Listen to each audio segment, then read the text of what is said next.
And it is going live. Setting up the webinar for YouTube Live, so it's actually doing all the work it's supposed to do. And Shazam, we're actually live now with the day one of the boot camp for how to become an affiliate on the Builderall affiliate marketplace. So we are good to go. Before I get getting started, do you guys have any questions for me before we get started? But remember, we're live on YouTube, so whatever you say can and will be used against you in a court of law. Just want to make sure you know that. So any questions before we get started? Some of you guys had some questions about the previous boot camp. Questions at the end. Yeah, we'll do questions at the end. We've got a lot of stuff that we'll cover today, but it's all the intro stuff. But any questions about the boot camp before on becoming a seller? And let me know, you guys, did you learn something new? Were you able to work on putting something together? I know Roberto is working on a product right now. So tell me how excited you are about becoming a seller on the marketplace. Yeah, I'm absolutely. I'm willing to get some products out there. Good. The first one that I'm working on, which is a real estate investor learning program. I'm trying to put the products all together, but since we don't have that, it is straight to our website that we have. So I'm trying to, I did already some pictures, like to put it inside of the marketplace, but now I believe that the pages that I did, and they're not going to work out if I base on your social media explosion website. So I'm trying to, to put it all together to make it work nice, like you have on the social media explosion. Great. And so we can all be watching for your product on the affiliate marketplace, right? So watch for Roberto's product. Hopefully it'll be up there really soon, and you can learn how to do some cool real estate stuff with his product. I know that David's talking about putting a product together. Tyree, are you talking about putting one together? Yes. I got one on marketing and one on trading currencies, and I do want to say that I looked at, I was on all the boot camps, and it's so much that we can do. It became kind of like excited about began to become analysis paralysis, because you showed how we can build a site from scratch, but at the same time, Builderall already has templates that are very good. We can customize those. So I became like a kid on Christmas, having so many presents to open. I was like, didn't get a chance to play with any of them. So I thank you for that. And one other question I had just asked before we became live, and I'd like to ask that question again, just in case someone that's on you that's watching us live may have that question in their mind, may not be able to answer. And that question was, when we're doing our funnels, do we have, does the system by default put the purple banner at the top? It does. It absolutely does. When you create a product on the affiliate marketplace, and then you create it as a funnel, meaning you've got a front end product, and then you've got more products that are going to sell after that front end product. So you might have an OTO or a one-time offer 1, or an OTO 2, or a one-time offer 2. So what the system does is you designate what the front end product is, and what the upsells are, and what the downsells are. And we have kind of a neat graphic that does that for us. You kind of click and drag stuff. It's actually really cool. But once you create that little graphic that shows what the upsells are and what the downsells are, then in the background, the affiliate marketplace actually does all the work of making sure the funnel is together, so that when they go through the front end product and they make a purchase, then they're sent to the next product. And if they choose to say yes to that product, they're sent to whatever you said it would go to. Or if they choose no, they'll send it to whatever you said it was supposed to go to. And there'll be a purple banner up on top that kind of prompts them. Do you want to buy it? Do you want to go to your purchase? Or do you want to say no thanks and go to the next item? And that is built automatically by Builderall. So you don't have to go in and create that banner. It puts that funnel together for you, which is really cool. Okay, I had 2 more questions that was brought to me from some of the people I know that were watching the replays. One question was, how long does it take before a person know if they are accepted as an affiliate of a product? The other question was, how long does it take for a person to know if their own product has been accepted to be a product on Builderall Marketplace? We have a couple of people that are designated to approve products. And so product approval, meaning you're creating your own product and you're posting it up to the marketplace, that usually takes between 2 to 5 days. It just depends on the workload of the person that's actually approving the products. I would definitely say don't expect it before 48 hours. That's really important to understand. So you want to get this stuff done, get it submitted, and get it approved, and understand that you're going to have to wait a minimum of 2 days, possibly up to 5 days. But they're usually really quick about it. I've never had any problems. Also, if there's an issue that something's not quite resolved, say you didn't have a good description, you didn't have an image, you didn't have the dollar amount designated on how much the item would cost, something like that, they will actually not approve it. And in the notes, it will tell you exactly what you need to do to get approved. So that's the good thing, is that if you're missing anything or something's not quite right, they'll give you instructions on how to make it better, so that you can get approved. So that's the seller product approval process.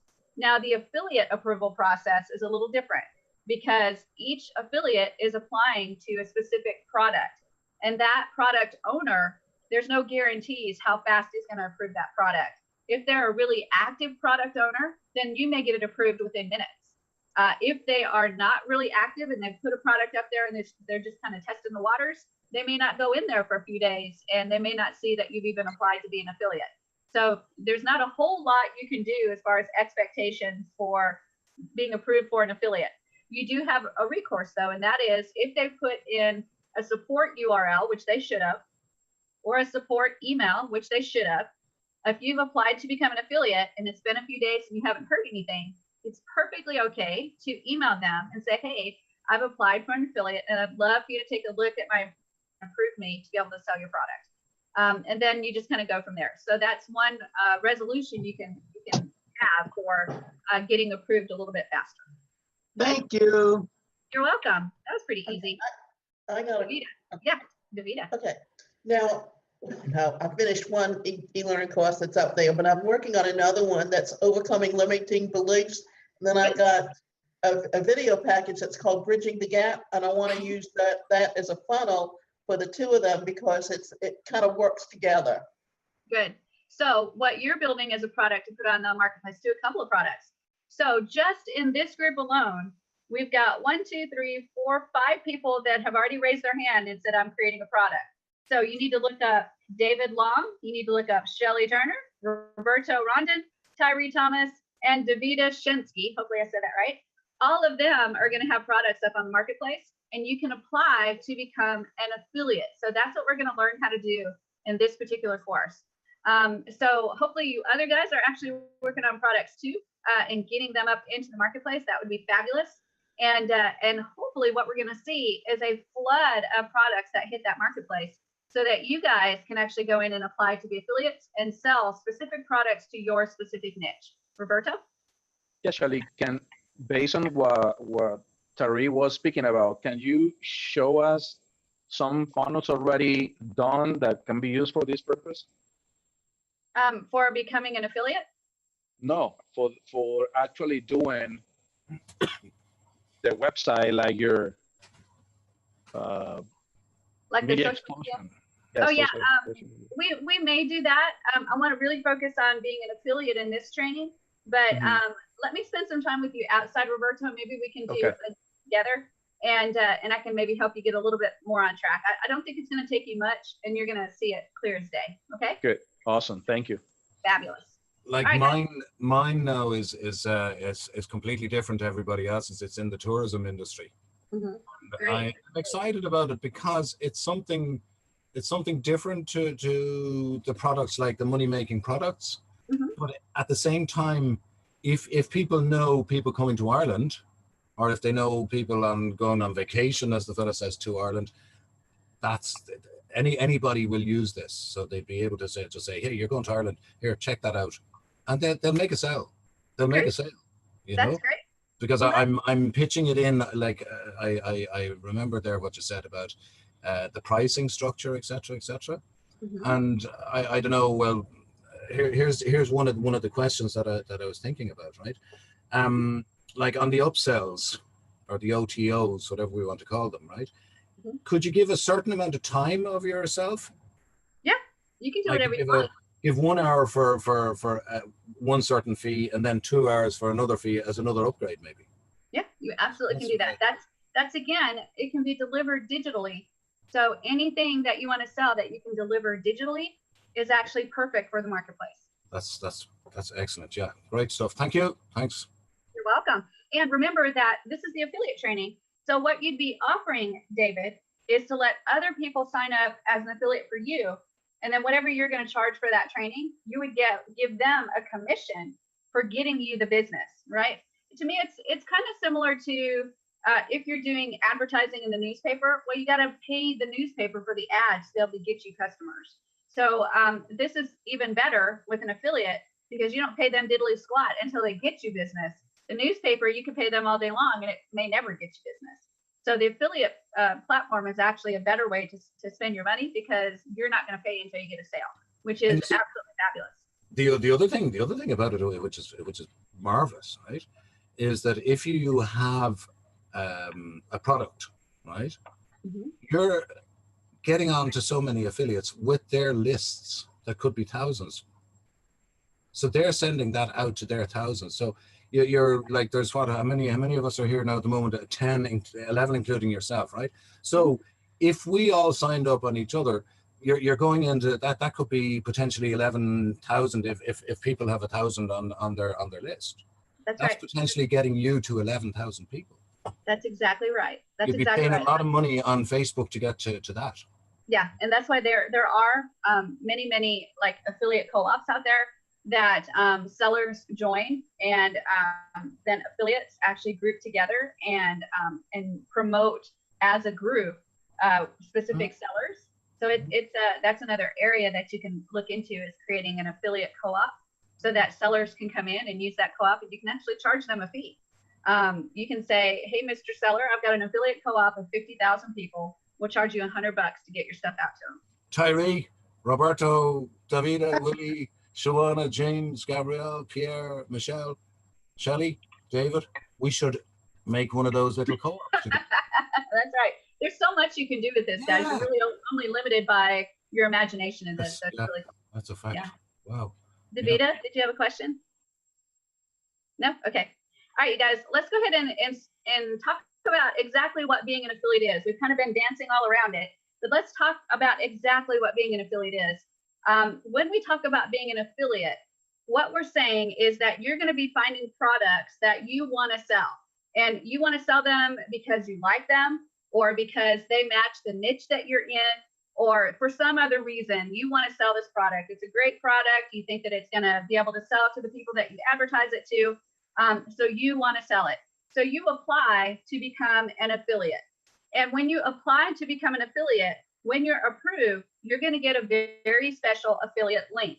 And that link has your ID on it. And that ID can be a combination of letters and numbers. It doesn't matter. It's just an ID. But when someone purchases using your link, you get credit for that sale, and you're going to get a commission. And that commission is clearly stated by the seller when you apply to become an affiliate. So you may earn a commission of 5%. You may earn a commission of 95%. It depends on how much commission that person wants to give you when you sell their product. Now, when you become an affiliate and you start selling a product, that doesn't necessarily mean that you can go willy-nilly with the product. So obviously, if I'm selling a product like Social Media Explosion, I don't want you to take your affiliate link and all of a sudden go to like porno sites and illegal sites and gambling sites and put all that stuff up there, because then my reputation is going to be lost. So whenever you become an affiliate, you need to make sure that you're respecting the seller and you put it in places that are appropriate for that product. The Social Media Explosion, which is just a collection of graphics that are business quotes, motivational quotes, mindset quotes, that would not be a good place for a porno site. It just would not. So you want to put that on business sites, mindset sites, coaching sites, work from home sites, make money from home sites, online marketing sites, those type of sites. So when you become an affiliate, you have to be aware of the product that you're selling and where you need to advertise that product so it will sell. Obviously, Social Media Explosion, with being a collection of graphics, is not going to be a site that sells well for underwater basket weavers. They want to know about underwater basket weaving. They don't really want to know about mindset and business goals and stuff like that. So those quotes would probably not be helpful for them unless they're starting their own business, right? So becoming an affiliate, as easy as it is, The challenge is to find the right niche to be able to market your product or market that affiliate link and be able to actually sell the product so that you can get a commission. Obviously, you can take that link and put it into YouTube videos, and you can do a quick YouTube video and talk about the product. There's a lot of those out there. You can do organic Facebook marketing, where you get into specific Facebook groups and actually market that product to those groups. You can advertise it to your email list. So you create an email and send it out to the people that are on your list and market your product. So there's 100 different ways to do it. You just want to make sure, there's probably 1,000 ways to do it, but you just want to make sure that the way you do it is appropriate for that product. Okay. So that's kind of one of the challenges of being an affiliate, is making sure you're getting the right product to the right targeted audience to be able to sell that product. That's the #1 biggest challenge. Now, how can you become an affiliate in Builderall? There's a couple different ways. First of all, you guys probably know about the Builderall business owner package. So when you become a Builderall business owner, you actually get an affiliate link for Builderall, and you can promote Builderall that way. I never say sell Builderall, because Builderall actually sells itself. So I just say share.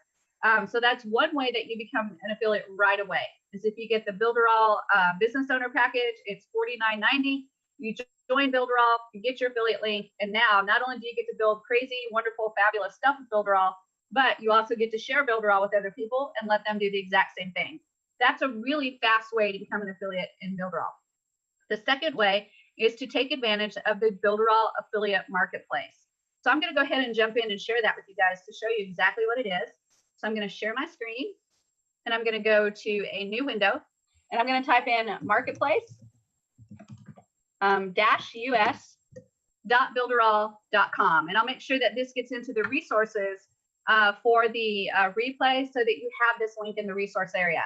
But it's marketplace-us.builderall.com. This is the front end area of the Builderall marketplace, and this is where you can get started. You do not have to be a Builderall member to do anything in the Builderall marketplace. And I'm going to go ahead and look at your eyeballs so you can see me say that, because I think I said that you were restricted to be a seller.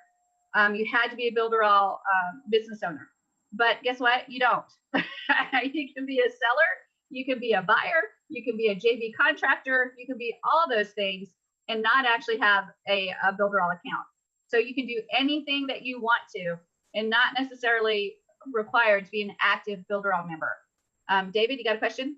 Yeah, you were mentioning yesterday about talking to people who made products, that you could introduce them to the Builderall marketplace. Now, do they have to be selling or making something for Builderall, or can it be for that free platform that we all know about? I'm not going to mention the name, or other things. Yeah, there's so many ways you can do it, David. You can do it as, let me introduce you to Builderall, but you sign up for an account, you create your sales pages in Builderall, you set it up, right? But I want 5% of what you do, right? Right.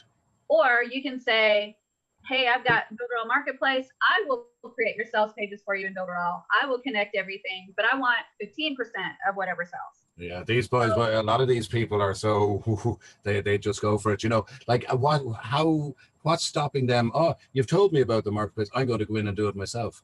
They can. They so can they leave you out of it. Yeah, so it's a difficult one, isn't it? Yeah. It is a difficult anyway, one. That's exactly right. It's difficult. You have to be experienced in the game for sure. But if you think about it, Builderall is not, the marketplace itself is not kind of out there yet. So you'd be exposing them to something that's pretty new. So depending on how you word it and how you approach it, you could get some pretty big players to put their products up there. But you see, the problem is that these people are so difficult to actually speak to. They're behind an email, and that's that. You know, that's what I admire about you, is you're front and center. You're there talking to us. You know, look, you have to think of it this way, David. All they can do is say no, and if they say no, you move on. You're not any worse than what you were before, and you move on. Right. These people that you deal with, if they come at you with an ego, move on. Absolutely move on. I have no problems. If somebody comes at me with an ego, my brain shuts down, and I just move on, because I'm definitely going to do my best to not come at people with an ego. I'm not that type of person that's like, do you know who I am? I can't even imagine ever being that way. But there are people out there that are like that. So you get to choose who you work with. If you want to work with those type of people, then go ahead. But for me, if I run into that type of person and the ego's out front and center and you can't get past that, then I just kind of find somebody else that I can work with. Well, then all you do is get them to use the product, buy the platform, and become a business member, and you'd still get a monthly income. That's exactly it. It's a win-win, because if you expose them and they do it on their own, they're still going to have to sign up to build the web pages and With stuff somebody, like that. So yes. you're going to get them under you, or you can offer to be the whole kit and caboodle, where you create the sales pages for them, you create the product on the affiliate marketplace. But obviously, if you do all that, you're going to get a higher percentage as a JV contractor. So you just have to decide how you want to do it, and then go for it. Yeah, brilliant. Okay. So yeah, so when we talk about the affiliate marketplace, let me go ahead and share again. So this is the page right here. And again, you don't have to be signed up as an active member of Builderall to do any of this. You can, if you are an active member, you can log in with your Builderall information. If you are not, then you just click sign up and sign up for a new marketplace account. It's literally that easy. And then right here, yes, similar. Shelly, Yeah, go ahead. Don't you think it would be wise to create a trademark or domain name for this marketplace to make it a name by Builderall maybe, but not a subdomain of Builderall? It looks too cheap and not really a new entity, a new marketplace for everyone. No? I think they're working on that. Working on that, James. This is just the first iteration of the front end of the marketplace, the public side, and it's really, really simple, and it's only in English. They don't have it in any other language yet. So they haven't put the resources together yet to be able to build that front end for multiple languages and make it, full functioning. Right now, really, you've got the login, you've got the sign up, and then a couple more buttons, and that's it. Most basic setup. So I think all that's going to be improved upon, and hopefully it will get its own domain right now instead of a subdomain off of builderall.com. But it even being as basic as it is, let me go back to take a look at it. Even as basic as it is, we've got the login right here and sign up right here. Then we've got look for your purchases. So if you've made a purchase already, you can actually click this button and log in to access your purchases. And then we've got Amaze Me, which when you click on there, you just have to register for a new account if you don't have an account already. And then just a couple of buttons, including start promoting and start selling. And then just a little bit of information about what the Builderall marketplace is and what it can do. And then again, start promoting or start selling. And then the footer. So it's really, really basic. And we've only got the terms of website use and the privacy policy. So again, there's going to be a lot more coming. This public side is going to probably be a lot bigger and a lot more robust. This is just the very beginning of the public side. Okay. So when you see this, if you do not have a Builderall account, you click sign up. If you do have a Builderall account, you click log in and you just use your Builderall credentials to be able to log in. It's that simple.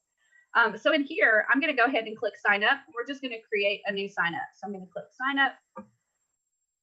And that takes me to an area where I have to fill out some information. So on my display name, I'm going to type in Katie Ray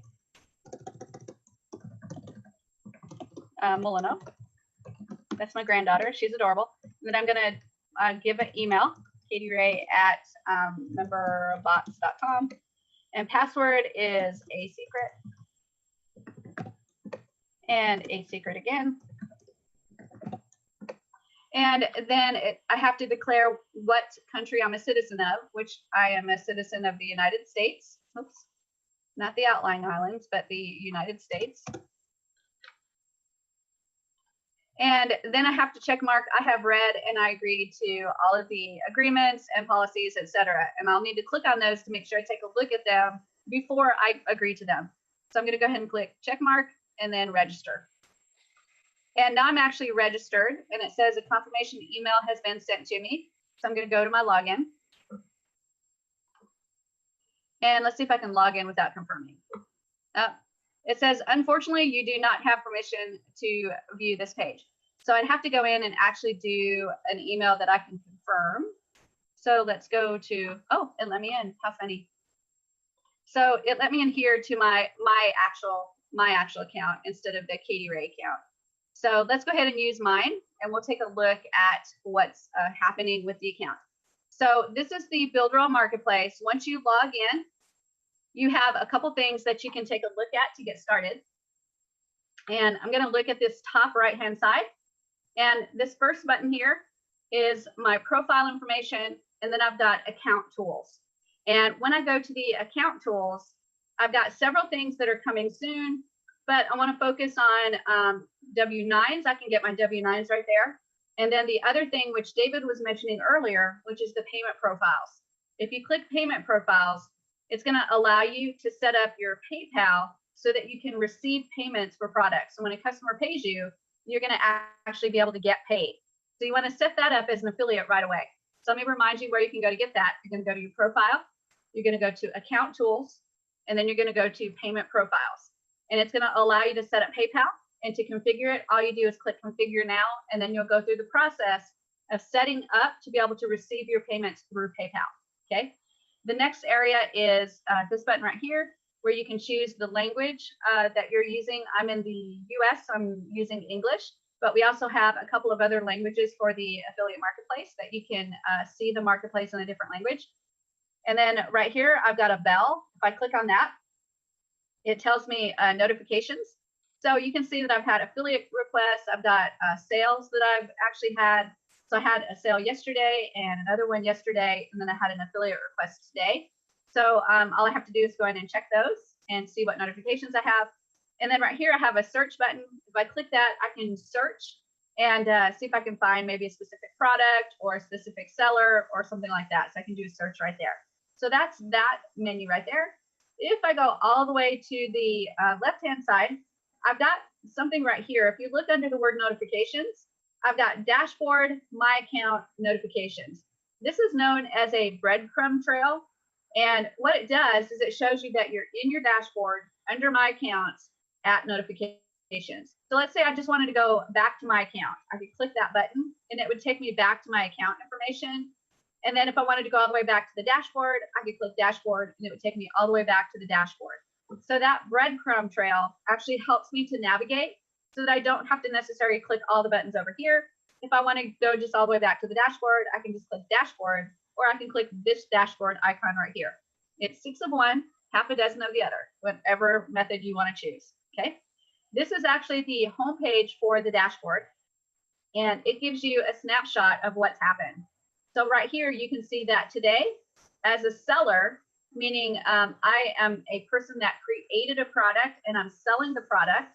So today, as a seller, I sold one item for $47. So I've had one sale. I've had 11 visitors, and I've had 29 button impressions. So out of 11 visitors to my website, I sold one product. Usually between 5 and 10% conversion is what you're going to get on any specific website. So that's actually pretty good, right where it needs to be. Yesterday's seller snapshot. So what happened yesterday? I had 14 visitors. I had 29 button impressions, and I had one sale, and it tells me what that one sale was. Now I want you to notice something different. Since I'm a seller on this item, it was sold by an affiliate. So the gross revenue was $47, but I paid out 75% of that to my affiliate. So it says I paid out $35.25. So my daily profit for me was $11.75. So that's an affiliate that sold that. And then today I had a sale, but if you notice, my gross revenue was $47, and it was not an affiliate sale. It was a personal sale. I sold it. It was from one of my own links. So my profit for this product is going to be $47 because I don't have to pay anything to my affiliate. Okay. And then this area right here is what you guys are going to be interested in as an affiliate. When you sign up to be an affiliate for someone else's product, when you make sales and when you get unique visitors to your affiliate link, it will register those. And then if you make any sales, it will actually list the sale, how much you made. And it will keep track of yesterday's, and it will keep track of today's. And as you can see, I'm an affiliate of somebody's product, and I got one unique visitor, but I did not make a sale. Okay, so I can keep track of some really basic analytics by going to just the dashboard to look and see what's happening for me as an affiliate. Okay, I'm both. I'm a seller and I'm an affiliate. So I'm going to get stats on both sides. Okay, now let's take a look at this menu down here. The first icon is the dashboard. Oh, go ahead. Question. Sorry for interrupting. That's okay. So is the business part shown on this particular dashboard or marketplace as well? Or is that separate? The business part? Builderall business. No, the Builderall business part is separate. actually shown on the dashboard for Builderall. So it's separate. Grant, thank you. Sorry for interrupting. Thanks. No, it was a really, really good question. Yeah, any statistics that you need to check on for your Builderall affiliate link, where you're actually sharing Builderall with others, that will be in your Builderall dashboard under the Builderall business area of the dashboard, okay? All right, so right here, we've got the dashboard icon. This takes us to the exact same place. If I click it, it is the exact same screen that I'm seeing right here. The next button down is the marketplace. If I click that, I've got a marketplace list and I've got a customer marketplace. They're both the same thing. It's just that if I click marketplace list, then it shows me in list format all of the products that I have in the marketplace. So I can start taking a look at them. And when I look at these products, I can see what the title of the product is. I can see who the product is by. And then if it's got this little symbol right here, that means it's part of a funnel, meaning there's more than one item that's being sold. And it will take them from one page to the next page to the next page in the funnel. And you have potential to make money on each of those items that are in the funnel. So that's what that symbol means. There's another symbol where there's two arrows that are kind of flowing in a circle. What that means is recurring payments. So that means that if this product sells, you get an affiliate link and this product sells, there's potential for you to earn recurring income because there's recurring payments, meaning there may be payments every month, every week, once a year. I don't know what the payments are, but whatever they are, whatever the schedule is for those recurring payments, if you look closely, you have potential to make recurring income from that particular item. So those are actually awesome items. And then once you take a look at these list items, you see that there's a details button. If you click the details button, then you're going to get more details about that product. You're going to get an image, you're going to get a description, and it says that you can receive up to $95.40 going all the way through this funnel. And the purchase price for the product is actually $169 for the customer. And you've got a couple things that the seller of the product has made for you. Of course, they've made a sales page. So if you click on that, it should take you to the sales page of the product. So you can actually take a look at this product and what's actually being sold, right? So you scroll down and take a good look. And then the next thing that you're going to do is you're going to go to the affiliate URL. If you're considering being an affiliate of this product, you want to click the affiliate URL and take a look at what they're giving you as an affiliate. So you can take a look at the item itself, and they have more information about each of the items, which is great. It tells you what kind of certifications that they have. It talks about the referral program, and it gives you some testimonials. And then you can actually join the referral program. So that's another great resource that they give you, is to just give you more information about what it's like to be an affiliate of the product and how much money you can actually make. Okay, so that's the sales page and the affiliate page. And then if it's a product that you think you like, that you could possibly sell to either your email list, or you've got some solo ads, or you want to do some Facebook advertising or something like that, then you can actually go ahead and request affiliation. So if you click request affiliation, what that's going to allow you to do is send the seller a message. And it says, hello, I want to promote your product. This is Shelly Turner, the Builderall Diva. So all I do is type in a message to them. If you're new to affiliate marketing, then you might say something like, I'm new to affiliate marketing and I'm really excited about promoting your product to my email list. My email list is 5,000 people, and I will be sending them an email to let them know about your product and add my affiliate link in there. So you can just give them a short message to let them know who you are and what you want to do with their product. And then once you do that, you just click send. And now I've made a request to become an affiliate of that product. And then this person has set so that the affiliation is automated. So it actually immediately approves me. So it's actually given me my affiliate link right here. So I can actually copy that and paste it anywhere I want to paste it.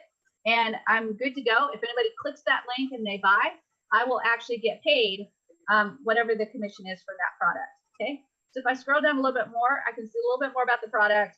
I can see that none have been sold. So it hasn't sold yet, but I might be like the first one that actually sells. So this is about the product. If I click affiliation, then it gives me some more information about what type of commissions I can expect, how the payments will go, what kind of sites that I can promote to, how I can use my affiliate link to promote their product, what kinds of things are prohibited, the spam policy. You'll see these on a lot of products. They'll specifically spell out that you cannot spam people. And then a lot more information about what you can do as an affiliate for this product. And then after that, once we have the affiliation information, we can go to the actual funnel, and it will show us the construction of the funnel, including Donkey Milk Fido Cosmetic line, which is $159, and the Mint Fido Cosmetic line, which is $149, along with the front end product. So these are the commissions that I can get off of those other products that are in the funnel. So there's 3 products in this funnel, and I can get a commission off of each one. So it's absolutely fabulous what you can do with this product. So once you become affiliated with this product, then the next step is to actually start selling the product by sharing your affiliate link and figuring out how you want to get traffic. So that's the marketplace. That's the list view. If I want to go to the customer marketplace, this is the exact same thing, except instead of list view, it gives it to you in what I call card view. So it creates a card for each product. And on that card, it's got an image of the product, and then it's got the title of the product. And then any of these products, if you want to click on it, you get the same exact window we got earlier and the same information, right? And you've got the sales page URL, the affiliate URL, and request affiliation. So it's the same exact thing, just a different way to display it. That'd make a right ass out of us altogether, wouldn't it? I'm joking. I'm sorry, David, say it again. I'm joking. Buying that product would make a right donkey out of you altogether. Or I guess so. Donkey milk. I've never heard of donkey milk, but you never know. It could be a great product. I've never used it. But that's the marketplace. And those are actually fabulous pictures. So I really like those pictures. But fabulous stuff. Here's the Mint Fido Cosmetic, Donkey Milk Fido Cosmetic, and then the Blueberry Fido Cosmetic. So those are the 3 products that are in that funnel. And as you can see, they're selling them as a funnel, and they're selling them individually as well. So you could actually get approval and sell these as a whole funnel, or you could sell each individual product by itself. So there's like a bunch of different ways that you can do it. So now that we've looked at the marketplace and the different ways you can view the products, you can also organize the products in a certain way. And I'm not exactly sure how accurate this is, because every time I click, it's pretty much the same ones every time. But let's look at the top sellers today. And if we take a look, it's got the Everest Brazil, which that hasn't been selling for a few months now, since November. So I don't know how that's the top seller of the day. Then you've got Builderall Expert Online. That's been selling for a while. That's actually a really good one. And then if you scroll down, you've got, there's my product right there. So at least I'm in the top of the day. So there's Social Media Explosion. And a couple more products. There's some really, really good products here. Here's the Builderall Chatbot. This is fabulous. I believe Wasili did this one. So there's so many really, really good products in here. And again, those are the top sellers. If we do top sellers for the last 7 days, I'm not sure that it's going to change. In fact, I don't think it did at all. And then top sellers for the last 30 days. And I don't think it's changing at all. So eventually, when you click those buttons, it will actually have the right items. So the top sellers, top 7 sellers, or sorry, top sellers for the last 7 days, and top sellers for the last 30 days. And then you can order it by new products, by the amount of profit you get, by the price, by earnings per click, or you can just click all and it will show all of the products. Okay. So the next item on this area is affiliates. That's where we're going to focus most of our attention for the next 7 days. Is when I click affiliates, I've got 3 different items under there. I've got the affiliate dashboard. So I'll go ahead and click and take a look at that. And this gives me information on my approved affiliate products and any earnings from those affiliate products that I sold. And then I can click your transactions. And if I've made any sales as an affiliate, it will show me the sales that I've made and how much money I've made. And then my approved products, these are the products that I've applied to become an affiliate for, and they've been approved.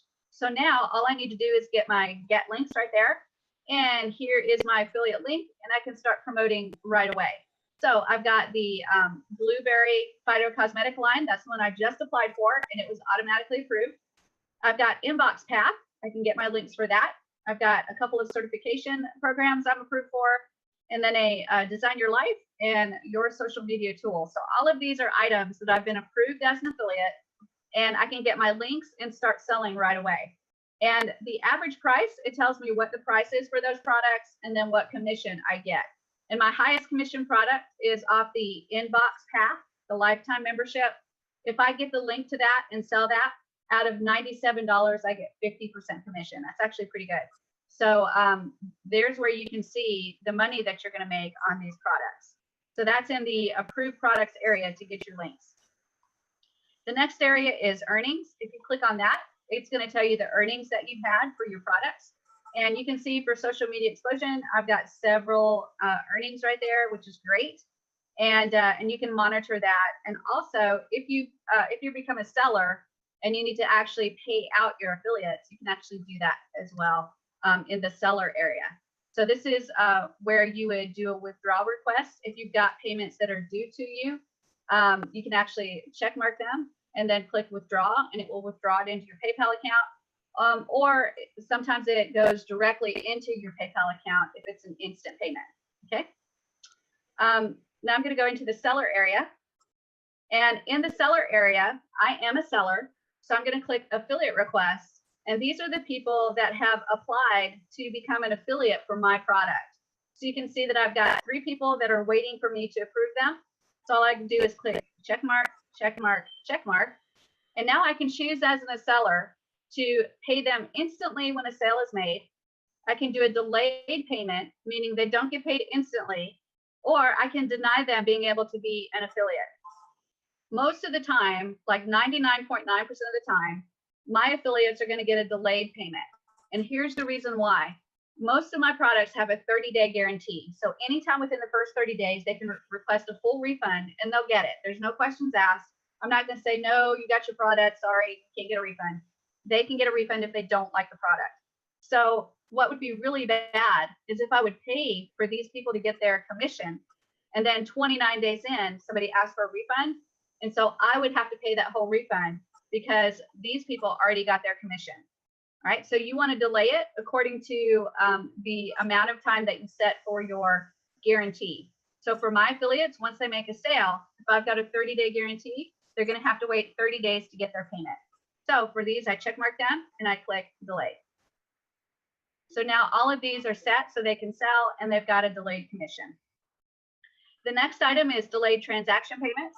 So when a person makes a sale and that sale is delayed because of the guarantee period, I click delayed transactions and I can see that here is a person that made a sale and the buyer was me. It was actually my product. It was my sale. And the affiliate was Tabitha.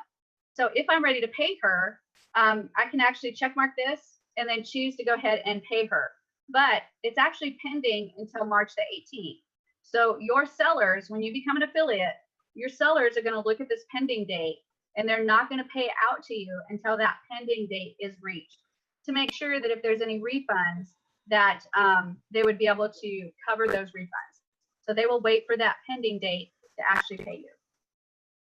The next area under sellers is JV contract.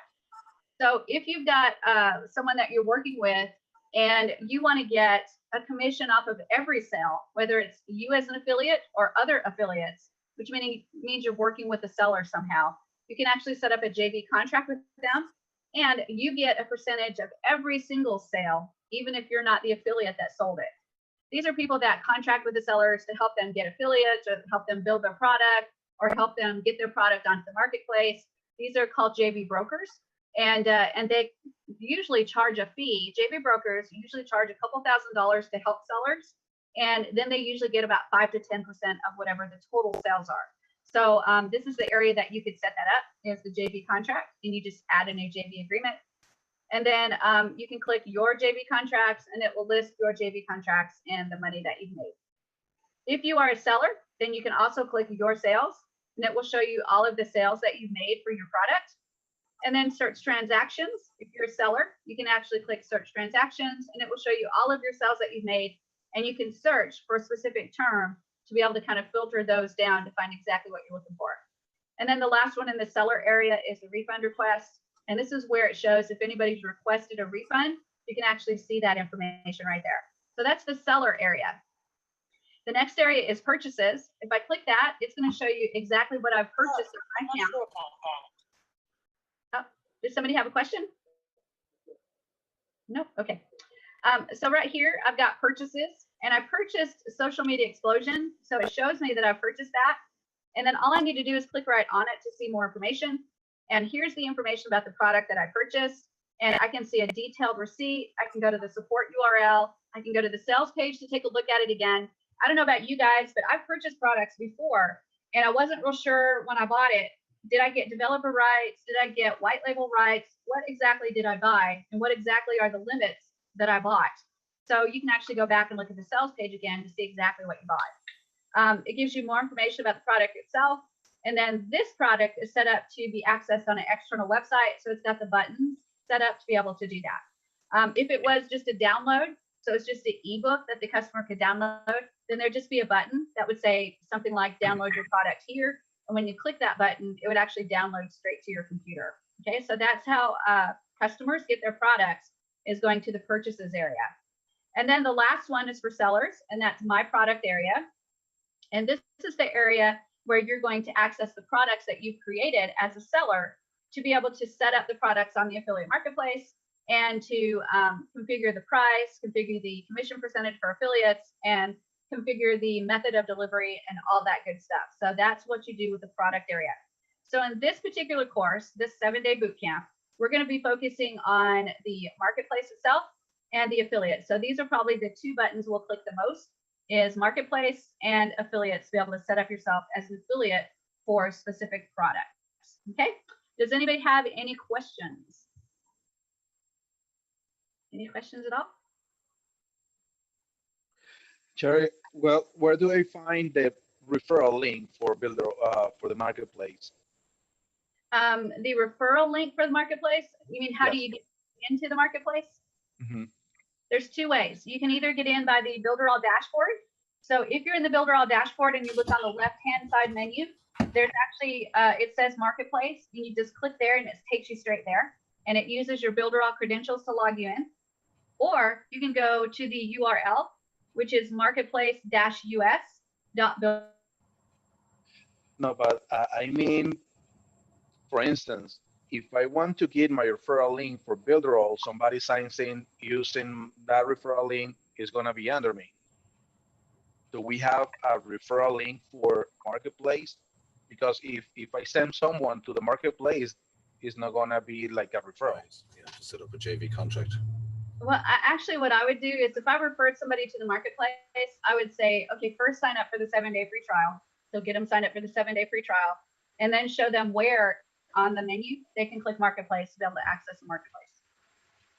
And then set up a JV contract if they were going to take it. Would that be similar to Munchai, Shelley? Would Munchai be similar to that? Munchai is just a place that reports what products are being launched. So yeah, it's not really, it's just a list of products that are coming out. And it's a place where if you want to be an affiliate, that's a great place to go to see what products are coming out so that you can sign up and become an affiliate for them. And then if you're selling, I wonder, do they accept you as a Builderall seller in the selling in the Builderall market? No, the Builderall marketplace, I have not seen it on Munchai yet, but it's my goal is to get it on Munchai. It's a good idea. Yeah, I'll be with you on that. Yeah, absolutely. But yeah, I think we need to be a little bit bigger first, and then we'll get on Munchai. But you guys are a part of making that happen, right? We need to get on Builderall and either become sellers or affiliates and get some activity on that marketplace so that we start to get seen. And then Munchai will say, who are these Builderall marketplace people? This is great. So that's up to us, right? All right, so we talked about what is an affiliate, and we talked about the Builderall affiliate marketplace, and we've gone through all of the menus and stuff like that. So what kind of products can we put up on the marketplace? Right now, the products are digital products. So anything that you can deliver digitally is going to be a product. It can be a product up on the marketplace. So products like ebooks, like courses, like e-learning courses or membership areas that have courses, or just membership areas. There may be a membership that I want to create for my local area of how to start a local business. So I could create a membership site, sell access to it on the Builderall affiliate marketplace, and then they buy and they can be a part of that membership area, so they can learn how to build a business in their local area. That would be a membership area. And I'd have to make sure that I was updating content and keeping them engaged so they stay a member, of course. You can sell reports, digital reports like PDFs or something like that, infographics. You can sell pre-made forms. How many of you guys have wanted to maybe start a website development agency, but you're like, I don't know what a scope of service would look like. I don't know what a contract to build a website would look like. I don't know what an a la carte page would look like. Well, guess what? If you're knowledgeable enough about that, you can create those forms, put it as a package, and put it up on the affiliate marketplace, and it would sell. Let me tell you that right now. It would sell. There's so many people in Builderall right now that want to build a website agency, but they have no idea how to put together a scope of service. They don't know how to put together a contract. They don't know how to put together maybe an a la carte pricing menu. There's a lot of stuff that you can put together as far as, you gotta sneeze. Ooh, okay, that's a good one. All right, so you can put together all these forms and have them ready. So all they have to do is put in their logo and then their company information, and shazam, they're ready to go with the website agency. So and you could charge $30, a quick $30 for those forms, right? Is the 7 free trial in the marketplace? No, you'd have to get your link outside of Builderall, and you'd have to say sign up for the 7-day free trial, and then go to the left-hand side and click marketplace, and you can take a look at the marketplace. You probably have to do a few videos. Yeah, you probably have to do a few videos. Let me show you exactly how you do it. You would go to, let me go to my Builderall account, Tabitha, and log in. This is one of my test accounts, but here I am logged into Tabitha, and all I do is go to the Builderall business area and to money making funnels. And if I scroll down far enough, I've got the 7-day free trial right here. Right. So right here is the link for the homepage. I would click that and it copies it for me. So when I click it, it actually copies it for me. And I would give them this link right here and get them signed up for 7 days. And then I might do a short video or something to show them how they can go to the main dashboard, which would be right here. This would be the main dashboard, and to scroll down and find marketplace and click marketplace to be able to access the marketplace from their new Builderall account. Okay. Does that help? And that way you've got them for that 7-day free trial. So if they then decide to upgrade, they will be under you. I know this might be a very silly question. Do you need to put down your credit card on the 7-day trial? No. No. It's so cool. Great. Thank you. No, Tyree, did you have something else that you were saying? No. Okay. Any other? I was saying. Oh wait. I was saying something. Okay, when you went to show how you do it, my screen went blank. Yeah. Oh well, that's scary. Well, let's go ahead and do it again. We'll do it again, Willie, and make sure you got it. So let me go to share. And all I did was I went to my Builderall dashboard. Can you see me? Can you see my screen, Willie? Yeah, I can see it. Fabulous. So I'm on just the regular dashboard, and I'm going to go to the Builderall business area, and then I'm going to go to money making funnels. And when I click that, it gives me all the funnels that I have that I can use like right out of the box. And I'm just going to scroll down and find that 7-day free trial right there. And it says link to the home page. I'm just going to click right on it. When I click right on it, it tells me that it's copied. So now I can share that link with anybody I want to, and that will get them signed up for the 7-day free trial. And then what I'm going to do is maybe shoot a training video, a real fast, probably takes 30 seconds to show how to do this, where you show them how to log into Builderall. They'll come to this page, and then they look on the left-hand side and they find the marketplace link. And all they have to do is click the marketplace, and it will open up with their information so they can get started. Okay? Okay, great. The other thing that I was confused about is, is that million dollar challenge on that money making funnel also?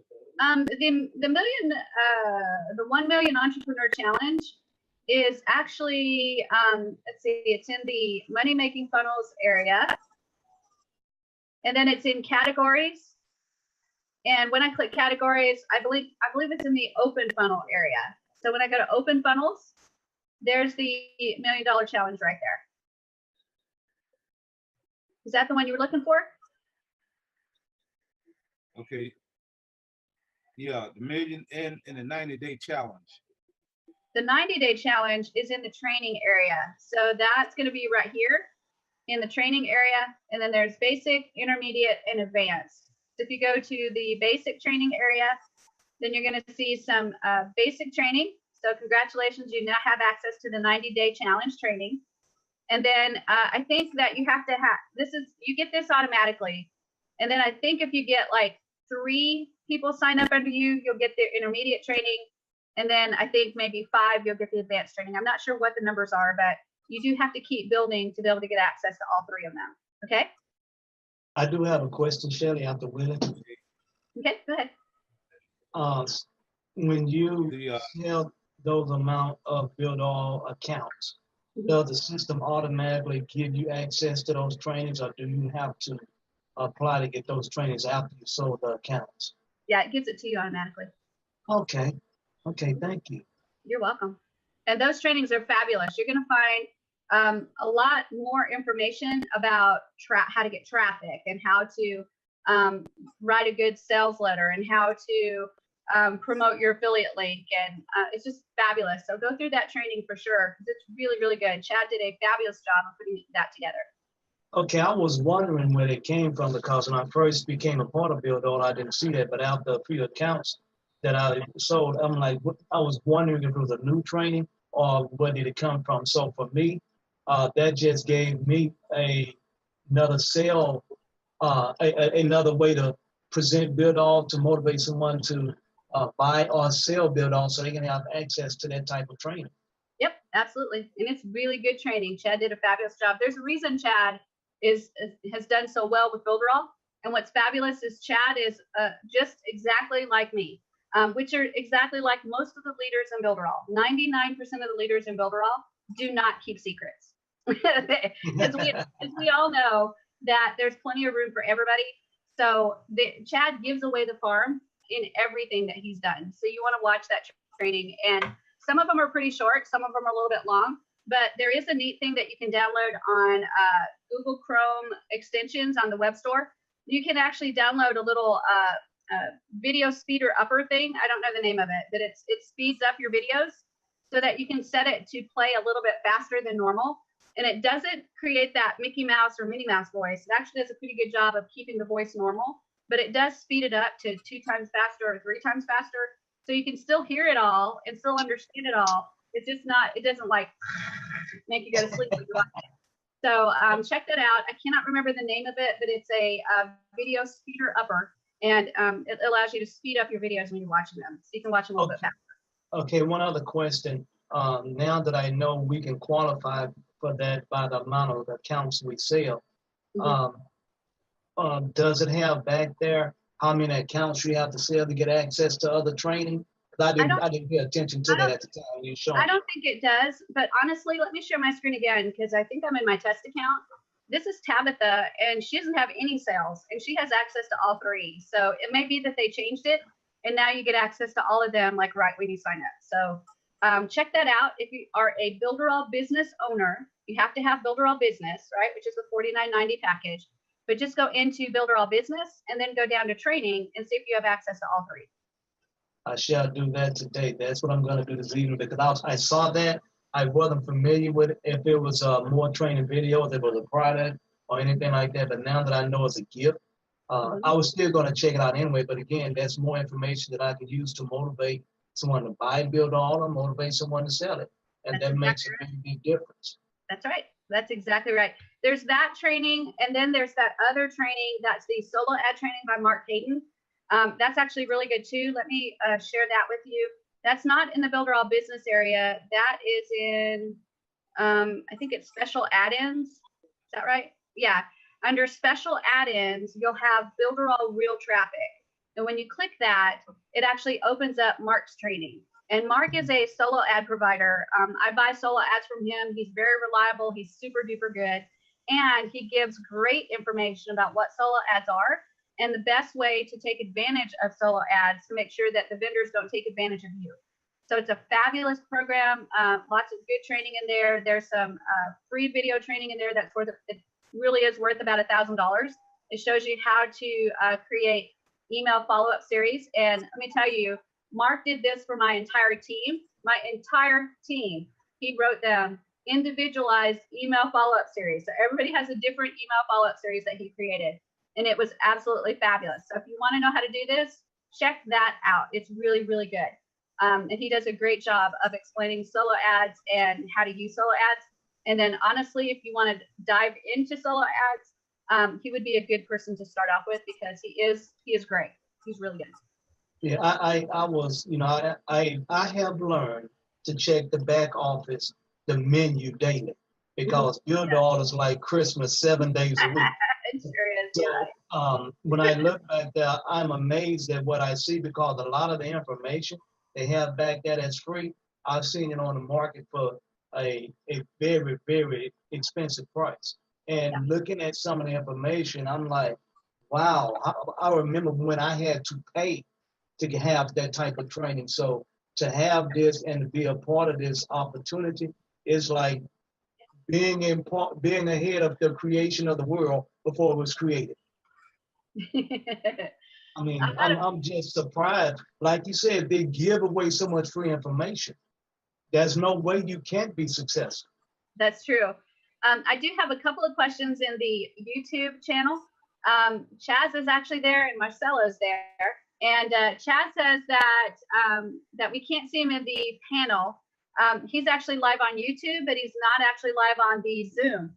So Chaz, if you want to be live on the Zoom, all you have to do is go to builderallbootcamps.com and there's a Zoom link. So tomorrow, click that and you can be live on Zoom with all of us. We can see your beautiful face. And then Marcelo says, if he promotes the link on Facebook, the link could be banned. That's actually very true if you use Facebook ads, or if that link is used like excessively on a Messenger and inside Facebook groups, which for your affiliate link, it would not be. So, but anyway, one of the ways that you can get around this is to do something called a landing page. And we will talk about landing pages during these 7 days to show you how to take your affiliate link and put it on a landing page to be able to do Facebook ads and YouTube ads and be able to promote those different products. So those are things that we're going to be covering in the 7 days that we have together. So we have a lot to cover together for sure. So any other questions, you guys? You guys have had really, really good questions. Are you excited about learning how to become an affiliate? Yeah. All right, what I want you to do today, this is your homework. Your homework is to go into the Builderall Marketplace and start looking at some of the products that are there and find a couple of products that you like, that you think that you're going to be able to promote, either promote by doing organic advertising or like some type of ad system or solo ads, however you want to do it. I would start with organic methods first, but find products that you think you want to promote and apply to be an affiliate. And when you apply, never just take that default message, put your name in there, put some information about you. How are you going to promote it? Remember, you are building a relationship with the seller. And I'm going to tell you, as a seller myself, I have a lot of power in picking out my affiliates, right? If I've got a kick butt product that I'm putting out, I'm not going to deal with these little piddly affiliates that send me a message that's the default message and they don't even tell me their name or what they're going to do. I'm going to deal with the affiliates that are in the game, and they're in the game for real, right? We're developing relationship, and this could be a long-term relationship. As I develop products, they sell my products. So you as an affiliate, your job is to create a relationship with that seller, right? And then you can decide what sellers you want to sell for, and the seller can decide, hey, this is a good affiliate. I'm going to track this person down every time I have a product. Okay, so it's a relationship that you're building.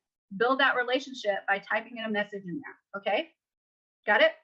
So that's your homework, is go in there, find a couple products, apply to be an affiliate, and then you'll see how it works in the system, how you get emails to confirm that you applied, another email that confirms that you were approved, all that good jazz. So just kind of play with that system a little bit and make some affiliate applications, and then see if you can find that affiliate link so you're ready to start using that affiliate link. And then in the next 6 days together, we're going to talk about how to get traffic and how to share that link in a way that will get you some sales. Okay, you got it? All right, guys, that's about all we're going to do today. I did have a link in here that David put to a free image editor. It is 110lunapic.com/editor, and it helps to take the background out of your images. But don't forget that in Builderall, we have a tool that allows you to take the backgrounds out too. Yeah, it also adds, you can do so many different things. Like I've just been playing around with it today as well. It can put snow on your images, make them nearly into a GIF type image. Only it's an image, it's not moving, it's all stuff. Anyway, that's beside the point. It might help. That's great. Yeah, thank you for sharing. We really appreciate it. Any resources like that you guys can share, because remember, this is all about all of us kind of pulling each other along together. So anytime you've got a great resource, I'm okay with you sharing for sure. In fact, if it's something new, I'm going to jump all over it too. So that's exciting to me. But anyway, and it's not an affiliate one anyway. There you go. You guys have Roberta, you got a question? Yes, when can we meet so you can help me getting all this together? I've got certified partners in about 45 minutes, and that will usually last about 2 to 3 hours. So message me on Facebook, private message me, and in about 2 to 3 hours, we can touch base and see if we can take a look, okay? All right. Tyree. Yes, I wanted to ask one more question about the tools we have in Builderall. I know we have mock-ups, we have floating videos to do green screen capability. We also have video wrapping and things like that. But do we have they put a tool back there that does GIFs yet? Like animated GIFs? Yes. The mock-up thing, when you put your image in there, I think that's what it creates, is like an animated GIF. Okay. Thank you. You're welcome. That's the only one that I can think of that we can actually save something as a GIF. Everything else is either like a JPEG or a PNG. If you're creating a transparent background, then you have to create it as a PNG. And then we've got the movie maker thing as well. So animated GIF, the closest I can think of is a mock-up. Yep. All right. Anything else, you guys? Pretty cool. No, again, thank you. You're very welcome. And don't forget, tomorrow, same bat time, same bat channel. And we'll continue to go through and learn what it's like to be an affiliate on the Builderall Affiliate Marketplace. You guys do not have too much fun without me. I will see you tomorrow. You have a good evening. Take care. Have a good evening. Thanks so much. Take care, everybody. Take care. Bye. Good to see you all. Take care. We should be live momentarily. And again, let me announce that our weather here is really, really bad. So if it gets crazy and the internet connection kind of locks up and freezes up, we'll go ahead and cancel today. I hate to cancel. Cancel is not in my blood, but I don't want to make you guys suffer through the internet acting wonky. So we will jump out if we need to, but we'll stay in if we can, absolutely. But today is day 2 of the affiliate marketplace.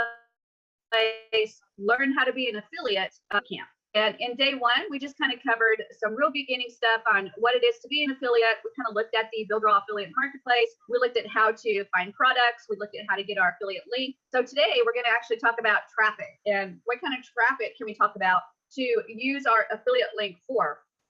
Now there are tons of traffic methods. There's 2 main methods that you can use. You can use organic, or you can use paid.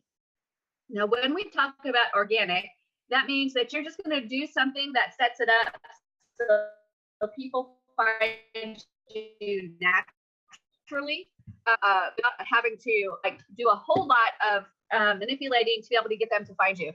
Real good example of organic traffic is setting up Facebook groups or Facebook pages and using some keywords in the names of those for people to find you organically, because they're searching based on the keyword that you name that group or you name that page.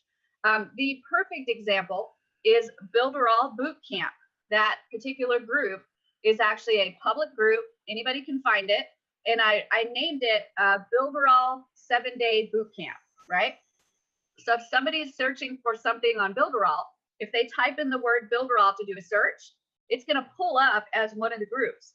And because I named it Builderall 7-Day Bootcamp, they might go, that's a 7-day bootcamp to learn how to do something. Maybe I need to join that group. So organically, the group has grown because people are able to find the group, they're able to request to join, and then I can actually allow them to join. So that's one way to build organically.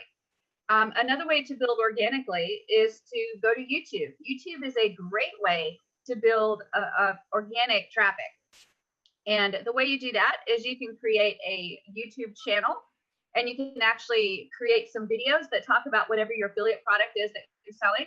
And it is perfectly okay to apply to be an affiliate for somebody's product and then actually talk about that product.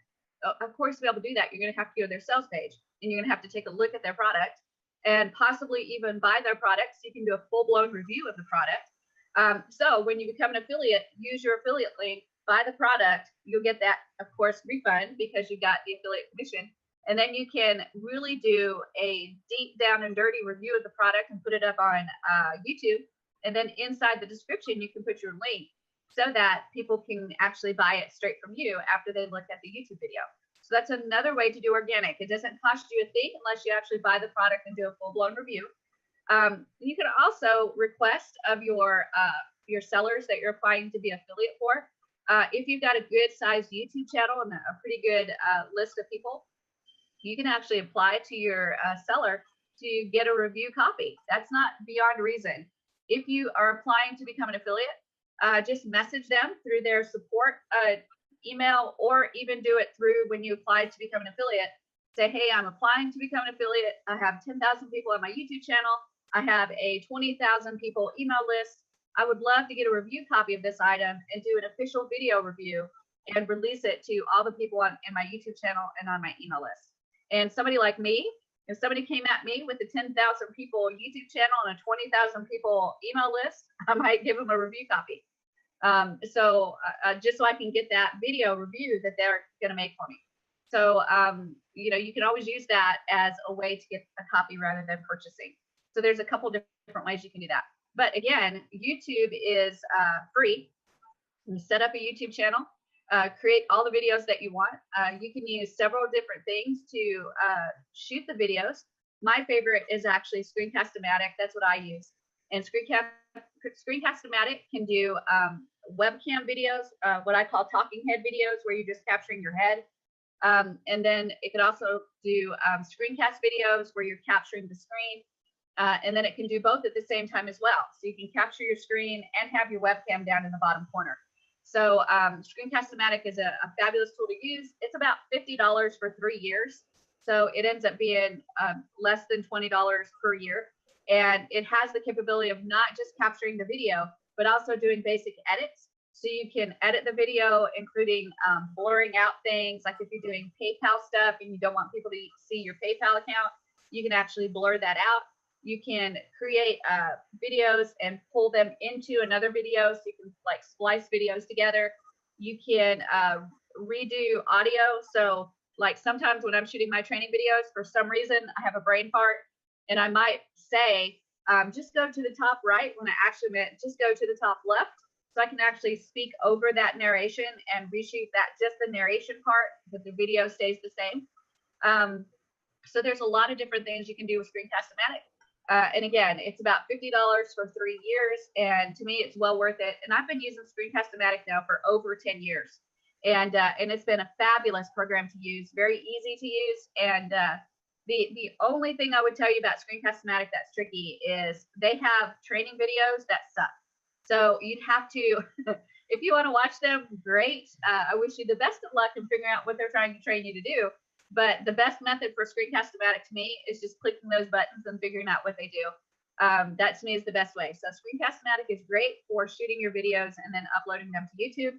There's a ton of other programs you can use though. I've used Camtasia, but Camtasia is very expensive. I think it's about $200 to buy it. There's Movavi. Movavi is another program. I think it's about 60 or 70 bucks, and it's a lot like Screencast-O-Matic. And then if you're a Mac user, you've got iMovie, which allows you to do some things.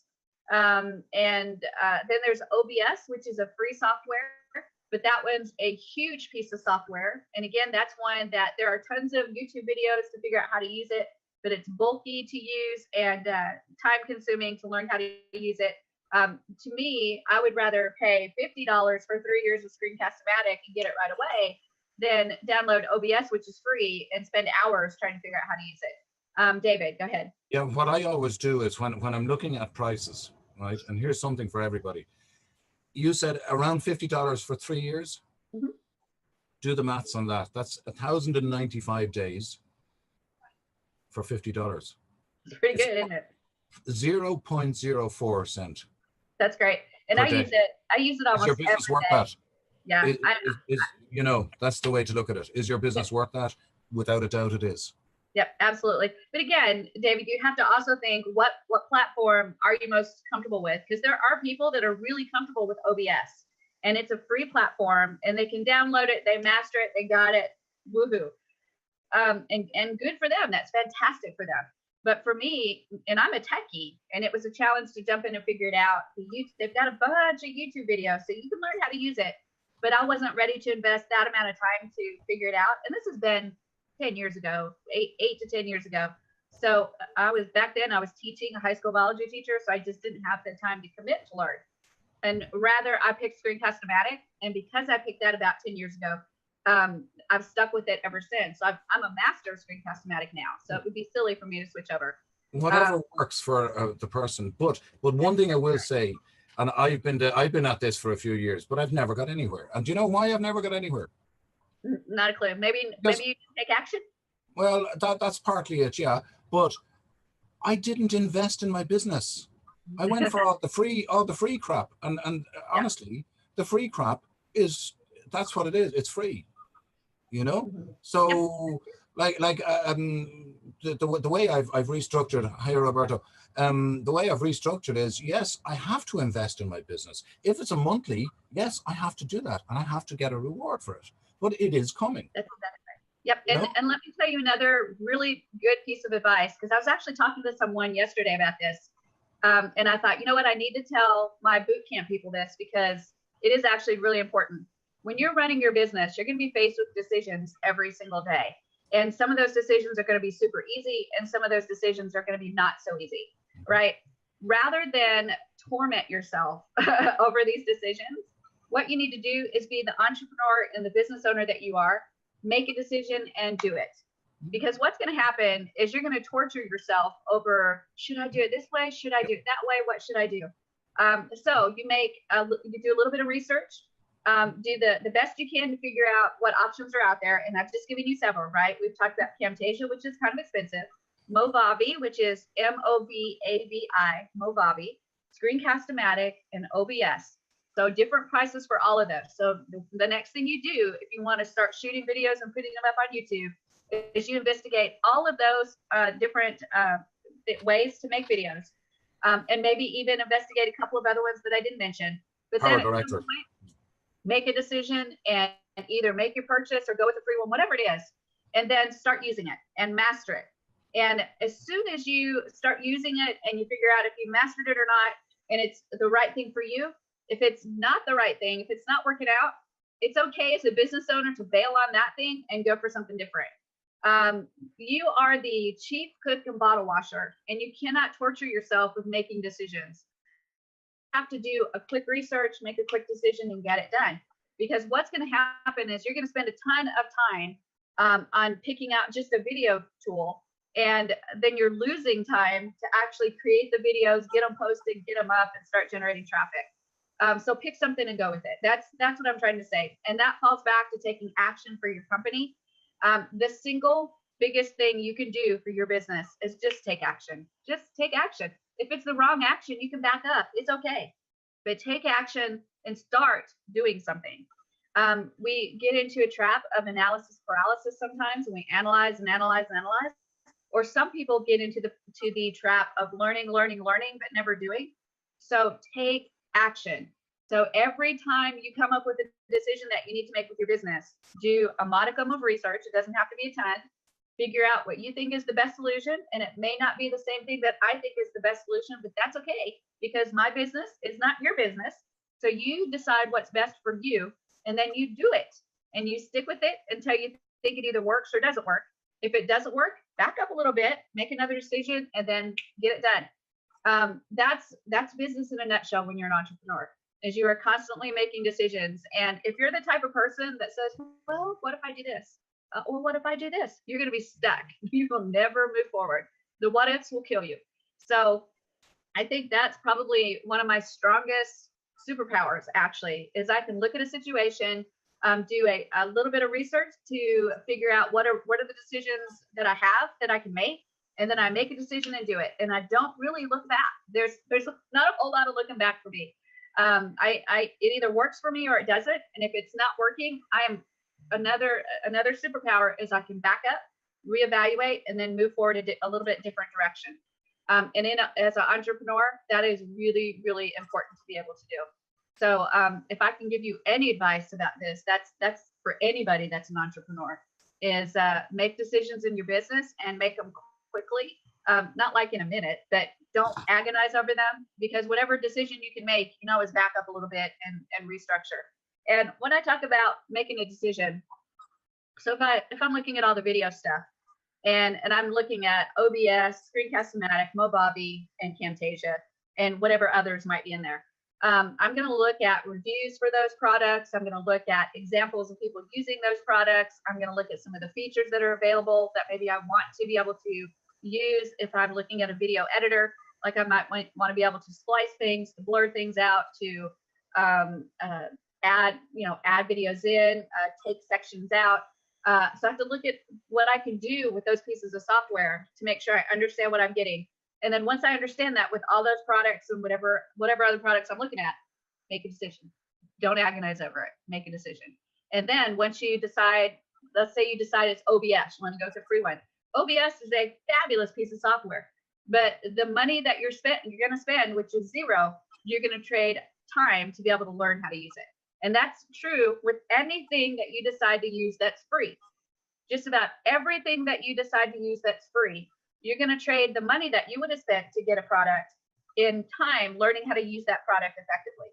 So for your business, the best thing I can tell you is if you're going to spend a little bit of money versus a lot of money, then typically you're trading time instead of money. So honestly, for any business you run, you're either going to spend money or you're going to spend time.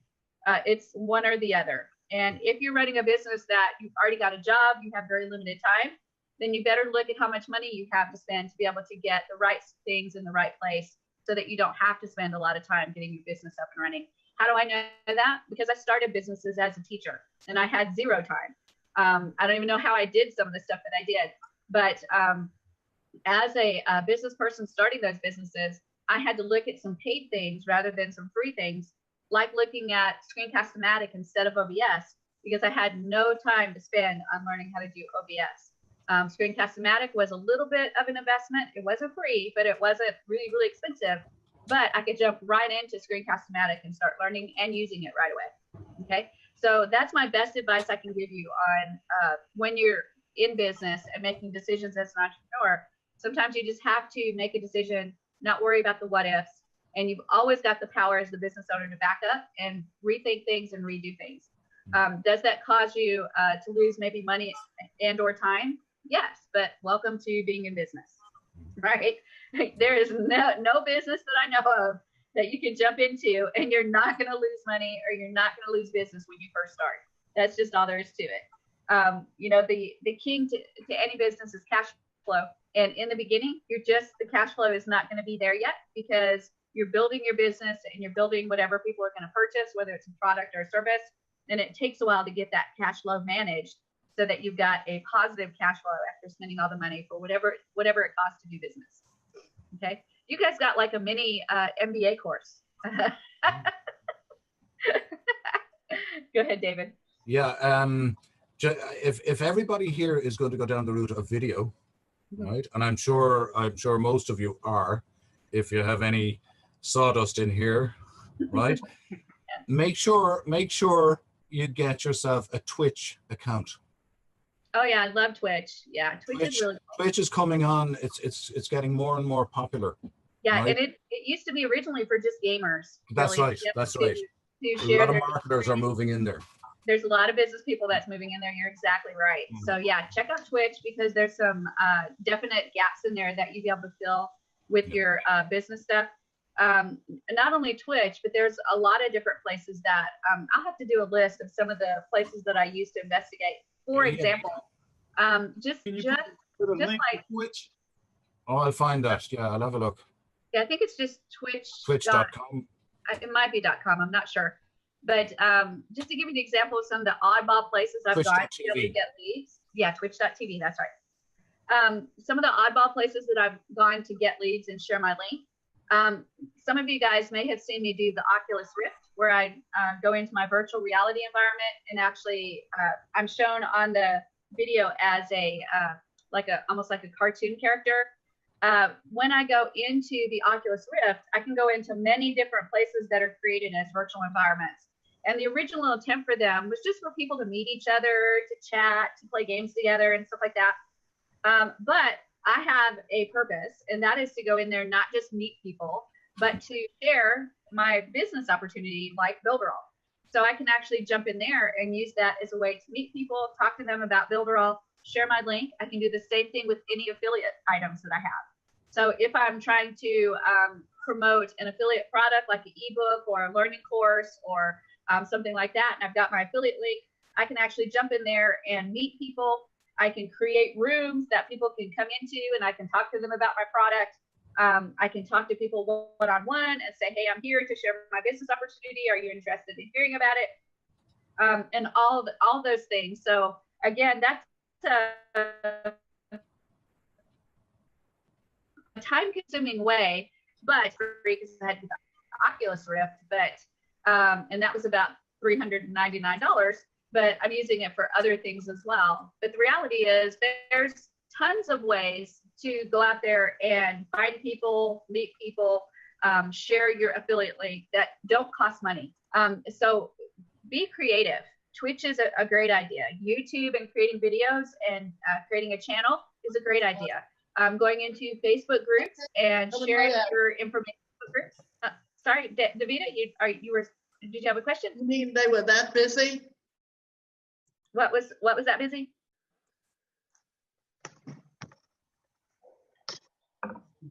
Oh, okay. I'm gonna mute. I think she has other things she's doing. But yeah, you can be creative. Anything out there that you've got contact with people, you can try to figure out a way that you can share those affiliate links. To me, that's fun. When I first got the Oculus Rift, and then saw this kind of open door to all these different virtual reality environments and what was available, I thought, oh my gosh, this is an untapped resource to be able to share business opportunities and stuff like that. So just use your imagination and look at what you're involved in and what you're connected with now, and then think of creative ways that you can share your opportunity and your affiliate links. All right, so those are all organic type methods that don't really cost a lot of money. Or no money. But the next thing I'm going to talk to you about is actually paid traffic. And paid traffic is a little bit different because it's going to cost you money. And to me, there's like no guarantees that you will get leads or get signups or anything like that. To me, it's kind of the same as if you buy radio ads or television ads or newspaper ads. You just kind of send it out into the world.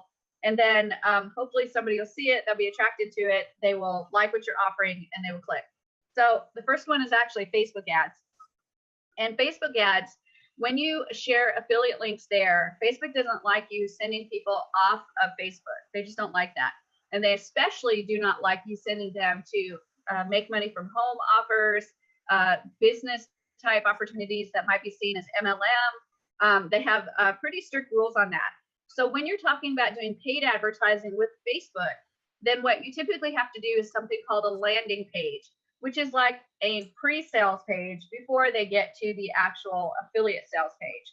So you can actually set up a landing page and either put your opt-in form to have them added to your email list, or you can put a button. And on that page, you're not really going to talk a whole lot about the actual product that you're promoting. You may mention it a little bit, but you definitely don't want to mention if it's a work from home opportunity or if it's something like a MLM or something like that. You just want to really create almost a vague representation of what you're going to send them to. And if you collect their name and email, that's even better for you, because now you're building your email list at the same time that you're promoting a product. But once you collect their name and their email and they hit join the list or join the newsletter or whatever you want your landing page to be, then the next page would be, you would send them to your affiliate link and try to sell them that. Facebook page is what you're going to use for Facebook or YouTube ads as an affiliate link. And that's specifically if it's going to a business opportunity or something like that. If you've got just an ebook that's being sold or a course that's being sold, do a landing page. But Facebook does pitch a little bit of a fit if it's an affiliate link. They can see those affiliate IDs, especially if it's called AID. That means it's an affiliate ID. So they may pitch a little bit of a fit that. So you may have to do a landing page just to kind of hide the fact that you've got an affiliate ID. So that's kind of a trick to be able to do that. Tomorrow, we'll actually work together to build a landing page so you can see how easy a landing page is to build. Can you guys hear that? My whole house is shaking. Yeah. Can you hear the thunder? Yes, you are Go ahead, frozen. Roberta. You're frozen. am I Kelly. frozen? We're losing you from here and there. We lose you. Okay, so I'll tell you what, I hate to do this, but I know this is probably going to happen. Let's go ahead and cancel today. And tomorrow we'll jump in and we'll finish up talking about traffic methods. I will make sure today to put some links in on specific types of traffic that you can get. So organic Facebook, organic YouTube, paid Facebook, paid YouTube, paid Instagram. I'll put all those links up there so you can access those and take a look at those. And tomorrow we'll talk a little bit more about traffic and we'll actually do a landing page together so you can see how to build that inside of Builderall. Okay? Everybody okay with that? Yeah, no Is that problem. good?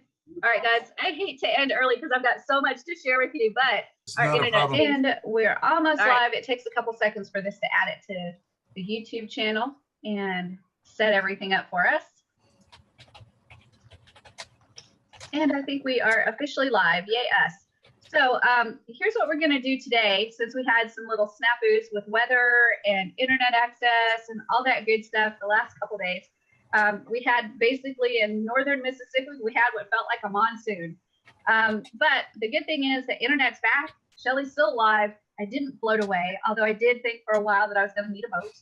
And we can continue on with this crazy thing called the affiliate marketplace. So today we're going to cover becoming an affiliate and what kind of ways you can get some traffic, because traffic is one of the single most important things that you'll do once you become an affiliate of a product. You're going to find a product. You're going to say, hey, that's going to work for my people. I want a link. Well, then what do you do with a link? And there's lots of different things that you can do. So that's what we're going to talk about today. Before I get too deep into it, though, I do want to mention that we actually have training inside of Builderall. So I'm going to go ahead and share my screen. And I'm going to see if I can find this because it's been a while since I've seen it.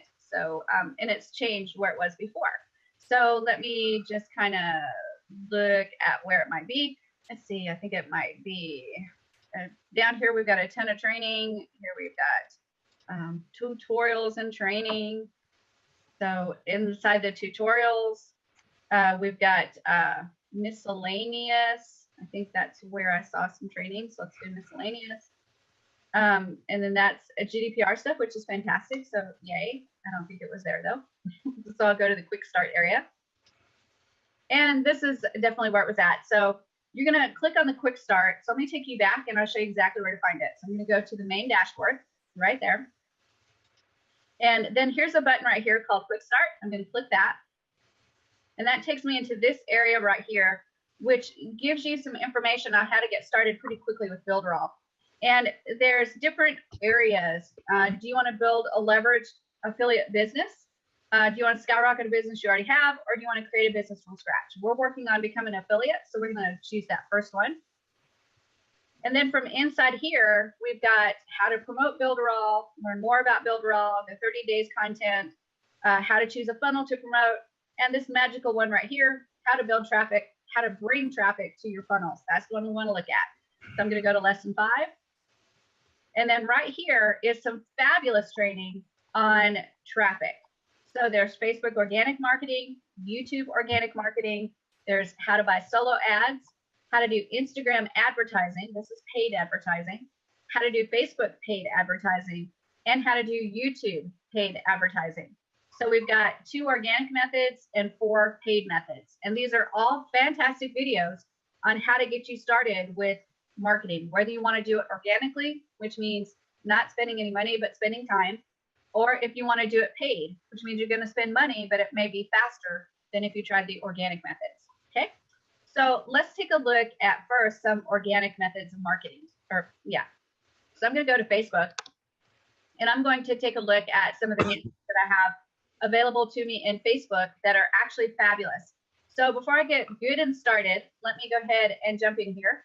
And I'm going to look at your eyeballs, and I'm going to get some ideas for affiliate products that I want to sell. So off the top of your head, think of some crazy affiliate products that somebody might try to sell on the Builderall affiliate marketplace. What kind of products do you think we might see? E-learning. E-learning. So specifically, what about? Are we going to learn how to Basket weaving. Well, if we do that, then we have to do underwater basket weaving, because that makes it even more fun. So let's do underwater basket weaving. Video editing. Great. I would like to sell live courses. Is that possible with an affiliate? What is it, Jorge? Live courses, live seminars. Live courses. Yeah. Tell me a topic on live courses. The topic is personal money management. You got it. That's a great one. All right. So I'm going to take those 3, you guys. And we're going to find... workshops. Yeah, sorry. Oh, sorry. One more? Maybe tourism workshops. Maybe to bring it away from the video and sort of, you know, make a tourism for a bit of different. That's fabulous.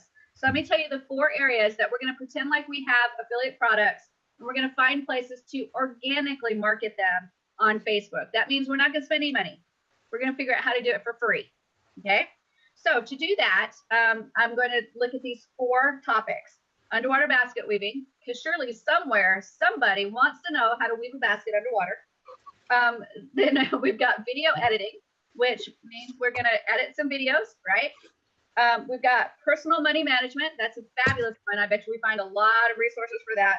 And then tourism, that's another one. That's going to be probably on the edge a little bit, and we'll find some great resources for that. So let's go ahead and start tackling how we can do that in Facebook for organic marketing. So I'm going to kind of share my screen. And I'm going to give you guys the exact way that I do this. So the first thing I'm going to do is I'm going to create a folder right here on my toolbar. I want you to notice that I've got a lot of folders here. This is what allows me to organize my stuff. And I'm just going to add another one. So I'm going to right click here. We'll go to Shelly. I'm going to right click on Shelly, and I'm going to add a folder. And in this folder, I'm going to say potential, no, we'll say marketing. We'll just call it marketing. And then I'm going to add it to my bookmark toolbar. So it shows up on the toolbar. And then I'm going to click save. Now, you'll see that it didn't show up here. And that's because it's going to throw it to the end. And mine is like really, really long. I've got a lot of resources that I use. So I'm just going to go to the end and find that folder and where it dropped it. Just all the way. Look at all these, you guys. This is crazy. Lots and lots of resources. But that's why when you ask for something, I can get it fast. Because I have saved. You should look at my other folders and my main menu, and it's so long. Yeah, mine's really long. We're still scrolling. I thought I was bad. So there's the marketing folder, and I'm going to click and drag it, and I'm going to drop it over here. So I'll drop it right there. Do you see where that black line shows up? That means when I drop it, it's going to appear right there. So there's my marketing folder. If I click, there's nothing there yet. Nothing at all yet. So this is to remind me that this is where I'm going to be doing my marketing for whatever my product is. Okay. So now the next step is to start finding places that I can market to in Facebook. So we've got this magical thing called a search bar. And let's go ahead and search for the first topic that we were going to cover, which is underwater basket weaving. So I'm going to do underwater basket. There we go. And here's what happens is it pulls up a lot of resources, right? But the ones that I'm most interested in are actually the ones right over here called the groups. Okay, so I'm going to click groups. And now it shows me all of the underwater basket weaving groups that I have available to me. So what I'm going to do now is I'm going to actually start playing in here to see what I can find out about these groups. And if there's something that I want to join to be able to market inside of the groups. Okay, so to do that, I don't want to mess up my search results. If I just click this, it's going to open in this same window, and I'm going to have to hit the back button, do the search again. It gets a little hairy. So instead of doing all that, I'm just going to right click this item and choose open link in new tab. When I do that, it just opens in a new tab right beside the other one, and I can take a look at this group. So what are the things that I'm going to look for in this group? Well, the first thing is I'm going to look at the history. This one was made in 2015, so it's been around a little while. And then I'm going to look at the description and make sure I understand what the description is. And a lot of times inside the description, it'll tell you what the rules of the group are. So you can't post every day, or you can't do this, or you can't do that, or you can do this, or you can do that. This one is, the description is underwater basket weaving usually refers to a course in college that's pretty useless and basically something you'd never really use in real life. Some of the rules that it says, this is not a singles or hit me up group. The content should be considered adult content. So if you get offended easily, this is not the group for you. No nudity, that's important, David, remember that. And nothing can be considered racist or disrespectful. And then if you ever see anything posted, just let the admins know, okay? The group type is a custom group type. So this is a group that's been made specifically for whatever the needs are of the admin. And amazingly, this group has 293 people. And then the next step is to actually see if they have allowed you to see any posts, which they have not. So we cannot see the type of posts that are in the group. That would be the next thing to check, is what kind of posts are getting put in that group, just so you can get an idea of what the tone of the group is. This one's blocked so you can't see it. So the only option you have to do is click join group. And for me, I've got a couple of profiles. So it asks me which profile. I'm going to pick the Shelly Turner one and click join group. And now what I have is I've requested to join the group, and it's in pending mode. So I'm going to be waiting on an admin to approve me. So what I can do in this marketing group is I can actually right click and I can add a folder, and I can make that folder called pending and then click save. So now inside that marketing folder, I've got another folder called pending, and that's where I'm going to put the link to this group, right? Because what's going to happen is I'm going to ask to be a part of it, and then I'm going to forget that I did it. Because if you ask me tomorrow, I'm going to go, yeah, I joined a couple groups, but I have no recollection which ones they were. So you need to be able to save it so you can go back and take a look at what's still pending.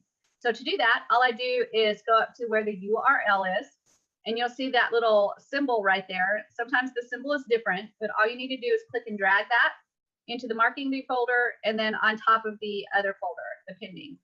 And now it's actually saved in there, so I can go back and look at it anytime I want to.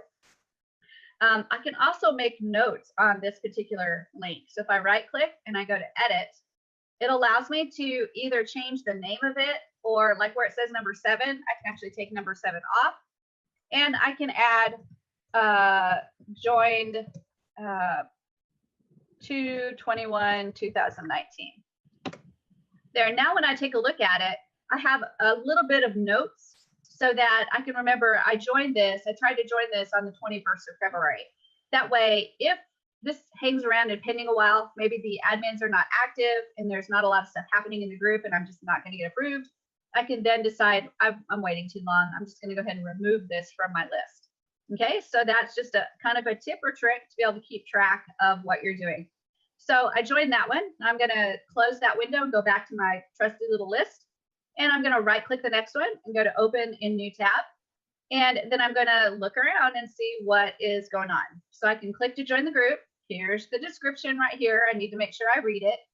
And let's see if we can see how many members there are. Sometimes it says it right away and sometimes it doesn't. Here's the members link. So I can click that and I can see there's 148 members and one single admin. And then I can go back to discussion. I can see that it's got some posts that I can look at. And I don't even know what this post means. I've broken my glabellum time out. I don't know what that means. But you can take a look at some of the messages that are there and see if this is the type of group that you want to join, and if your product, your affiliate product, matches what's happening in this group and you have permission to post to the group.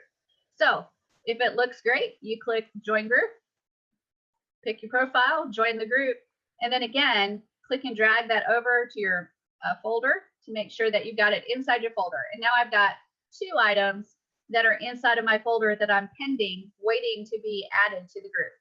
So that's how I take a look at these groups and I get added to these groups, okay? So now let's take a look at a couple of other ones. We did underwater basket weaving. Let's take a look at the next one, which is video editing. That's gonna be a good one, I think. So video editing. Oh, let me do it again, video editing. There we go. And it's got my groups listed. And here you can see there's a ton of them, right? Here's a video editing group that's it just says video editing. Here's YouTube and video making tips, video marketing mastermind, videographer and photographer freelance. This is crazy. How I'm sure this is a huge list to go through. But again, what you're going to do is you're going to find a group that looks promising. You're going to right click and go to open new tab.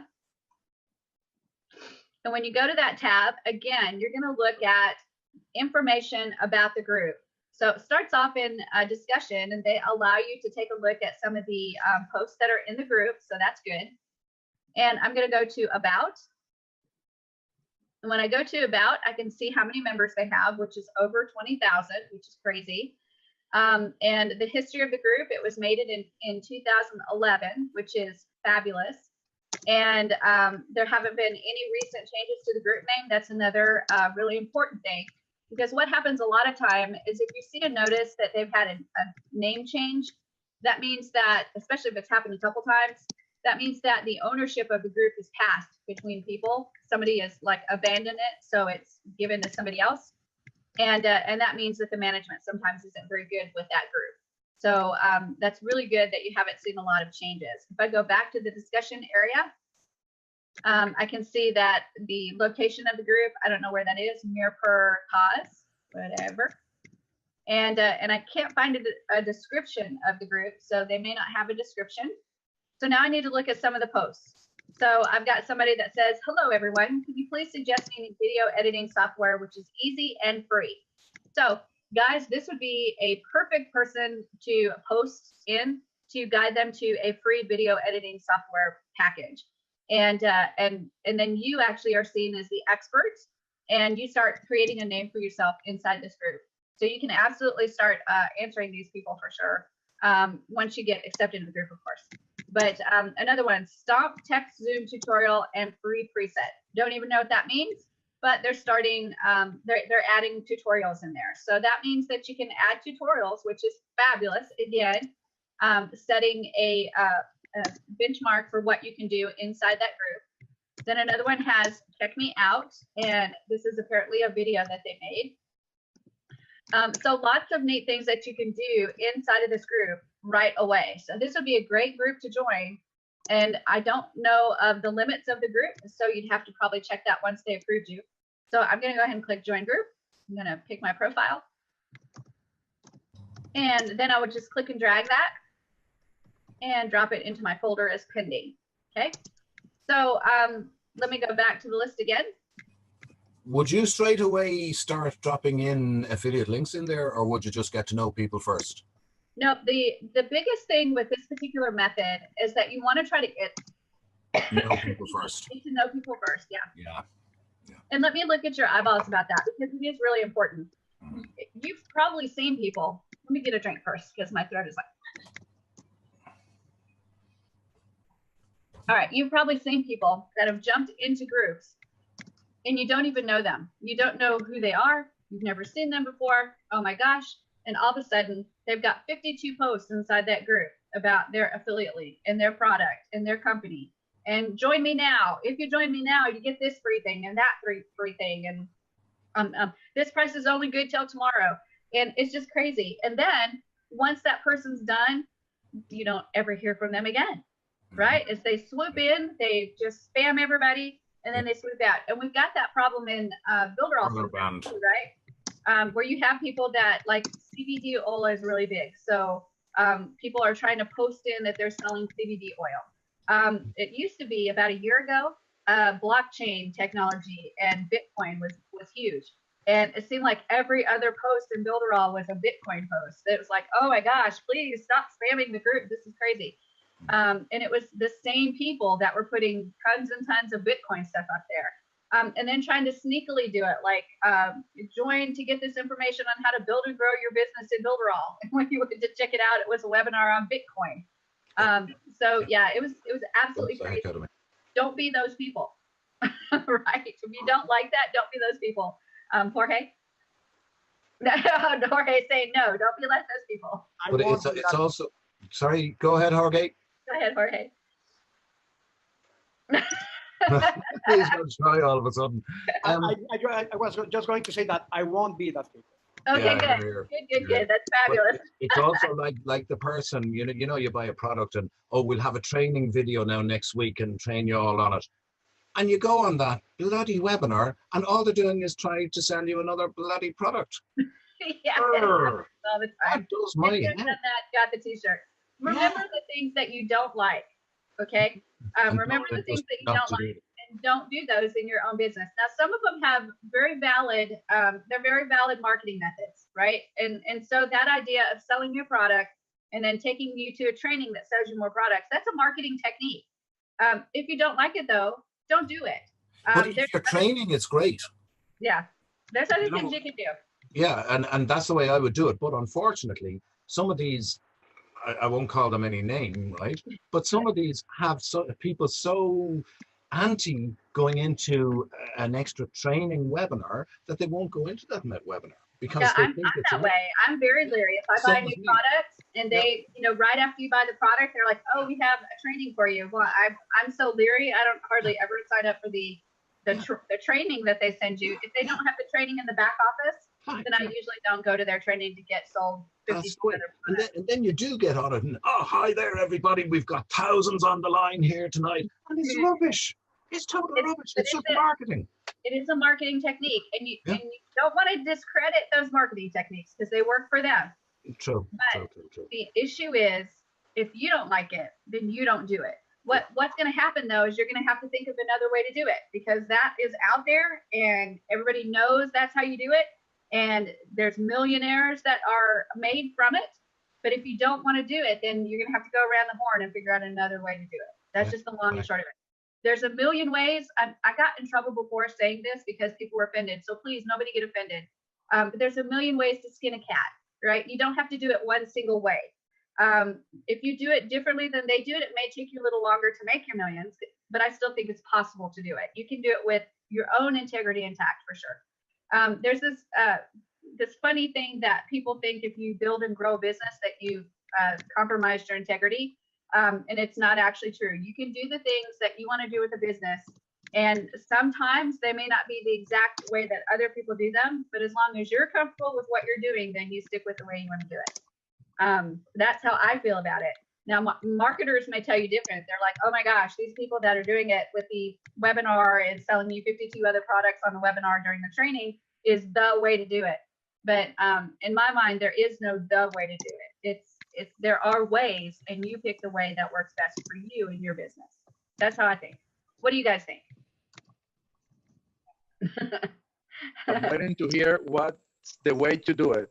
So I know, right? Really, whatever works for you, yeah, is the case. It doesn't matter how you do it, as long as you get your information out there. Yeah, that's true, Davida. That's the absolute truth. I mean, it is. When you look at new people in Builderall and they're getting started, And every once in a while, I don't do this very often because I don't really like to do it, but every once in a while I'll post what I've earned. And I'm not doing it to brag. I'm just doing it so that somebody out there can see it and go, my God, if Shelly could do it, I could do it, right? So the reason I don't like posting it is because always, as soon as I post it, somebody jumps in, well, several people jump in and say, wow, can you show me how you did that? I want to learn. I want to hear how you do it because I haven't had any luck trying to get people to click on my links or to get on my affiliate programs. I mean, yep, and it's not working out for me. Yeah, and honestly, it's all about getting out there and doing it and doing it and doing it and doing it. That's the key. And so let's talk some more about what I do. What's that say? I got an idea so smart in my head would explode if I began to know what I was talking about. There, that's it. I wonder would we try that on a landing page? That's true. Probably work. Probably would work. That's true. Well, let's do a few more Facebook things, and then I'm going to show you some of the things that I did for myself when I was doing this strategy, because this strategy is how I built to grow my business as big as I have. So let's go ahead and share. And we talked about video editing. So again, just in the group area, I found a ton of resources where you can get started. Now, if you're doing video editing and somebody is interested in learning how to do video editing, is it always going to be under the search engine of just video editing or the keywords of video editing? Or would there be something else we could search to be able to capture people that wanted to edit videos? So you guys tell me, let me stop sharing. If I'm wanting to be a video editor and I'm looking for those people that are interested in video editing and maybe taking a class on video editing, what other things can I search? Who's going to be looking for becoming a video editor or doing video editing? Audio editing, maybe? Audio editing, that's fabulous. Let's take a look. Yeah, let's take a look. So I'm going to change this to audio editing. And oh my gosh, I need an editor. That would be a fabulous one to look at. Edit/audio, that would be a fabulous one. Video, audio, photo editing, that's another fabulous one to look at. So you can see that another way to go about it is to kind of think, you have to kind of think sideways a little bit, right? So instead of going and targeting that video editing only, who are some people that want to do video editing? Let me tell you somebody that wants to do video editing that you may not ever think about is teachers. Oh yeah, I was just about to say it. Yeah. So look up teachers, college instructors, look up some groups that have those people in there. And wedding planners. There you go. See if you can find those types of groups. See if you're allowed to post in there. That's the next thing. Remember that the idea is to always look at their rules of the group to see if you're allowed to post in there. And even if they have rules, here's another sidebar, is even if they have rules where you're not allowed to post like a promotional item, affiliate links, or sell a product, that doesn't mean that you cannot contact the admin and ask them if you could do so, right? There's no reason you cannot ask them, because all they can do is say no, and you're still right exactly where you were before. There's like no change, right? So always keep that in mind, that even if you find a good group that's got a lot of people in it, that would be really good, and it has rules that says don't post your promotional item, you can still contact the admins and say, hey, I've got this great course. It's a 7-day course. It teaches you how to do video editing. Can I put my link in there? And then they may come back and say something like, sure, you can for $20. Well, then you have to think about it. Is that worth an investment to spend $20 to put your link in there for your product? It is not impossible to get in there, even if it's against the rules. You just have to figure out a way around the rules. That's all there is to it, without getting, in trouble. But I will tell you this, I've been kicked out of groups before, and I'm like the queen of nice, but I still got kicked out because I wasn't paying attention to the rules, right? So I have all of these groups that I've got listed, and I just go through and post and post and post. And sometimes I posted without referring back to the rules and got in trouble. And you'll have some groups that, allow you to post your links like only on Mondays. And I might've posted it on a Tuesday and got kicked out. So if you get kicked out of a group, oh my gosh, do not get depressed, do not get sad. Don't walk around going, oh, get kicked out of a group. You can pat yourself on the back and say, welcome to the club, because it happens. As long as you're not doing anything intentional, right? As long as you're not doing anything intentional, it's okay. It was just a mistake. When you're a business owner, you make mistakes. That's how it works. You know, you're just going to make mistakes. So you find another group, hopefully a group that has a lot of great people in there, and you can join another group and promote your product in that group. Okay. So now that we've talked about some sideways ways of finding video editing, let's look at the next one. It was personal money management. This is a great one. So I'm going to go ahead and share my screen. And let's go in and look at personal money management. And that's going to pull up right away, probably a ton of stuff, right? And this one right here has 12,000 members, 6,000 members. Ooh, this one's a small one at 71 members. Here's almost 3,000 members. So tons of places that you could join here. But then we have to think, let's think sideways a little bit of what type of people would want to know more about personal money management. So what are some other groups we could look at? Entrepreneurs somehow? Entrepreneurs, oh my gosh, that's a great one, because they're gonna wanna know how to manage their money. So you could just put entrepreneurs inside of that search bar and find a ton of groups. I know you'll find a ton of groups on entrepreneurs. House owners. And, I'm sorry, what was it? House owners. House owners, that's another really good one, because those are people that want to know how to manage their money. So you got to think of it sideways. And once you start thinking of it a little bit sideways, the world starts opening up with what you can do with joining Facebook groups. Right? How about financial education? Financial education, oh my gosh, and college students, oh my gosh, all of those are viable for wanting information on how to manage your money, right? So great, you guys have got this. So yeah, you can see that if you go a little sideways on figuring out what groups you want to join, instead of head first, you'll find out that you can find a lot of resources on where you can promote your affiliate product. Okay? Think so outside the box, basically. Yeah, absolutely. Let's look at tourism, because I think that's going to be another neat one to look at. So let's go with tourism. And we'll put it in there. And oh my gosh, popped up first, Tourism Geeks. That's really fabulous. Tourist Helpline, tourist agencies, Forever Tourism. Ooh, that one has 21,000 members. So you'd have to really look close at each one of these groups to see what the rules are, how long have they been active, how many members do they have, all that kind of stuff. And then see if your product or your service fits in there with what they're doing, and if they allow you to add your stuff in there. So what are some ways we can look sideways at tourism? So instead of going head first at it, what are some ways we can go sideways at it? Self-drive.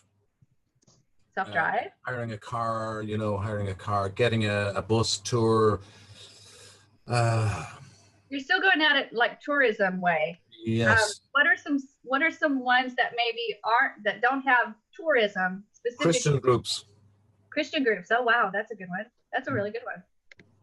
That would be a great one to get into. What about entrepreneurs? Yeah, good one. I know that I'm an entrepreneur, and one of the reasons that I got into being an entrepreneur is I wanted extra money to travel. Perfect. Yeah. Yeah, so that would be an interesting group to jump into, right? Yeah. What about teachers? Perfect. Yeah. Yeah, teachers have summers off. Yeah. So there's a come lot on, of lad, start thinking here. Come on. What about tourist transportation? Tourist transportation. Yep. Let's see. What about groups that are specifically related to tourist areas, like maybe Paris? Something about Paris. Something about Dublin. Yeah. There's one there, Ireland travel tips, like different country travel tips. For travel tips, that would be another really good one. Yeah. So you can see how you could go after that from a really sideways perspective. Mm-hmm. So instead of just going after the people that are specifically saying, I want to be a tourist, you're going after people that you know are probably likely to want to be a tourist. Ancient places. Yeah, absolutely. Machu Picchu, like if you put in Machu Picchu there, I'm sure you're going to find a huge amount of people looking at Machu Picchu. Yep. So yeah, so those are great ideas on how to go sideways about it. And I like that idea, because then you're kind of you're not going head on. So you're starting to be creative about how you're going to contact these people and share your affiliate product. Mhm. So what do you guys think about that? Interesting, right? Yeah, when I did Builderall, I actually went into groups like stay-at-home moms, right? That's not business related. They are moms that stayed home, but they are ones that I would contact about Builderall. I joined a bunch of groups that had teachers in them and actually got a lot of teachers signed up in Builderall. I got, what else? Unemployment groups, like how to find a job groups. Those types of things where I You know, joined. one for you to go for, Shelley, and I know there is a group on it, breastfeeding moms. Yeah, that would be another one. You know, and they're just bringing up their children, like, you know, I think it's a great idea. But a cousin of mine, it's a long story, but she was big into that. Mhm. And there is a big group worldwide. So Absolutely. you look into that yourself, actually. No, it's no use for a man really going into that. Yep, that would be a good Laugh one. at us. Yeah, you can see though how you can go sideways at something and think of it in a little bit different terms. Sometimes, especially when we want to make money in a hurry, we think about like the direct path. Like, what's the direct path to get there? And direct path is make money online with Builderall, right? That's the direct path. Another one, There's single so many moms. sideways paths we can go to. Yeah. So Single dads, single moms. Yep. Like, and there's a certain age group as well in that would be the group that would be buying things and spending money online. that's exactly right. No matter whether they're an entrepreneur or not, they'd be doing that. Yeah. That's exactly right. So again, think sideways a little bit, you guys, instead of just head on with whatever the project is that you're working on for the marketplace, or if you just are an affiliate of a product, think a little sideways instead of going directly at it, and you'll find out that your market all of a sudden got a lot bigger. And would you do that if you're advertising on Facebook as well? Look into those sort of groups, or would you keep it in the mainstream? No. Oh my gosh, no. Go into the off the mainstream. I'd go a little bit of all the above to find out what worked for me. Right. Yeah. Excellent. That's good thinking. Yeah. That's the whole thing about this process of owning your own business. Is it's trial and error, trial and error, trial and error. Make a decision, get it done. Does it work? Keep going. If it doesn't work, stop doing it and do something else. That's what it is. Long and short of things. So now let's talk about how we get in there and actually make some posts and participate and actually be a part so that we can be seen, we can be heard, and then when we promote, they'll actually know us already. And they'll say, hey, that Roberto, he's something else. I need to look at what he's offering. So let's go ahead and jump in. I'm going to just share my screen. And let's say that I go into a group. I'm going to find a wacky group. Let me see all of my groups here. I'm going to go to here, I think it is. And there's manage pages. I think I go into here. Hold on just a second. Let's see if I can find some groups that we can do some playing in. So here's my groups. And one of the things that I do is I actually have and join many different online marketplaces, yard sale, virtual yard sale, that kind of stuff, because Builderall actually can be successful in that. So I'm going to go ahead and find one that maybe I haven't posted in for a while. So let's see. I'm still looking. Hold on. Holy cow. I'm a member of way too many groups. So let's see.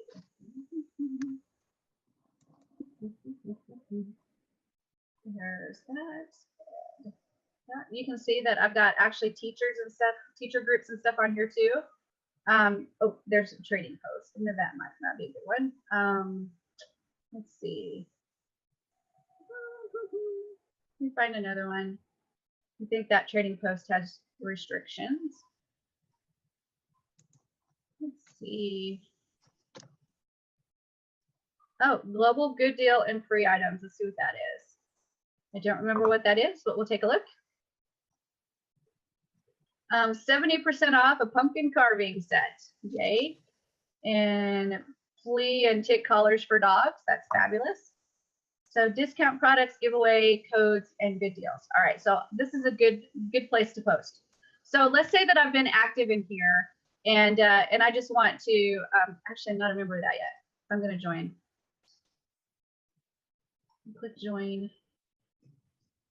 Join. And now I'm joined. Okay. So I'm going to go ahead and post something like this group is incredible. Love the great deals offered and super excited to take advantage of the offers that are shared by everyone here. Don't forget to check out the bouncy boxes on Amazon to get free stuff and discounts. And so I posted about the bouncy box, and I'm going to go ahead and click here and go to Amazon bouncy box. And let's see, here's Amazon giveaways. And I think that's a list of bouncy boxes. So right here is a great resource on Amazon discounts and bouncy boxes. If you haven't done bouncy boxes yet, these are the things where you click the box, it bounces, and then it pops open and it tells you if you've won anything. So all I'm going to do is, I'm actually an affiliate for Amazon, so I can do this and do a link, and then go here, and then I can just do, here is my Amazon affiliate link for discounts and bouncy boxes. Boop. And then post. So now I've actually posted that group. I've hopefully added something of value, and I'm going to be seen. Now, another thing I might do is shoot a video and show them exactly how a bouncy box works. So if they've never seen a bouncy box, they'd actually be able to see what a bouncy box was. So I've already added an affiliate link, which is my Amazon link, and that's just because I have an Amazon affiliate account. But even if I didn't, I could add that link to that bouncy box page and say, here's a resource, this is a value. Then the next video, the next thing I might do is create a video to show bouncy boxes and how they work, and then maybe give a couple links to a couple bouncy boxes that are some of the better bouncy boxes that they might earn a TV, or they might earn a PlayStation 4 or something like that. So so definitely giving value. So I'm going to post 3, 4, 5 times in there, and I want you to also understand that I type these in manually. Do not copy and paste, because number one, it's not cool. Number two, it's not personal. And number three, Facebook knows. They'll actually ban your account. So you can type something up really fast. If you're not a fast typer, then it may just take you a little bit longer. That's okay. But the reality is you need to make it as personal as you can.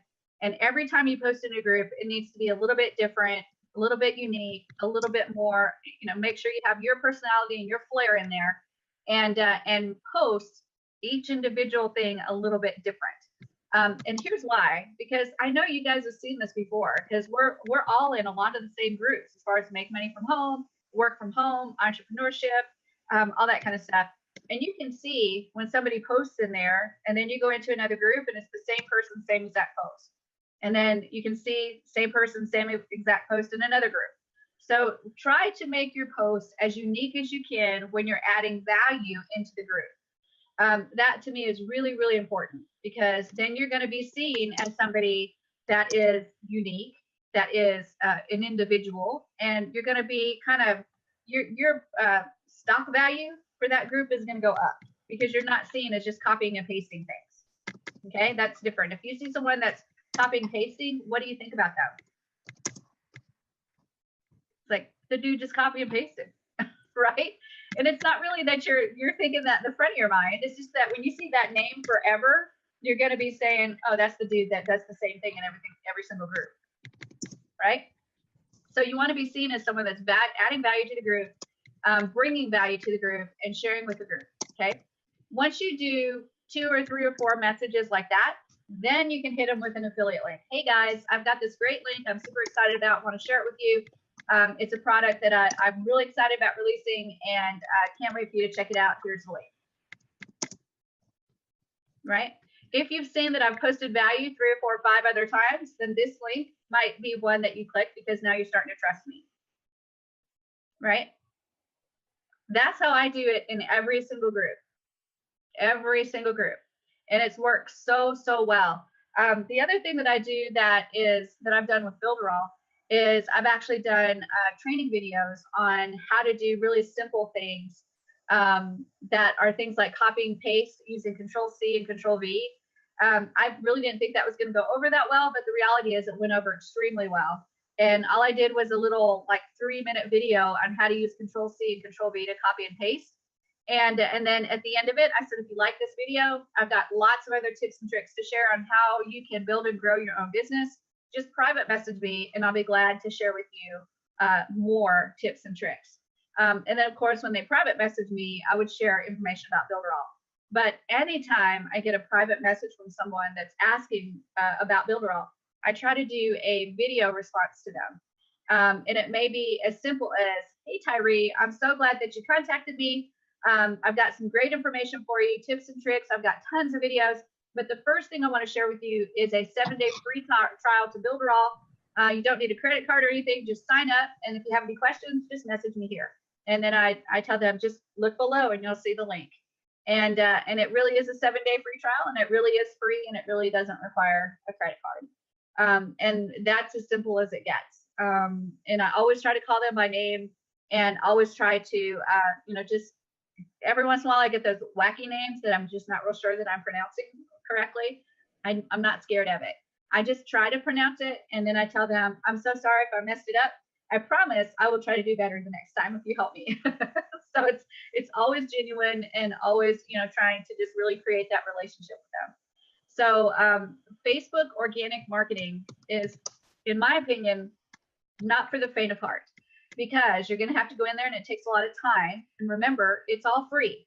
So you're going to either pay a lot of money and have it done fast, or you're going to pay in time and it's going to take time. Those are the choices that you have. Spend a lot of money and get it done faster, or not spend a lot of money, but spend a lot of time and it takes a little bit longer. Okay, so you're going to be doing one or the other for sure. All right, so any questions about the Facebook organic marketing technique? Yes, no, maybe? No? Pretty simple, right?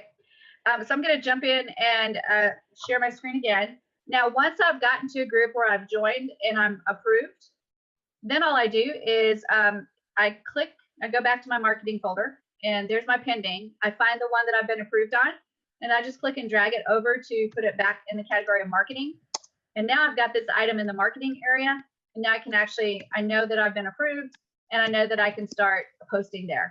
I've taken it a step further, and I added a Monday, Tuesday, Wednesday, Thursday, Friday folder, so that on Monday, I'm posting to specific groups on what I have to offer.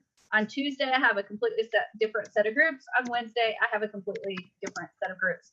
And why did I do that? Because a lot of Facebook pages or groups that I join, they have specific days that you're allowed to share your offer. So I make sure that that group gets put in the correct day. Because like I said, I've been kicked out of groups because I posted on the wrong day, but didn't realize that I was doing that.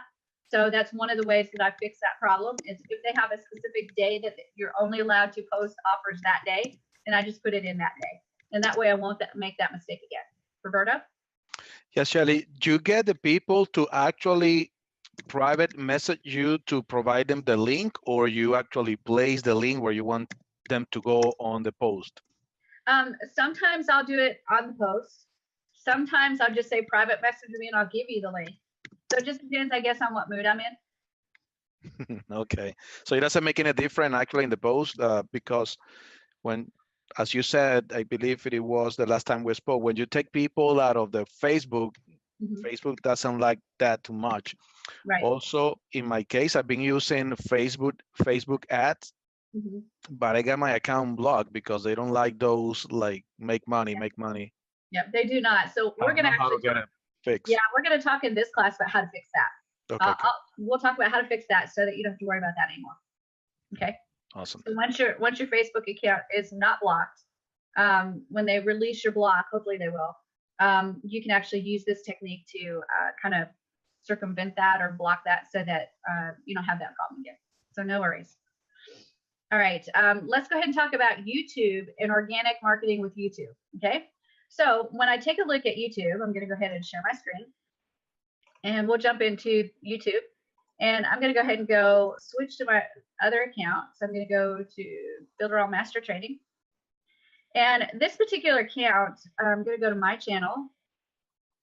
And right now I've got almost 4,000 subscribers. Not almost. I've got 3,485. So almost 3,500 subscribers. That's pretty good, actually. And what I've done is I've created some, a YouTube banner right here. So, and inside the name of my YouTube channel, I put Builderall to make sure if somebody's searching for Builderall, they'll find my YouTube channel for sure.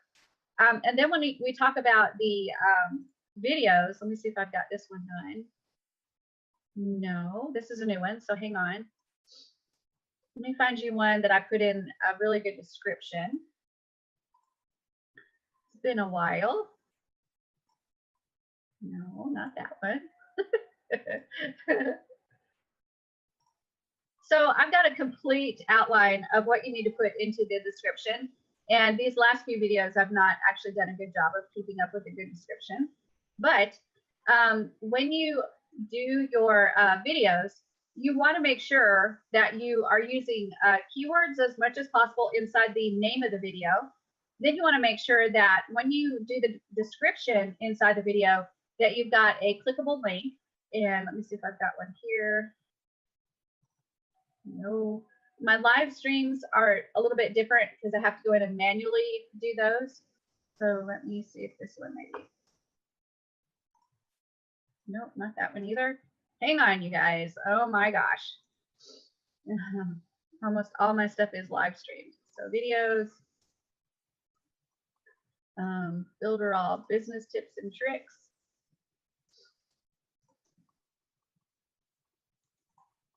Yeah, I can't find one that I have a really good description on.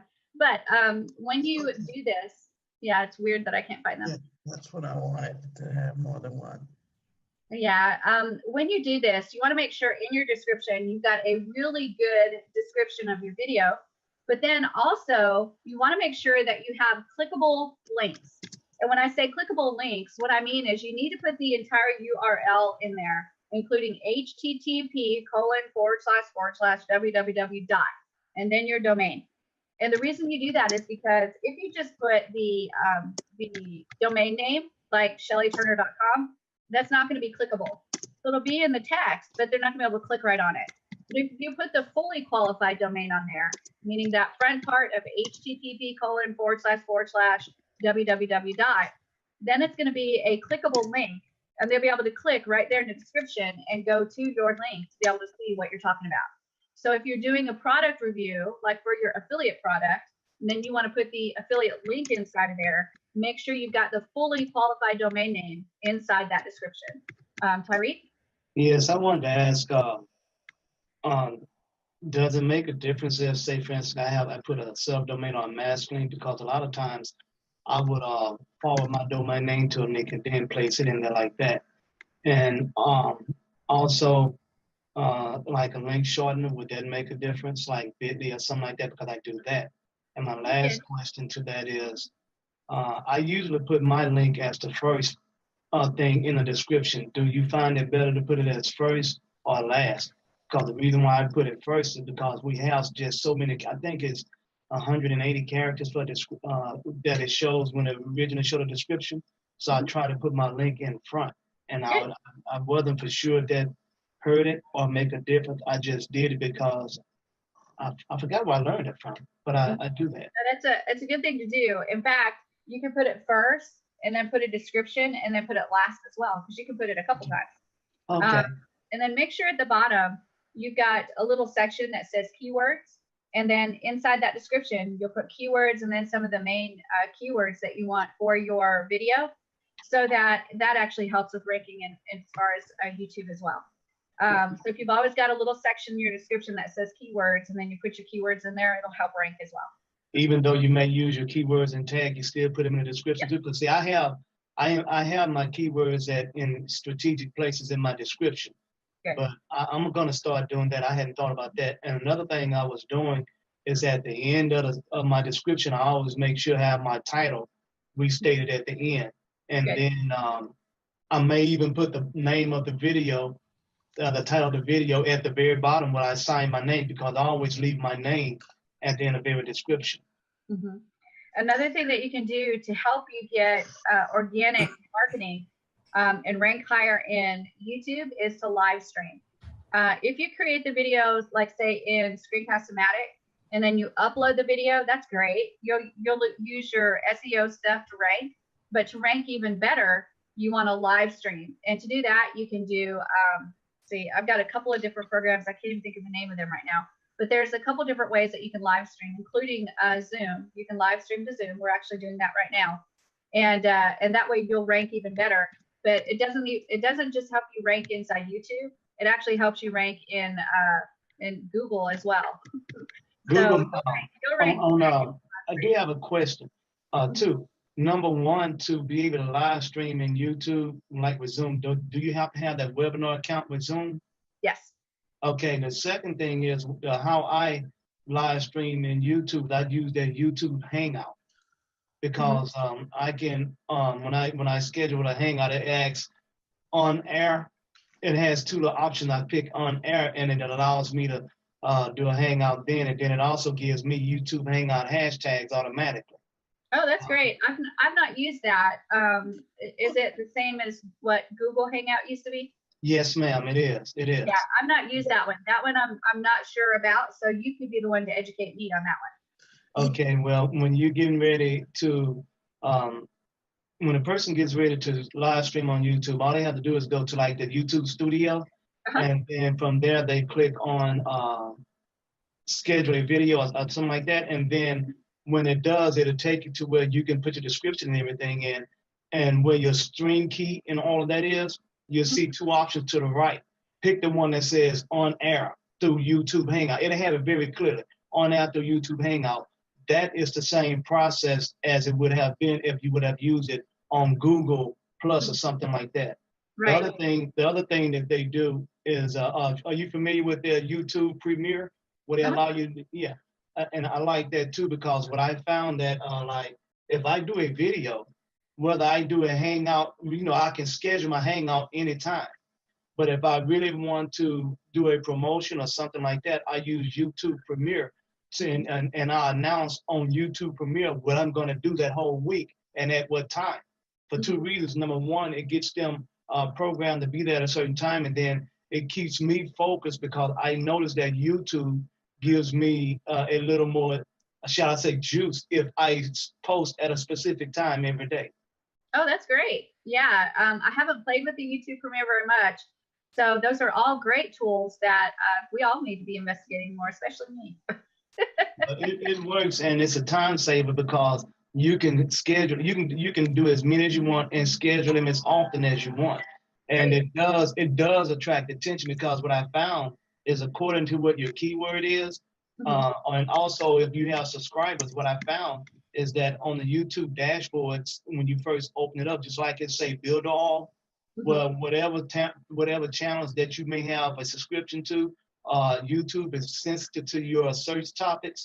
It puts those videos, those live stream videos in front of you, like it used to do when you had Google Plus.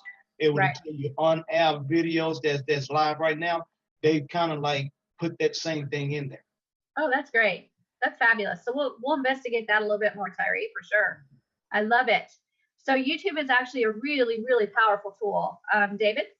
Yeah, I going back in September, I used, I'll mention the name Snagit, to video the presentation and the celebrations after a final in Gaelic football, sort of similar to your Super Bowl in America, right? And I just put it on. It's how long is the video? The video is 11 minutes, 12 minutes, 11 minutes 59, right? I got over, I have 10,669 views on it. That's great. It's fantastic, right? But if I knew now, if I knew then what I know now, I would have put in, all my affiliate things for video. Right? So if you want to make a video like this, buy this, and put in my, like if you do, like, and you can use Screencast-O-Matic as well, can't you? to Yeah. do a live performance of something. Like say you found something on. You can use it to record, and then you can use it to publish straight to YouTube. It doesn't go live. It just does it. It just publishes. Right. But you can actually use it to we'll say video the live event or record the live event. Yeah. And like if you found something on it, be it sports or be it anything, tourism or something like that, that you might find people interested, because that got me thinking to myself. And only now when you brought it up there a couple of minutes ago, I went in and I looked at it and I said, wow. And people have actually, I have likes, I have people commenting and everything on it, you know, which is amazing. It is amazing. I had that. I might have got 200 views over an old video or something, you know. So I wonder, would it be prudent maybe to edit that video and put in a couple of those links? Any of the videos that you have in the past had a few, like 200 or 300 people looking at, throw in an affiliate link at the bottom of them. Yep, absolutely. That's brilliant. Yeah. Absolutely. Yeah, Terry? I'll do that. Yes. Thanks. So excuse me, David. Go ahead. Go ahead, David. Oh, what I found, like when I do videos of Screencast-O-Matic or something like that, I'll take that, even some of the videos that I've taken down and edited them, I'll take those and play those back through Premiere.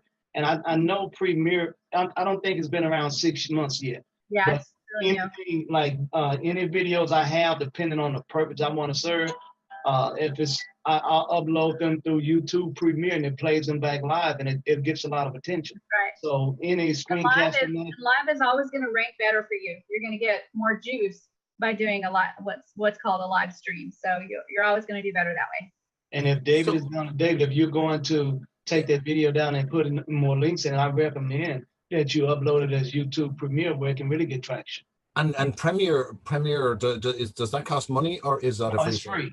It's free. It's free. It's YouTube's alternative, what I call YouTube's alternative to fight with Facebook. Oh, right. And do you find that in the back office in YouTube, or do you have to go to? When you get ready to go to YouTube, and at the top right corner where it says upload, you click upload, and when you do, it'll ask you Premiere or not. And Premiere would only be live. So if you say like publish, it's going to ask you, do you want to Premiere or not? And then you click on the little question mark, and it explains to you the rules. But it's a very fabulous thing that YouTube has done, and I believe they are doing these things to make up for what they're getting ready to do in the future. All the best, lad. Yep, absolutely. Okay, Shelley, also, Tyree, thanks for that. I'll report back. Since we were not able to have, and I want to thank you, Shelley, because since we were not able to have a training session these last 2 days, I took advantage of that, went into the Builderall's back office to the training for business, and I went through the first part, which is the basic. And a lot of things I saw, like, man, I had to pay to learn this. Right, I know, right? Yes, and I want to thank you for inspiring us to look at that. I have to go look at the base. I have to go look at the intermediate and the advanced. And for those that, if they can't get intermediate, if they click on intermediate and it doesn't show, if you look at the top of the screen, it'll tell you you have to have 3 leads to see intermediate. I don't know if that means 3 leads that bought or 3 leads that just opt in. But Shelley, thank you, because that's that's fabulous. Yep. And it help you out on the different things that you're telling us to do on YouTube now. Thank you, Shelley. That's right. It's so much great stuff. And remember, Builderall's paying for this for you guys.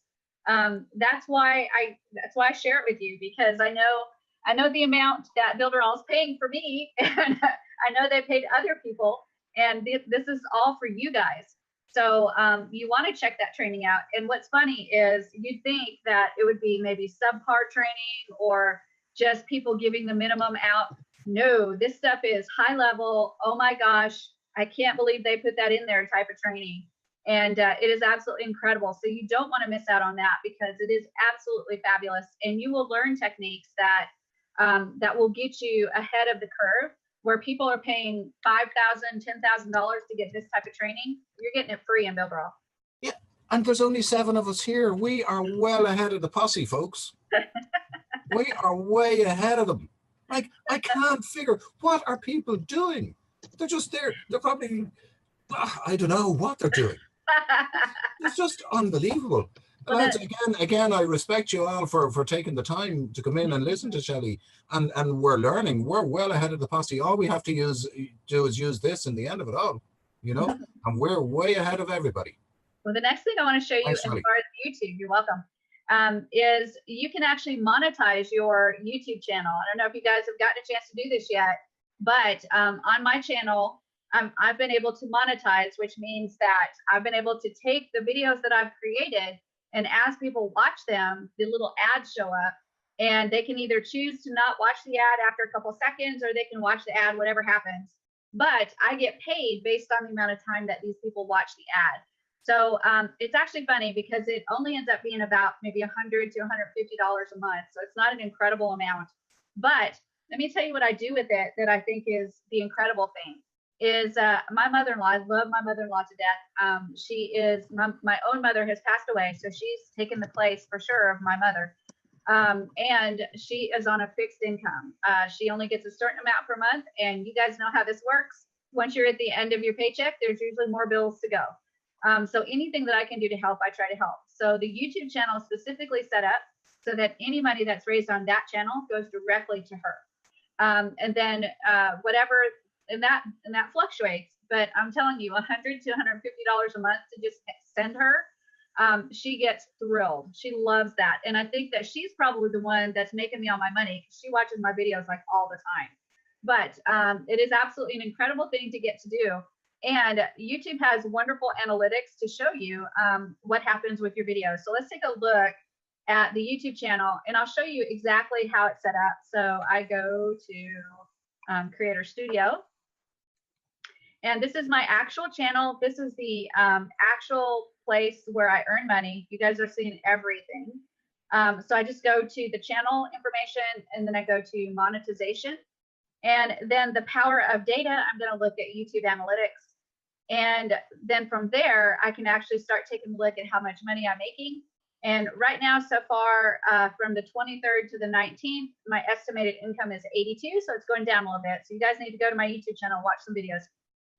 But then it breaks apart every single video and shows me how many views I'm getting and how much money that video is making.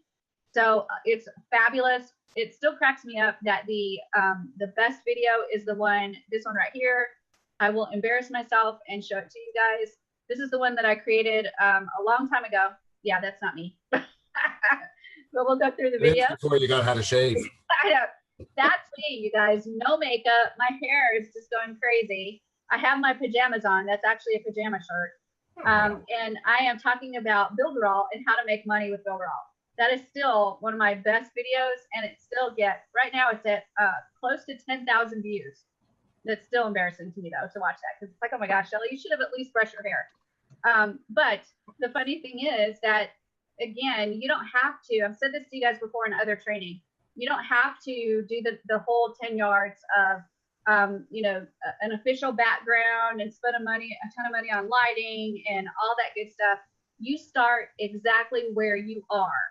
And if where you are is on a brown recliner that rocks, and you've got pajamas and you're just not feeling the makeup that day, then that's where you start. And then you just kind of get better from there. And that's my suggestion to you, is start wherever you're at. It does not matter where you're at, just start. And you'll get better, and you'll look at videos like that later, like I do, and go, oh my God, Shelley, why didn't you brush your hair? But the reality is that's still my best one. It's still my best one at almost 10,000 views. That's absolutely insane. So you don't have to have all those things, right? I've got videos where I look a heck of a lot better, and I've got the background. I did the blue screen and did a special background, and they don't have near as many views as that video. Tyree?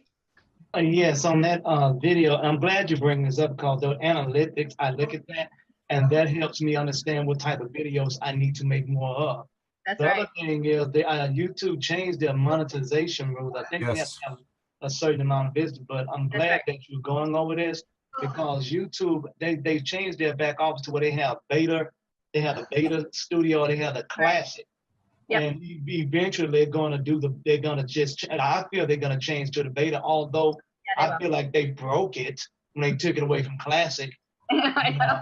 I'm glad that you're going through this because as you're speaking, I use YouTube to do a lot of things. They even have video editing on YouTube. They do. And I found it even just as good if I'm doing it through my phone. So a lot of these things you're sharing with us, even if we aren't able to be on our desktop at the time, it's still the same process on our phone. So kudos to you, Shelly. Awesome, awesome, awesome. Well, in order to monetize your channel, you need to have, I believe it's 2,000 subscribers. Once you have 2,000 subscribers, and then you have to have a certain number of hours that they've watched your videos as well. And I can't remember what that was, but you have to have a certain number of subscribers, a certain number of hours watched. Once you reach that milestone, then you can actually monetize. And then if you want to send that monetization to my mother-in-law, Monica, just let me know. You're She loves it. She loves it. It's one other thing I want to say, Shelly, which like what you're telling us, like you're training us on how we can monetize it, get a certain amount of viewers, like 1,000, 2,000, something like that. I'm bringing this back up because in that YouTube training, the basic training, it tells you a process that you can do to get your channel noticed out there more. That's right. So thank you again. You're so welcome. Awesome. You are so awesome. Oh, well, you know, I do have Team Awesome in Builderall, so the only way you can get on Team Awesome is if you are awesome. So yeah, it's kind of the way it works. Like I used to make money on YouTube before they changed it all.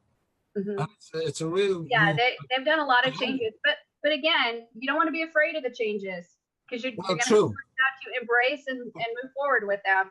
But to get so many thousands, you can do it.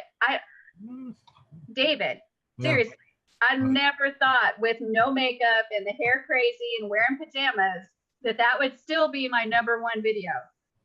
It still just blows my mind. So, oh my gosh, if Shelly can do it with her hair like this and no makeup and pajamas on and still be able to monetize and get to send that money to my mother-in-law because I don't need it, I can send it to her. It is absolutely fabulous. Never. I suppose really it's content then, Shelly, we're really talking about, isn't it? It's content and consistency. You have to consistently put content up there. Right. Yeah. Well. Yep, that's the key. I'm going to give it a lash. Are we all going to give it a lash, lads and ladies?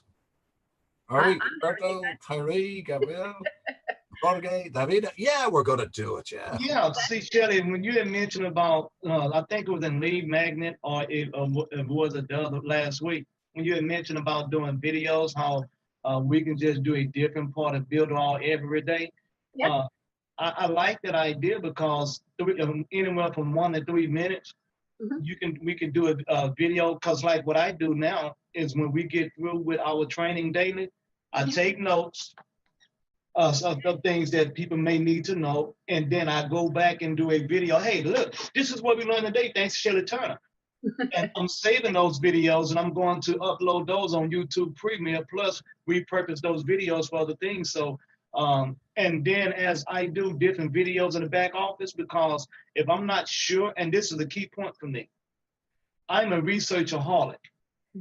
You saved me a lot of lifetime when I just go look at your videos. So I go back and I look at what we have back there, and I do my videos according to the notes and things that I got from you. And I'm planning on uploading those. Now the benefit of that is when you upload them on YouTube Premiere, you can schedule it at a certain time every day, and YouTube will love you for that. It will get you a lot of people viewing. And I can tell you, since I've been using YouTube Premiere, I'm averaging about 2 to 3 new subscribers every day. But it started with that tip that you gave us, Shelly. Good. Tyree, don't forget to record that video and stick it up on your Facebook pages as well. Okay, I'll do that. And also put it on Twitch. If you have a Twitch account, put it on Twitch as well. And Daily Motion, wherever you have a video, you record that live one, the premiere one, and then you put it on every place that you can share a video on, and you are going to get huge juices from that. Well, I'll do that because I don't have a problem with being in front of a camera. No, really? Yeah, I broke it up a long time ago when I was in I know. Me too. Yes. I've got to get used to it. Obviously, it doesn't matter, makeup or not, you can do it.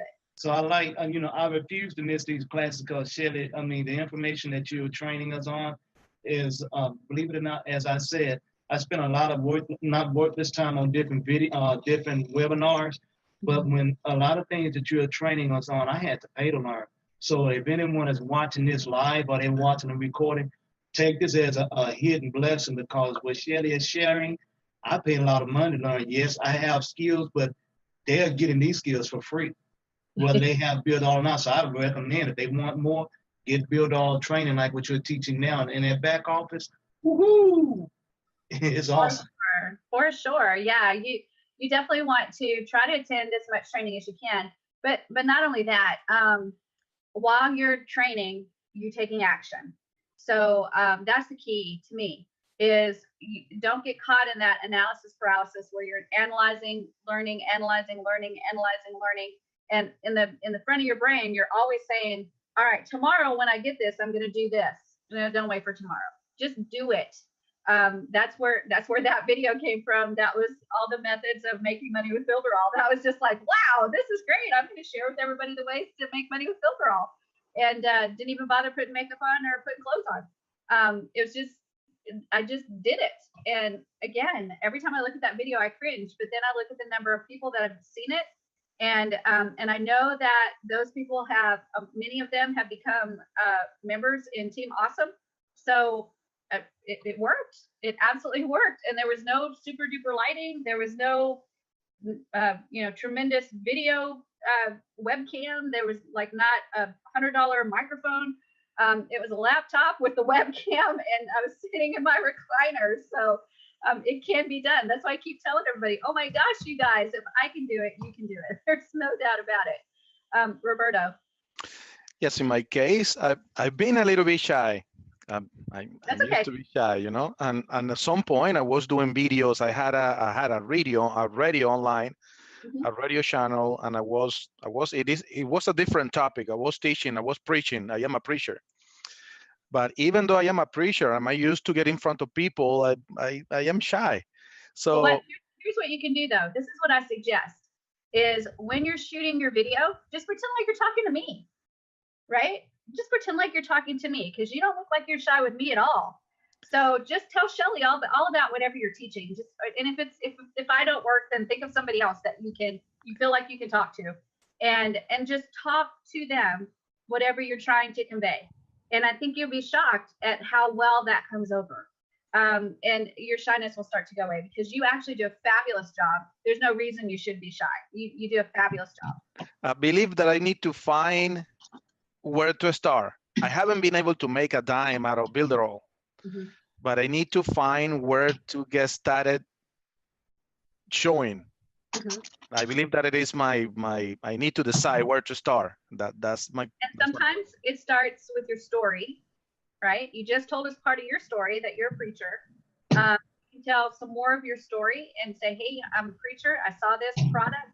I met people. I was amazed with the company. Just talk from your heart, be authentic, and then say, I would love it if you join me in this adventure, and here's how you join, and you explain to them how they join, and there you go. Same thing with your affiliate products.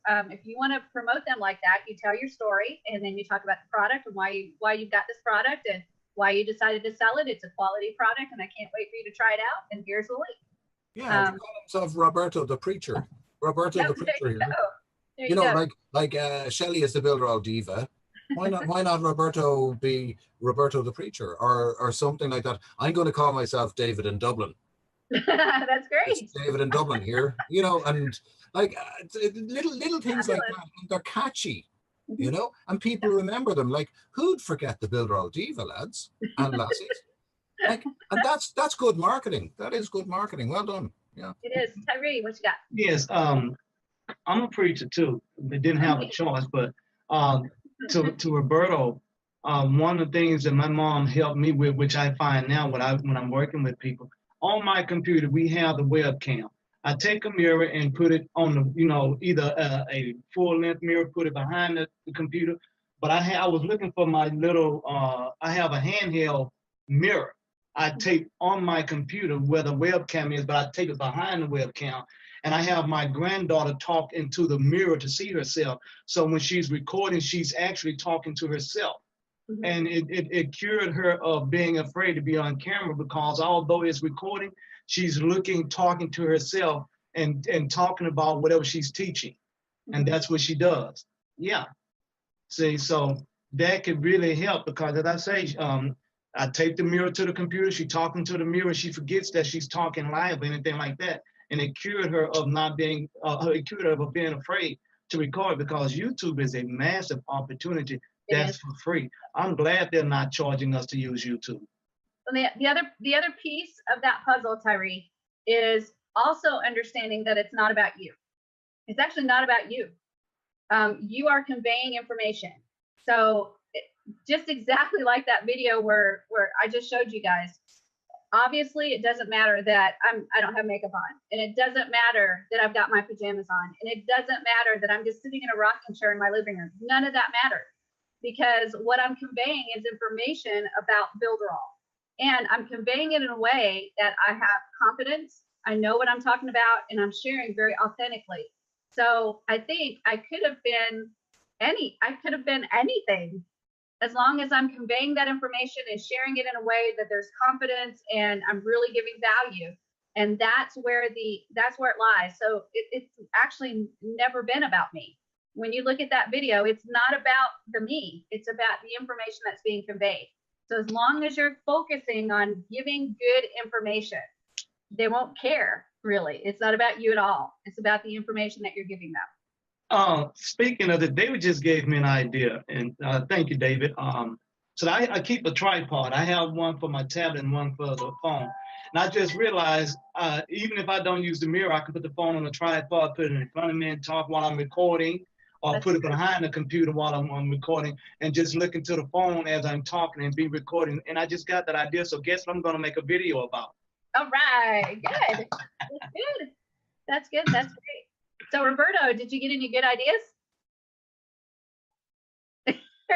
Roberto's like, yeah, maybe. I will make it work. Let's see what I'll do it. I have to do it, I guess. Yeah, there's no doubt in my mind you're going to do fine. You're going to absolutely do fine. Pretend you're at a soccer match or something and you're in the crowd. You're just one of thousands, right? And you want to be noticed. What do you do? Start screaming. Hey! You Be yourself. I'm here. Be yourself. That's what I'm saying, lads.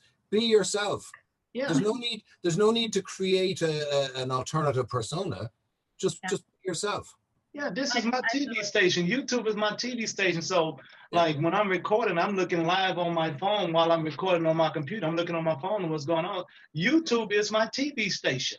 So I do what, if I own my own CBS or ABC, I treat YouTube like that. This is, I mean, man, I can't believe they let us do this for free. That's true. And the biggest thing I would say is respect is key when you're doing a video. Determination, respect. I suppose respect the viewer who's going to be viewing you with proper content instead of filling them full of rubbish. Just use it. Just think of yourself. Think of what grandma wants as well, and how she'll understand it in a much easier way than the young snowflake of 25 years of age, right? Who doesn't care less about anything and who thinks they know everything. Whereas poor grandma has to say, "Oh, I don't understand that." Make it as easy as possible for people, in other words. And that's what, Shelley, you do a great job of that. You sort of simplify everything for us. You know, it sounds complicated, right? But you just, I'll just show the screen here, boom, boom, boom, and there you go. And you sort of had this eureka moment, and we're, whoa, well done, Shelley, you know? And yeah, well, that's it. I'm going on too much. I apologize. Yeah, I want to say something else real quick, Shelley. I know you have other things to teach us, but for anyone that's watching this live or recording, Shelley, I know you have other things to teach us, but for most people don't know the techniques of doing a video, what you do when you start the video and things like that. And the reason why I'm saying this is because when you do your videos, you have that technique. So if anyone wants to know the process of doing a video, what you do at the beginning, the middle, and the ending, Shelley, you are masterful with that. You have that, yeah. The different techniques that you have, if they look at 2 or 3 of your videos, they'll notice the pattern that you start off with, and then the pattern when you're in the middle of the video, and the pattern of when you're in the end of it. I'm like, wow, that's sweet. That's nice. So, you know, they can look at your videos and look at the YouTube channel and add more juice to it and add more income. Because I'm telling you, they can look at your videos and actually get free training on how to do the video. If they well, I'll give you my secret, my whole secret. And it's a formula, right? You ready? Yeah, it is be yourself. That's important. But and don't try to be somebody that you're not. Just be yourself. But to me, when you're teaching something, especially, oh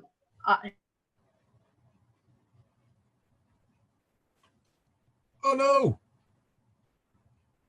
Shelly's gone. That's a perfect pose. Oh, you're there. You were. There we go.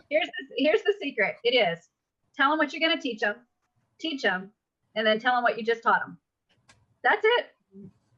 So you cover everything basically 3 times. Tell them what you're going to teach them, then teach them, and then tell them what you just taught them.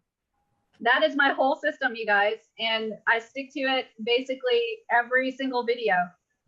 So when we start, you know what I'm going to cover, then I cover it, and then when we finish, I review what we just covered. And that's it. That is the system. Yeah. That's it. I wish it was a deep, dark secret, but it's not. Yeah. But it is. But if you're trying to be somebody different, people will see that instantly. Oh yeah, they could you imagine me there? Oh, hi folks. Yeah, it's me, David in Dublin here. Yeah, and I got this for you, and I've got that for you. Some people fall for that. They do. But the thing, you know, the way to go along it is, hello everybody, how you all doing? David in Dublin here. I just want to show you a few things that have really helped my business. Yep. Boom. There you go. As long as you're being yourself, that's really all that matters. Yeah. And even if you can't stick with the tell them what you're going to teach them, then teach them, and then tell them what you just taught them. Even if you can't stick with that, authenticity beats everything. To me, authenticity beats everything. It doesn't even matter. So what you call the KLT. Yeah, that you call the KLT. I've remembered that. That is and the biggest one being the T, the trust. That is a huge issue. KLT is know, like, trust. And that is let them get to know you. There's some, but not everybody, that's going to get to like you. And when they get to like you enough, they'll trust you enough to whip out that credit card and buy whatever you're offering. That's a fact. And they'll do it every time. Once they have that trust, once they have the KLT. That's right. Fact. Exactly. And that was the biggest thing I took out of your sales explosion, your social media explosion. You know, it's funny the way little things, just a KLT, and sort of, what's that? Yep. I've actually taught that all over the world now. That is brilliant. That is just brilliant. Well done. Well done again. All right, guys, I'm going to have to go ahead and go because we've got certified partner training come up in 13 whole minutes. But remember what we've covered today, right? We've covered the organic methods. So we talked about Facebook organic methods. We talked about YouTube organic methods. We even talked about how to monetize that YouTube channel so you can make a little bit of money off of that once you get a certain number of subscribers. So tomorrow we'll actually go into a little bit more in depth on paid advertising, including Facebook ads, YouTube ads, solo ads, and a couple of other different things that you can pay for, like traffic exchanges. So we'll talk about that. And then we're going to be jumping into building a landing page so you don't have things happen like Facebook close up your ad account. So we'll talk about that in the upcoming days as well. So we still actually have a lot to cover. It's going to be a lot of fun still because I still have a lot to share with you guys. But any questions before I go?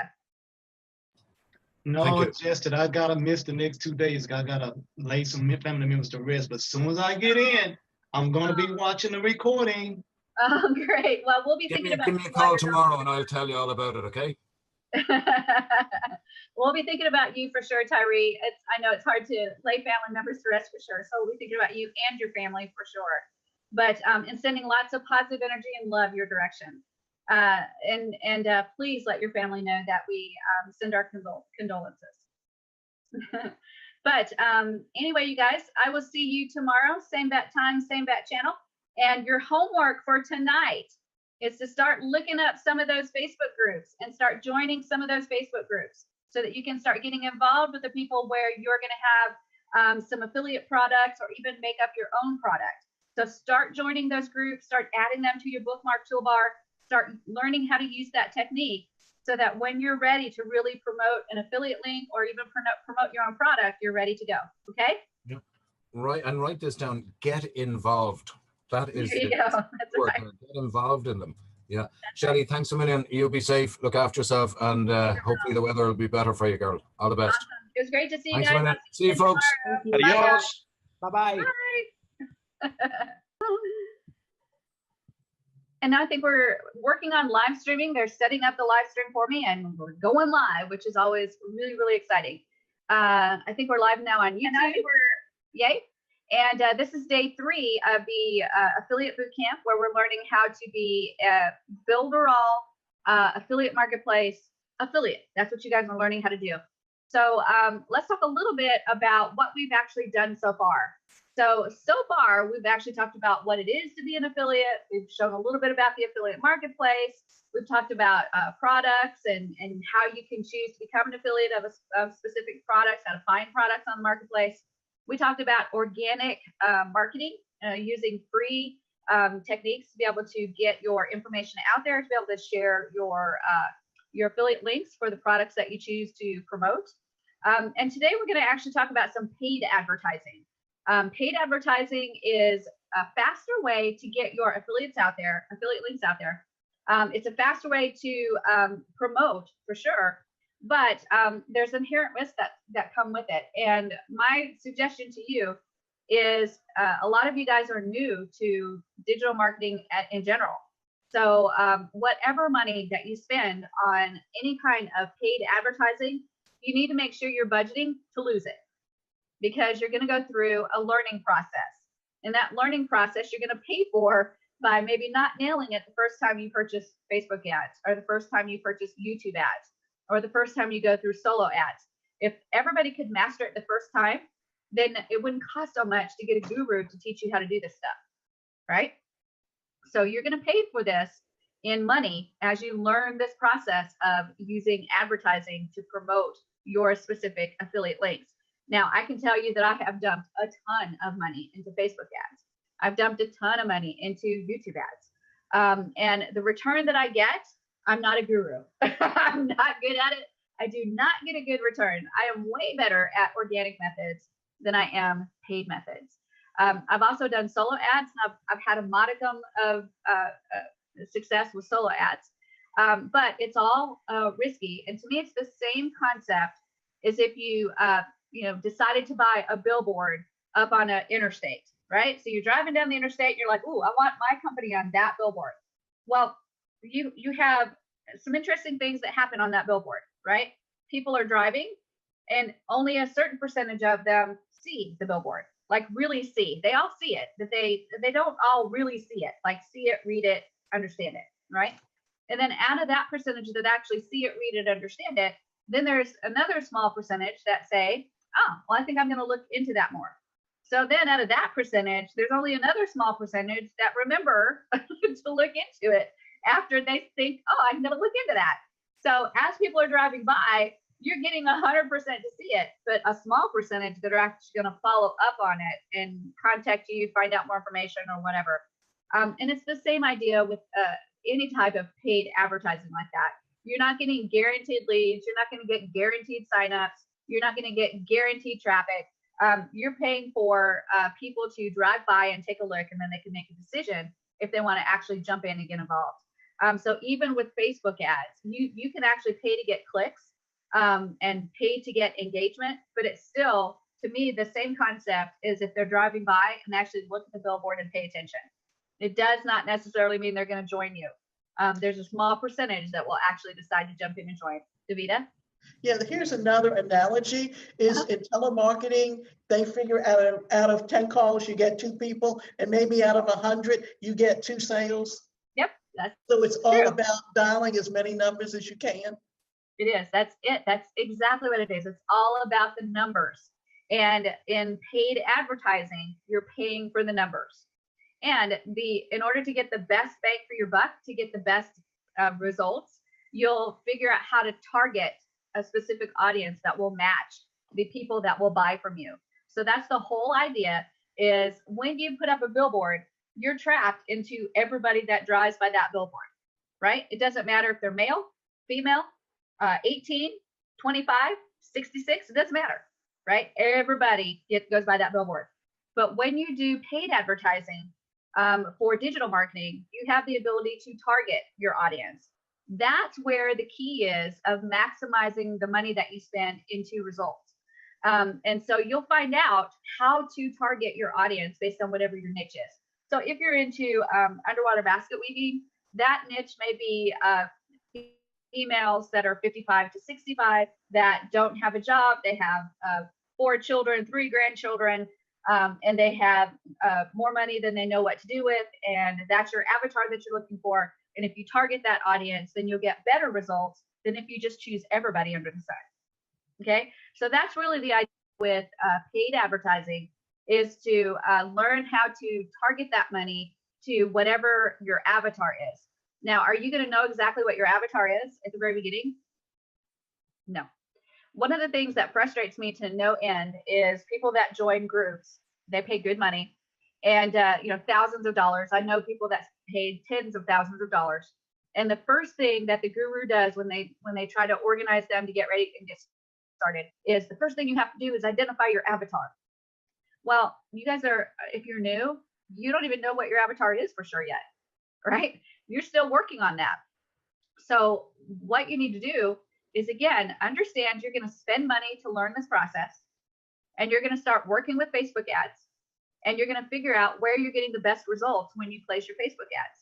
So you're going to place Facebook ads that maybe you think your target audience is males 35 to 55, they have a job, they are married, they have at least 2.5 children.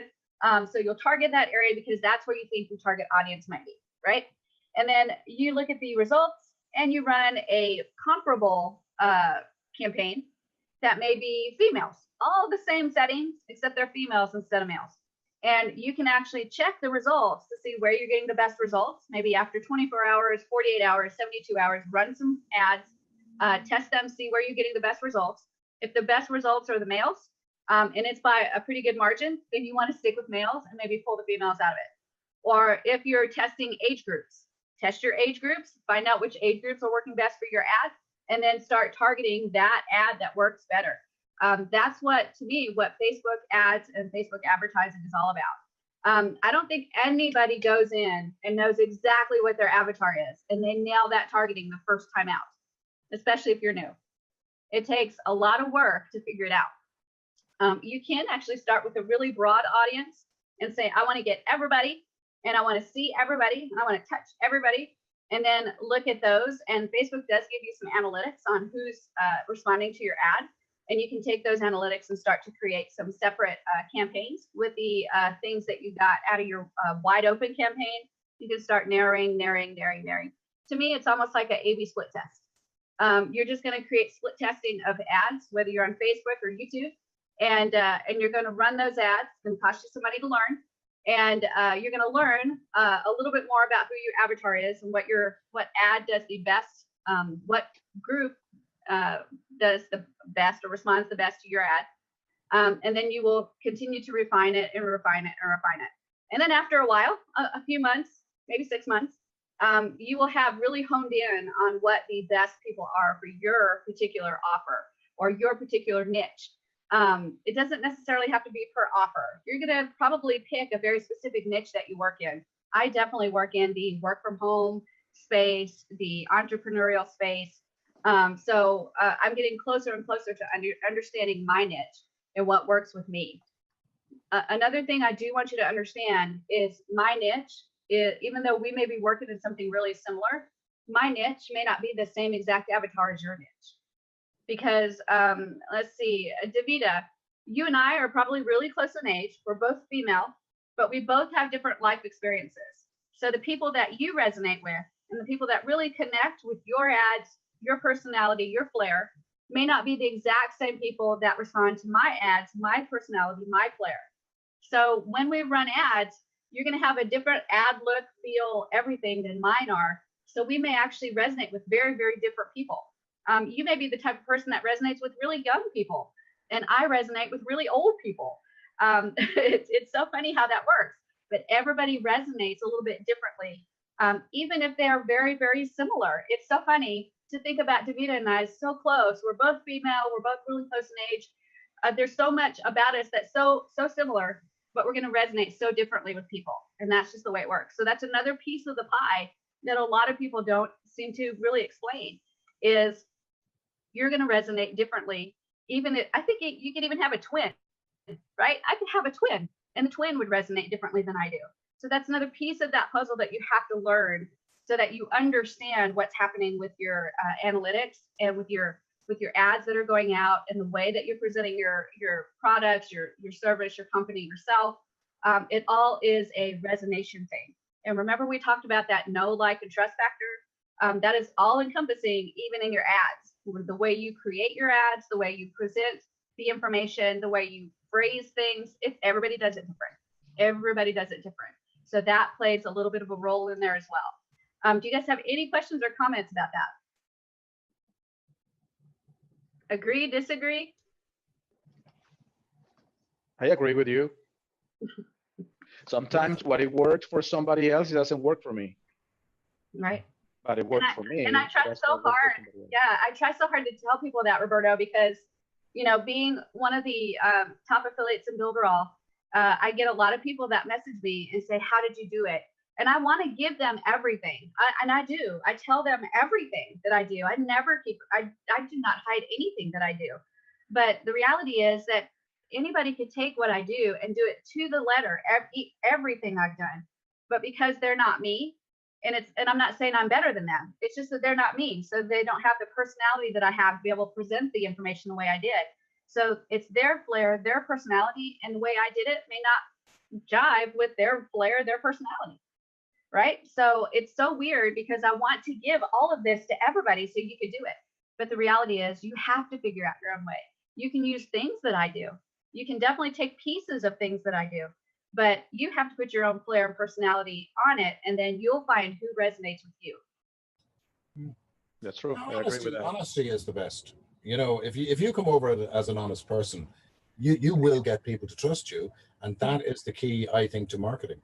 If people trust you, like everyone here is very presentable, right? We're all presentable, even though I'm just lying back here talking. But, you know, some people are there in their hats and their black sunglasses and everything. And these fellas even make money.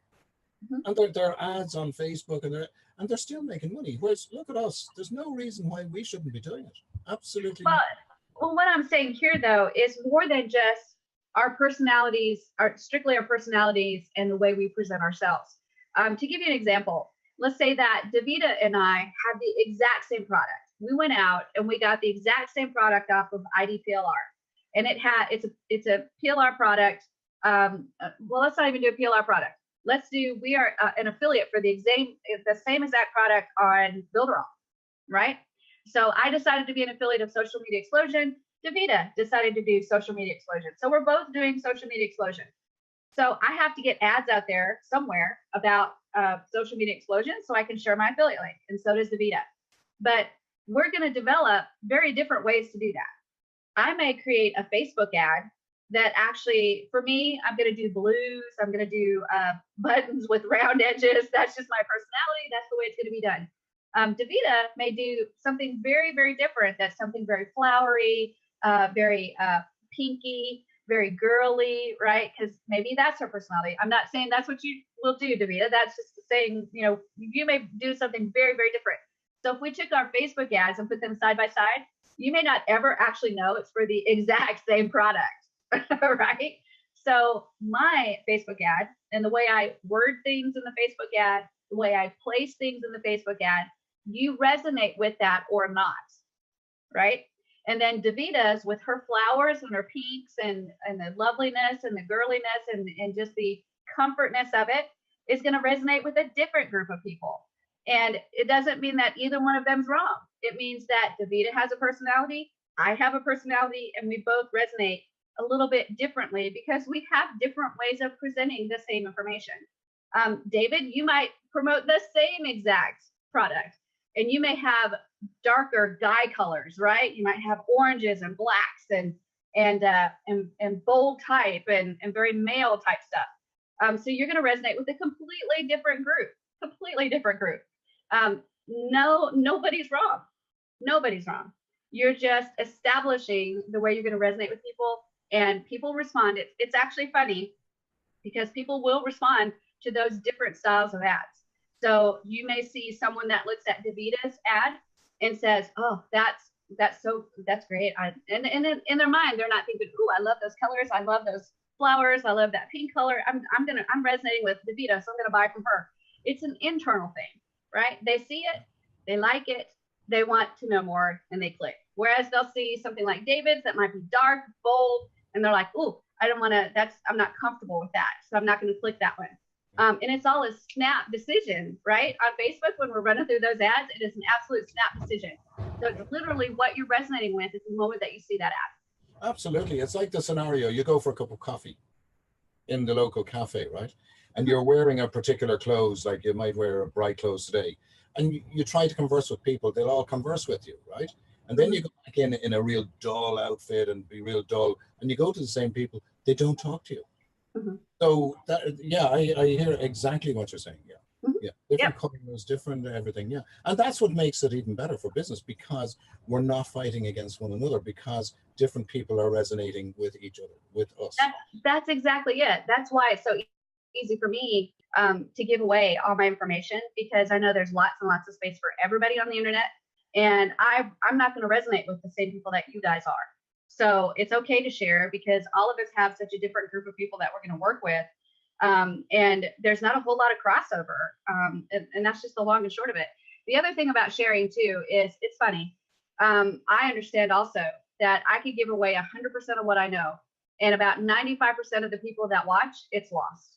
It's going to go in one ear, out the other. They'll never take action. And then out of the 5% that's left, about half of those, 2.5%, are going to maybe try to take action, but they think of 50,000 reasons why they don't need to try to take action. And one of those is usually, she didn't give me all of it. She's really hiding something. I love that one. People tell me all the time, "What are you hiding that you're not telling me?" And it's like, oh my gosh, I give you everything. So there's 2.5% that they're gonna figure a way out of taking action because they're convinced they're missing something. And then the other 2.5% are my competition. The 2.5% out of 100. So 2.5 people out of 100 will actually take action and do something. But do you, when you're presenting to somebody, do you tell them it's a network marketing scenario or not? No. Typically, I present Builderall as a tool to start a business. Yeah. Yep. Right. Absolutely. And then you tell them that you can actually make money from it. Yeah, the affiliate part of it, I don't think I hardly ever mention that when I get started. It's all literally just, hey, have you wanted to build a website or build a mobile app or start your own online business? Well, this is the Swiss Army knife of starting a business. So if you want to get started, let's go. And I make it that simple. I actually rarely talk about the affiliate part of it. In fact, I'm kind of thinking about focusing more on that with my team, because I focus so much on the tools and how to use the tools and, oh my gosh, like this incredible thing you can do, that I forget to help them along more with the affiliate part of it and growing their affiliate part. It is the best way to do it, because let's face it, most of us here are using Builderall because we have small businesses, and we find it a very, very good tool. Yep. And you know, okay, the other comes as a bonus. Yeah. It should be the tool first. Yeah. Right. Absolutely. Good. Yes. So let's talk a little bit about something that you may not hear a lot about, which is solo ads. Facebook ads, YouTube ads are going to be done to me the exact same way. You try with just a broad audience, you run your ads. You can run just a short time span of ads, 24 to 48 hours, see what kind of numbers you get and start to target based on the analytics that you get from both of those areas. And then wheedle down until you've started to figure out your target audience. And then you can really put your money where your mouth is and get some results. But even when you are good at targeting and you're good at getting results, you're still not going to get huge results with ads and YouTube ads. The goal is to at least make your money back. That's the goal. That's for me. I've never mastered Facebook ads. I've not mastered YouTube ads. So for me, whatever money I put in, hopefully I'll get the money back out and then we're good to go. To me, that's success. So the next one is solo ads, and you may not know a whole lot about solo ads. So I'm going to talk a little bit more about those because it's kind of a mystery to a lot of people. But solo ads are set up where somebody has an email list. Now they've built this email list over a certain amount of time. They may have a really targeted email list that are for specific niches, say business owners, video editors. So they may have a very targeted list. And what they do is they offer that list to people to be able to send information about their business. So you contact a solo ad vendor and you say, I have a product that I want to sell and I would like you to promote it on your list. And the solo ad vendor says, fantastic, it's going to cost you this much per click. And they usually sell you a minimum of about 50 clicks. And so you can buy those. They can be anywhere from 50 cents to $1 or more, depending on the quality of the list. So at about 50 cents per click for 50 clicks is $25. Is that about right? So $25 to get 50 clicks.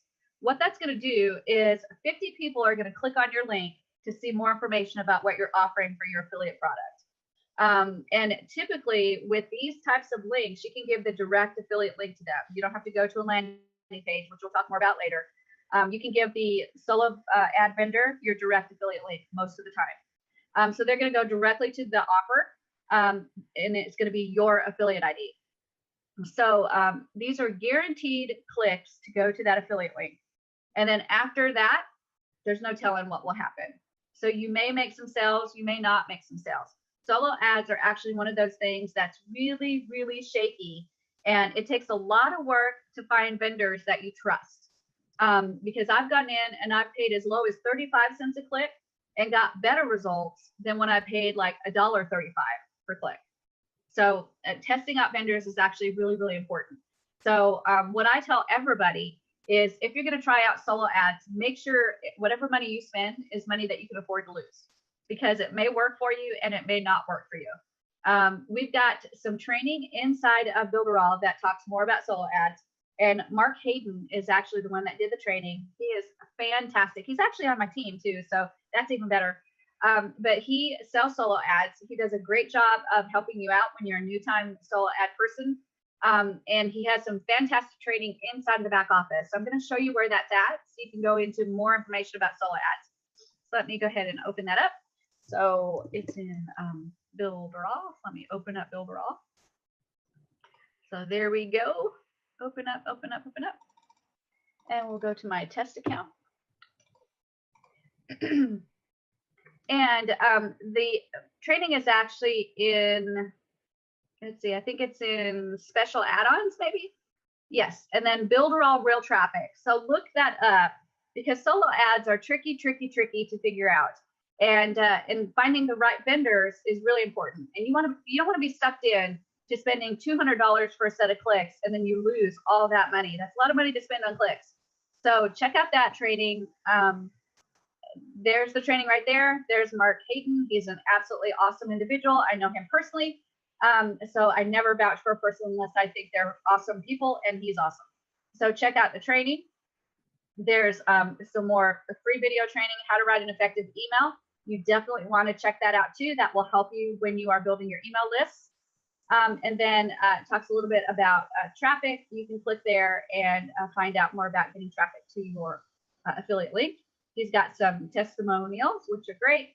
And then you can say, I want traffic. And when you click that right there, it's going to go to information from Mark Hayden with a video before you watch. And then information on the email follow-up sequence and how to do that. And then right here, yes, I want traffic. And you understand that sales are not guaranteed. That's another important thing to remember when you're doing solo ads is they're the only thing they guarantee is the number of clicks they're going to get for you. Other than that, if they sign up, yay. If they don't sign up, it's, there's nothing that they can do. They're only guaranteeing clicks. So let's go ahead and click there. And it gives you information about what to do. And here's the actual link. This one is selling 200 clicks for $156. So I guess they are at just under $1 a piece. And then 500 clicks, 1,000 and 1,500. What I would always do is do a small amount first. And his smallest package is 200. And check out what kind of results you get with a small package. And if you get results, and let's talk about results because that's another thing that you need to understand. If you pay $156 does that mean that you are expecting to get, let's see, that would be 3 to 4 leads at the $50 level? Is that what you're expecting to get out of those 200 clicks? No. You're looking at the lifetime value of the customer. So when you pay that $156, you're wanting to get at least 1 or 2 customers, and then the lifetime value of that customer will pay for that ad that you bought. So it's not necessarily about getting 4 leads with that particular list to be able to cover the cost right away. There's a lot of delayed gratification involved in solo ads. And what's going to happen is when you set up your solo ads, you're not only going to get clicks, but you'll get, if you send them to an opt-in form first, you'll get people to opt in, and you might make some sales.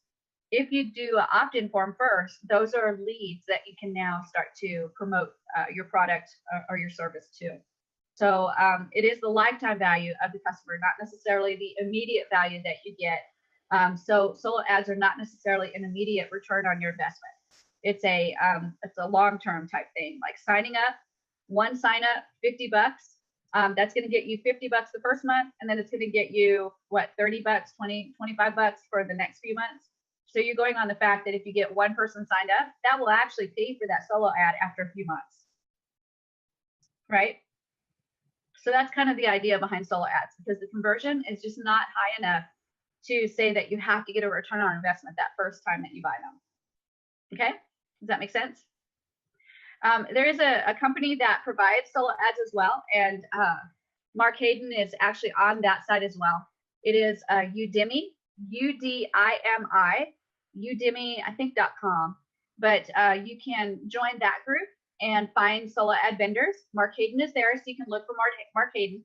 And those solo ad vendors, you can find that have clicks for as low as 35 cents all the way up to $1.50 per click and more. And you can get smaller packages. So you could get a package of 50 clicks instead of 200 clicks, pay $25 and test that vendor out, right? And that's what I would expect for you to do, is test vendors out and never go all in. Never go all in. Don't do that. Well, I just did 50 clicks and I made 6 sales, so now I'm going to spend $1,500 with this vendor. Don't do that. Just if you had some success, great. Then instead of 50 clicks, maybe do 100 clicks the next time. But never do one group and then go all in the next group because you had a modicum of results. Because every time you run solo ads, it may be a little bit different, because that's what happens with solo ads. It's never consistently consistent. It just isn't. On Udemy, you can actually look at the ratings of the vendors. So you can see how well they've been rated, how people have had success. You can get information about what type of lists they have. So are their lists focused on work from home or entrepreneurship or digital marketing? So you can get a very targeted list for just about any product that you want to put into a solo ad. And there's ways to check those vendors to make sure before you buy from them that they're a solid vendor to at least do a small group with. Do you guys have any questions about solo ads? Yes, this gentleman that we have here in Builderall, is that a link that we can share to someone else? See how? I think that he's actually, I think it's on the affiliate marketplace. I think you can get an affiliate link for that page and actually sell those solo ads. You can share that affiliate link and get a commission. In fact, let's take a look at that because I think that's on there. Let me share my screen. Okay. And let's go to the marketplace and we'll take a look because I think they're up there. Where's my marketplace? There it is. So let's take a look. We'll go to the dashboard. Oh no, marketplace and marketplace list. And let's look up solo. And there's the solo ad 165, 160, 110, 60. Let me see if those are the same packages. So I don't know. Let's take a look at the sales page. Oops.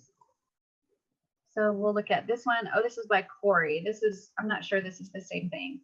Let's look at the 160. So we'll go to details and then sales page. So this is solo ads here. He's selling 60 clicks for $17.40, 110 clicks for $31.90, I mean, this may be somebody that you could check out to see if they're any good. You'd have to maybe find some more information out about them because this one's not very descriptive. But he does offer an affiliate link, maybe. Let's see.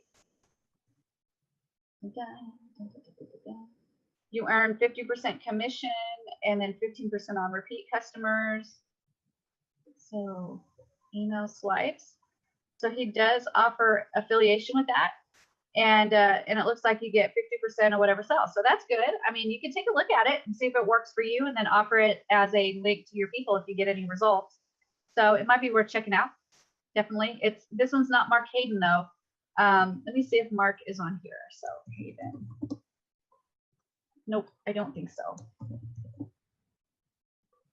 I think all of those are just Corey's. It doesn't look like Mark has got his in the public area. He does have it on the affiliate marketplace, but he doesn't have it in the customer area. He's just selling it himself through the marketplace. So, and he's probably doing that. I bet he's doing it as a JV contract with Builderall.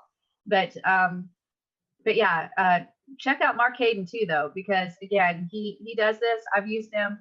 He's very, very good. And he uses something called Click Magic, where he gives you a special link that you can go to monitor the analytics of what's happening with your link that you gave him.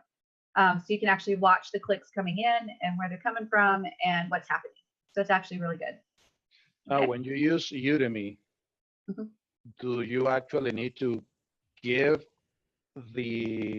this person that you're going to choose to do the marketing with the email that is going to be sent out, or you just provide a link where the person are going to be going to? It's a good question. Some of them allow you to create your own email and you can submit that email to them. And then like Mark Hayden is really good at looking at the email and saying, you need to fix this, you need to fix that, it needs to say this, you probably shouldn't say that.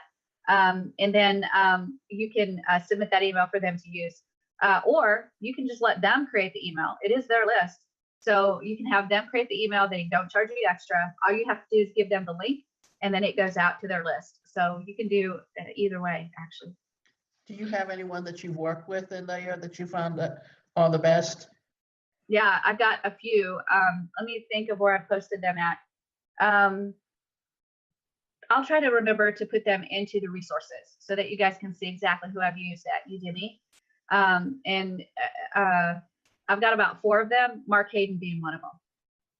Because the thing is with Udemy is finding the person that has the listing that is going to go work out for you, because not all of them are going to work on your business model.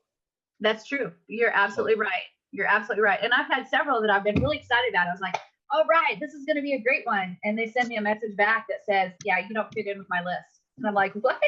Yes, I do.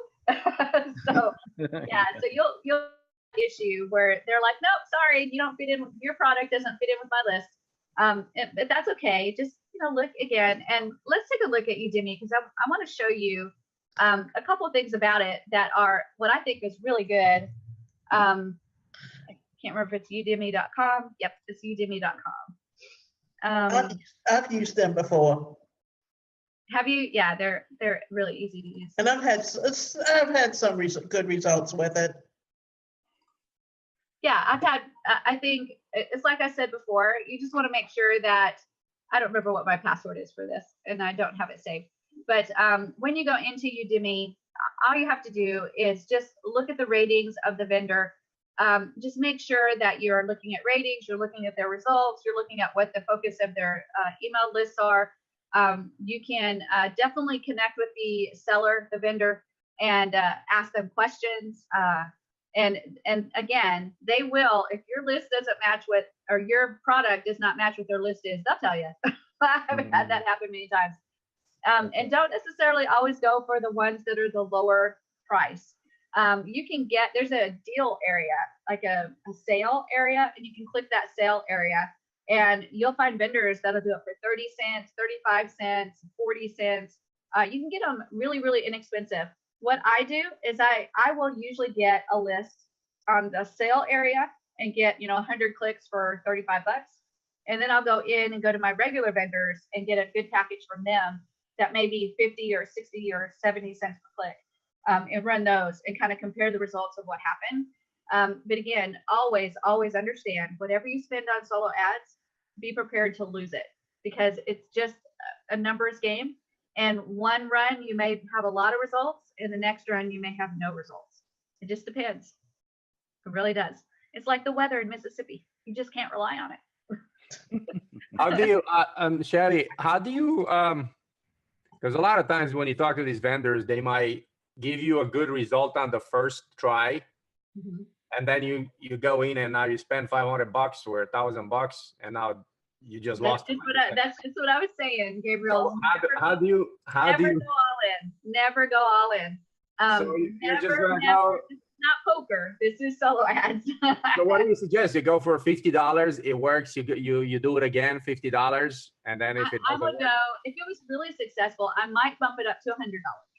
And then if it was successful again, I might bump it up to $150. But do stair steps. Don't ever. These vendors, they're so smart, and there's people out there that they know how to scam, and they know how to do it well, and they'll give you a list. You spend your $50, and they'll give you a list, and you're like, wow, I thought I'm spending $2,000 with this guy. Yep. And you spend $2,000, you get nothing. So scale it, but never go all in, right? So $50, if it goes well, then maybe do $100, then maybe $150. Plus, the goal again is to create a relationship with that vendor as well. So if you use them and you're starting to get results, and each time you bump it up a little bit, the results are similar, it'll never be exactly the same, because Mark is great, but I never get the exact same results when I work with Mark.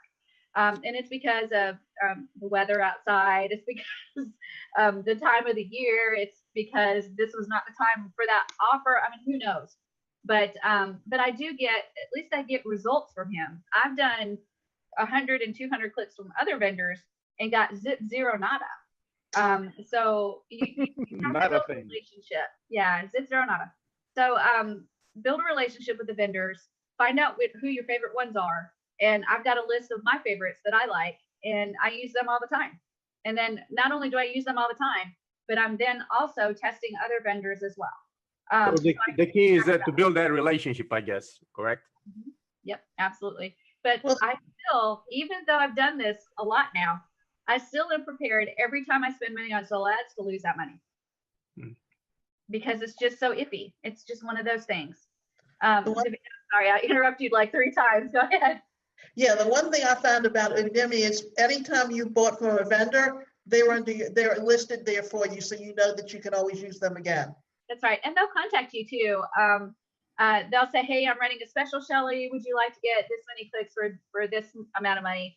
And I love that, because again, I've got my list of people that I like to use, and those are the people, if they offer me a deal, I will jump all over it. So you'll get there. But again, it's don't go all in. Use $50, budget $50, spend $50. It's going to get you some good clicks. You can see what the results are, how many people are opting in if you send them to an opt-in list, how many people are buying if you're sending them straight to an affiliate offer. And from there, you can start analyzing, was this worth the $50? Is this a vendor I want to work with again? Were they cordial when we talked? Because there's a little bit of conversation that goes back and forth sometimes, and you want to make sure that it's somebody that you respect, that they respect you. And so when you get that vendor that is, all those things, then you keep them on your list of favorites. And then the next time you might spend the same amount or a little bit more with them, and then budget for a new vendor. And just start working that system. So you've got a couple vendors going all the time. You've got a vendor that you're working on trusting and building a relationship. And then you've got a new vendor that you're testing out to see if you want to build a relationship with them. And once you get there, you'll have, like I do, the 4 or 5 people that I keep on my list. And then the people that I try out, and if they don't work out, they go off my list. I got an experience with a vendor when I started using it. I've been using it I used it like 2 or 3 times. Mm-hmm. But the experience that I had the first time is that I didn't get the amount of click that he offered. Mm-hmm. So he just came back to me and told me, listen, I'm going to give you some extra. Good. And anyway, even though he gave me extra, I didn't get the amount of click that he offered at the beginning. So he gave me the money back without me requesting it. That's great. Yeah. The people on Udemy, I've had a few that were what I would probably classify as spammy, scammy, smarmy. but not many. Most of them are very cordial. Even the ones that contact me and say, "Yeah, your product doesn't fit my list." At least they're nice about it, right? But I think because Udemy does monitor their people pretty closely, and if there's any issues and complaints, I mean, they have the power to boot them. So these people don't want to get booted. So they are very good about stuff like that, Roberto. I've had the same thing where they weren't able to deliver all the clicks that I bought. So instead of saying, I'll refund you the difference between what you paid for the clicks and what you got, I got a full refund as well. Not partial, but full refund. And that's happened to me a few times. Then there's been times that vendors have accepted my offer to promote it, but then later they contact me and say, "Hey, I've got too many orders right now. I can't fulfill all the clicks, so I'm going to cancel your order. But please contact me in a couple weeks. I should have more clicks available, and I'll be able to deliver them." So for the most part, it's been a positive experience for me. You just have to be smart and remember that this is your business, your money. So make sure you're controlling that money by not going all in. Just tuck in the back of your brain. Shelly said that this is not poker. Would it be okay to ask, or would be, I don't know, I'm trying to be professional, you know what I mean? But would it be okay to go for opt-ins instead of just clicks? Because a lot of times they might just give you phony traffic or something. I don't know. Well, that depends on the vendor as well. The many things that I like about Mark is that he uses that Click Magic, and Click Magic is monitoring to make sure that there's no bot traffic or false traffic or repeat traffic. So on Udemy, you can actually ask the vendors if they have Click Magic available, a Click Magic link. Or if you're that concerned about it, you can actually get Click Magic. It's a little expensive. I think it's about $100. I have Click Magic. That's the thing, So I wanna go for the opt-ins, instead of just the click. So then, hey, you're for real. Then I can go for the $2,000, because I know it's gonna work. You know what I mean? Right. Yeah, you can. You gotta be able to be in control, and there's nothing wrong. Hey, if I give you 2,000, you give me what I want. It's just right. Normal That's business. Right. Exactly. But I think with solo ads, you're never going to get a guaranteed opt-in. You're just going to get the guaranteed clicks. But if you get the right vendor, you'll get a really high percentage of opt-ins. I've had vendors that have gotten 60 and 70% opt-in. So if I order 100 clicks, I'll get 60 or 70 leads. And all of those leads are potential customers.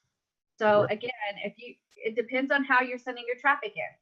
So if you're sending your traffic that you're getting from your solo ads to an opt-in form, you're going to get leads. That's the way to do it.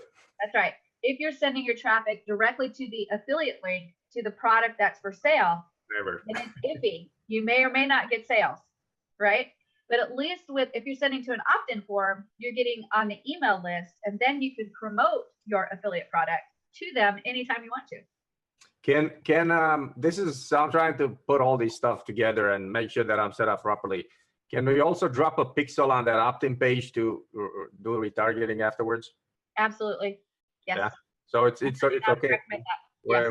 Because we haven't talked about it. So that one's a little bit advanced, but yes, you can do a retargeting code. You can retargeting pixel. You can get that from Facebook.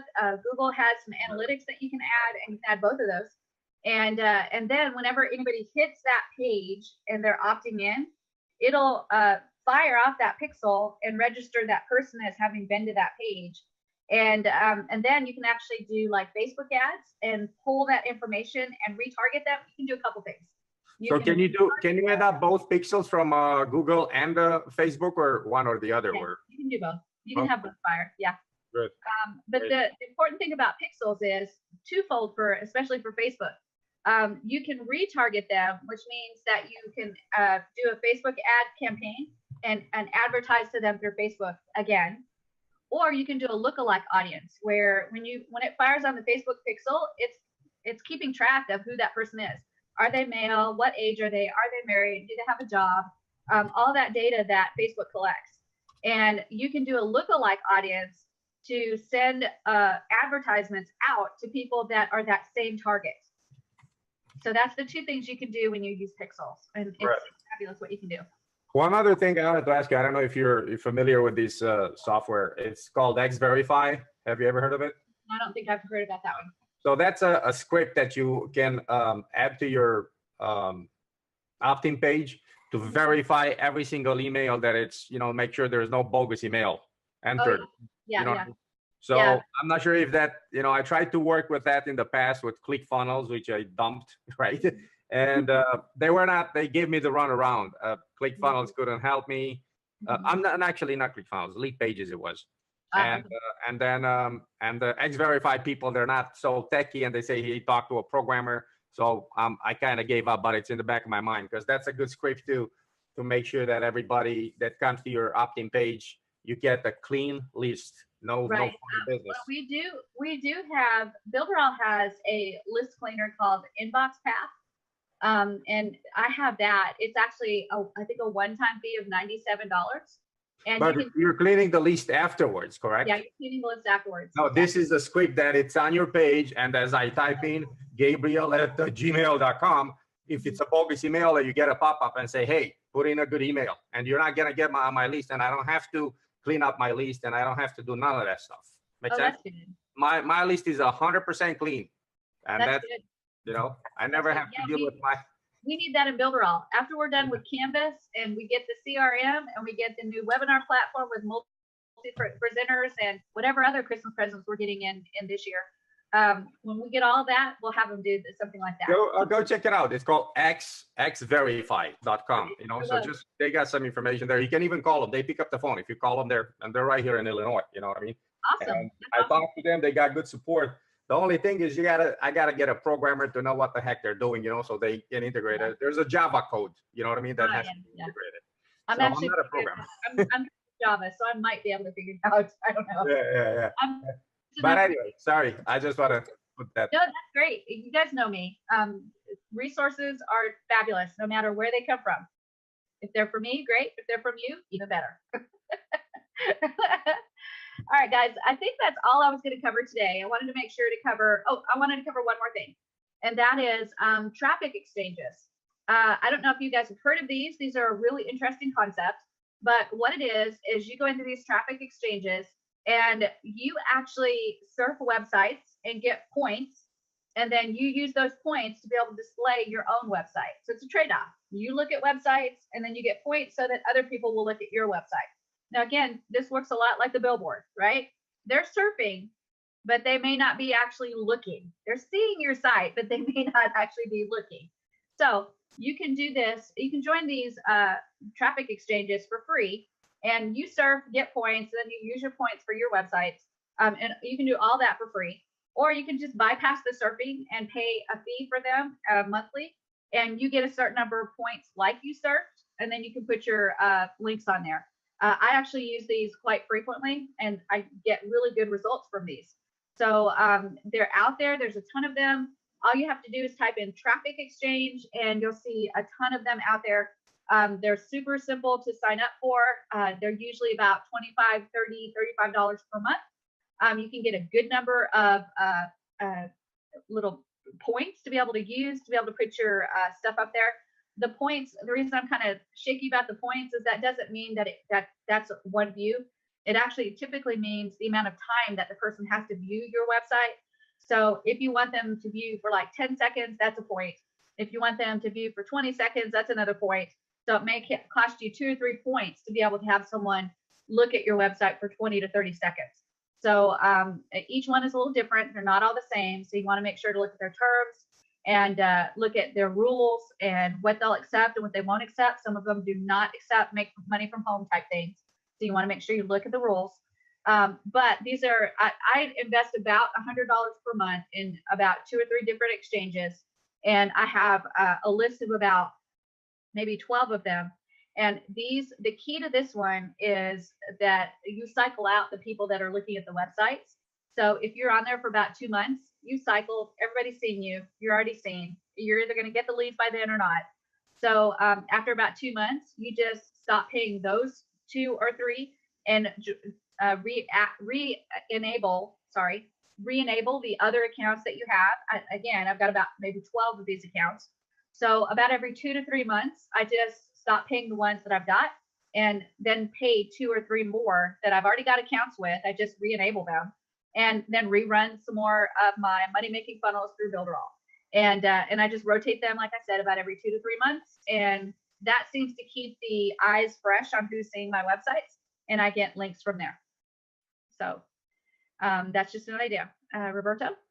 Yes, don't forget about that you were gonna teach us how I can get the Facebook account unblocked because I am unable to place. Oh yeah, doing the lead page. Yes, that's coming up. We will actually start that tomorrow, and that is something I wanted to at least tell you a little bit about. When you're doing the Facebook ads and the YouTube ads, they do not like affiliate links. They don't like that. Usually what's in there is a AID equals and then the number.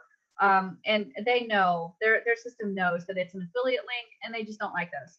So what you need to do is send your traffic to a landing page first, and then let them land on that page. That way Facebook doesn't see it as work from home. YouTube doesn't see it as work from home. And then on that landing page, then you can send them to your affiliate link. So you're just kind of creating a bridge to go from Facebook over to your affiliate link, but you have to do it in a way that doesn't give away the farm that you're sending them to an affiliate product. So it's a little bit sneaky the way you do it. Not sneaky, but it's compliant. It's compliant. That's right. It's compliant. It's not sneaky because you're not trying to fool anybody. It's just that Facebook made that rule. So that's the way that you get around that rule, is you're not technically sending them straight to the affiliate link. You're sending them to a different page. You're abiding by their rules. However, once you just send them to that page, can you talk about the work from home or about the opportunity on the page?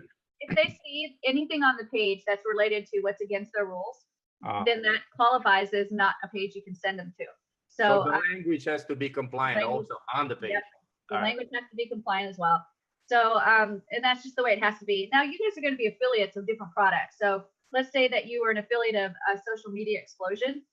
So you can do a landing page that talks about Social Media Explosion because it's an actual product. It's not a work from home, multi-level, network marketing, anything like that. So on the landing page, you can talk about the product and then send them to the actual product afterwards.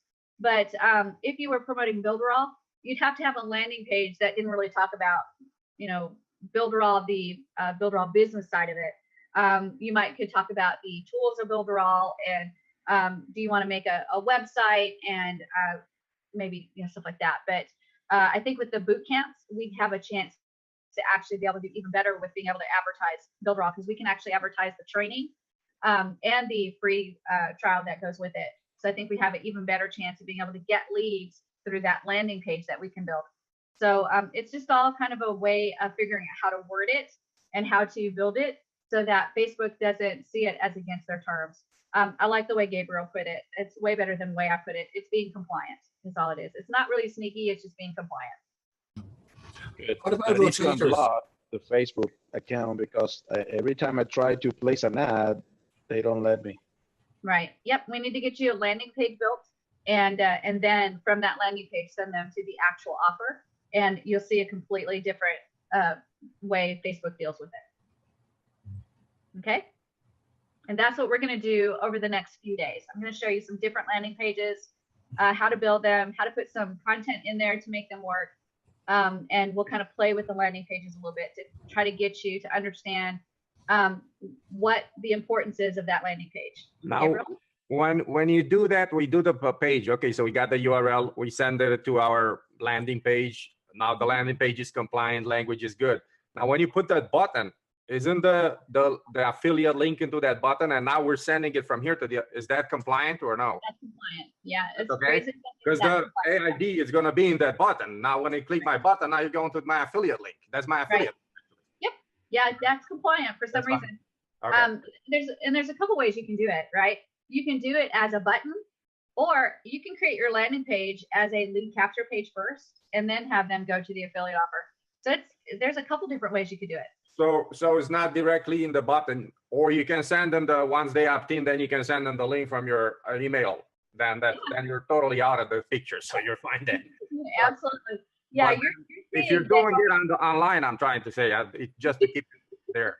Yeah, The landing page itself, as long as it's not a multi-level marketing, network marketing, work from home, make $1 million in 5 minutes type offer, then Facebook is usually okay with it. Right. Shelly, I don't know, this is just a request. Mhm. Probably it's gonna be good for most of us. If we can get out of this next days something that we can put in place that help us to promote the business, the Builderall business. You will. At the end of the next couple of days, you will Okay. have some ideas on how to put some landing pages together so that you can have that pre-page before they go to your affiliate link. Okay, let's That's do what it. we'll be doing. Yep. Yeah, I'm really excited about showing it to you guys. I wanted to show you guys today, but I had to talk about those paid advertising methods because we don't want to miss out on those. And the biggest thing I wanted to get out of them is just because you pay for advertising doesn't mean you're going to get results. If you pay for Facebook, the first round of Facebook advertising I did, you guys, I literally spent $500. I didn't have $500 to spend. They actually gave me, Facebook was doing a new promotion, and I was selected to be a part of a group that got $500 of Facebook ad credit. And I was like, oh my gosh, I just hit the mother lode with Facebook ads. I'm going to rock it, right? Oh my gosh, that $500 disappeared so fast. I'm glad it was not my money. But the biggest thing I learned from that is you have to show restraint. You have to show restraint, and you have to go about it very organized. And you have to be thinking in terms of, okay, we're going to go broad, but we're going to limit it to 24 to 48 hours. And we're going to get some data. And then from that data, we're going to narrow it down a little bit. And then we're going to go in for another 24 to 48 hours. And we're going to get some more data, and we're going to narrow it down a little bit more. You have to keep control of it. And don't ever do what I did. Run an ad and then just forget about it for a couple of days. that will run your bill up really quick.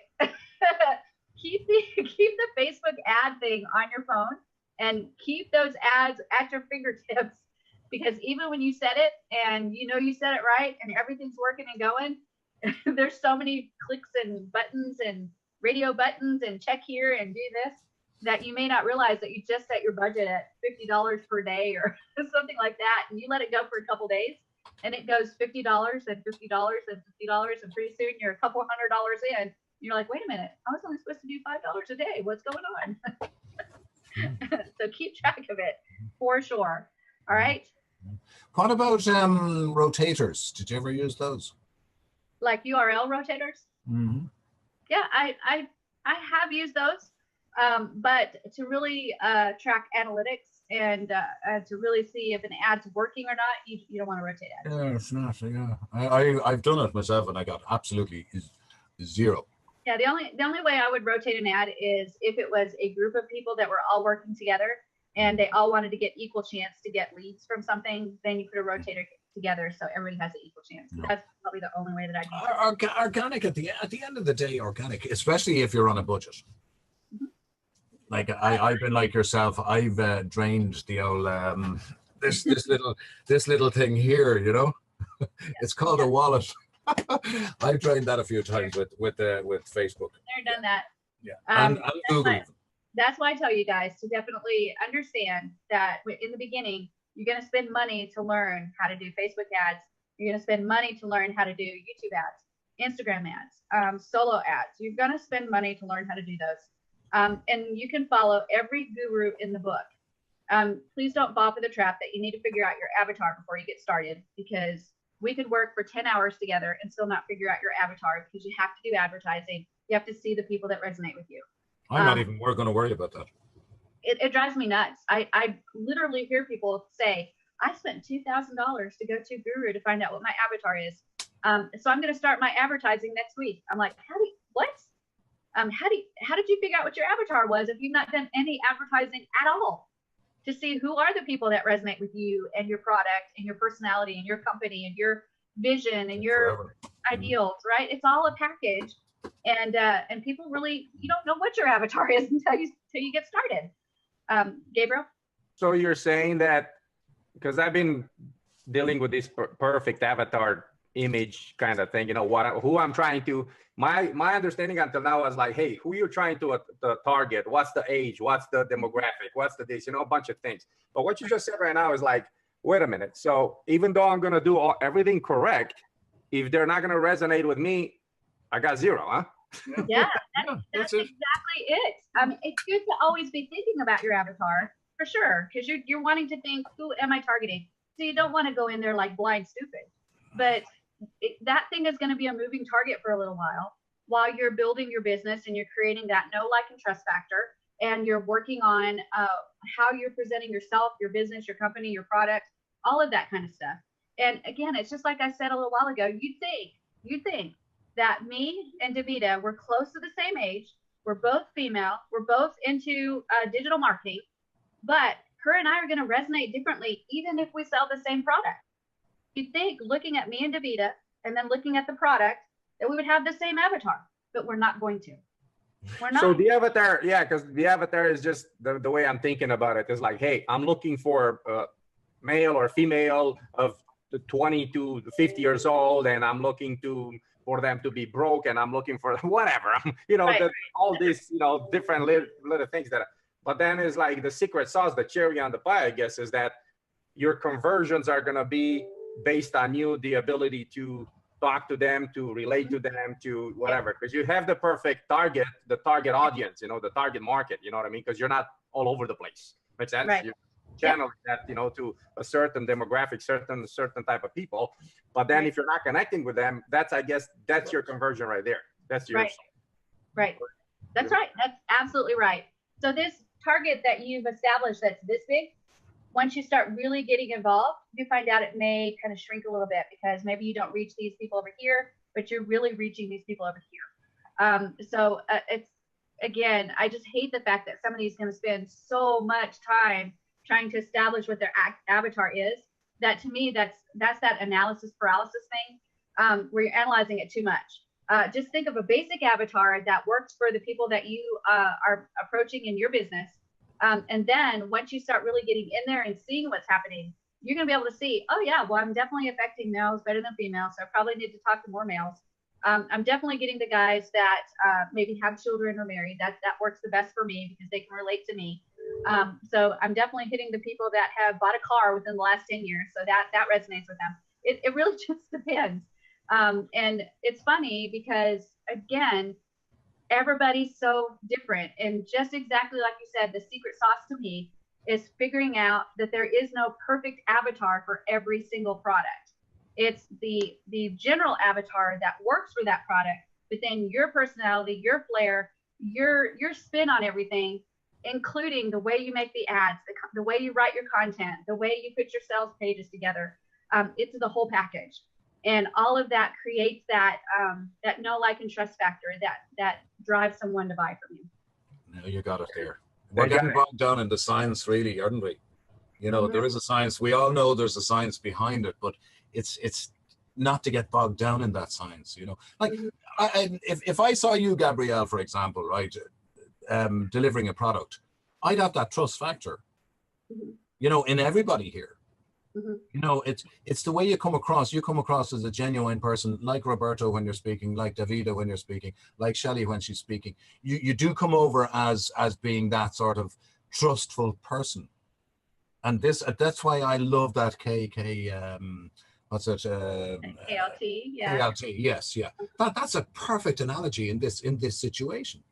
But it's so much more than just seeing them, because Gabriel's going to do maybe some Facebook advertising, maybe some YouTube advertising, maybe some solo ad advertising. Well, they'll never actually like see him, but they'll see either a Facebook ad that he's created, they'll see maybe a video that he's created, maybe they'll see a email that he's created or a sales page that he's created. But again, all of that reflects on Gabriel. Yes. But the thing, I think why you're doing so well at it is because you're everywhere we look on YouTube, and we put in, we say, Builderall this, Builderall that. You come up there. So you're trusted, right? So I think the idea with ourselves here, right, and whoever's on YouTube, is get out as many videos as possible. Yeah, that's it. That's Step Get one. it. The videos really work. Yeah. Yep, And that's what I'm trying to do myself, you know? Yep, that's step one, is to just get out there. And not only get out there, that's again, coming back to that idea of don't analyze it so much. Analyze it for sure. I mean, don't just kind of jump in and not have a plan, but don't go into analysis paralysis.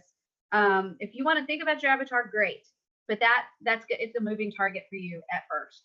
And the most important thing to me is just get out there and start taking action. Start creating some videos, learn, share, videos, learn, share, videos, learn, share, videos, learn, share, videos, learn, share. That's the long and short of it. One other question I have for you. If you're trying to target different audiences, like for example, if you're targeting insurance agents or dentists or doctors or lawyers or whatever, should I call that an avatar? Because now you're changing the language. You're talking with doctors in a way, you're talking with realtors in a way, you're talking with truck drivers in a different way, right? Yeah. Whatever. Yeah. So, and that's an avatar, but you gotta keep that congruent in that channel, right? Now I'm talking to truckers. I gotta keep that language to connect right there, And correct? it is, yeah. You're gonna change the way you talk to each avatar.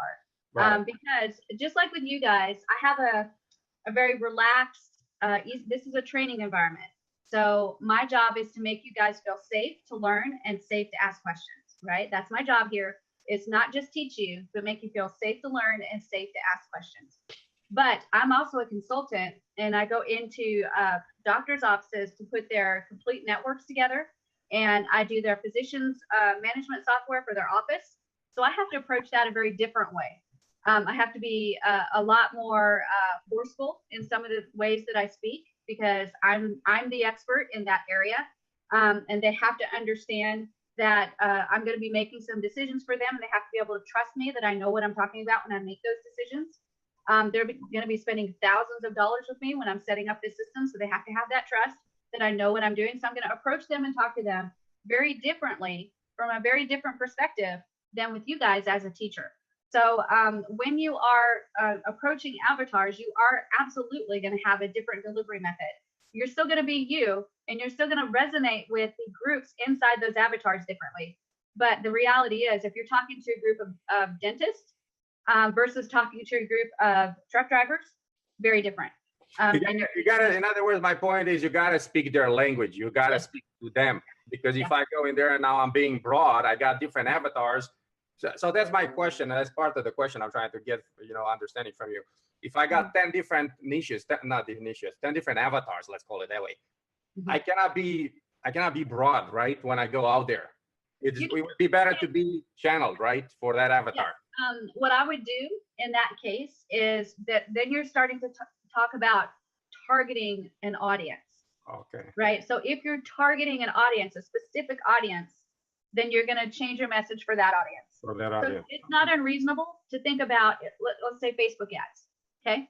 Let's say that you've got something, a product that you want to offer that's perfect for dentists. And we've talked about before, when we're doing Facebook group searches, how to go sideways with trying to find the right groups. Right. So when I find those right groups going sideways, I'm not going to come at them directly, right? I have to come at them a different way. It's the same way when what you're looking for is avatars, right? You're looking at different avatars for that same product. So you're going to figure out the avatar and then go at them that speaks to them. And that's that magic of putting that content together, right? And putting that advertisement together, or putting your video together, is you're going to learn how to speak to them.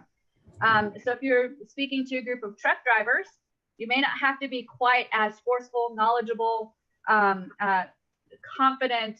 You might just be relaxed and explain it to them, be a little bit more, break it down a little bit more. Whereas you talk to doctors, they're used to hearing and talking to high level people that are very knowledgeable, very confident, very type A personalities. So you'll need to present it a little bit different. That doesn't mean be somebody different. It means still be you, but understand that you're going to have to adjust the way you talk based on these two avatars and the way they need to hear it. Now, I just had this deja vu a couple of days ago. I'm being so quiet here. I'm taking notes and whatever. So I percolate. I do a lot of stuff, but, and then I dream about it at night, and I I know. Don't we all? Yeah. So the question here is another that I had a couple of days ago is like, okay, so I got my avatar, I get them in, I speak directly to them. Once they get it, should I create a different list for each avatar? That's number one. Number two, keep that congruent, the first 2-3 messages, and then turn them into the rest of the campaign. It's for everybody. Would that be a good idea? You know, because you're creating is the same product or whatever. You're doing the same thing. The only thing is I'm going after doctors, I'm going after lawyers, I'm going after, you know what I mean? Is that a good idea, or what would you suggest? I think if you were going through that different of an avatar, which would be drastically different, truck drivers and then doctors, that would be drastically different. So I might have them go into different groups. So yeah, my question, my thing is like this. I got the Optin, the ad is for them, for doctors. The Optin Page is for doctor. The video is for doctor. Everything is doctor. They coming in, they opt in into my email list. The first message go out is a doctor related to them. The second message, the third message. By this time, I already got them. And now should I turn them over from this point on and just talk about my business, my product? And now same thing with all the other avatars. You know what I mean? You get my point, what I'm trying to say, right? I do, absolutely. Then I would have to complete a lot of work to do for each avatar just to keep going, creating funnels and messages and congruent specifically to doctors. That would be just maybe the solution is have them in both. So have them in the general, so they're getting the general information that everybody else does, but then have them in a doctor group so you can occasionally break it out and say, and hey doctors, here's information specifically for you. So that might be the better way to do it in my mind, is have the general group that everybody gets in, doctors, truck drivers, everything, so you can speak to everybody about the product. But then specifically for doctors, you can have them in one group and then really target information for them as doctors. And then a truck driver group, it still creates a bunch of different groups, but you still got that main group that everybody gets every bit that pertains to everybody. And then you can break it out as you want to target each individual. That's a problem that I have as well, Gabrielle, right? I'm doing consulting on Ireland, right? Now you've got golfers, you've got people who like ancient Ireland, you've got people who want different aspects, and they concentrate on that, right? So initially what I'm trying to do is I'm just trying to get the contact first, right? Now you're dealing with more professional people, yes, I understand that, but like, I don't know, we can't really draw a comparison between it, but I'm just trying to get them into a group first and then break them down. We have these great things called tags, you guys, and you can tag a person based on whatever information you want to have about them. So you can actually send them to a main mailing box list, but instead of sending them to a separate one if they're a doctor and a separate one if they're a truck driver, you can just tag them based on wherever they came from. So you can set up a tag system, and that way they're in that main group. But then at any time where you want to say, I just want to send to the people that are doctors, then you just grab that tag and say, only send to people that are doctors. And, so in other words, when we create that Optin page, for example, tag that as a truck driver, doctor, lawyer, whatever, right? And just tag them. And now you know that is, so like you just said, now I know that here's my doctor's list, go after the tag and jump boom, send a message to. Yeah, that's great thinking, yeah. Great, that makes sense. I think that's the best thing, yeah. Brilliant. Thank you. Yeah, we have so much capability in Builderall for sure. Yeah. Roberto, did you have a question? Yes, Thanks, out of the topic. I'm sorry, Okay. David, go ahead. Yes, quick question out of the topic.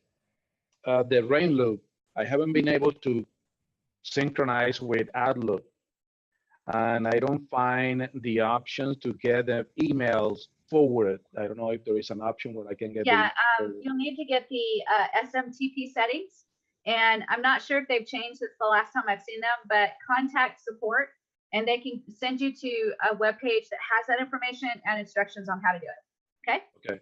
And the next one is, do we have the option in Builderall?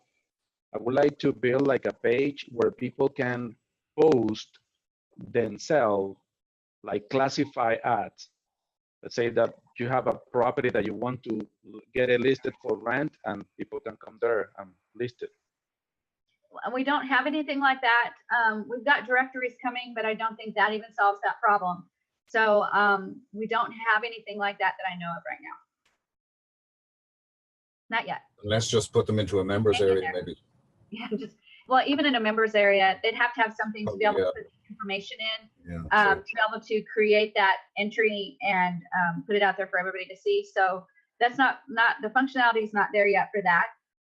But I haven't seen the directories feature yet. That's still being developed, and it's hopefully coming soon. Directories might be an interesting thing to look at, and it might be a solution to that issue, but I'm not sure. I don't know. We'll take a look when it comes out. Awesome. Okay. Thank you. You're very welcome. All right, you guys, I've got certified partner training in 14 minutes. So, but today. Get yourself a cup of tea. Go on. Good luck.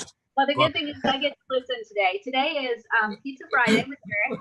So Eric actually is the one that's doing the presenting today. So all I have to do is be there and listen. So I'm like super excited because Friday is truly my Friday. I bring you flowers, Shelly. I bring you flowers. Thank you, Gabriel. Thank you. Chocolate flowers, you know. You've been too nice to us. You know, I gotta be. Thank you. All right, guys. Have a wonderful day today. Remember, homework. What's our homework? Our homework is to start looking at those paid advertising methods. So you're going to look at Facebook ads, YouTube ads. You're going to look at solo ads. You're going to look at traffic exchanges. And don't forget to go into that area I showed you in the back office, the quick start training. Go into the affiliate business and look at the traffic methods. And you're going to find video training on all of the stuff we talked about today. And these video trainings are really, really good. And then, of course, if you haven't seen Chad Bartlett's training, go into the training area in the Builderall Business Dashboard. And he's got that 90-day challenge. And you'll get the basic training. And then there's an intermediate and advanced based on how many people you have in your team. So check that out, too. All of that is valuable in affiliate marketing, what we're learning in this training. Okay? You're too good. Well done. Thanks a million. Take care, everybody. Have a good one. See you tomorrow. Same bat time, same bat channel. Okay. Tomorrow, same time. Sunday as well. Okay. Yep, Sunday as well, and Monday and Tuesday. We're stretching it 2 days since we lost 2 days. All right. All right. Bye, guys. Have a great one. Adios. Take care. Good luck. Slam.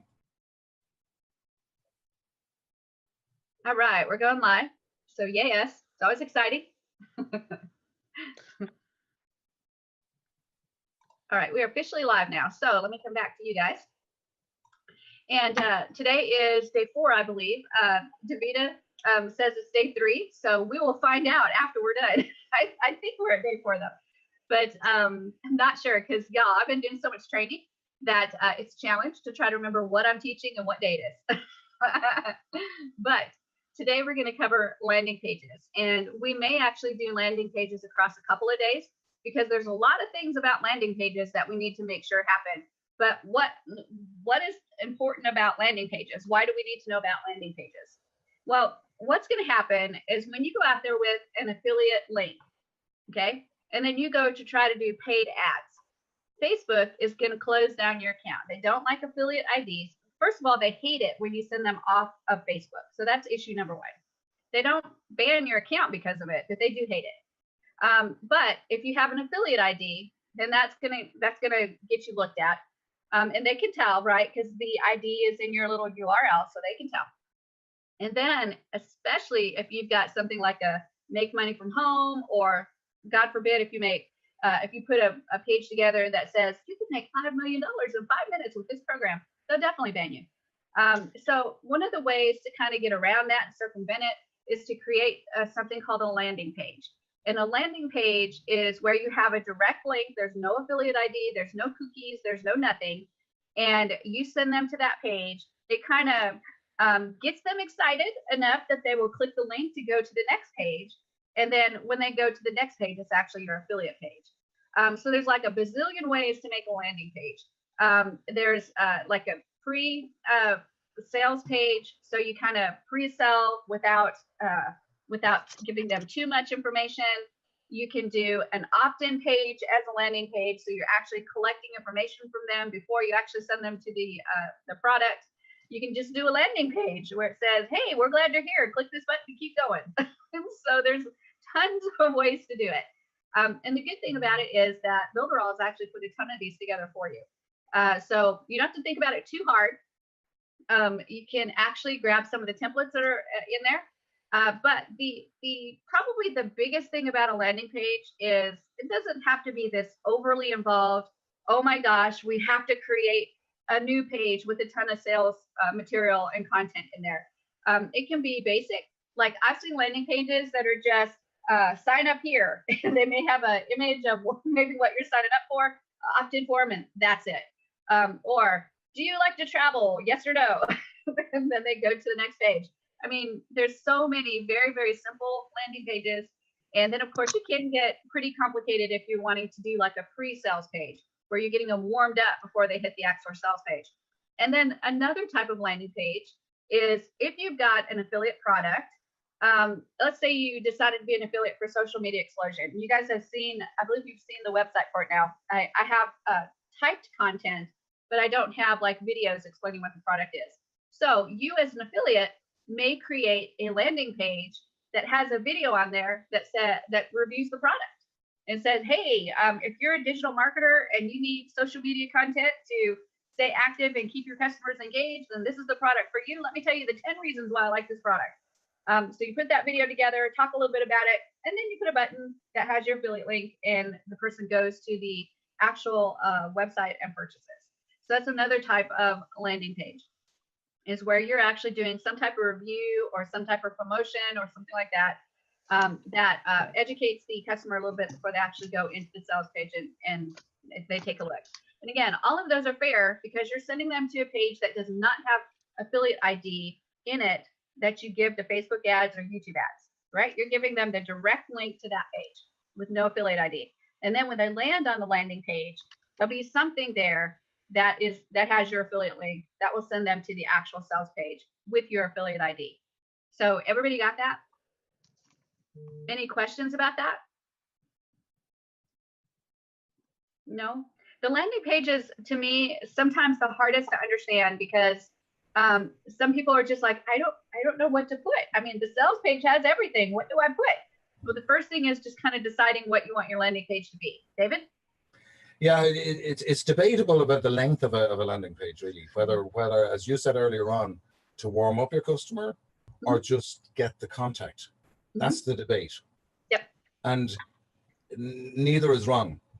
Right. That's right. You know, that's the thing. So whatever you feel you want to do is not going to be wrong. Really on a landing page or a squeeze page like that. You know? That's right. And think about it this way. Builderall has A/B split testing.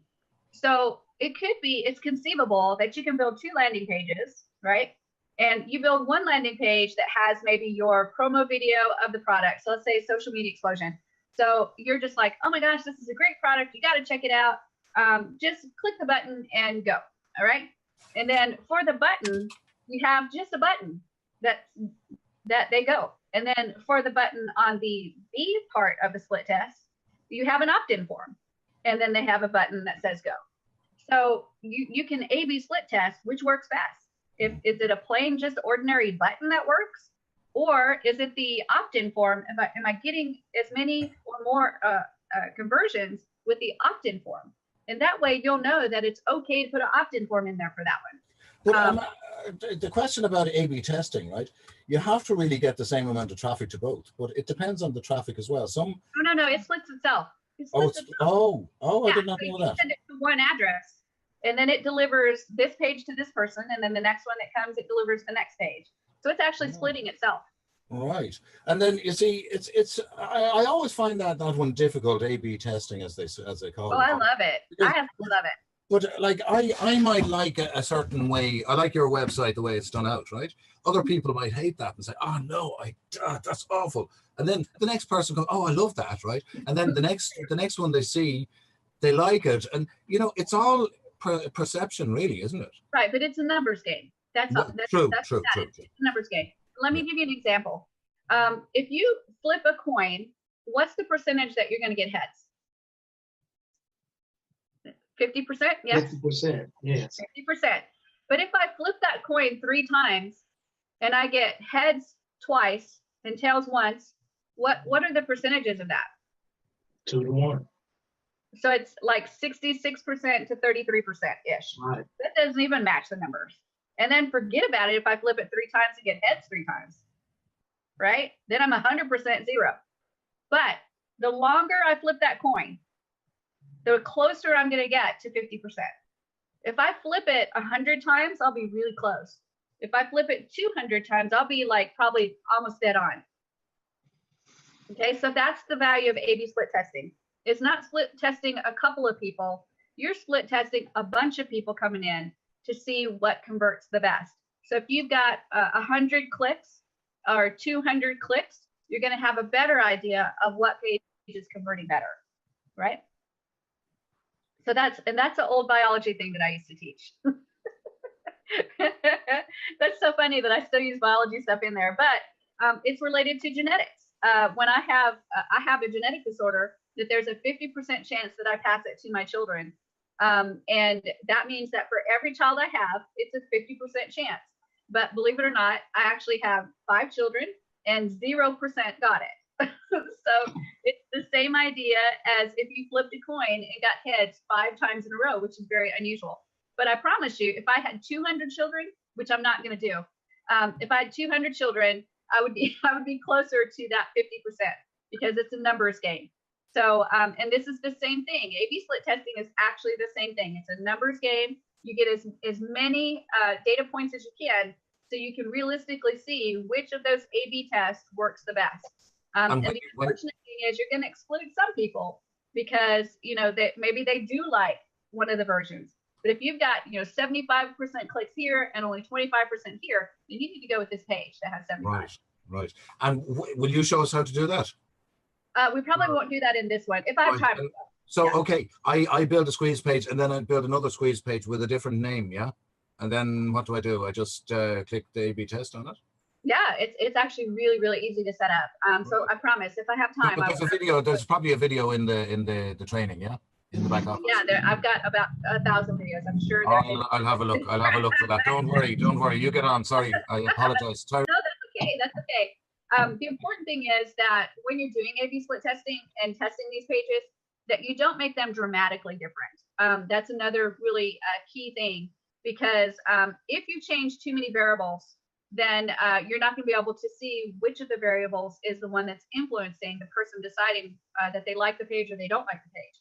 A perfect example, and this goes back to biology again, there's so much of biology that works here. If I'm doing a scientific experiment and I run an experiment and I get some data and then I decide, okay, we're going to run it again and I'm going to change this thing, this thing, this thing, this thing, and this thing, right? Well, I run that experiment with 5 different things changed, but I get really different results. I have no idea which of those 5 things affected that change in my data. And it's the same exact idea with these pages. You want to create pages that are very, very similar, but maybe 1 or 2 things that are a little different. Like maybe have a green background versus a white background. And you'll see quickly which one they like. And once you get enough data points and you're happy with it's definitively, I like this page better, then you take that page and get rid of the other page and do another page that has something different. So you can constantly be checking that A/B split testing and checking 1 or 2 things at a time, no more than that. Because again, if you get data points, you're not sure what is the thing that is causing them to choose one page over the other. Go ahead, Tyree. Yeah, when you're speaking about Builderall landing pages, I really love it because that's one of the things that made me cancel my other subscription to this other system I had. But with Builderall landing pages, for me, it became a joy to use landing pages or to create them because they already come out ready to be used anyway. Just have to put information on it. But what made it better for me, I had a technique because Builderall is customizable. It fit within I would go once a week or once every other week. I would go landing page shopping on the internet. Yeah, I would. I would go landing page shopping on the internet in the niche or the industry that I was setting up my page in, and then there was a site where I could take the link from that landing page and find out how much traffic went to that landing page. From that, I knew how to make my landing page, and sometimes it would almost be a carbon copy, just different information.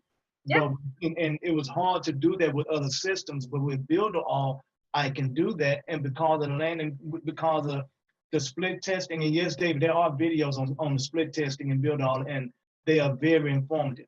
So it makes it easier for me to not waste time trying to get something to work when I understand different things that can give me information to let me know what works, and then Builderall confirms it with the split testing. And because the landing page system is so thorough and easy to follow in Builderall, it makes my day more enjoyable. Yeah, it does make it really easy. And with the split testing, you've got good data to decide what landing page is working, and then you've got all the what kind of landing page do you want to create? Because remember, we can create an opt-in landing page. We can create just a button landing page, like welcome to the landing page. Click this button to keep going.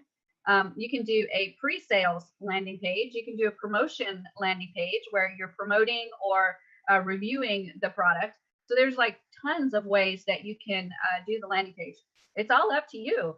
You just have to think about how hard do you want to work. If you're going to do a review promotion landing page, you're going to have to put a video together. You're going to have to put a little bit of content on there, not a lot, but a little bit, and then decide how you want it to look. If it's an opt-in page or even just a button page, it's going to be a lot easier. You just put a little bit of content on there, put the button, and zoom, there they go. Tyree? Yeah, I usually have one landing page with content and the other one with a video. And sometimes the video would be me, or sometimes it would be a PowerPoint video. I recently just helped one of my friends that's in Builderall now, and we put together a page, it's judygunn.com. And she has no experience doing these things on the internet, but she was able to do that very easily with Builderall, judygunn.com. I think she did a landing page, and it's real nice, and it's very simple, and it's not technical. It's not, you don't have to load it up with a lot of stuff, and it's very nice, and Builderall made it possible, judygunn.com, and she's in Australia. Oh, that's awesome. Yeah, David? Quick one there. Talking about, it must be a landing page or a squeeze page. Could you do it with the express sites on Builderall? Yeah. Like those quick, small express sites? Yeah, but I'm going to show you exactly where to find some landing pages. We're going to take a look at where they are. So there's I just made a site for a friend of mine just for pig iron. Well, pig iron, that's an old saying over here, sorry. It's just for the crack, just for fun, right? Sorry, it's an Irish saying, Yeah, I'm learning some Irish saying. Yeah, you see everybody, well. But anyway, I did it for the crack, or for the fun of it, right? And it looks well. I'm really happy with it, right? And now I just have to put in a contact. Now, I could do another one like that and do the A/B testing on that as well, yeah? Yeah, absolutely. I'll do that. That's excellent. Sorry. The next thing you need to decide when we're looking at a landing page is, how do you want the URL to look? When you're building something in Builderall, you've got that slug URL that they give you automatically, and you can publish on that, but it's not pretty or anything like that. So you can actually decide for each landing page to have your own domain, or you can get a main domain and then do subdomains off of that, or just do pages off of that domain and put all of your landing pages in the same website and just have just the page name. So for example, I might do I don't know, shellysawesomebusiness.com.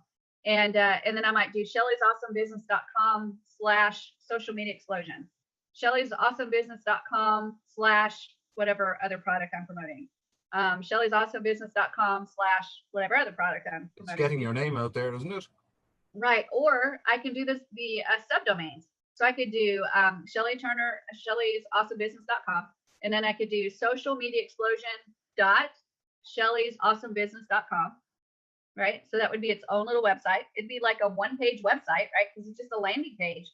Because all I'm going to do is be sending them to the affiliate sales page.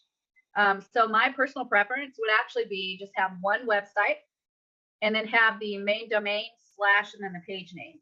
And that way you can create them all in the same website. When you're editing, you can go in and edit all of them if you need to. Whatever you want to do, you're going to find them all in one place. That's probably the easiest way to do it. Subdomains might get a little hairy when you've got 1,000 different domains in your list and you're trying to remember, what did I name that and where did I put it? So any questions about that?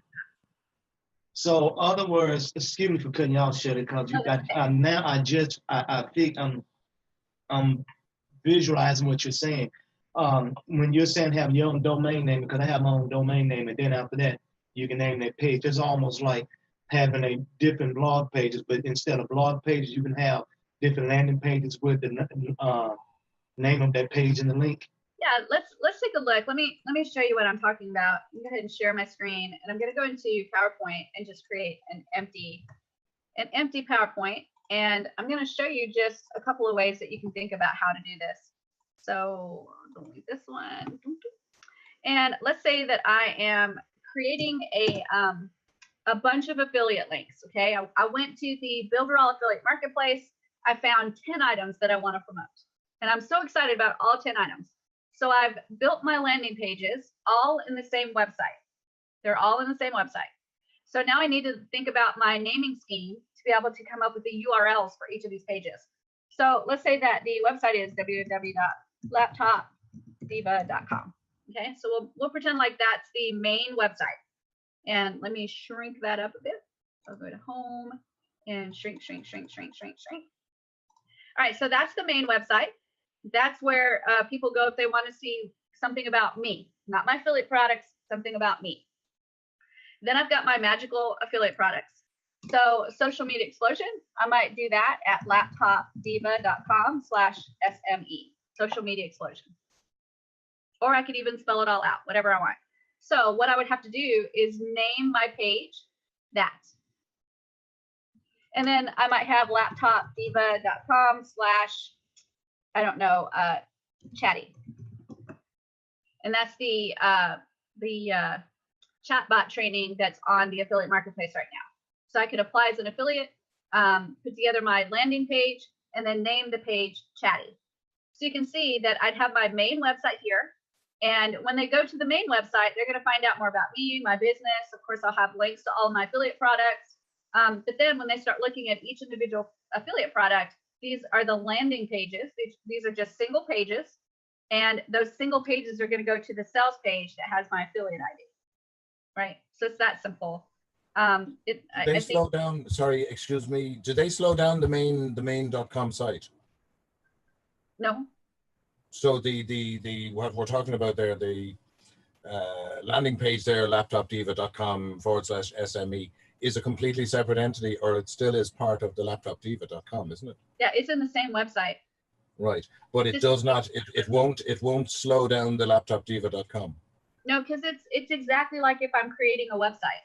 Ah, right. Okay. Right. It's exactly like I'm creating a website. So it's like any other website, except all I'm doing is making the pages so that they're individual pages I can send out to the affiliate sales page. So it's just a regular old website, one layout, a bunch of pages. Now, for me, that makes sense the way that is. I'm getting that because, see, I like to index my pages, and having the same domain name but a different name for each page is a bonus to index it where it can be found, because my domain name either has my name or my keyword, but each page can have be a different subject of what that keyword is about. And when I index it, it gives me more reality of being found on the first page of Google, especially for more than one thing. And see, I was using my blog, and what I like about Builderall, when I'm trying to figure out, I want to be able to use, I like to blog daily, and a blog could be used like a landing page also, especially with how you're showing how they can have a domain name and then name the pages. So Builderall serves a very big purpose for me, and learning what's in Builderall is what's blowing my mind, because I can do everything in Builderall versus going to different platforms. Right. That's very, very true. And paying premiums. Right. You know, Builderall has it all included. That's true. Thank goodness, right? We all got the deal of a lifetime when we stepped into Builderall. But yeah, this is probably the easiest way. And again, you can have the main website, Laptop Diva, and then you can have all of your affiliate pages, the landing pages. You can put Laptop Diva in one layout, all the landing pages in another layout. You can put them all in the same layout. You can organize it however you want to be able to keep track of what you're doing and keep it organized in your brain. And this is one that everybody is going to do it just a little different to keep it organized. This is one thing I found in doing the certified partners is when we start to organize a website and put it together, everybody's ideas of how that should be laid out and looked at is a little different. And this is kind of the same idea, is there's not a wrong way to do it. It's just do it and figure out what works best for you. So main website in one layout, all your affiliate landing pages in another layout, or put everything in one layout. It doesn't matter. You pick what works for you and then you do it. Tyreek? I do have a question when you were speaking of layout, because that, you know, I'm getting there with the landing page, you know, it's coming back. With the layout, I have two questions in one. How many layouts can we have for a page? How many layouts can we have in one, I guess it'd be one setup? How many? In a website? Yes. I have not gotten a limit yet, and I've had a lot of layouts. Okay, and they'll all be in that same column on the left side, layout on the layout. Okay, and then when it comes to pages in the layout, can we have an unlimited amount of pages in each layout? And we can just customize the pages as if it's like a blog or something like that. Yep. Another consideration, though, when you're talking about the layouts, remember that if you put the affiliate pages inside of your main layout, right? So we've got laptopdiva.com. That's going to be our main home website. So that would have something like about me, about my company, about what I do, maybe, I don't know, just information about my company, and then links to all my affiliate stuff, right? And there's going to be a header and there's going to be a footer, right?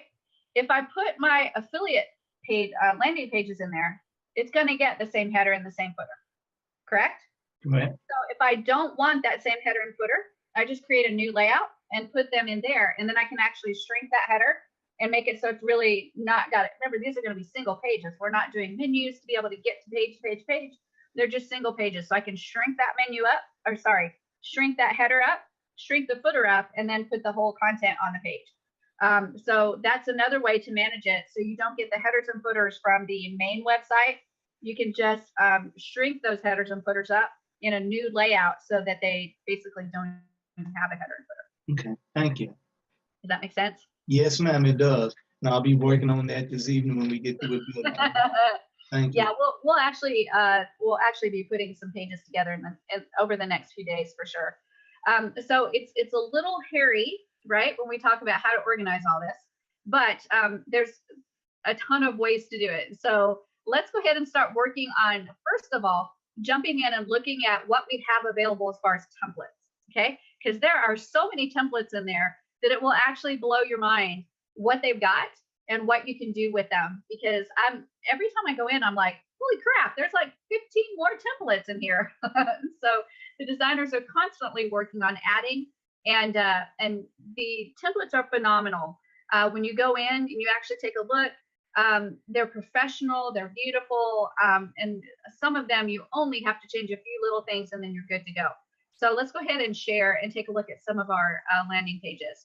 So when I go to my Builderall, so let me open up my account. It's my test account. And I'll shrink this right here so the videos are out of the way. There we go. And now I'm going to go to Builders and Pixel Perfect Builder, and I'm going to go to New Website.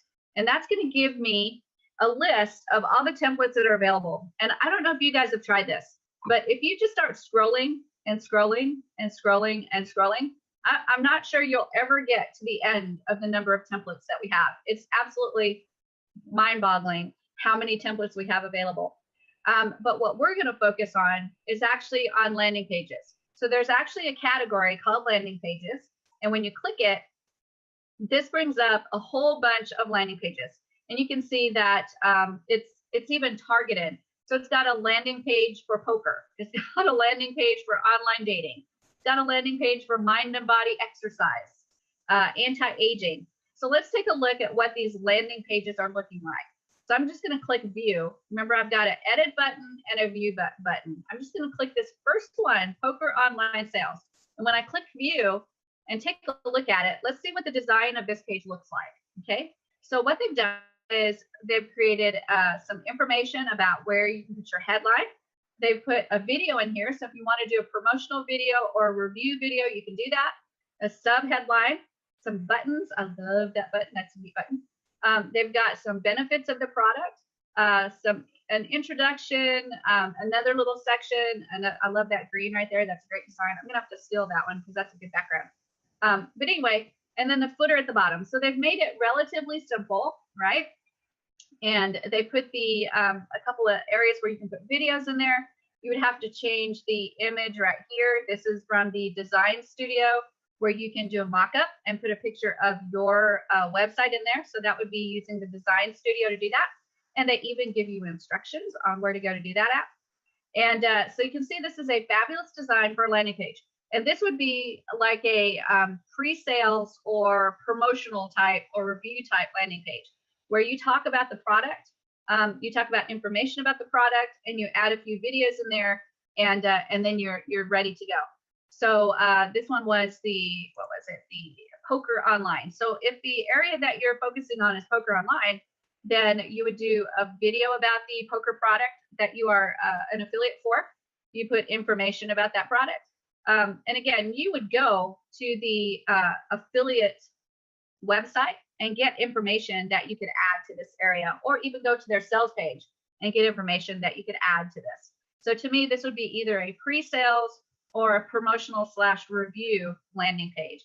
And then of course, with the buttons, you can set it up so that you put your affiliate link right there, and then they'll go straight to the product. And if I scroll down, you've got bullet points. Oh my gosh, it's even more than it was.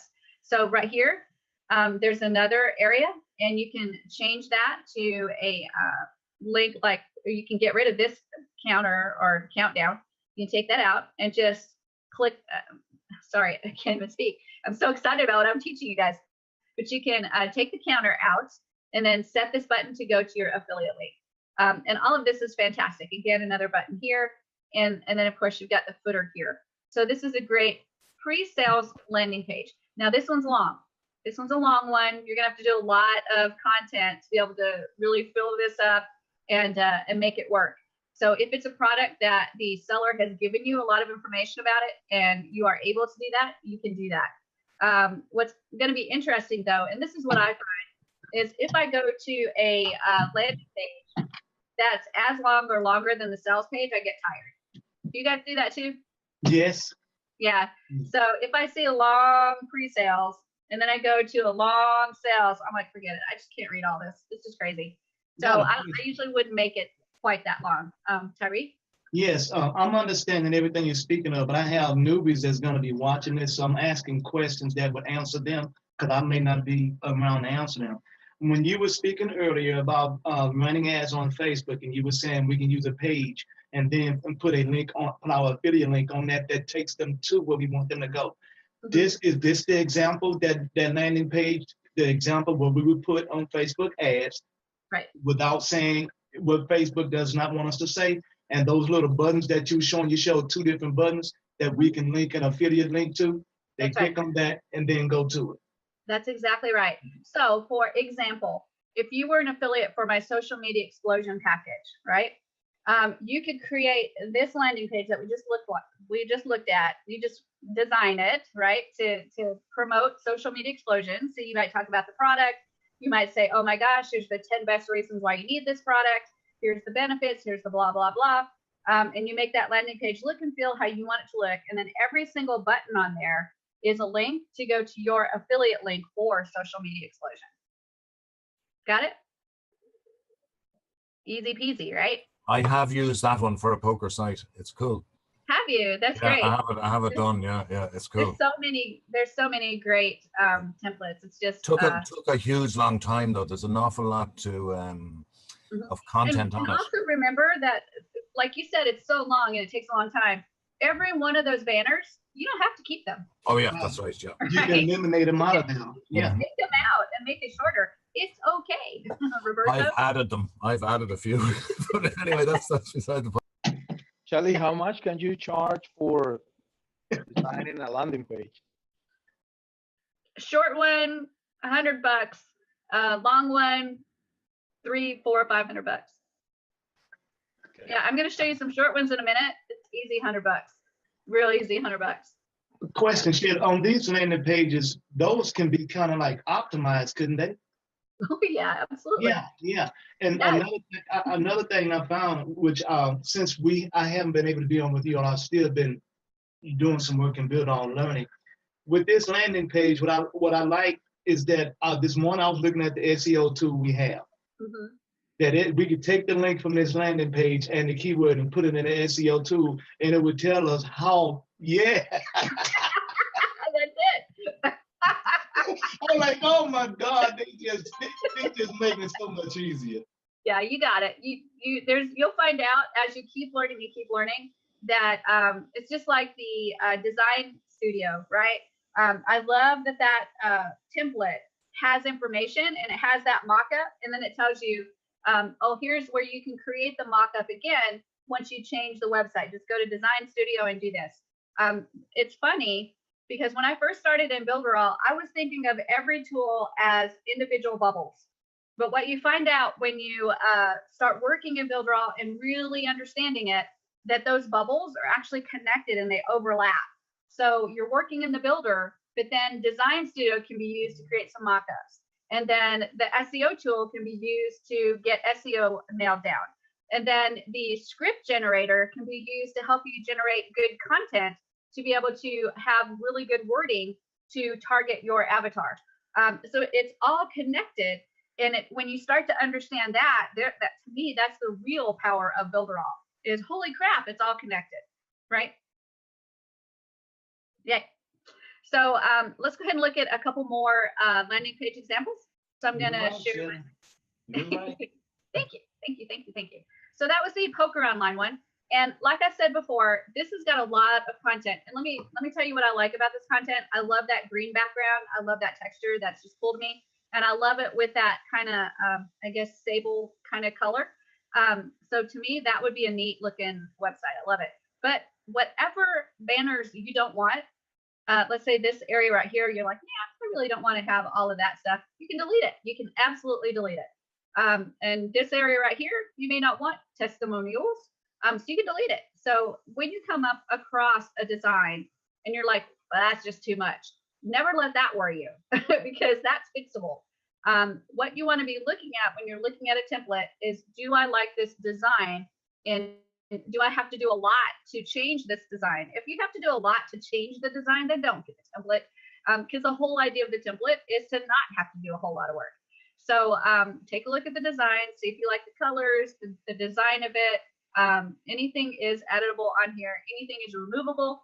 Anything is copyable. So if you like a specific section, like this section right here, and you want to redo it and do another section that looks similar to it, you can copy it. There's a lot of neat stuff you can do. So really look at the design of that landing page to see if it's something that you like. Okay, so that was the poker one. Let's take a look at another one, because there's so many good ones. So let's go down. Oh, well, that's kind of the same design. So let's go, here's a Express. So here's a site Express on free ebooks. So it looks kind of interesting. So let's take a look at it. So I'm going to click view. And on the view, this one's got an interesting header, right? And you got logos and you got a menu, and this is an anchor menu. So it's going to take you, oh, maybe not. I don't know if it's an anchor menu or not. But typically these are anchor menus that just take you down the page. And this is a pretty basic one. It's actually really easy. And again, you can edit this very, very quickly to be a landing page. And of course, here's the button that will take you to your affiliate link. You just change it up a little bit and then scroll down. Here's a button that you can set for an affiliate link. You can take out the contact us. If you want to add an opt-in, you can, like say right here. So kind of move everything over to the left just a little bit, put an opt-in form right there. You can do that if you want to. My biggest thing about this one is the header. You have to really think, is that the header that you want? You'd have to change it up quite a bit or shrink it up out of the way so that all this could come up. But that is definitely a consideration. And we'll talk more about the header situation in a few minutes, actually probably tomorrow when we build. But this one's interesting colors, very interesting design. I don't think it'd take a whole lot to change it up a bit to really make it pop and jump out with information. And again, if it's too long, you can shorten it. It's okay. So I'm gonna close that one and we'll scroll down some more. And yeah, go ahead. I do have two questions. Okay. Number one, if a person doesn't like that, they want to change the color, they can use that eyedropper that you told us about to change the colors. Okay. Yep. Number two is when you get through going through the landing pages, I have questions about how to navigate when you get through it. Okay, great. And navigation, that's actually a really easy answer, because typically your landing pages are just one page. right? You don't have like a whole series of pages. The only pages that you might have is down at the bottom in the footer. You might have some disclaimers, terms of website use, privacy policy, because of GDPR, you're going to have those. But you can make a standard set of legal pages and create a pre-made menu and then just pop it in there for every landing page that you make, right? So it's not even hard. So Okay. navigation itself is going to be on that one page, and you might do anchor menus, and that would be the easiest way possible, anchor menus. Okay, another question that popped up when you get through navigating in that Builderall's back off the template part, because I have questions about the how to be able to find a certain page or to navigate, because I found that when I click landing page, it brings me up to the templates. I get a lot of them, but then also when I click that drop down menu, I came into a lot of different pages, and I didn't know if all of those pages fell under the whole scroll of landing page or if it was each individual. No, when I'm building a landing page, I want it to be a single page, because the goal is get them off of Facebook and onto your affiliate sales page. That's it. That's all we're doing. So we don't want a whole bunch of pages that they can navigate. We want that one page. It's very, very, very, very targeted with whatever information we want to give them or information we want to collect from them before they get to that page. Right. And that's it. I was speaking of in the back of Builderall. When you go back to the pages, I'll explain what I'm speaking about. Yeah. I've been in some of those where you click the menu and it takes you to a different About Us page and then a different Contact Us page. Is that what you're talking about? No, ma'am. Like when we go into the back office where the templates are, the tab that says landing page, it shows us landing pages. But then when we click the drop down menu of that landing page tab, there are different categories of Yes.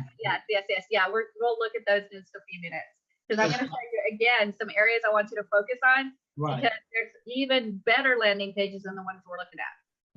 I have a question. I tend to, because my clients tend to be more on LinkedIn as professionals and business owners.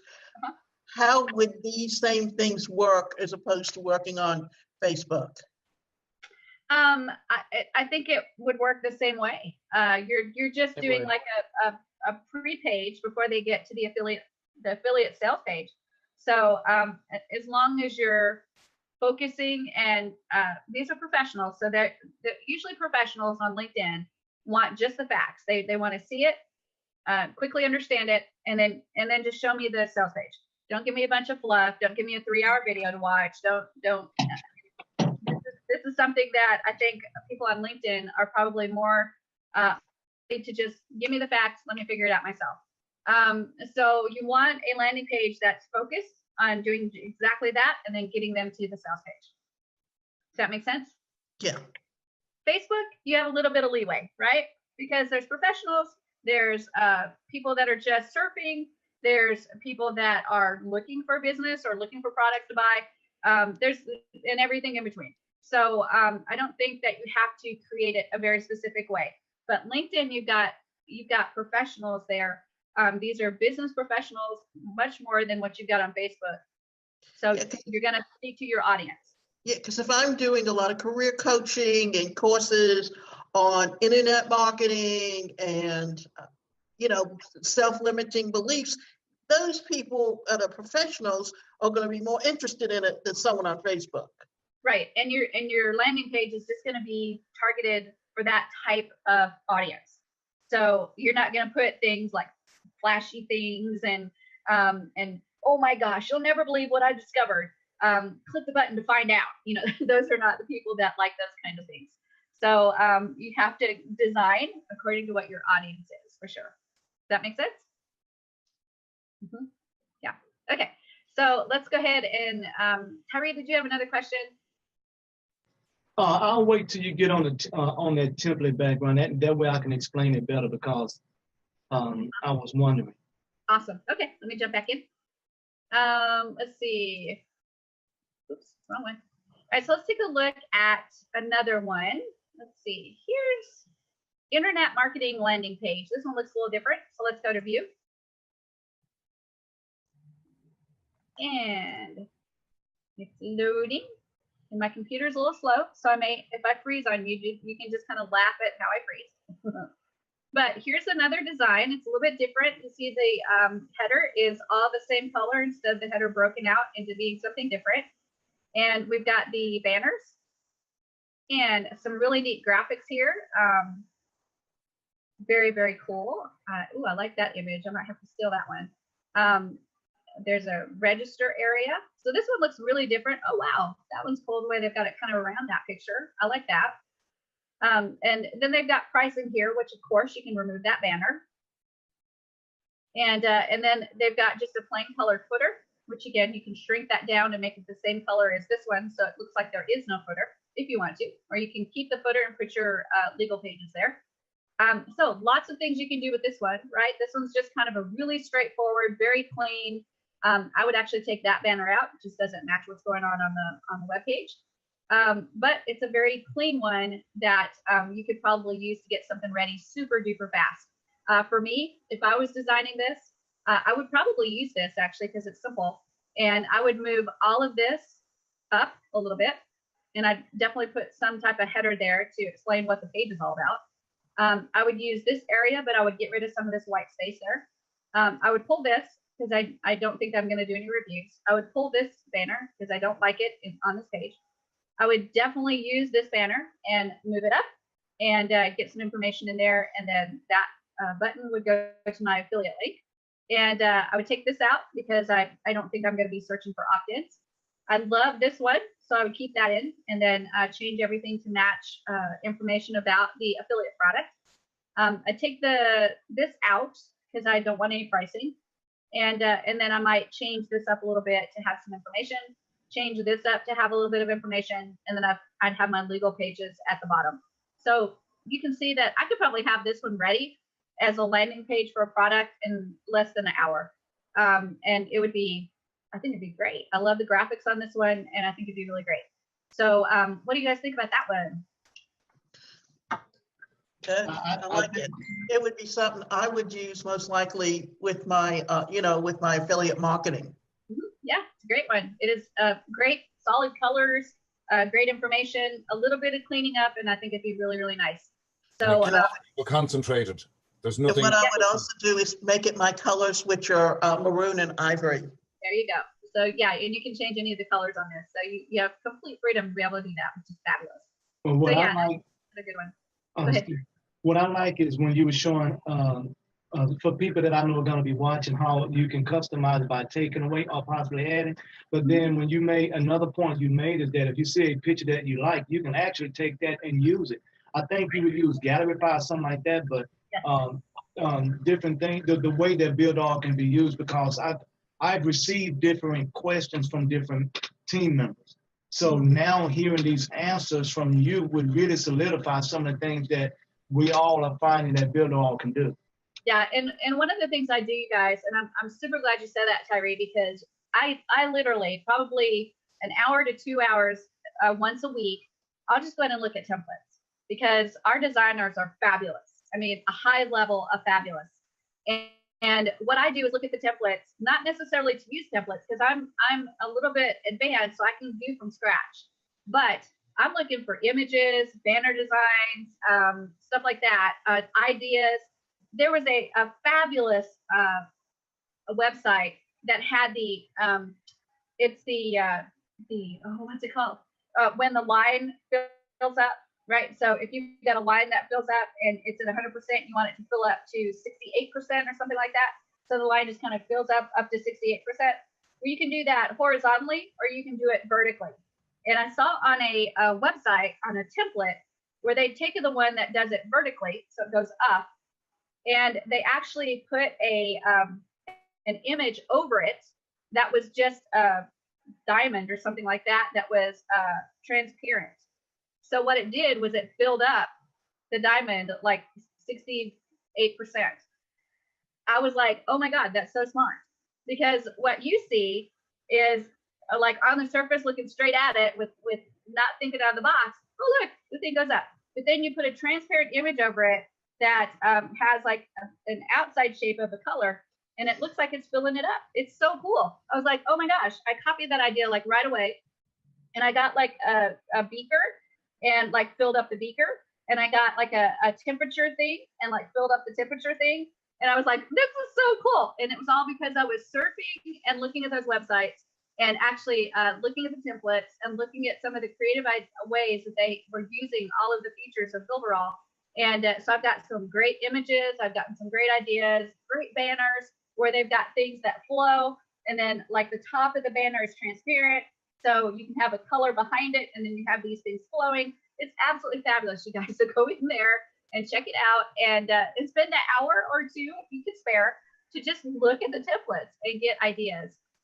It is absolutely fabulous. And I've got a whole separate training coming out on the tips and tricks that I have found from actually doing that very thing. And I will be showing how to take that vertical filler upper thing and make it look like it's filling up a beaker or filling up a thermometer or something like that. So you guys are going to get to see some really neat stuff come out with those tips and tricks just from being able to look at those websites and learn from those designers.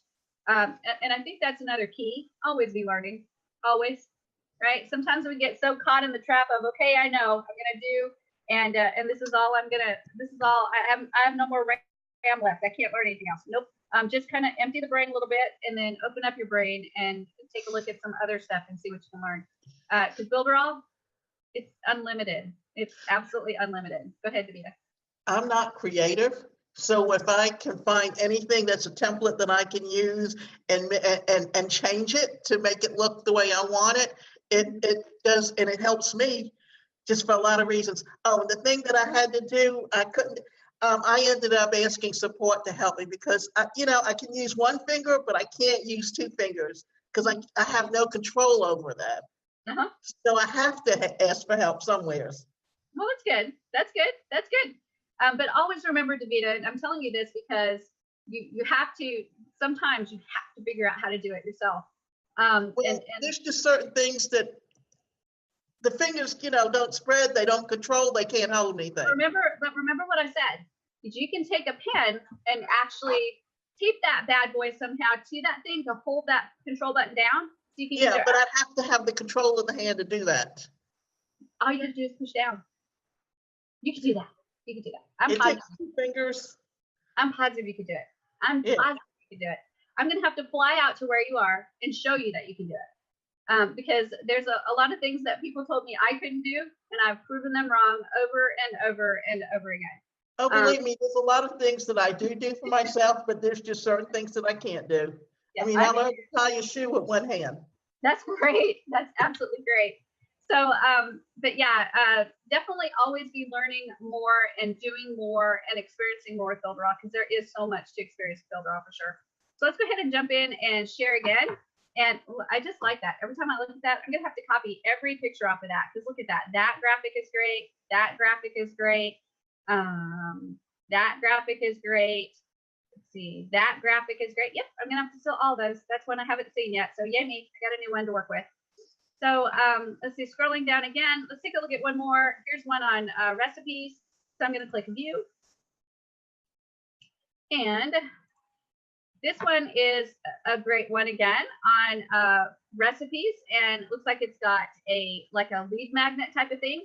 So you can have them sign up for a lead magnet and then send them to your affiliate page. And it's got space for a video. Oh, that's cool. I like the way that does that. And lots of neat stuff. There's some great pictures in there. I like that banner right there. That's really cool. I'm going to steal that idea. So again, this is another great one where I absolutely love that right there. And I think I'm going to be putting that into place because that's a great idea. I would probably put it a little bit more over to the right, but it is a fabulous idea. So you can see just looking at these, how you can get some ideas on not just your landing page, but some cool design ideas as well. This would be just giving away a lead magnet before you send them to your affiliate offer, but we'll talk more about that in a few minutes. So I'm going to go ahead and close that. And now we're going to take a look at what Tyree was talking about, this landing page area. This shows all of the landing pages in there, but if we click that little arrow, it actually expands it out. And it's got checkout pages, sales pages, landing pages, and webinar pages. We're going to take a look at the landing pages because right here, we've actually got a plethora of, and I love that word, a plethora of landing pages. So we've got an opt-in landing page.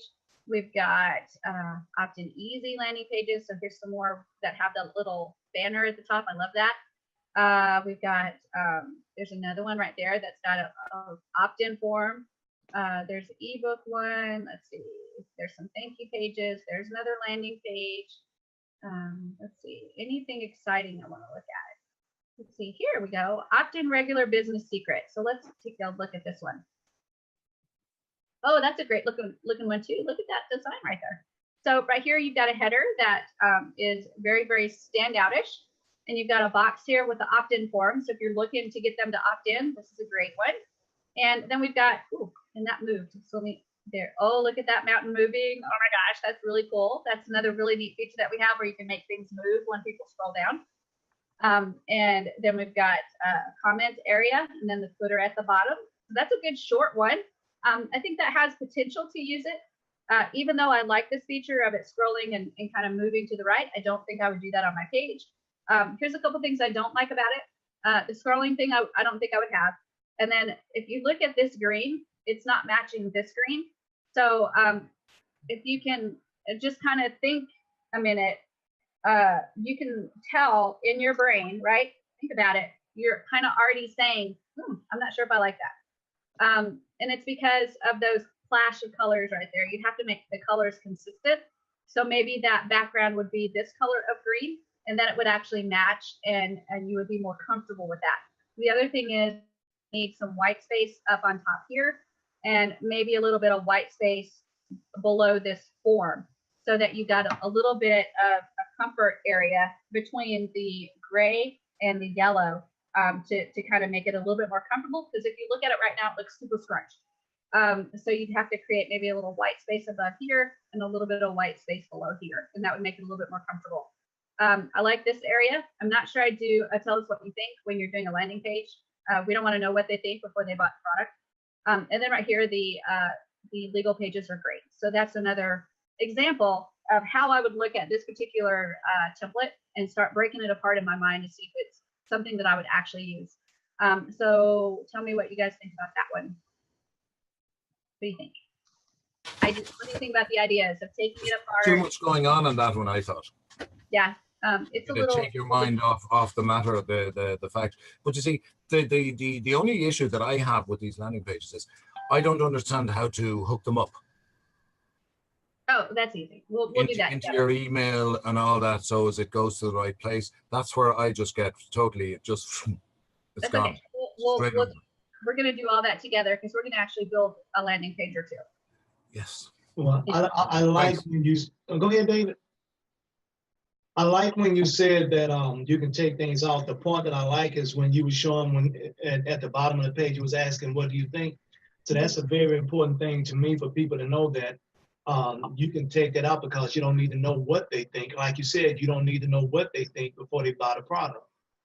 Right. Sometimes, and let me tell you why I said that, because I've been victim of this, and I know that everybody that's built websites has done this. It's just a thing that we do. And that is, we put everything in the kitchen sink in the first website that we build. And I've told you guys before that I even did the little mouse trailer. So you do the mouse and it trails with like a clock, or it trails with happy birthday or happy new year or Merry Christmas or something like that, right?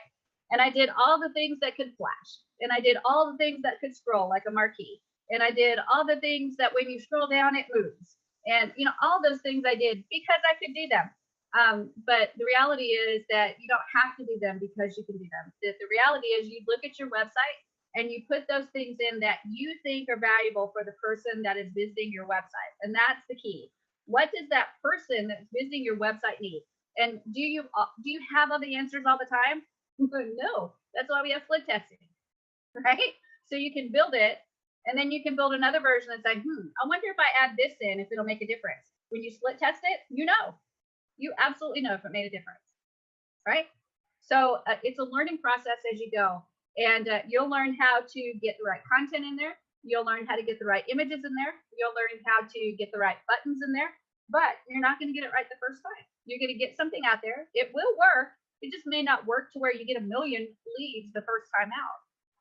But you're going to get some, and then you're going to build another one, and you'll get a little more, and you'll build another one, and you'll get a little more. And it's the process of learning how to do that effectively. And then once you really learn how to do it effectively, you can actually train and make money. All right, guys, let's go ahead and jump in and look at some more examples. So I'm going to go here, and I'm going to pull some images off of that one too, because I like that one. So this is, again, a great resource for some more landing pages. So let's go ahead and look at another area. Here's some sales pages that are classified as landing pages. So there's just a couple of them, and you can click and check those out. There was another place I wanted to go to. I think it's under sales funnels. Let me check it. Sales funnels, and under sales funnels, we've got lead magnet funnels. So I'm going to click that. And there's a couple of lead magnets here. So if you're interested in doing a lead magnet landing page, you can look at these examples.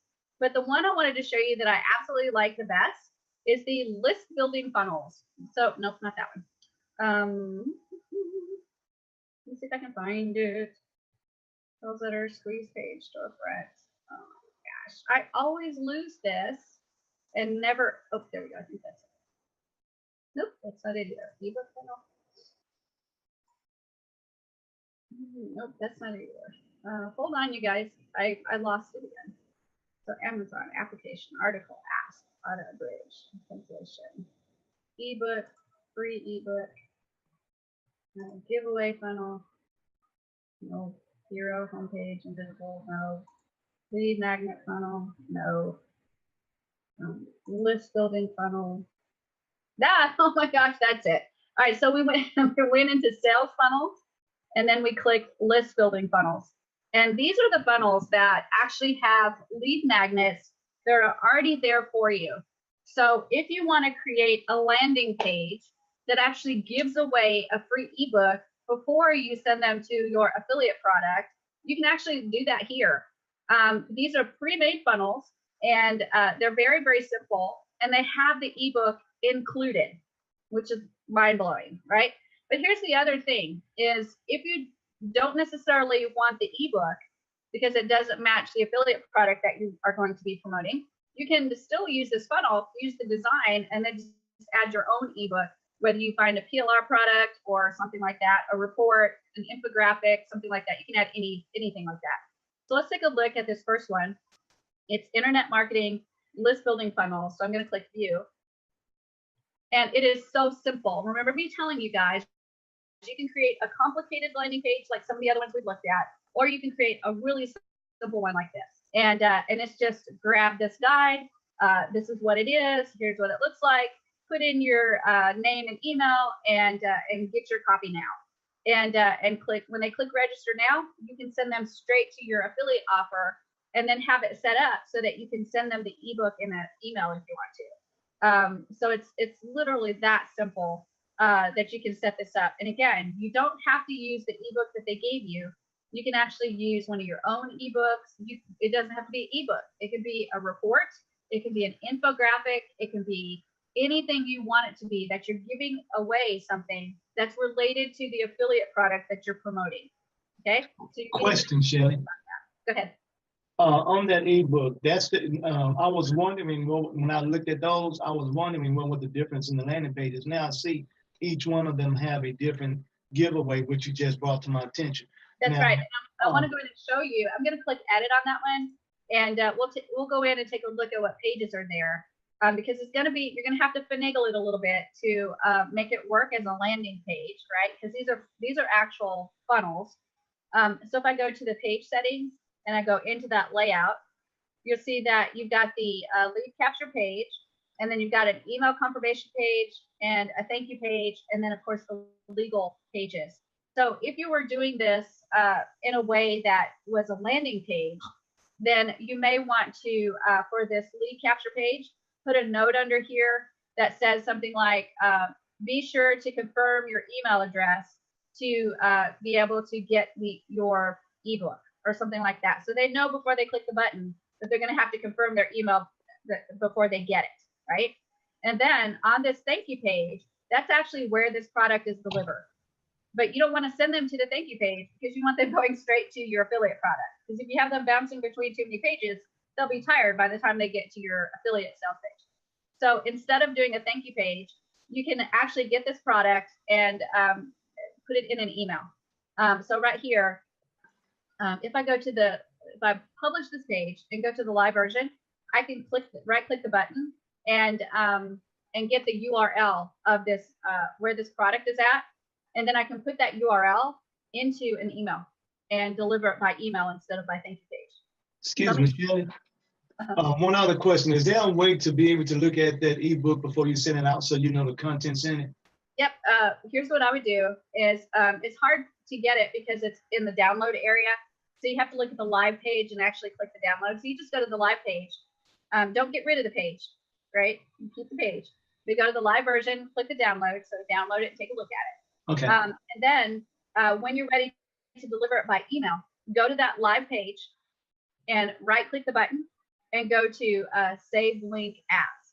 And that's the link where that PDF is at that is actually on Builderall. So now you can take that link and put it into an email so that when they sign up and they confirm, that email that goes out to them can be a welcome email that says, welcome to the list, and here's your ebook that you signed up for. And then you're only using that first page. And when they click to sign up to get it, you're sending them to the affiliate link, and you're bypassing the email confirmation and the thank you page. Do you understand that? Yeah, everybody got that? I got it. I got it. And that makes it even more easier for me. I got it. Yeah. Now, what happens if you don't like the ebook? If you're like, oh my God, that's crap, I don't like it. It's perfectly okay. Make your own, or find a PLR product that you can throw in there, like a giveaway item, or do like what I think I showed you guys how to do this in another one of the trainings. I forget which boot camp, but open up Google Docs, word processing document, do a little bit of research on your particular affiliate product, so you can create a product that is actually closely related to the product that you're going to be selling them, and then create a product on your own by talking the information into your document using Google Docs and the voice tool. You can actually speak it and then do a little bit of editing and make it look nice. And then you've created your own product, and you can get it in there. So let's say you wanted to create a product that was the lead magnet for sending them to Social Media Explosion. So you might want to create a product that's like the 5 important things to remember when you are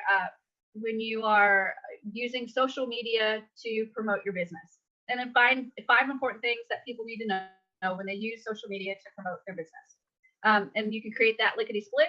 You can use Builderall to do the mock-up to create the book cover, and then you can put a real simple landing page together. Using one of the templates that's here, you just redo it a little bit to put your own image and your own document in there, and you're actually ready to go. You can do that in probably about an hour. Maybe creating the product from scratch, 2 hours.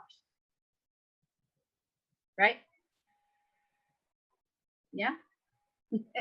Oh, well, once I understand how to get all this email stuff and the autoresponder working, there's going to be no stopping me, because I've been years at this trying to get it into my head, and I've looked at your videos. I can't make it. I just cannot get it in here. We have a mailing blast boot camp coming up. Yeah, there is. Yeah. Wow. I just totally. It's like banging my head against that. I know. I wish I wish that we could do like all of it. I wish we could do all of it, because when we're setting this up, you have to do a little bit of mailing blast to be able to do it. Yeah, and I just can't do it. I just have a total mental block. And I'm crying here, and I'm at it for hours and hours, and then I just say, right, okay, that's it. I have to go. Walk out. My wife says, "What's the story?" Back off, I say. And I just go out for a walk, try to clear my head. Here's something that will help you is when I'm working in Builderall, it can be like that even for me. There's sometimes that I just want to rip my hair out. But to combat that problem, I actually set my timer on my phone to 25 minutes. And after 25 minutes, that's my stopping point to go to the bathroom, to go get a drink, to just get up, walk around. Get a pint of Guinness. And then, right, exactly. And then come back, and I set my timer for 25 minutes again. So I actually work in 25-minute blocks. If I do 20 minutes, that's kind of too short. If I do 30 minutes, it's kind of too long. So my happy medium was, 25 minutes. That's and what then I do. 5 minutes. Yeah. When it comes to the email, I put on my First World War helmet because I just It can be can't a get it challenge. going. It can be a challenge, but you'll get it. You'll get it. Yeah. It's all part of Builderall. You'll get it. It's And awful. it is wonderful once you get it, I promise. Yeah, yeah. All right, so let's take a look again at some of these templates. So we've talked a little bit about how to adjust for all these pages. So what I'm going to do with you guys is we're going to actually take one of these templates tomorrow, and we're going to create a lead magnet for Social Media Explosion to be able to collect their emails, to give them a lead magnet, and then go to the affiliate link. So we're going to do all of that actually tomorrow. So let's take a look at a couple more of these. So if I go into online dating, yeah, everybody loves online dating, right? So if I take a look at it, I'm going to go to view, and it's almost the same exact design, just a little bit of color difference, right? And if I go to edit, it's going to have just about the same list of pages. They're not all exactly the same, but most of them are pretty close to the same. And you're going to be able to manipulate these items the same way that you could the other one. So if we go into the funnel, we take a look at the pages. It's got the email confirmation page, the thank you page, and that's where the product is actually located, the lead magnet. And then I've got my legal pages. So if I go here, I can actually look at this download button, right click it, go to action, and it's set to download the document. And that's the name of the document right there. So I'd have to look at the live version, download the document, and take a look at it to see if it's something that I actually wanted to use to promote. So that's kind of those particular items, the lead magnet pages. So that's what we'll do tomorrow is we're going to break down the one of these and set it up as a lead magnet landing page. And why do I want to do a lead magnet landing page? Why is that important? Why don't I just create a page, put a button on there, and send them to my affiliate? It's because part of what you need to be thinking about is how can I maximize the results of every page that I create? And you are sending them to an affiliate link so that they will buy the product. But more importantly, you want some leads, right? You want some leads so that if they don't buy that product, you have other products. If they'll sign up for your email list, you'll actually promote those other products to them. So creating a landing page that's actually an opt-in page, but you're giving them something to entice them is great, because you're going to have the opportunity to possibly actually have a lot of signups. Because anytime you can give away something for free, especially if you do the wording right and you speak to them in a way that they're like, oh yeah, I do need that. You're right, I need that. Here's my name, here's my email. Then you're going to be creating that email list. And I know you guys have heard the money's in the list. So let's be creating a list while we're promoting our affiliate link as well. So we're nobody hate me. I love birds, but in this situation, we're killing two birds with one stone. Yeah, especially when Builderall actually do it. They give you the PDF, they give you everything. All the tools are there for, well, included in your monthly cost. Brilliant. God, that's exactly absolutely right. Brilliant. Kelly, when you say live page, you mean publish the page and then make it live like that? Yeah, publish the page, make it live, and then go visit the page, and you click the button to download it. And then if it's something that you like, you right click the button, the live version, and get save link as, or sorry, copy link. And you'll just copy that link into like a notepad document and hold on to it until you're ready to put it in your email. Thank you. You're welcome. That's the easiest way to do it. All right, any other questions, you guys? So we're going to start building tomorrow. Be ready, because you know how I do this. Once I go into the Pixel Perfect, the first thing I do is go through those menu items so that if somebody's new, they actually understand what all those menu items are. A lot of you guys have been through the boot camps before, so you've probably seen that. So I'm sure when I come back in and take a look, you guys are going to be like this. It's okay. You won't offend me. But we want to make sure our new people get this stuff as well. So I'll cover that. It may bore you to death.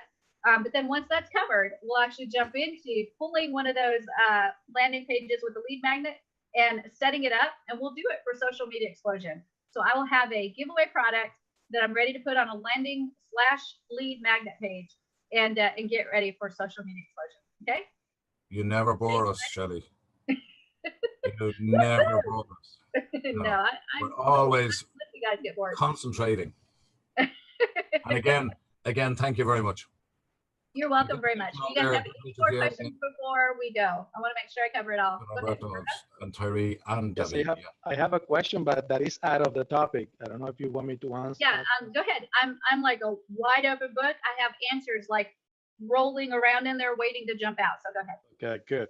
Yes, when you, let's say that you have a customer and they want you to build a website for them. Mhm. And of course, you want them to open an account on Builderall so you can at the same time.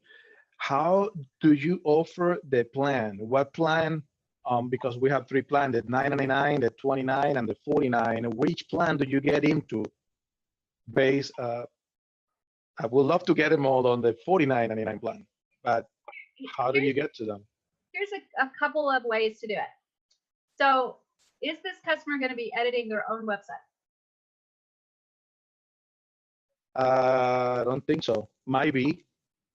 If they're not going to edit their own website, keep it on your account. You're allowed to do that.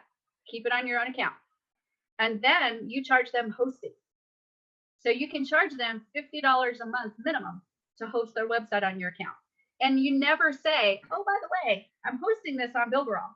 Just like if you're building it on WordPress, you don't tell them, hey, I'm building this on WordPress, because you don't want them to know. Or, hey, I'm building this on Wix. You don't want them to know, right? They don't need to know. You're building it and you're hosting it. And if they like what you're doing, then they'll pay the fee. So when you're building a website for somebody and they're not going to be editing that website, keep it on your account and then charge them a hosting fee, minimum of $50. If it's a site where you're going to have to maintain things and check on things and you know, just kind of administer anything on the website, you can charge more. I have $50 hosting accounts and I have $200 hosting accounts for people. So just, you can do everything in between. So you take a look at the customer, how busy do they make you? Do you like them? And then you decide. But a $50 hosting fee is a fair fee if you're not going to really be doing a whole lot with the website once you build it. That way you don't have to worry about them putting them in as different accounts. So sorry. Is that $50 one-time charge, monthly, bi-monthly? Monthly. Yeah, monthly. It's the same idea as if we use Builderall. We have to pay a monthly fee for hosting for Builderall. Mm-hmm. If you go to GoDaddy and you build websites on their control panel, you pay a monthly hosting fee. Right. Every business that you build a website for or you build a mobile app for, you're going to charge monthly hosting because you're going to that thing has to be put on the internet somewhere, and you're the one that's going to be doing that. So you want to charge a hosting fee, and let me tell you, that's the money you're looking for. When you build a website, that money's great, but it's the one time goes away. You can't rely on it every month. But that recurring hosting fee, that's where your bread and butter is. So if you want to be making $5,000 a month, you know you need to have 100 websites that you're hosting. And how do you charge them monthly? How do you create that system? Is there any system with them, or? I actually have something called 17 Hats. It's a thing where I can create one-time invoices or monthly invoices. I have workflows. It's pretty complicated, but it could be as simple as just setting up a PayPal recurring payment button. Yes, yeah. PayPal. Yep. And you can go in and just create a page with a button, and then you say, all right, you need to go to this page and sign up. And PayPal to charge them monthly on our behalf. Yep. Right. Absolutely. Like for example, I was talking to a chap last evening, right? And he's into inbuilt wardrobes, you know the wardrobes that you build in. And he's got a very basic WordPress site with just images. And like his little email address is down at the bottom, but the fella who designed the site has a bigger link at the bottom than his one, right? And you know how much he's been charged a month? 150 euro. Oh yeah. I said it's crazy. And I built a site and I basically nearly have it finished, right? In a couple of hours. And I'm trying to get it to him now. He has a .ie account, which this one is on, and I'm doing his .com one. He has .com as well. So what I'm trying to do is talk him into me organizing that. I'm going to do a little bit more work and probably charge him $100 a month or €100 a month. That's absolutely That's what I'm going to fabulous. try and do, you know? And also remember, you guys have so much power. You don't even know how much power you have. And it took me a little bit to figure this out too. But I believe in that price list being double what I actually want, right? That's just a marketing trick.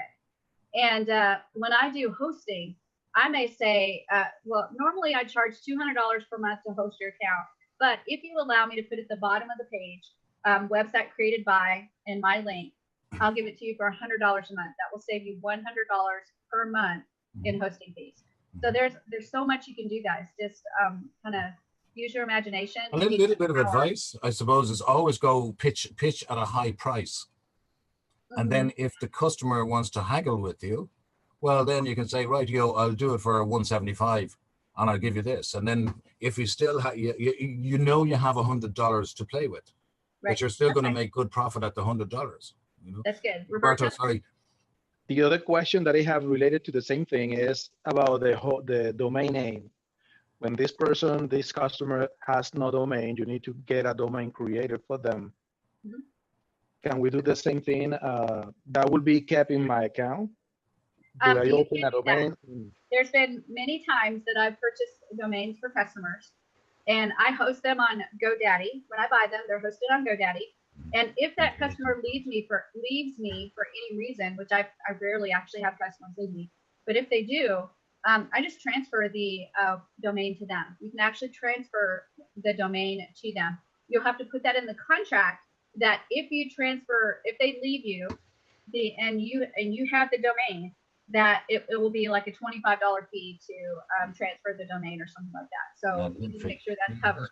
That's good. That's good.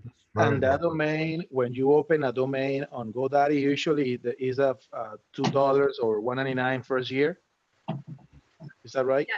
Work that into the cost of you creating that website. Yeah. So when you put your quote together and you say it's going to cost you $2,000 for me to build this website, part of that money that they're paying is money for the domain.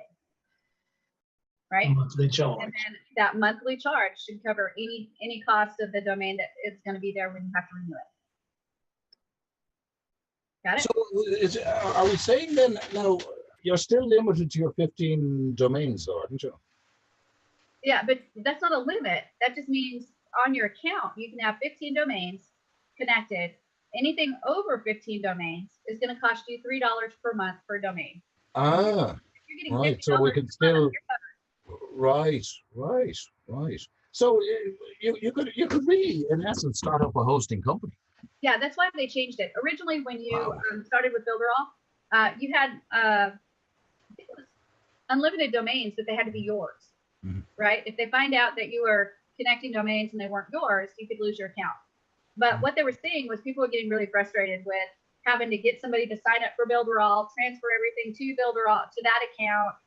If you sold, somebody a website, and so they finally said, you know what, we're going to do a web agency and let people go ahead and do an agency, but we'll limit it to 15 domains. And if they have anything over 15 domains, it's $3 per domain per month. I think that was a fabulous idea because now you can have unlimited domains. It's just that anything over 15, you're going to have to pay $3 per month per domain. But again, you can recover. That's an easy recovery. I've never charged less than $50 per month for a website ever. In fact, mine's probably hovering over 200 average. I'm changing the subject completely. What's your cross? It's just a cross. It's cool. Thank you. Nice one. Excellent. Thank you very much. Now, I do have a question concerning the back office, the template, where the templates are. There's a search window. To use that search window, do we put, because I tried to use it and I still didn't get the results that I wanted. Yeah, I was trying to search for a certain landing page. Yeah, it's not as good as I would like it to be. So here's what I want you to do. If you notice, the templates that I liked, I did not close, right? So what I will do is I will actually take those templates and I will open them in the editor and I will save them. And then I will name them like template and then I'll put some type of identifying thing after that to remind me that it's a template that I'm saving because I like it. And that way I'll be able to find it again in my list. If you go through and you find something and then you go away from it and then you go back to try to find it again, good luck with that. So when you find a template that you like, open it in editor and save it. And we can have an unlimited amount of saved templates, but we can only have 15 domains attached before we start getting charged. That's right. Okay, and another thing. Remember, you guys, that you've got unlimited subdomains. So if I go www.laptopdiva.com, I can have a bazillion subdomains off of that one. I don't even know how much a bazillion is, but it's a lot. Like, could you call something like, say, tyreehost.com, and then start hosting people, you know, as the extension? You could. I'm not sure that Tyree hosts because no, you want to see something that. I'm just taking that out of the air, like, you know, host.com / whatever, or internethosting.com / and sort of give them, like, I see a few people are doing that now. Yeah, absolutely. And you know? the benefit to that is because it doesn't count against your domains, you might give them even better price on hosting. If it's a basic landing page and nothing extra, $10 a month. That's 120 bucks in the year, you know, they all add up. They do, I promise you. I've got a lot of $50 stuff that adds up to a lot. Yeah.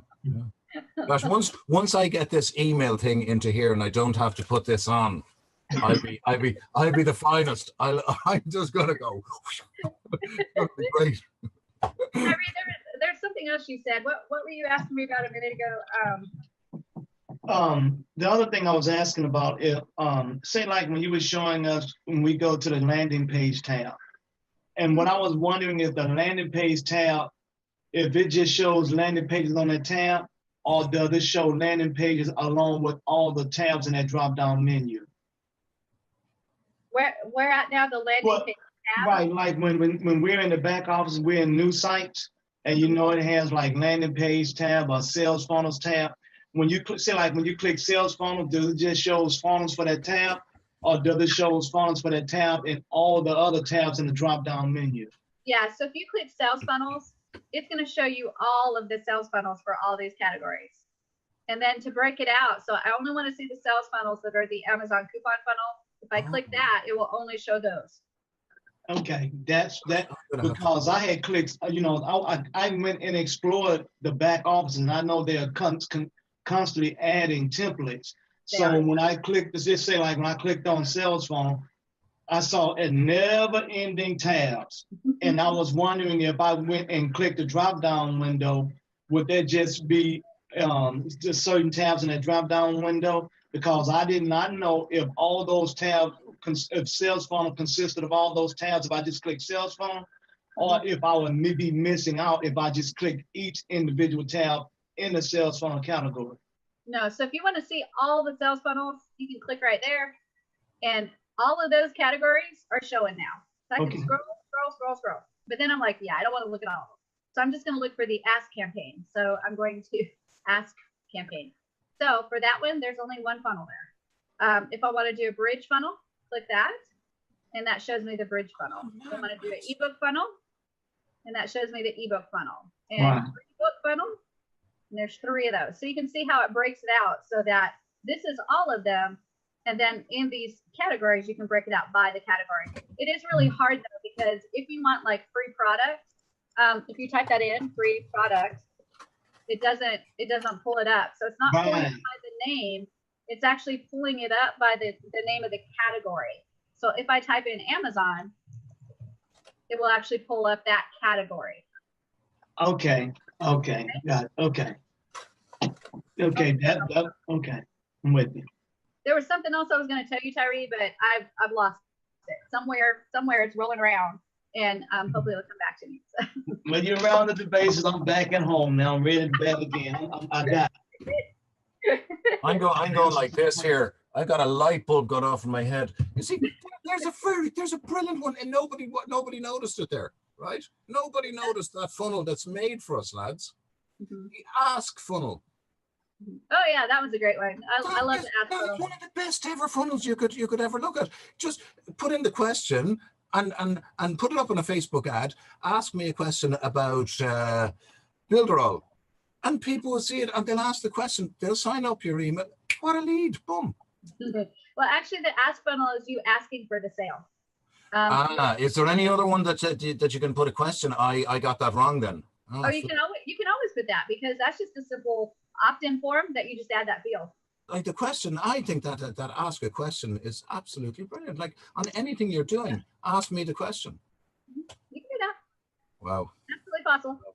There's very rarely that you're going to hear me say, no, sorry, that's not possible. It's mind-boggling. I remember one time I had one of the certified partners contact me and ask me if something was possible. And I went, no, but give me a minute. Give me a minute and I will figure that out. And I figured out a roundabout way on how to do it. And I was so excited that I contacted it again. I said, it was like 10 minutes later, because it took me 10 minutes to figure it out. But I contacted him 10 minutes later and I went, oh my God, I figured out how to do that. It's not something that's like set in Builderall, but there is a way to make it do it in Builderall. And he was like, seriously? And I said, yep. And I showed him how I figured it out. He was like, oh my gosh, you did it. That's the cool thing about Builderall is even when you can't do something like on the surface, if you think about it enough, you might actually figure out a roundabout way that it can be done. And that's part of the fun of Builderall is I know that a lot of people are like, oh my gosh, I'm trying to master this and master that. In my brain, I'm trying to push it to like the next level. Like, here's what it can do. Let's figure out even on steroids what it can do. Yeah, we can create our own ask me anything funnel. But it's funny. It's funny though. I'm there. Do you remember that funnel that you had with the sort of turquoise, purpley background with all the cool images?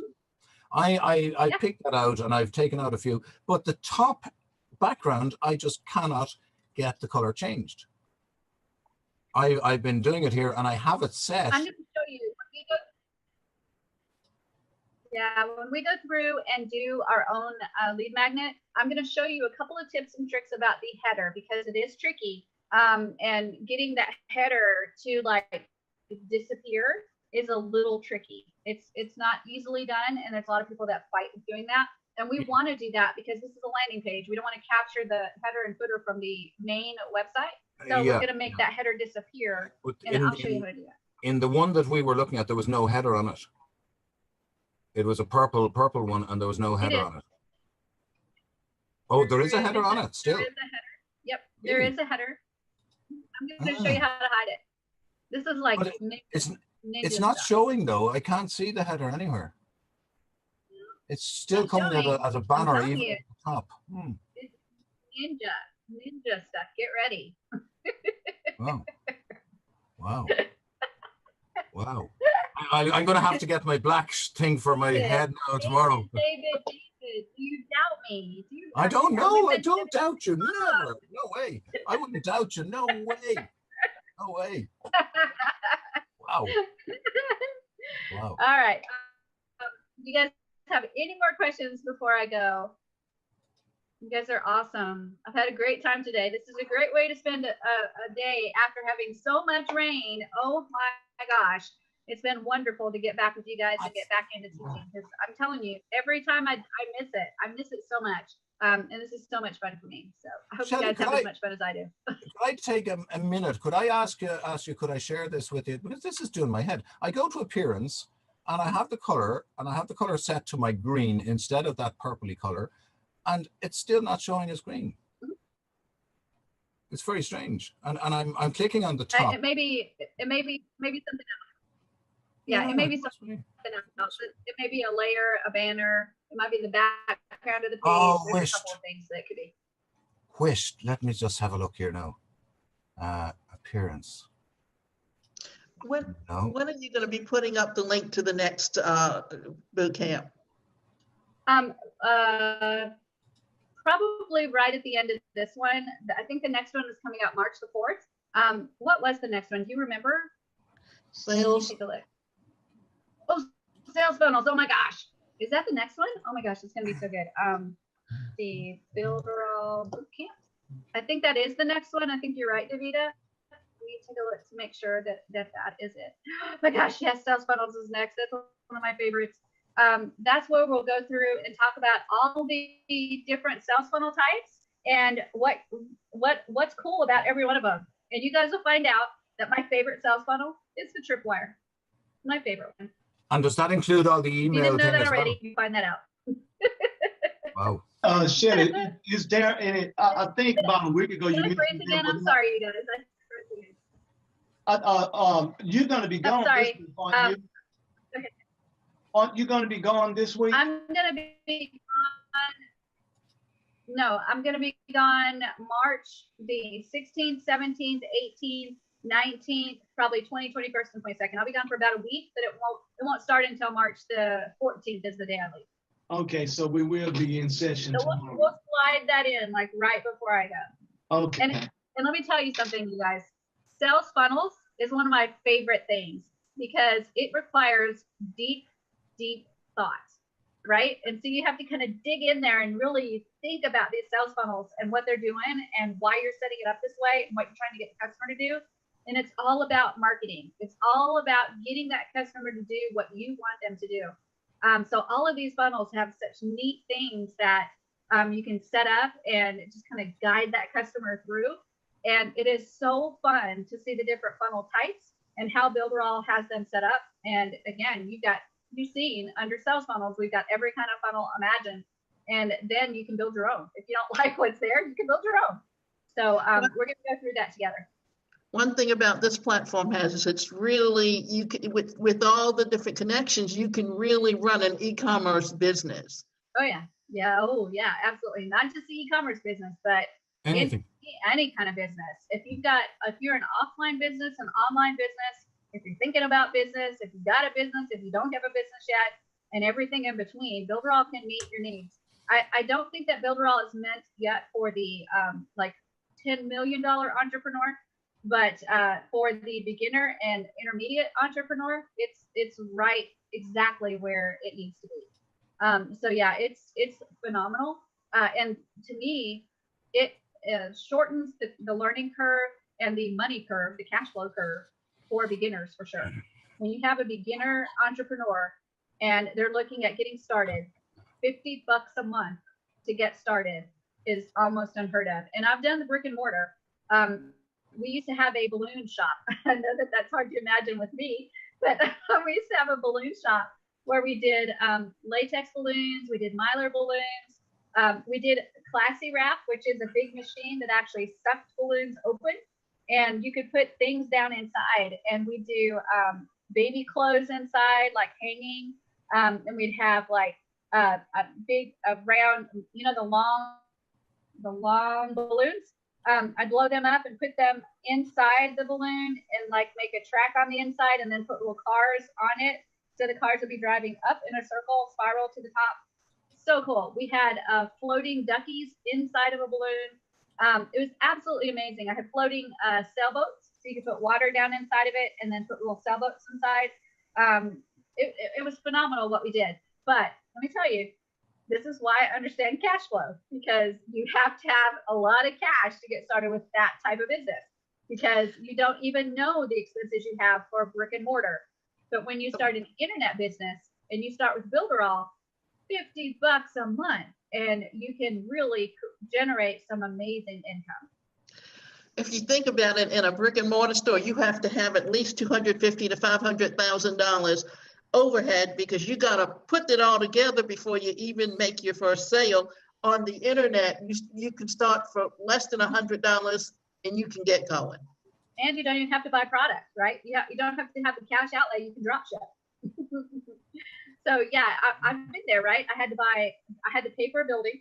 I had to pay electricity. We had to get the building ready because obviously it wasn't ready for a balloon shop. I had to buy all the equipment for a balloon shop. I had to buy all the products I wanted to sell inside of the balloon shop. I had to have a cash register and basic stuff like that. I had to go to training to understand how to handle things like the helium tanks.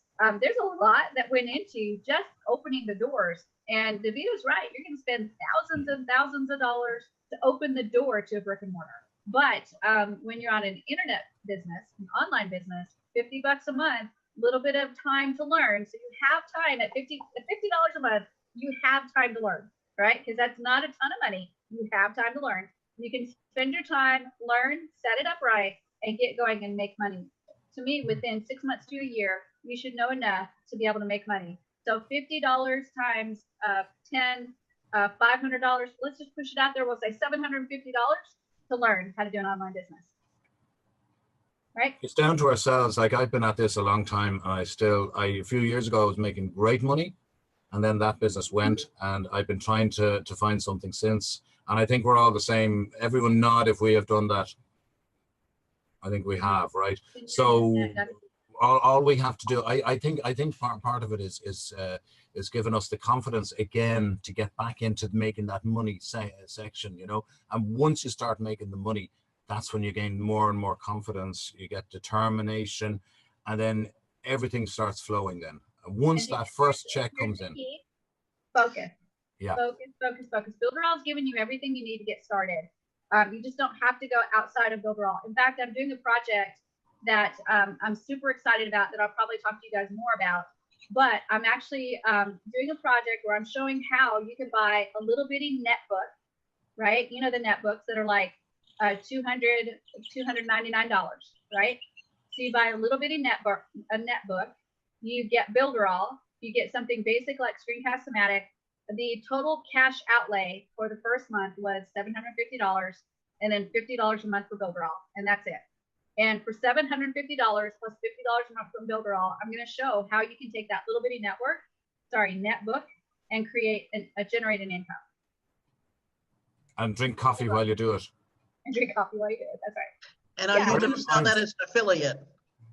I don't know. I don't know if I'm going to give it away or sell it. I don't know. We'll see. But I'll give it to us, and then we'll help you sell it. I know, right?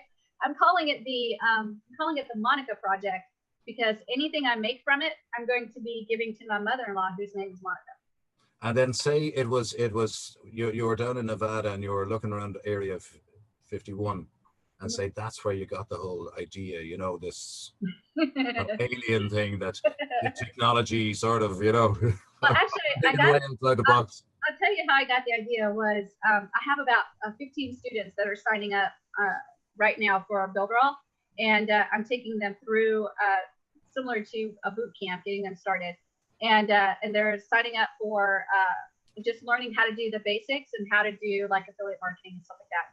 And when I was looking at them, they all come in at different levels, and it's funny how when they come in for training, they'll have like a tablet. And it's like, no, baby, you're going to need a little stronger than a tablet. And for them, a tablet is $100, right? That's what they can afford because they're students. So they're not going to be able to go out and buy a $3,500 laptop. So I got to thinking, how can I do this bootstrap and get it so that you bootstrap it a $200, $299 laptop that's a little netbook. Can I really build a business and grow it and make money and get that money back? So again, about $750 to get started, buying the netbook, internet access, Screencast-O-Matic to do videos, and then Norton to be able to have antivirus on your computer, because netbooks don't come with antivirus. So I'm really thinking about everything they really do need to make sure they've got it set up right. And can we really create a business this way and make money to recover that $750 and make sure we're covering that $50 per month for Builderall? And they don't even need a word processor. What, right? When they're using Builderall, right. you know, so that's an expense that I'll you can teach them how to use Google Docs. That's actually another option is Google Docs. So yeah, I'm super excited about it. We've started the process, and my mother-in-law is like ecstatic, right? She's just like, oh my gosh, this is so cool.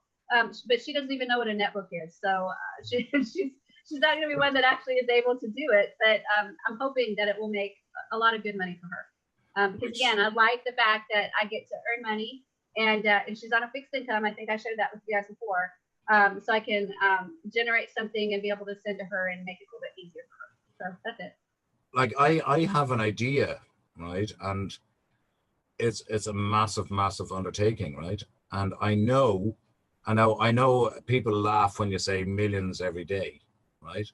But this thing could potentially make that in just Ireland with our 4.2 million. Put those blinders on and get her down. Yeah.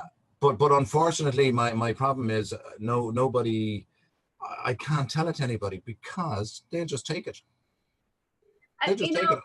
I don't have the wherewithal to do it. I should talk to Eric actually about it. Yeah, definitely talk to Eric about it. I've never been afraid of anybody taking my ideas. Again, 95% of the people I tell things to, it goes in one ear and out the other. 2.5% are going to maybe attempt it, but they'll come up with 100 reasons why they can't do it. So really, my real competition is 2.5%. Mine is just the expense of it all. That's well, if I was able to get a partner that knew that little bit more, there's all going to be coding. There's going to be everything involved in this. Great. Right? Yeah, talk to Eric about it. I'd love to. How do you go about getting an appointment with them? Like, I'd hate to just go, hey, Eric, I want to talk to you. You know, I'm not like that. That's actually how you do it. You can really contact him on Skype, and he checks his Skype every Sunday. Don't get your feelings hurt if he doesn't answer, because he gets a lot of Skype messages. But if you don't hear from him in a few weeks, just send him another message. Say, hey, this is message number 2, and just wanted to connect with you. I have an idea that I'm interested in talking to you about. Here's the key in working with him, though, is when you do talk to him, don't make it about help me figure this out.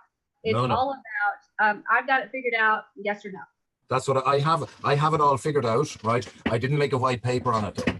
That's what I don't, because it's all in here, right? It's very difficult to put down on paper. But if I explained it to him, I'd say Eric would pick it up like that and say, whoa, either it's a brilliant idea, we can't do it, or it's a great idea, yeah, we could go and do it. Yep, and man, I tell you, it'll put Builderall into, I'm going to try and see if I hooked him up on Facebook and asked him for an appointment, or not Facebook, Skype. Skype, and okay. Inside chat, because we're live on YouTube, I put this in chat for you guys. So if you want his Skype ID, just look in chat, copy that down, and put it somewhere and save it. Connect with him, and just send him a message. And again, don't get your feelings hurt if he doesn't answer you right away, because he is very, very busy. Just wait. If you don't hear from him a couple weeks, a month later, just get message number 2 and message again, and that'll bump it to the top again, so that he can see it again. Okay. Like I'm only a surf in comparison to some of the people, but I think it's a good idea, and we'll see. You have just as much importance as I do. There's no difference. Promise. So message him, and he'll get back with you again. Okay. Well, thanks a million for that. Now, yeah, that's much appreciated. Because I've been sitting on the fence. I was thinking of going actually to Google, believe it or not, and that they would take it on. I know. To Eric, and also remember that he's all about business. So yeah, that's what it is. Yeah. If he says no, I don't think that's a viable idea, or no, I don't think we want to do that, don't get your feelings hurt, because no. Okay. Yeah, absolutely not. Yeah. All right, guys. Well, I think that's about everything I wanted to cover with you today. We will build together tomorrow. So get your thinking caps on, and I can't wait to see you guys again. Okay. Excellent. Thanks a million yet again, Shelley. We'll see you tomorrow, please, God. Take care. Bye, everybody. Have a good day. All right, see bye, you, everybody. Take care, guys. Take care, everyone. everyone. Imagine that we've been together 5 days already doing this, but it is definitely very exciting. So we're almost live already doing this. Here we go. That's fabulous. So we are officially live on day 5 of the Builderall Affiliate Marketplace Bootcamp on how to become an affiliate. Now, we've already done a complete bootcamp on how to be a seller. This one is how to be an affiliate, how to sign up as an affiliate, sell someone else's products. And we've talked about organic traffic methods. We've talked about paid traffic methods. We've talked about what type of websites and templates Builderall has available for you to be able to use to build just a quick landing page. And today we're going to actually spend some time going over how to create a landing page and make it all prettiful. And we can actually send them to the landing page. And then from the landing page, we can send them to our affiliate sales page. So we're just going to do a simple landing page. So before we get started, does anybody have any questions? No? No questions? Okay, you guys are awesome. Let's jump in and get her done. Let's make money. Let's make money. That's all right. Let's do that. Also, by the way, how many of you guys in here are Builderall business people, where you've got the $49.90 plan? I see a couple. Fantastic. If you missed the training today, go back and check it out. It's on the Builderall USA YouTube channel, and we talked about the new canvas and you don't want to miss that meeting because it's absolutely incredible. I can see Tyree's head finally exploding when he sees it. I mean, get ready. Tyree, when you watch it, I want you to videotape it because your head is just going to go, it's finally going to explode. Because the potential for this canvas to be a game changer for Builderall, well, to me, it's actually not even potential. It's just a done deal. Canvas is going to be absolutely amazing. It is already amazing. I did a real quick demo on it this morning to kind of show people what it is. And you guys know with these boot camps, we kind of bounce around a little bit when we're learning how to do the pages, right? So we build a page and we kind of build another page, but then we have to bounce back here to do something else on this page. Then we got to bounce over here to do this. Canvas actually takes all that away. What you'll do is you'll actually build the skeleton of your website on a canvas, on just a platform, on a screen, one screen, and you're going to build it graphically. And you say, okay, I want this page, then I want this page, and I want this page, and I want this page. And now I want to connect the pages. And then I want to do an email sequence. I want to do a checkout. And if they decide they want to buy this, I want to upsell them this. If they don't want to buy that, I want to downsell them that. So you build it all graphically. And then once you build it all graphically, then you just click the button at the top right that says build website. And it's like, boink, and everything you just created, it will create all the pages. It will connect the pages for you. It will do all the work in the background. So then your next job is just to go in there and make them free. And that's it. Yeah, absolutely, positively insane. When is the meeting happening? It actually happened already this morning. So go to the Builderall USA YouTube channel and check out. It should be showing. If it's not showing yet, it's still processing because I just got done with it a little while ago. So if it's not showing yet, it's coming because it's got to process. But it should be one of the newest videos on that particular YouTube channel. And just take a look at it. We do the first 20 or 30 minutes, and we're all doing what I now call the Tyree. We're all doing the Tyree, which is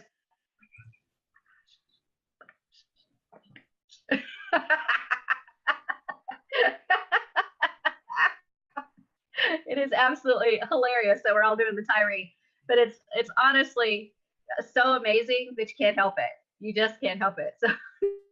So check it out and watch all of us do the Tyree as we're getting excited about Canvas. And the beta test version is coming out, I think, tomorrow.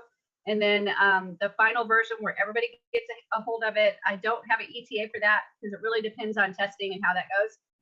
But I would put it at a month, give a month for testing at least, and let us get the kinks worked out and everything. And then when we get it out to everybody, it'll be ready to go. And you guys will be doing the Tyree too. Now, once you're flushing out all the testing in a month or 6 weeks, whatever it's going to take, would we be able to, like you were talking this morning, to combine all the tools? Would that be the time, or we still have to go through each tool to check it out, whatever, test it out? That's gonna be an ongoing process, right? So the first iteration when they put it out, not everything's going to be connected. It'll be being able to produce your website, right? Connect the pages and then click the button and it creates the website. But we've got a lot of things to connect because we've got the webinar platform to connect, chatbot to connect. We've got Mailing Boss to connect. We've got Design Studio to connect. There's so much to connect. So all of those I think will happen in phases.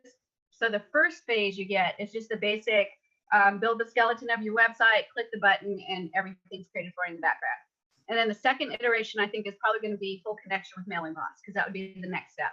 And then after that, I'm not real sure, but those I would think would be the first two iterations. It's just the regular, generic, watered down version where you create the skeleton and then click the button and create. And then next step is integrate Mailing Boss. So I think it's going to be absolutely, positively incredible. Davida said something about no sound, so let me message her really quick. I think that everyone. Sorry. Okay, good. Great. I'm so glad because I was worried. I was about to say, Davida, if you can't hear me, then try such and such, which of course wouldn't have worked if you couldn't hear me. So I was getting ready to type you a message, but I'm glad you can hear me. But yeah, so check out the Builderall USA channel, find that video, watch that thing, and you'll all be doing the Tyree. which I think is great. All right, guys, let's go ahead and jump in and build. You guys want to build a landing page today? How's that sound? Does that sound good? I'm sorry, Shelly. That meeting that you were speaking about, is that weekly meeting? Or does it have a different title? Yeah, it's the weekly meeting. Weekly meeting, okay. Yep. Yeah. So were you the one showing it? Yes. Okay, good. It was awesome. Was it? It's awesome, good. Yeah, I know. I was so excited. Let me tell you guys. Eric contacted me just a few minutes before the meeting started and said, "Hey, can you do this for me?" I'm like, "Yeah, of course," because I haven't gotten to play with it yet. So I was like super excited. I was like, "Are you kidding me? I get to play with it? Sure, I'll do that live for the first time in front of a bazillion people. No problem." But it was really, really fun. And I've got you guys today to teach, and then I've got certified partners after you guys. So as soon as I'm done with certified partners, I am jumping in with both feet and digging into that canvas because we got exposed to it Friday. And so all weekend I had to think about it and think about what I would do with it when I got my hands on it. So now I have to take all those ideas and put them into action. So it's going to be really, really fun. But yeah, Robson, I'm glad you thought it was awesome. And we had an awesome group of people on too. So you could feel the excitement from everybody. We've been waiting a while for this. And now that it's finally here, none of us can actually believe we have it. So it's really exciting. All right, guys, let me go ahead and jump in and get started with building a landing page today. So I think I'm in my test account. Let me make sure. Yep, this is my test account. And all we're going to do today is go through some of the basics of the Pixel Perfect website builder, and then maybe kind of get started in building today. But today is probably going to be spent mostly with the Pixel Perfect builder, understanding the Pixel Perfect builder. A lot of you guys have been through this training already, but I do try to do it in all of my trainings that involve building. So if there's a new person that hasn't seen this yet, this is really important for them to be able to get started with the Pixel Perfect. So it's okay if you fall asleep if you've seen this before. You won't hurt my feelings. But what I'm going to do is I'm going to go to the builders, and then I'm going to go to the drag and drop builders, and then I'm going to go to new website. So I'm going to click on that. And we're just going to start in a brand spanking new blank website to take a look at all the stuff that's available inside the Pixel Perfect builder. So I'm going to go to blank page, and I'm going to choose this blank layout, and I'm going to click edit. And now this is going to actually open up in the editor, and I have the ability to start editing right away. But my warning is don't start editing right away. The first thing you need to do is go up to the top right-hand side and click save. And then you need to name your website. So I'm going to name this Shelly Training 123. That sounds good. And then I'll click send. And then I click save. And now everything is actually saved for me. And the reason I click save first is because if I don't, and then I make a whole lot of changes, and then I try to save later, it may not actually capture all those changes, because that's a lot of work this does in the background to just save. And you might actually lose the work that you've done. So always, always, always, first thing is go in and save. So you've started, and now any work that you do, just save as often as you think about it. And then when you go back into your My Site list, it'll be there, and you can start where you left off. Also, I have this screen really big, so I'm going to crunch it a little bit so you guys can see a little better. And what we're going to do is we're going to start off by talking about all of the menus that are available in the Pixel Perfect builder. We've got a lot of different buttons here, and let's go ahead and jump into them and see what all we have. So at the top right-hand corner is where I like to start off. And the very first button is a panel button. Now, this one doesn't mean anything to you at all until you install the e-commerce platform. When you install e-commerce, you'll use this panel button to go in and actually set up your products, set up your shipping, your delivery, your taxes. All that kind of stuff is going to be done with this control panel button. So it really doesn't mean anything in the very beginning, but when you install e-commerce, it will. I'm going to go ahead and jump in. I'm hearing some typing, so I'm going to mute you. Okay. And then I'll go back and share. Fabulous. So the next button here is your friend, and that's save. Just remember this, if you need to tattoo it on your forehead so that you can see it every morning when you wake up and look in the mirror, just tattoo on there, save is your friend, because that's going to keep you from pulling out a lot of hair And you want to remember to just save as often as you think about it, so that, and don't do a whole lot of changes.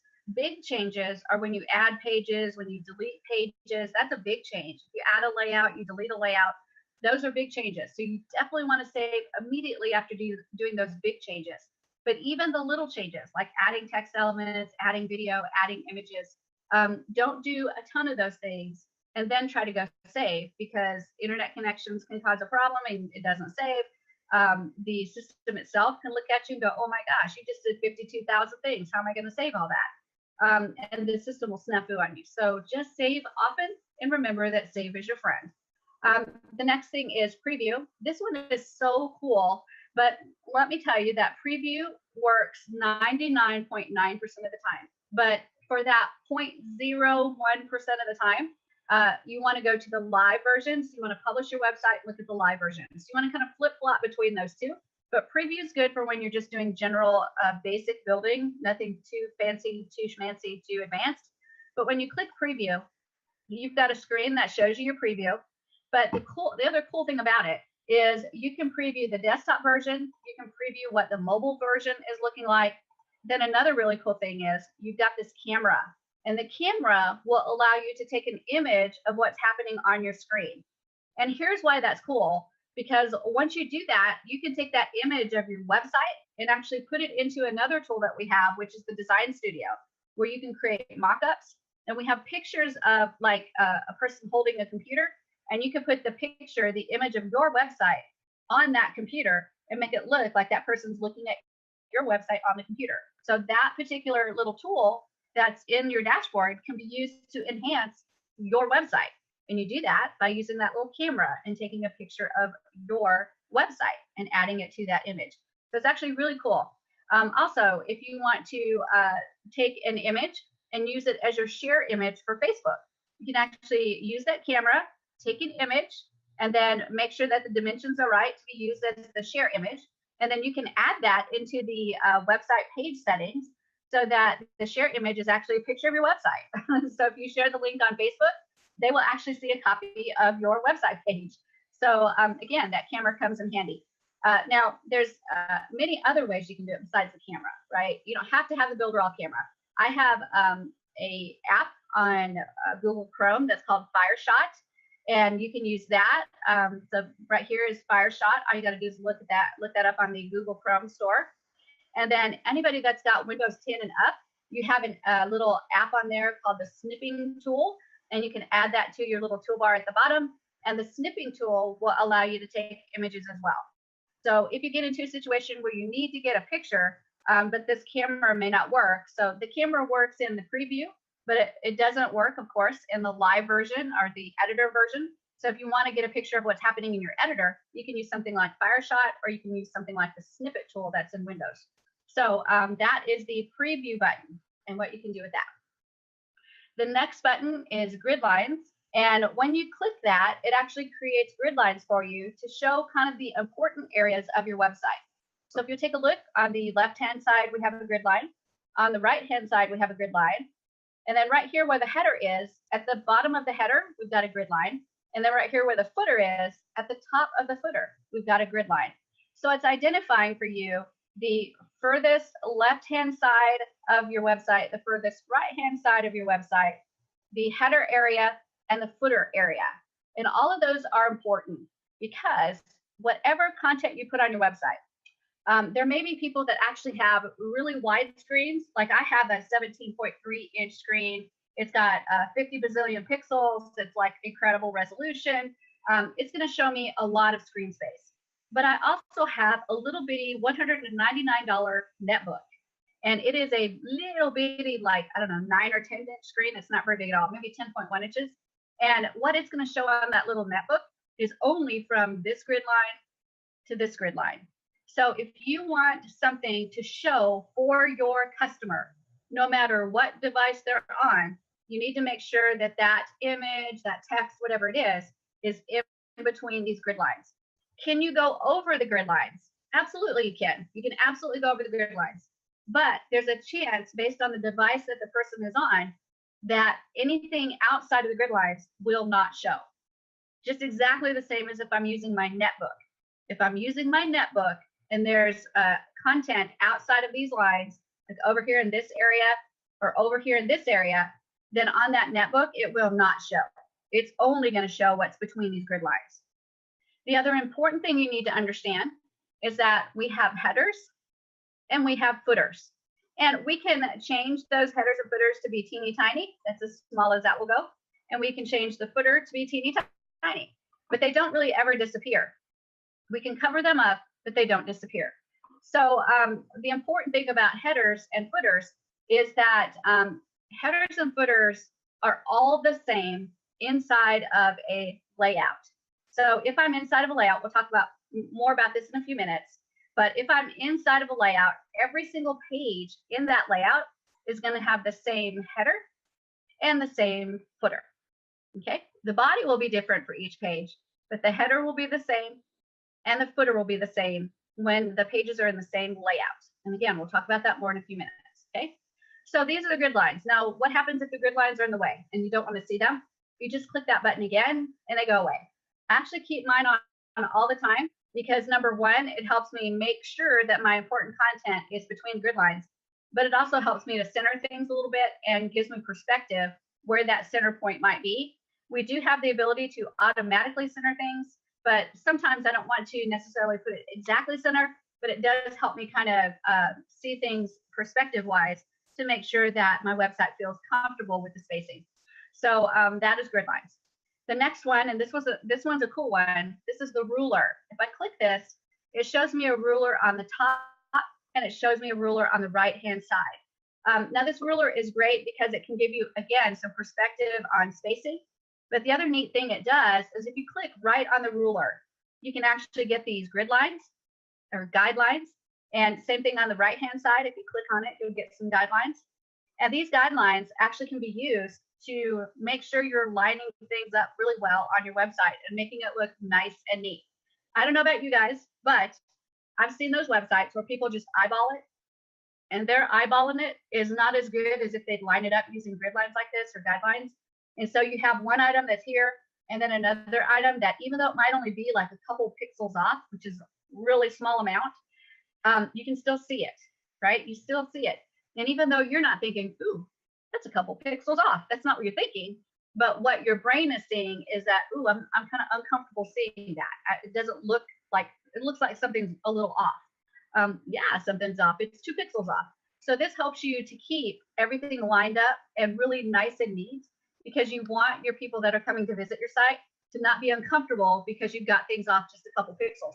And I know you guys have seen this. Let me look at your eyeballs because I want to make sure you guys have seen this. Have you ever seen a website that it was obvious the person was trying to line things up, but they were off just a couple pixels? And when you look at it, you're like, ooh. and you're not thinking in your head, gosh, that's off a couple pixels. No, you're just thinking, ooh, that just makes me feel a little uncomfortable. Even though maybe you may not be able to exactly identify why you're uncomfortable. Well, I'll tell you, it's because when it's off by a couple pixels and it's supposed to be lined up and it's not quite lined up, it just makes you feel a little uncomfortable, right? They need to take the time to put those guidelines in place and line things up so that it looks nice and neat and organized and makes that customer that's at that site a little bit more comfortable. It doesn't kind of put them out of their comfort zone and kind of discombobulate them a little bit. So use your guidelines for sure. They will help you in the way everything looks. The other neat thing about these guidelines is that they are snap to. So if I add just a box, so we'll add a Shelly box right here. And I just kind of resize that box a little bit. Now, if I move that box and it gets close to a grid line, it will snap to it. You see how it kind of sucks it over there? That's cool because then you don't have to work so hard to get it to line up exactly with the grid line because it snaps to it really nicely. So whenever you get close to one, it just kind of snaps to it real easily. And so you can see how quickly you can take your elements and line them up. And it does make a difference. They do look a lot neater if you're using your guidelines. Now, once you start using them and then you're done, they can definitely be in the way. So you can actually take your guidelines and right-click them, and that will make them go away. So all you have to do is right-click them, and they'll actually disappear off the ruler. So they don't have to stay there forever. You can just put them for a temporary time. You can also click and drag them. So I can drag them anywhere I want to put them. And then of course, when I'm done, just right click. And then when I'm done with the rulers all together, I just have to click grid lines again, or sorry, ruler again, and it takes away the ruler. So they're real easy to put in and use, and then real easy to take out. So definitely use those as you're building, because it will make your site look better, feel better, and actually your customers will like it better if things are lined up. So those are the rulers and how you can use them. The next one is undo and redo. And these are typical undo redo. If you do something on the editor and you're like, whoops, I didn't mean to do that, you can click undo. I've had about 50-50 success with undo. So I will just kind of warn you, if you click undo, it may or may not do exactly what you want it to do. But recently, it's been doing better than it was in the past. So that's really good. I think I'm getting a lot better results with undo. And again, if you undo something and you're like, whoops, I didn't mean to undo that, you can click redo and it will put it back. So those are typical undo and redo, just like other programs that you've used where you've used the same functionality. The next one is show hide elements. And if you click on that, you've got this little bar that shows up. And this allows you to hide things as you're building your website. And this is a really neat feature because I use this box a lot. This is called the Shelly box. I had a friend of mine name this. But what I do with it is I actually drag it around to try to find hidden things. I use it when I'm doing save. I will change the color of the box and then hit save. And when I look at the live version, if the color of the box changes, that means I got all my saves in there and I can start doing my testing. So this is a valuable box to me, but I don't want it to appear on the website for my customers. So I can hide it. And all I do to do that is I right click it and I go to this little eyeball with a slash in it. And if I click that, it sends it to the hidden items area. And it will hide in there so that my website visitors will not see it. But every time I go into edit, I can actually grab it anytime I want to.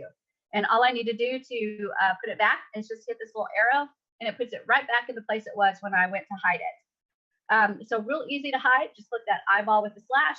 And then this box actually stays here until you click the show hidden elements again. And if you click it again, that box disappears. So my Shelly box is still there. It's still hidden. I can get to it anytime I want to. And to get to it, all I have to do is click show hidden elements and then reinstate it. There it is. To hide it, all I do is right click it, go to the eyeball, and then I just click here to get rid of that box. So easy peasy. I use this a lot to keep track of things for my website, keep it organized. So show hidden elements is a really, really neat tool. The next one is the backlight.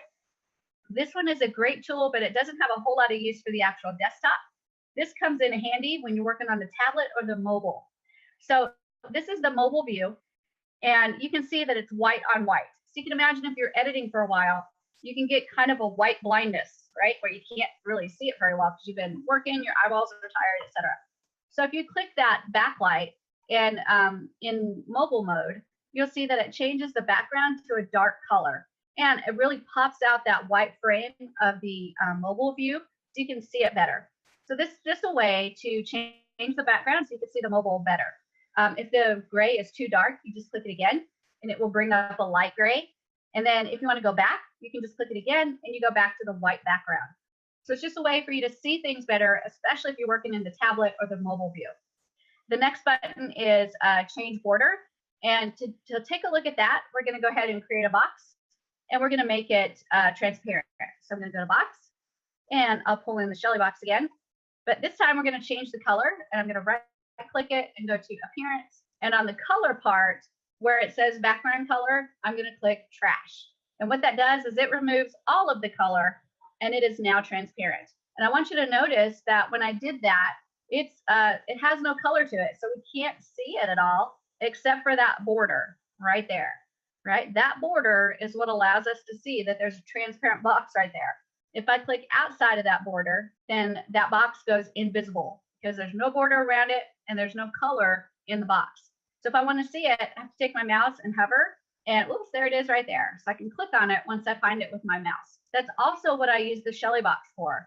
A lot of times I'll pull the Shelly box in and drag it around to see if I can identify anything that might be hidden. So this one, the border is right now green, but what would happen if the background of my website was green also? That would be really hard to see, that border. So what we can do is for this button, if I click change border, it changes the color to blue. So now it might be contrasting enough of a color that I can actually see the borders now. And if you notice, I've got borders for the header, I've got borders for the footer, and then of course I've got borders for all of my elements. So this blue helps me to see it better, but if even that doesn't work, I can click change again, and it changes it to a gray, or I can click change again, it changes it to a really, really light gray, almost a white. And then if I don't like any of those, I can click it again and go back to the green border. So this is just a way for you to manipulate the colors of your border so that you can see it better while you're working in the system. This helps you to edit better, okay? So that is the change border button. And you can cycle through all the colors. There's green, and then blue, then gray, then really, really light gray, and then green again, okay? The next button right here is the menu for all the pages. So if you click the down arrow, it's going to show you your layouts that you have, and then what pages you have inside that layout. So this is just a way for you to navigate from one page to the next while you're editing. So simple way to just click that down arrow and get to any page you want to in your website. So I'm going to stop there and see how you guys are doing. So any questions about what we covered so far? Oh, and nobody's sleeping. That's really good. Any questions? Yeah, on the background color, since we have the guidelines, you mentioned that anything outside those guidelines, you're not going to see anything. When you put the background color, can you put it all over so you make sure that you don't have a gap, you know what I mean? Just in case you put your color and you have your box or whatever, and just put the entire page and it just cuts it off. I don't know if I make sense. You can, yeah, Gabriel, I think if I understand right, if you want a area of color to go from one side of the screen to the other, right? How to do that? That's easily done with banners. When you build your website, you're going to create banner. These banners are like sections, right, and when you put your banner in there, it will, whatever color that banner is, it will cover from edge to edge. So I don't need to have that banner outside those bars. The banner should fit between the two, right? Well, there's a couple ways you can choose when you create a banner. There's a couple different designs for the banner. And those designs are that between the grid lines, one color, and then outside of the grid lines, another color. Or you can choose one color all the way across. So there's a couple of things you can do. So next time you play with banners, take a look at that screen that pops up when you pull up a banner. You go to the appearance for the banner. You'll see at the very top, there's like 3 different choices of how you want to design your banner. And again, you can use it, you can do it so that it's like between the grids, one color, outside the grids, another, or you could do just one color all the way across. Okay.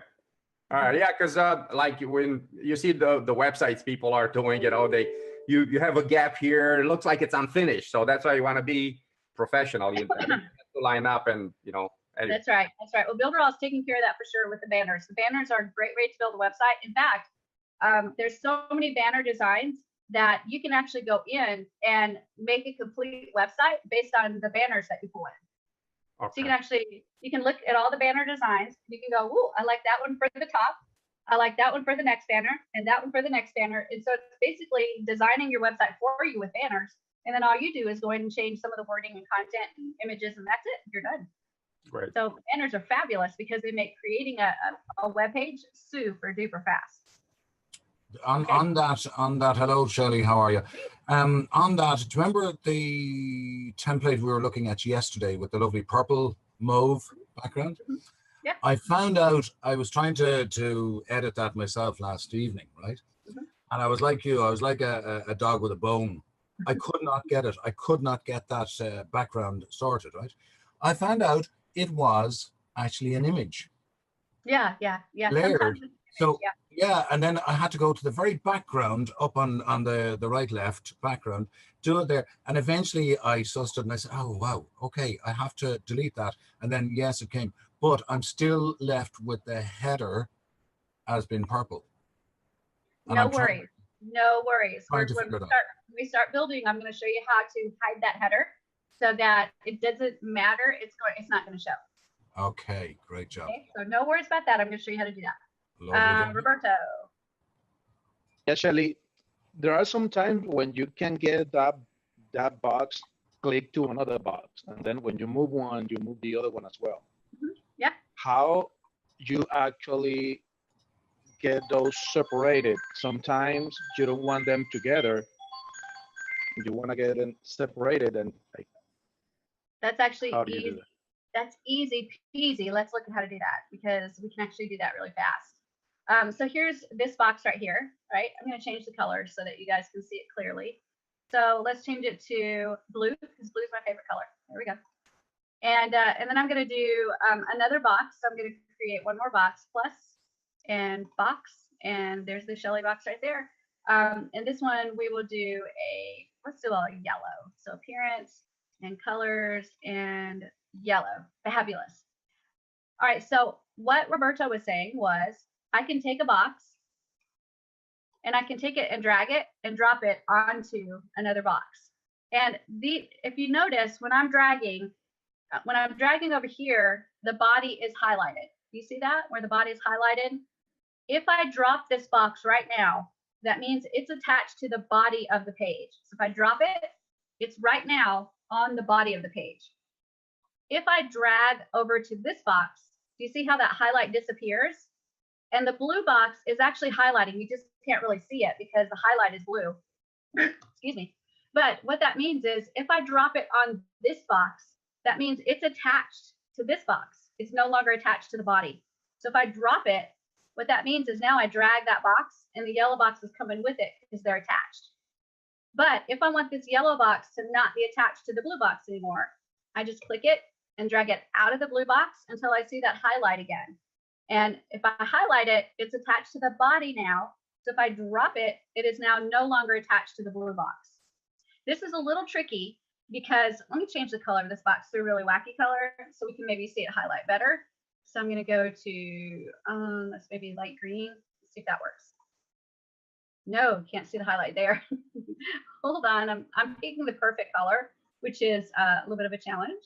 So let's see that one maybe. There we go. So you can kind of see it highlight there when I hover over it. But I want you to notice something. If I click on the far left-hand side of this box, and then I drag it over, watch what happens with the mouse. Watch the mouse. When I take that mouse and cross the line over to that box, now we're highlighted on the box instead of the body, okay? So all I have to do is drag it this much for the mouse to go into the box, and now that pink box is highlighted, and if I drop it, it's actually attached to that box. So if I drag that box around, it's actually attached, okay? So I'm going to unattach it, and now I'm going to show you something else. What happens if I go to the far right-hand side of this box and I click and drag? Well, I'm going to keep dragging, and the box is on that pinkish box, but it's not highlighted. The body's still highlighted, and that's because my mouse has not crossed onto that box yet.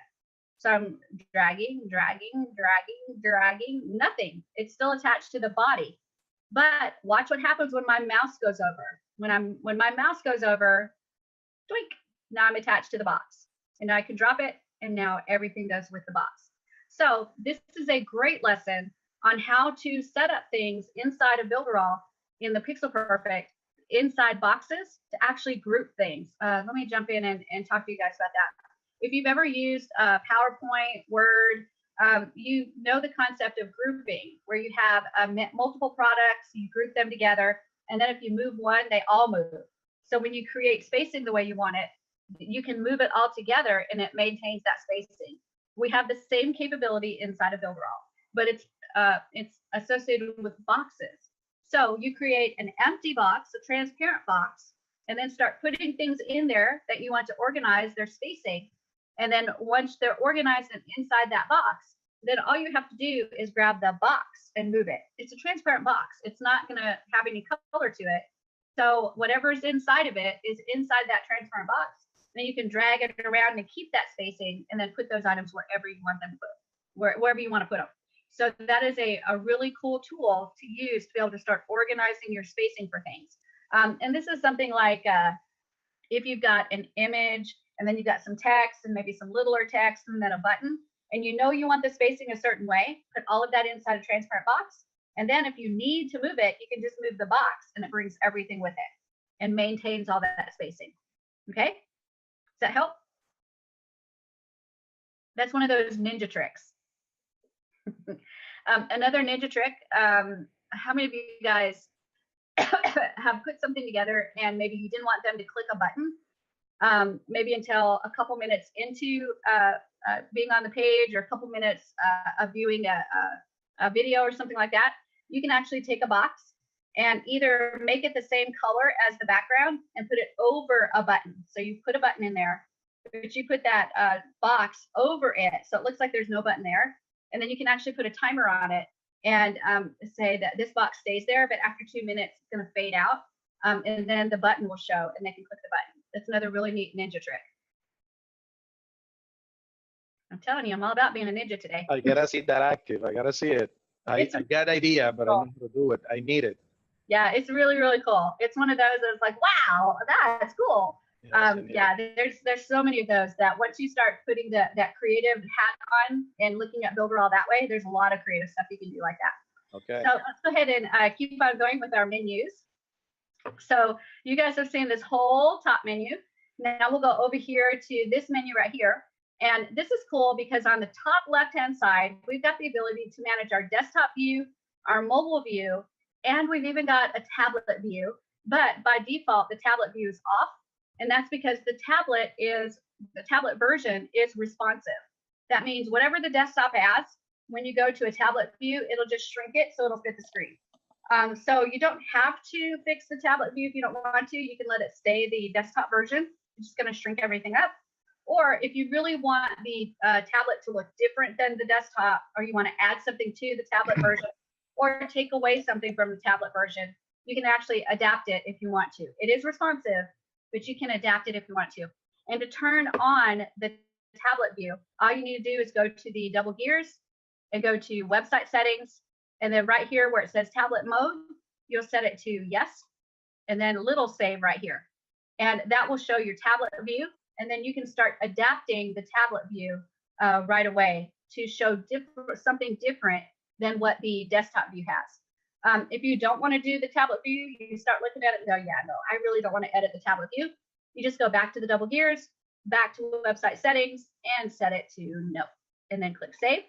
And now that tablet view goes away, and it will be a responsive view of the desktop. Okay. The next one is mobile. When you click this, it's going to allow you to edit the mobile version. And this is an adaptation of the desktop version. So let me explain what that means. Okay. When we go to start editing our views, you'll usually start in the desktop version first. And if you decide to just let the tablet version be the desktop, the tablet version is responsive, which means it's going to take this version and then it's going to shrink it so that it'll fit the tablet. But what happens is when we try to do responsive to the mobile, it has a heart attack, right? It just has a heart attack because it has to go from this big to whoop, this big, really fast. And it doesn't do real well. Responsive views on the mobile are very difficult.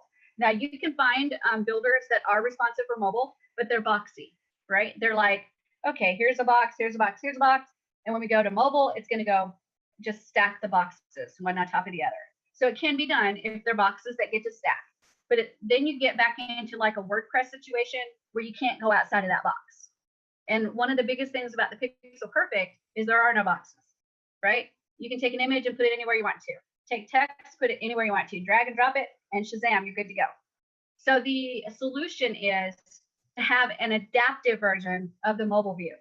And what that means is you can take everything that's on the desktop and just adapt it to what you want it to look like on the mobile.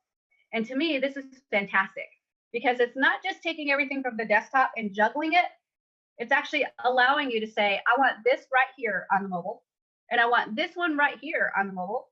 And all of this extra stuff that will probably use up all their bandwidth, I'm going to take it out. And I'm going to make the mobile much simpler. So it's easier, faster to load, and doesn't suck up all their bandwidth. So it's actually, to me, better. You have more control over that mobile view and exactly what you want it to look like for your user. Robson? Yeah, what's the difference between that mobile and the drag and drop mobile drop builder? The mobile first? Yeah. It's the same exact thing. It's just letting you build the mobile version first. It's going backwards. So this one that we're using, you build the desktop first, and then you move towards the mobile. In the mobile first, you're building the mobile first, and then you're gonna adapt the desktop. Oh, okay. Okay, no difference, except it's just going in a different direction in what you're building. Gotcha. Good. But I personally love the fact that we have an adaptive mobile version, because I can choose everything that shows on that mobile version. And if I don't want something to be on there, that works. If I do want something on the mobile version that's not on the desktop, I can do that too. It's all up to me. I have all the power of that mobile version. Rob? Yeah, also understand that when you do something on desktop, a lot of people think that, okay, you should have everything on the mobile. I don't think so. I think you just got to change it a little bit though, because you can't feed everything there anyway. Right. Otherwise it's going to look like really horrible. So I think that the way, Builderall did it is just fine, that you do it the way you want it to do and the way to appear to people, which I like. That's right. I tend to agree with you for sure. There's a lot of people that would argue that point, and they'd be like, but I want responsive, But I want you to think about responsive for a minute, and the programming that would be required to make it fully responsive while still pixel perfect, right? Every responsive builder out there that works for mobile is blocked. All of them are blocked. And that's because that's what works to be able to make it responsive, is it takes those blocks, and when it starts to shrink it, it just stacks the blocks, right? But if you have that block technology, there's no way to make it pixel perfect, right? You can't take an image and go, I want this image to go across 4 blocks, because then it wouldn't be responsive anymore. It wouldn't be able to stack. That's true.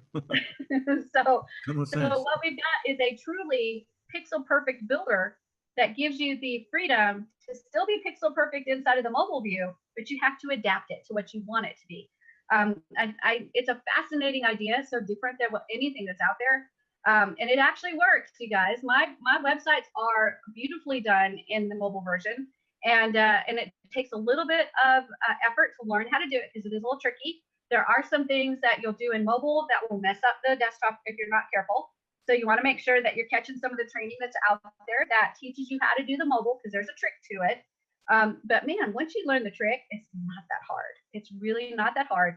And the results, I think, are fascinating. They're stunning, because after doing WordPress for so long and building and watching the responsiveness of it, but getting frustrated that I couldn't take like an image and put it exactly where I wanted it. That thing it's so frustrating. So, you have to live with the blockiness to get that responsiveness on mobile.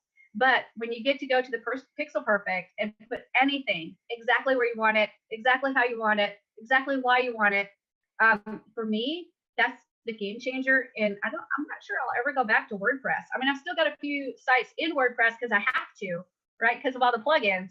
If I didn't have to do those plugins, they would all be over on Builderall, because I absolutely love the pixel perfect. And all of you guys are like, no, not WordPress. I think we should ban that free, the name of that free platform should be banned. There's no way. After using this, there's you'd want to be absolutely gone in the head to go back to that thing. Yeah, it's kind of like when you've been living with your parents and then you move out and then you have to go live with them again. Yeah, but You're like, no. But people don't realize how expensive it is. Yes, it's a so-called free platform, but when you really want to get it to work, it's expensive. That's true. With all the plugins and time, yeah. Yep, no doubt about it. So yeah, that's my spiel on the why I love the pixel perfect and why I love that the mobile is adaptive and not necessarily responsive. Because with it being adaptive, we get out of that blockiness, and we are truly pixel perfect on every version, desktop, tablet, and mobile. So I absolutely love that. So hopefully I drove that point home. So let me go ahead and share my screen again. And we've talked about the desktop, the mobile, and right here, there's a button called Enable Drop.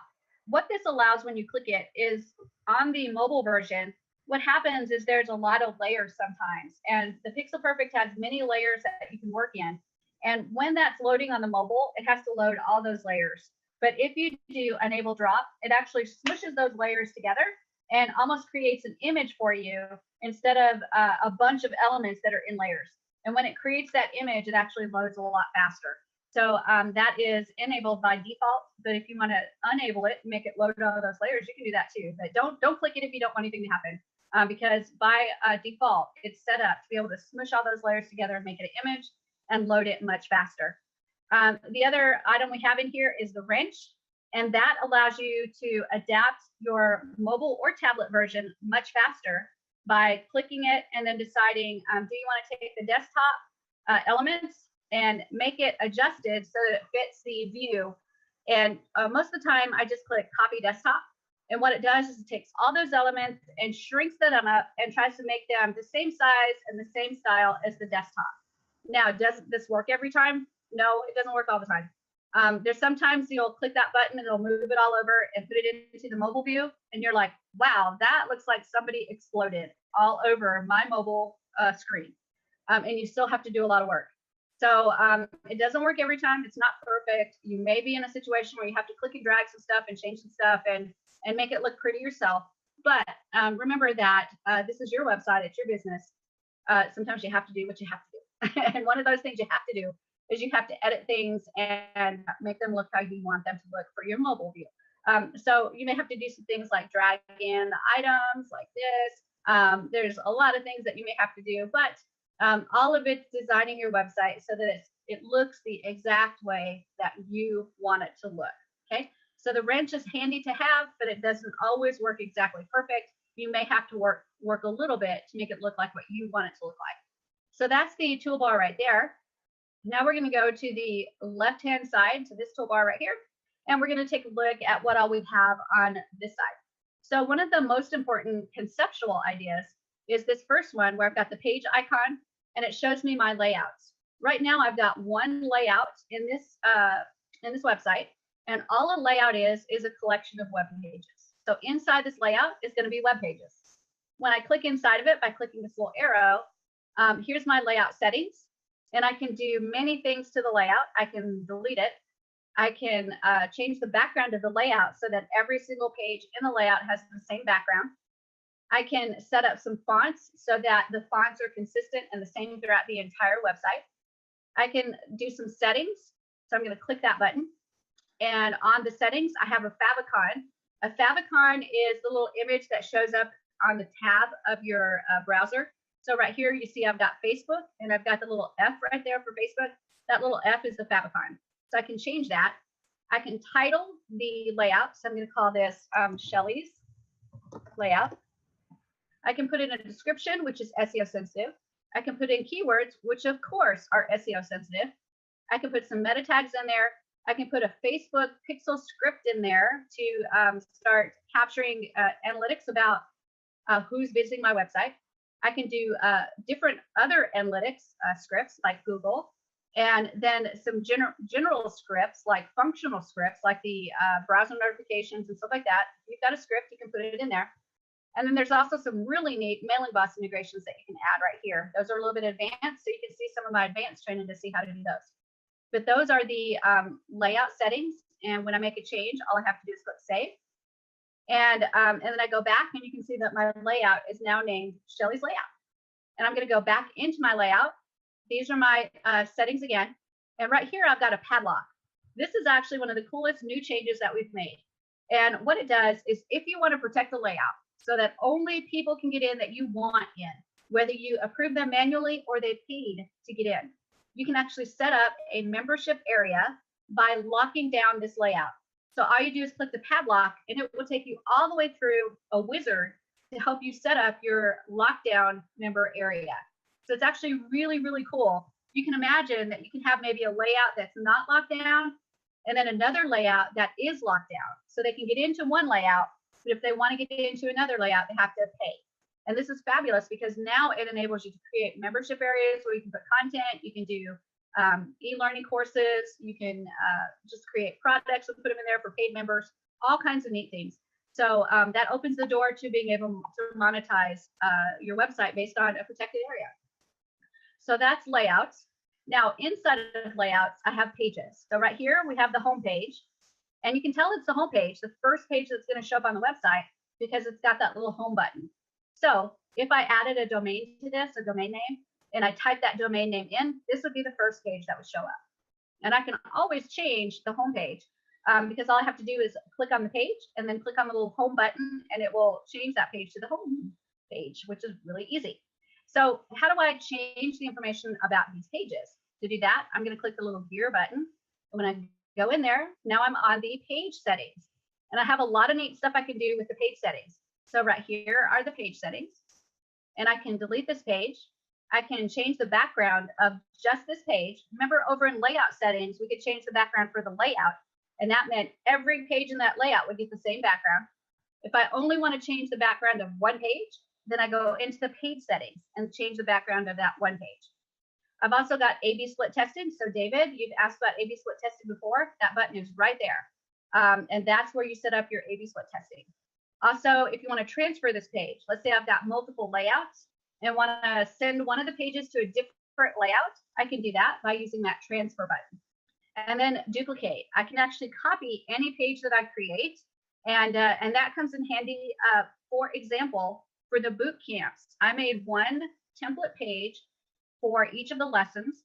And when I add a new lesson, I just duplicate the last page, change a few little things, and then that page is ready to go.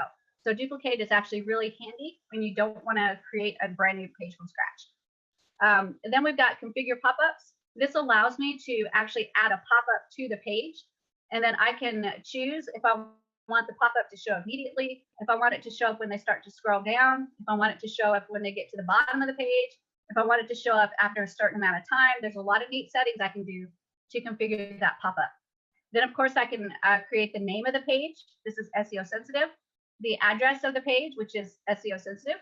The title of the page, which is SEO sensitive.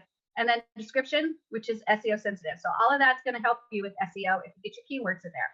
And of course, keywords are SEO sensitive. And then right here, got a preview on Google. So it'll show you what this is going to look like when you look at this on Google. And anytime you make a change to the page, you just click update and it will update what that looks like. And I want you to notice that right now it says Shelly's layout. That is the name of our layout, correct? So if I go in and add title of the page, I'm going to call this home page. And then I'm going to click save. And I'm going to go back into those settings. And I want you to see what happens to this preview on Google. It now says Shelly's layout, which is the layout name, and then home page, which is the page title. And it put those two together. So what happens is on the tab, when somebody goes to this page on the internet and they look at it, on the tab up here, it will say Shelly's layout and then a little pipe symbol and then home page. It'll say all that on this tab. And so to give you an example of how that works, let me go to one of my websites, Social Media Explosion. And if you take a look right here, I've got on the tab right here on this tab, you can see that the layout name is Social Media Explosion and the page name is actually Done For You Graphics Package. So the whole thing is Social Media Explosion Done For You Graphics Package. So you can see how you can manipulate the name that appears on the tab in your browser. That's a big deal. So you want to remember how you do that. So the next one is share image. And remember I said that you can take an image of your website and you can share it so that if you put the link to this page into Facebook, it would show that image of your website. Well, right here's where you do it. You take the image and then you upload it right here.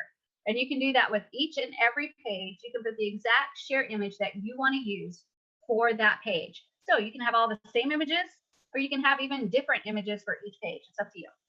And then this is the area for page head scripts. So if you've got a script that is required to be in the header of the page, this is where you put it. And then of course, some more mailing boss stuff, which is kind of advanced stuff that allows you to do some really neat mailing boss integrations. That's kind of advanced, but you can see some of my advanced training on the Builderall USA YouTube channel. And of course, anything you do here, you need to click save and it will save. I call the save on this box the little save, and then over here is the big save. So when you see a box pop up like this and you see this little save, you do the little save first, and then you go over and you click the big save, and then you're good to go. Question? Very, very quick one there. We're just gone by it there. On the, where was it? It was just back down a little. On the page one, the page head scripts, right? Mm-hmm. Would you put meta tags in that one, or would it be on the main page one? It'd be on the layout. You want to put the meta tags on the layout. That's what meta tags on the layout. You wouldn't put them in there in the page heads. You'd put them on the layout. Grant, right. If I go here If I go Perfect. here Yeah. to return, let me kind of show you. Right here's the layout, and then here's the settings for layouts. If I click that and scroll down, there's my area for meta tags. So it's only there you'd put them in. That's great. Thank you very much. You're Perfect. welcome very much. I got 2 questions, Shelley. Okay, go ahead. Like on the page layout, I mean on the layout, yes, that right there, where you where it is on you, where you go to the home tab on that page layout. I recall you saying that you can make that the home. Now my question is, if you add another layout to that, you can make that other layout a home instead of that one. You betcha. Let's do it. Here's a layout. I'm going to add a layout, and I'm just going to create a blank layout. It's not going to be anything terribly special. Oops, I clicked view instead of pick. So there we go. And second layout, and confirm. So now we've got a second layout, and I'm going to click the arrow in here. There's the page for that layout. So I'm going to click the settings right here, and take a look. I'm in that page settings for the second layout, and there's that little home button. So I'm going to click home, and now it's check marked. And then of course I have to click a little save, and now that's designated as the home page. Okay, my next question on that one, and I still have a question after, would that layout have a different link than the first layout, or could it just be interchangeable? It's what's going to happen is if I type the domain name that's connected to this website, this second layout, this page is going to be designated as the page that shows. Okay, gotcha. Yeah, okay. Now my next question is, okay, I got that on layout, so that's great. I understand that I can have 2 different looks. Now on the page where it says add page, now if I add a page, it don't matter what layout, but if I add a page, would each page I add have the same link but a separate title to that? It depends on the name. If I go into this page setting right here, so I click the little gear, there's the address right there. So if I put my domain name in, and then I put the slash, and then I put capital HOME_1, I will go directly to this page. Okay. And the reason why I was asking, because I was wondering if it would have its own separate link, like if you do a blog, like when we do blog, each time we do a different blog post or blog page, they all have their own title. They have the same domain name, but slash whatever the title of the page. And I was wondering if those be the same way. It's kind of the same way, right? It's going to have, it's like if it was ShellyIsAwesome.com, to get to this page, I would go ShellyIsAwesome.com / capital HOME_1, and I can go straight to this page. Okay. And I can do that with any page. It doesn't matter what page. It doesn't have to be the home page. I can go into this layout and click the arrow. There's that other page, right? It was the home page, but it's not the home page anymore. So if I click the gear, this one, the address is just home. So I could do ShellyIsAwesome.com / capital HOME, and that would take me directly to this page. Okay. And could I still index those? Yeah, you absolutely can. Mm-hmm. Okay, great. Yeah, it is great. Builderall is great. So, let's go through the last few of these. This item right here, text. This allows you to standardize your text. If any of you guys have ever done anything with CSS, Cascade Styling Sheets, then you know that it's way simpler to identify the text you're going to use and the standard font size, all that stuff in the very beginning, so that you can just grab it and use it while you are building your website. And that's the same idea. If you click this T, it tells you all the standard text. So if you need an H1 text, this is what it's going to look like on the desktop. This is what it's going to look like on mobile. If you need an H2, this is going to look like on desktop. This is what it's going to look like on mobile. If you don't like it, you can click on it and change it. So if you want all of your H1 text to be red, well, by golly, you click the color, you go to red, and okay. And now every time you grab H1, it's going to look like this on desktop, and it's going to look like this on mobile. Okay, I think that's a little wrong there. Let me see. There we go. So the on desktop, an H1 is going to be red. On mobile, an H1 is going to be black. So you can actually decide in the beginning what you want all of your text to look like. Okay, and that helps you as you're building, because again, consistency is key. And I mean, look at your eyeballs, because I think this is important to understand. do not have 52 fonts in your website. And I just had somebody the other day that was showing me their website, and they had like 5 different fonts on the first page, and the font, none of the fonts were compatible, right? So you'd see like oh gosh, I can't even explain, like almost like a karate chop font, right? Very Japanese look. And then the next font it was like a New Times Roman. so you've got like karate chop font and then regular New Times Roman. And it's like, no. You have to pick your fonts carefully. And it's like anything else, exercise restraint. You want a few fonts, right? Standardize them in that area I just showed you, and then stick with those fonts throughout most of your website. Now, does that mean you can never use a different font? No. But if you use a different font in an area, just make sure that it fits. Look at it with those clean, clear eyes, rather than the website developer eyes that we all have, right? Our website developer eyes says, oh my gosh, I got to use all of it. I told you guys before, I've done the mouse that has the trail thing. I've done the flashy things. I've done all of it. I understand the temptation to just use everything, but the user experience isn't going to be good when you do that. So standardize your fonts with that little T, and then make sure that you're sticking with those.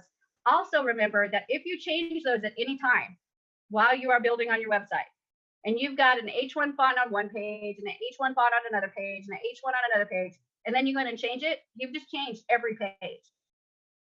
That's important to remember too, because I've had people go, my font keeps changing. I'm like, quit changing the T. And then also the palette comes in useful as well with the color scheme. Like some people are off the wall, not only with font, but the color, you know? That's true. Yeah, you want to manage your colors too. I always try to do 3 main colors and then 1 disruptive color. And again, that's the same idea, is if you're using 52,000 colors on your website, your users will throw up. They just will. They'll go to your website and go, bleh, because it's too much for them. It's just too much for them.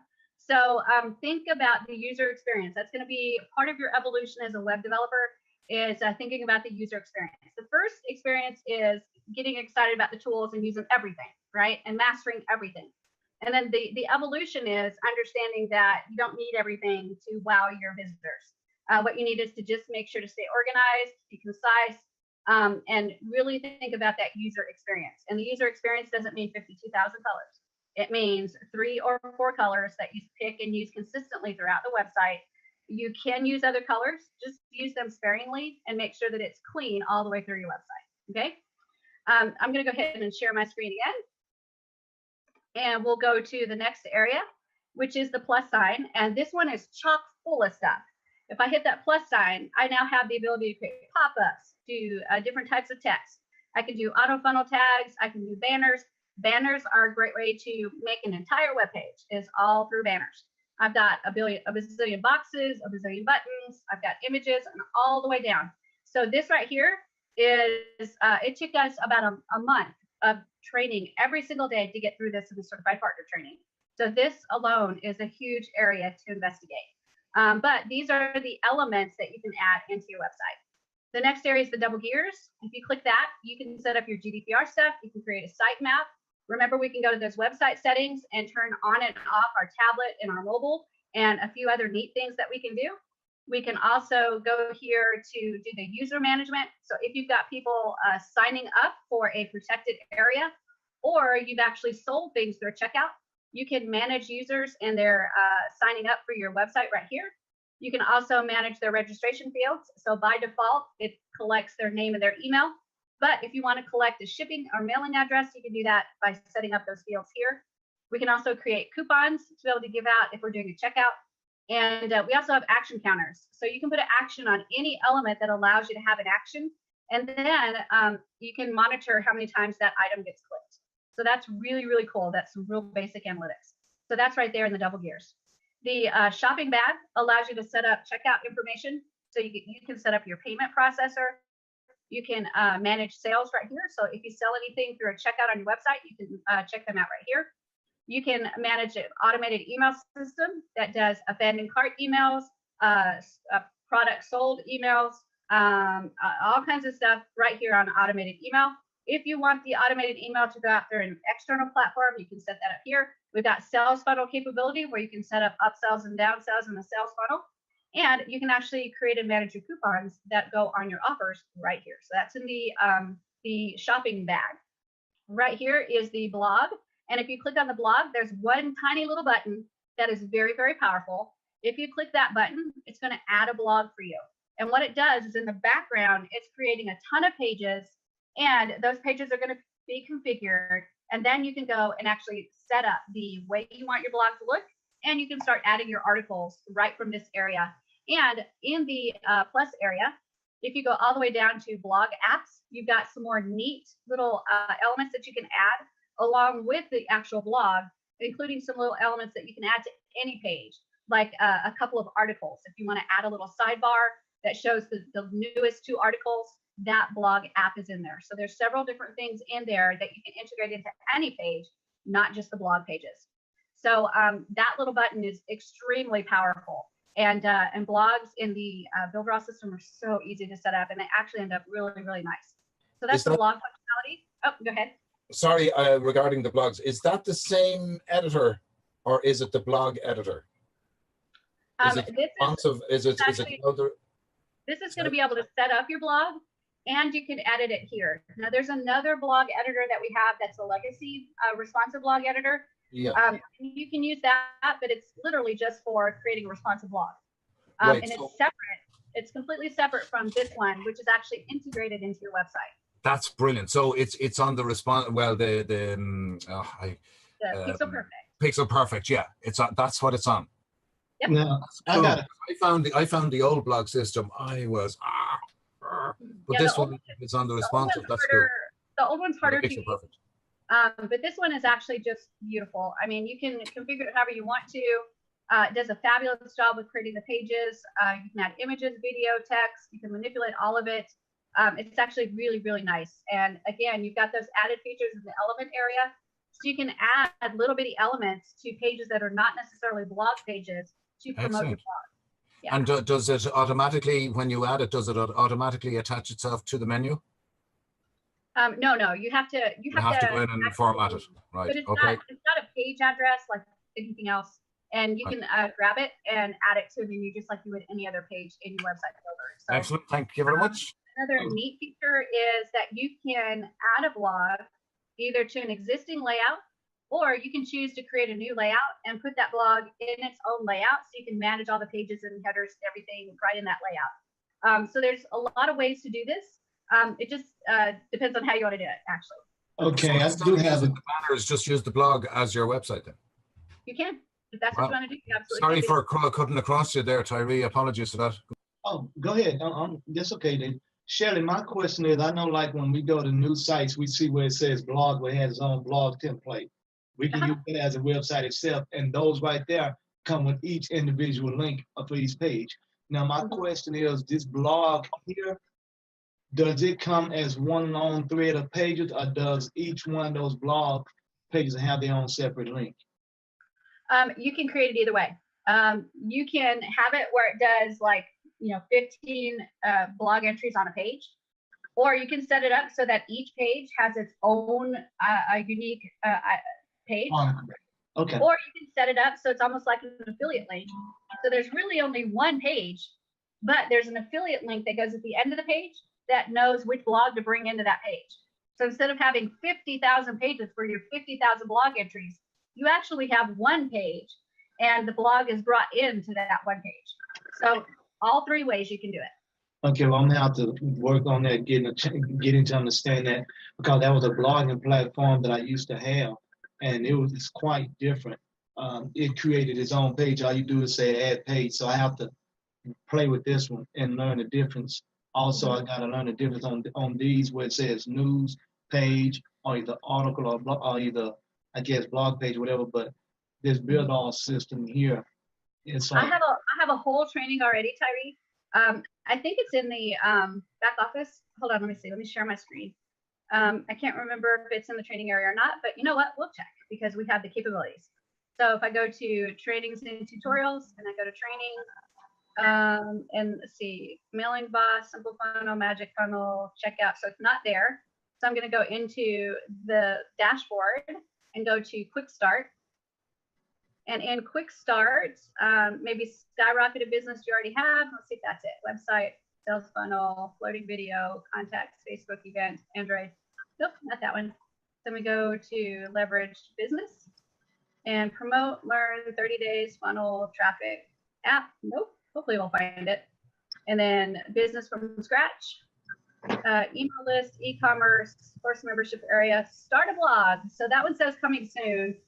But I know I've done the training on it already, so I'll have to find it because I can't remember where it's at. Okay. So I'll see if I can find it and I'll try to put it into the resources for you, okay? Okay, I appreciate that because I use my blog to, I like the blog daily and I use that to get in front of people. And I use it like. I bet I know where it's at.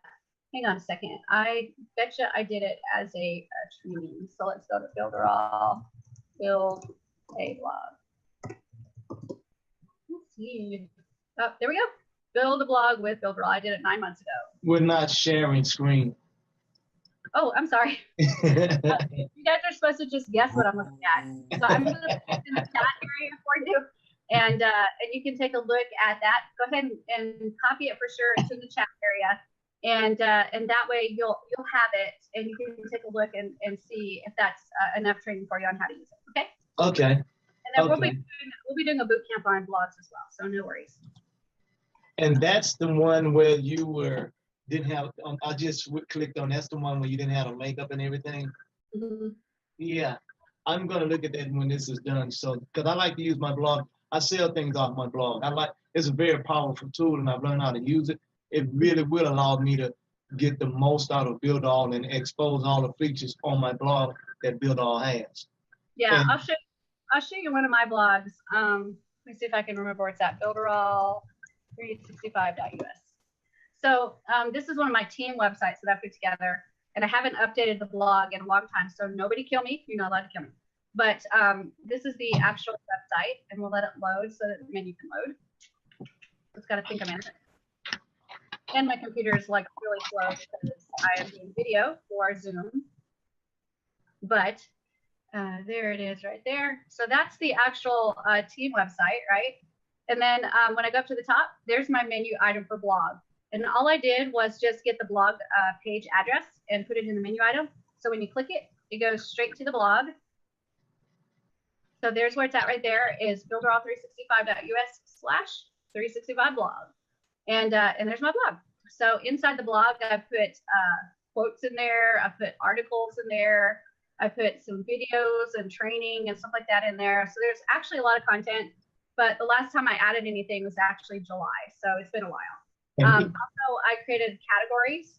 So if you wanted to go to just email swipes, you can click that button and it's going to show only the email swipes on this blog. So you can actually capture those and use those. So that's one of those blog elements that you can grab and put into any web page. And each one of those blogs has their own separate link. Yeah, if I want to see just this email swipe, I just click read more. And it takes me straight to that blog entry, which is one page. And it shows me just that blog entry. But if you notice, Tyree, that it's got consistency is the key for your success. And then it's got a number right here. That is the ID of that particular article, that particular blog entry. So all of this is a standard page. And then this area right here that actually has the blog entry, it's put in there by this information right here. So it's almost like an affiliate link, right? It's identifying that that one page is going to be used for all the blog entries, and it will just bring in the article to add to the page. So if you want to create a separate page for each blog article, there is a way to do that, but it's a little bit harder. Oh, I know. I did see in the boot camp list that we're going to go through. I saw where eventually we'll get to that. Yep, we do. We're getting there. That's great for social media, that, isn't it? Take an image of that, put it in on the page. Can you do that the same thing on this? Share image on your other page. Yeah, I don't think you can do. I don't think you can do share images because the structure of the page is a lot different. But you can just take an image. Yeah, you can take an image. You can screenshot maybe just this top part right here that has the title and then yeah, brilliant. Yep. And Yep. see, what I like about this is that it'll, when I figure this out, it's going to allow me to have different blog pages, and each one of my will have my name, but a different title. And the more I index, the more traffic I can put myself in front of. And what I like is it gives me a better opportunity to own the first page of Google for certain That'd be time. good. That'd be good. I'm going to Well, beat the you next to it. area I want to talk about is it's real similar to blog. It's actually the shopping part. So that's this one right here. If I click that, you'll see one button, really similar to what the blog was. But if you click that button, it's going to do a lot of work in the background, creating pages just like the blog did. And it's going to create a bunch of store pages for you, like a product page, a checkout page, congratulations, you made a purchase page, and a lot of other pages for you. And you can go in and edit those pages to make them look however you want them to look. So use your colors, use your design, use your fonts, all those things that you have for your regular website. You can actually standardize it onto your store. But remember, the first button we looked at when we started this is over here, this panel. So what's going to happen is you're going to use the pages here to design the look of your website. And then you're going to go all the way over to this panel button to actually put the items in your store. So design is on the left, and then inputting the items into the store is on that right side button called panel. So you can use both of them together. So when you click panel, that's where you're going to add your products, add your categories, add your shipping, add your tax. And then the buttons that appear here is you're going to add the colors of your store, the fonts of your store. You're going to design the look of the products and how they show. Do you want 2 of them to show on a page? Do you want 4 of them to show on a page? All that kind of stuff is done right here. So you need to work them both to be able to create your store. And again, it does a lot of stuff in the background. Whenever you click create store or you click create blog, the first thing you do afterwards, because it's added so many pages and done so much work, you click save. Definitely. That's important because save is your friend. Yeah. Quick question: Can you pick and choose within that cart what parts of it you can use that you want to use, or do you have to use the whole thing? I'm not sure what that means because it's going to create the pages that you need. So you obviously need a page. Let me look at your eyeballs. Like, say you were just doing a checkout. Well, you obviously need a page that has one page with a bunch of products, right? So you can set up that page to show what products, maybe feature products, products on sale, blah, blah, blah. So you need that page. So it creates that one. Then it creates another page that shows each product individually. And again, that's one page, and then it's got an ID on it. So when you go to that page with the ID on it at the end, it will pull in the appropriate product. And then it's got a cart page, which you need. Then it's got an thank you page, which you need. So everything's in there that you need. There's not really, I can't think of one page it produces where you go, yeah, I don't need that one. You need all of them. And then when you go into the elements, you've got shopping, store apps, just like you have blog apps. You can actually pull those little elements in to promote single products on a completely separate page, stuff like that. So it's really, really neat what you can do. It's very, very powerful. No, the thing is, what I'm trying to say is, like, okay, on a funnel you have the checkout at the end, yeah? Mm-hmm. Would you use that particular part of a store, or would you just use the old checkout? Like, say you had a couple of products. If you're selling a product in the store, then it's got its own checkout. You don't have to like set up a checkout page. I don't. Right. Okay. So that basically, I won't be needing that for the moment. For the moment.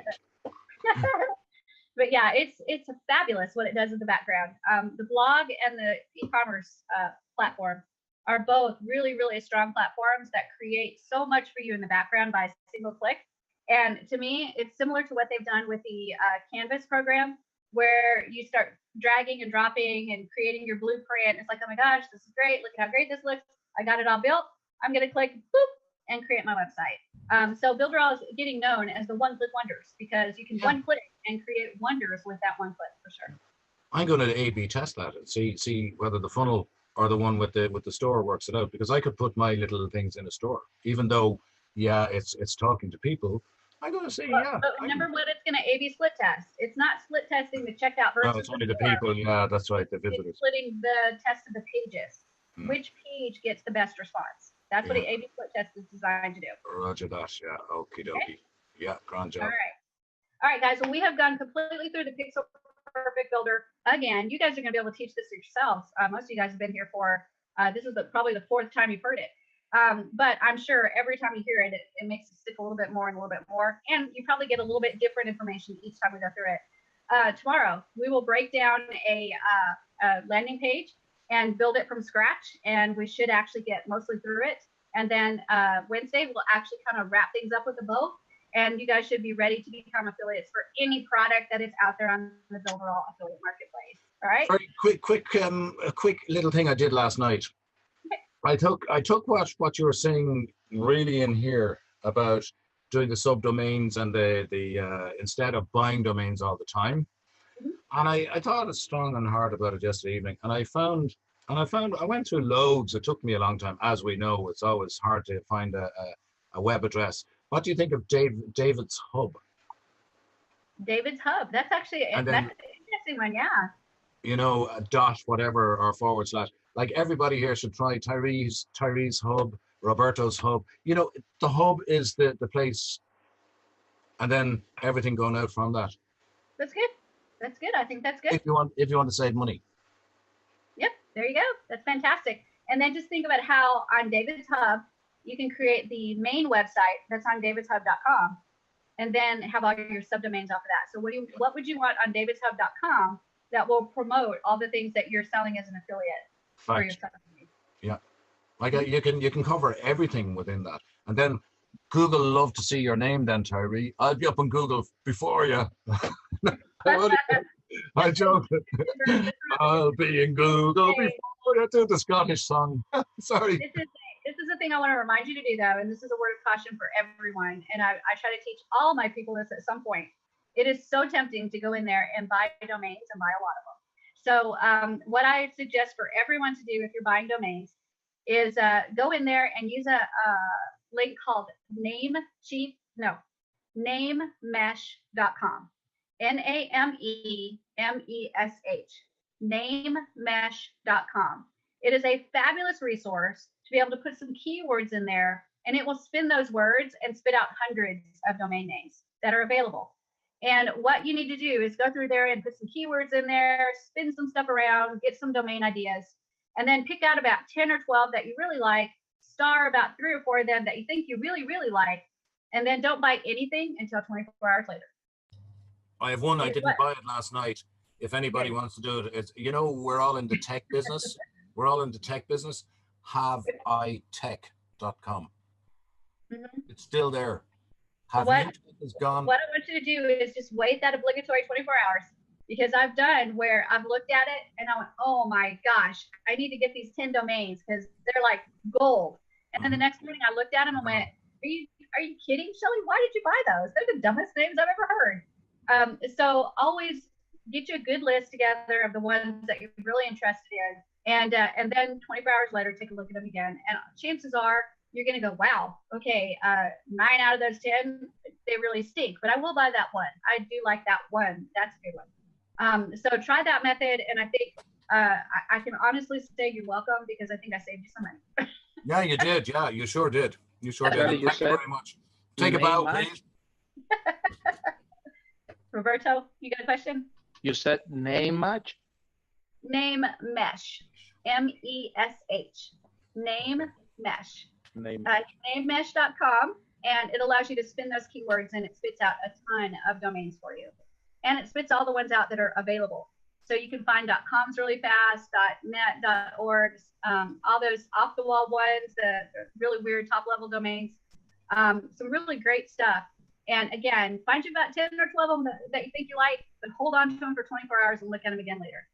Also, another thing is, let me give you another word of warning. And thank you, David, for typing that in for me. A lot of times we're tempted to ask people, what do you think about this?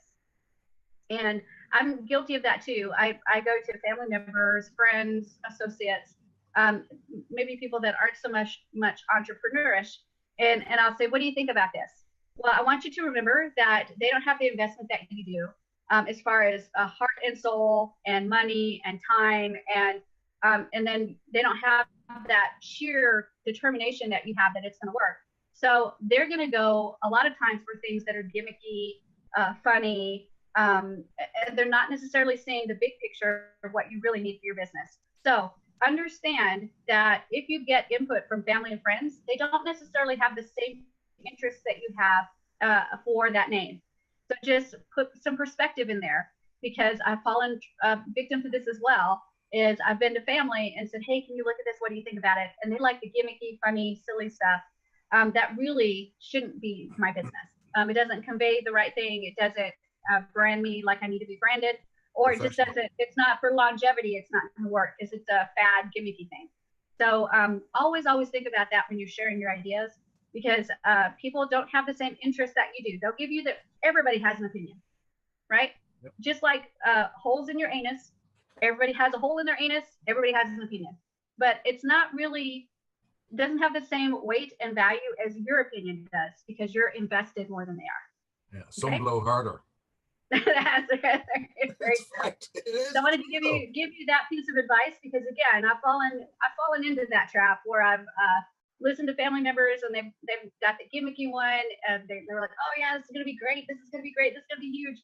And then, you know, later on I look at it and go, what was I thinking? Roberto? Yes, Shelly, I have two questions. Mm-hmm. One, I was trying to create a form that I can do like sections. Mm-hmm. I haven't been able to get it figured out. And the next question is, I got a domain attached to those business links, the referral links. Mm-hmm. But it seems to be that I cannot use it. Like I cannot use that domain for the same purpose. It seems to be just attached to the those referral links, and I can not add any other page to it. Is that right? Correct. Whatever domain you use to connect to your affiliate links is going to be exclusively used for that. Now you can do subdomains off of it. So if you want to build a website and then take a subdomain and connect it, you can. But the main domain is going to be exclusively used for your affiliate links, and that's it. And then what was the other question? The form.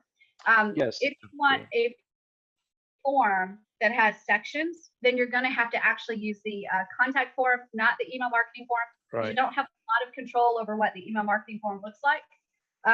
You have control over the fields, but not necessarily what it looks like. But on the contact form, you have the ability to create boxes. So you can actually kind of separate things out in boxes. So you can put like the name and email in one box, and then the physical address in another box. And so you're putting the elements inside the boxes. So that does give you a little bit of leeway to be able to create some spacing. But even then, it's not extremely powerful. If you really want some real power in creating a form and the way you want it to look, and you don't need to necessarily have all this information going into mail inbox, you're just collecting the information, then you can actually do a Google form. You can make that look however you want it to look, and then get the HTML and embed it, iframe it into your page. And that's going to be sent out to my email once the person fill it out? You can set it so that when you get a response and they fill out the form and they submit, you can actually have it automatically send you an email that says, hey, you got another person that filled out the form. That's what I need. Awesome. Mm-hmm. Okay, I gotta go because I gotta get ready for my radio show. All right, David, it was so good to see you again. Take care. All right, guys. Yeah, Google Forms are very powerful, and I actually use them a lot. Because you can capture so much information, and you can capture all this information in mailing box, but you can't organize it as well. So I can build a Google form. I can send all the results into a spreadsheet, and then I can have it email me every time I get a new response. So I love it because I can collect information really quickly and then be able to look at it all in one place on my Google spreadsheet. Okay. So hopefully that helps. And then also anybody that's wanting a appointment calendar, if you like wanting to do coaching and you want to enable people to sign up for certain times that they can talk to you, you can actually do that through Calendly. Calendly, Calendly. They have a wonderful appointment program that's free. You can buy a paid version if you want to, but the free one is really good. And you can actually access that, set it up so that certain hours, certain days, whatever your settings are that you want to set for appointments. And then once you do that, you can get the HTML code, put it on your website, invite people to register for a session using that particular feature. So again, a fabulous way to set up appointments. Okay. All right, guys, I have about 10 minutes to go before I get into the certified partners. So I'm going to go ahead and let you go. But have a fabulous day. If you've got sunshine today, enjoy it for me. We've got another cloudy day out here. It's not real bad, but at least it's not raining. And I will see you again tomorrow when we start building. Get yourself a cup of tea. Thank you, Shelly. Thank you, everyone. See you all tomorrow. All right, bye, guys. Everybody, take care. Get yourself a cup of tea. Cup of tea. Cup of tea. You have to get your cup of tea. Good luck. All right. All the best. Bye, guys. Have a great Take care. day. Take care. All right, we are officially going live to YouTube for day 6 of this bootcamp training. So I'm really excited again about what we're going to be offering. And today is the 6th day of how to become an affiliate on the Builderall affiliate marketplace. And today we're going to be talking about building a landing page, but we're going to do that landing page in the style of a opt-in page. So they're going to land on the page. They'll have an opt-in form. When they fill out the opt-in form, we'll actually then send them to our affiliate offer. And I'm going to just go ahead and set it up like I would if I was going to be an affiliate for my product, which is Social Media Explosion, just because that's what I know. That's the easiest one. It's painless, and hopefully it'll be easy for you guys to see how I do it. So what I'm going to do first is I have to come up with a lead magnet, because that's the way I'm going to get their opt-in filled out. Is I'm going to give them some type of lead magnet that entices them to give me their name and their email. So I'm going to start the process of trying to get their trust, right? They're getting to know me, they're getting to like me, and they're beginning to trust me. So I'm going to try to give them something first, so they know about me. Hopefully they like me because they gave them something. And then once they hit that submit button to be able to get their free product, then they'll go to my affiliate offer, and hopefully they'll say, wow, Shelly not only gave me something, but look at this offer. This is great. Here's my credit card. So hopefully that's what we'll be able to do. So I need to find a lead magnet. And I'm going to show you guys, I have not pre-worked this out. I have not pre-gone in and said, okay, I'm going to build it before I do this so everything works. I'm doing this flat cold, and I want you to see me doing it cold, because I want you to see me going through the thought process of finding a little lead magnet to use and then putting it into one of those pre-made funnels. So to do what I'm going to do, I'm going to go into a a company that's called IDPLR. You've probably heard me talk about them before. I've actually bought a lifetime membership to them, so I actually can get just about anything I want to in that program. And they have a ton of lead magnets and giveaways and stuff like that. So I'm going to go ahead and share my screen, and I'm going to see if I can find something on IDPLR. So I'll just type this in, idplr.com, and I'm going to log in. And now the whole world is my oyster, and I get to decide what I want to do. So right here, I need to think about what I am selling as an affiliate marketer. And the product I'm selling is social media stuff, right? Using different quotes and graphics and images for social media. So it might be a really good idea that I create a lead magnet that's closely associated with that product. So I have them going in that mindset. So I'm going to go ahead and do social media and do that as a search item. And right here, we've got social media blitz. It's master resale rights, master resale rights, master resale rights, resale rights. What I'm looking for is something that's giveaway rights. So I'm going to scroll down this first page. We'll see if we can find it. There's giveaway rights right there. So giveaway rights for for social media. So it says social media marketing revealed. So that's an option right there. And the date that it was put out was in 2015. So that was about 4 years ago. So that's not terribly old, even though in the world of social media marketing, it might be considered a little old. So I'll keep looking on this first page. And that was really the only one that popped up on this first page. So what I'm going to do is I'm going to go to some advanced settings and see if I can do an advanced search and find something. So social media. And I'm going to see if I can find something that has giveaway rights. So ebook giveaway rights. So it lets me filter for the words, the keywords, and what type of PLR I'm looking for, which in this case, I'm looking for giveaway rights. So I put that in. I can even choose the dates. So this is got from 2000 to 2019. Maybe I'll do it 2016, 3 years ago to 2019.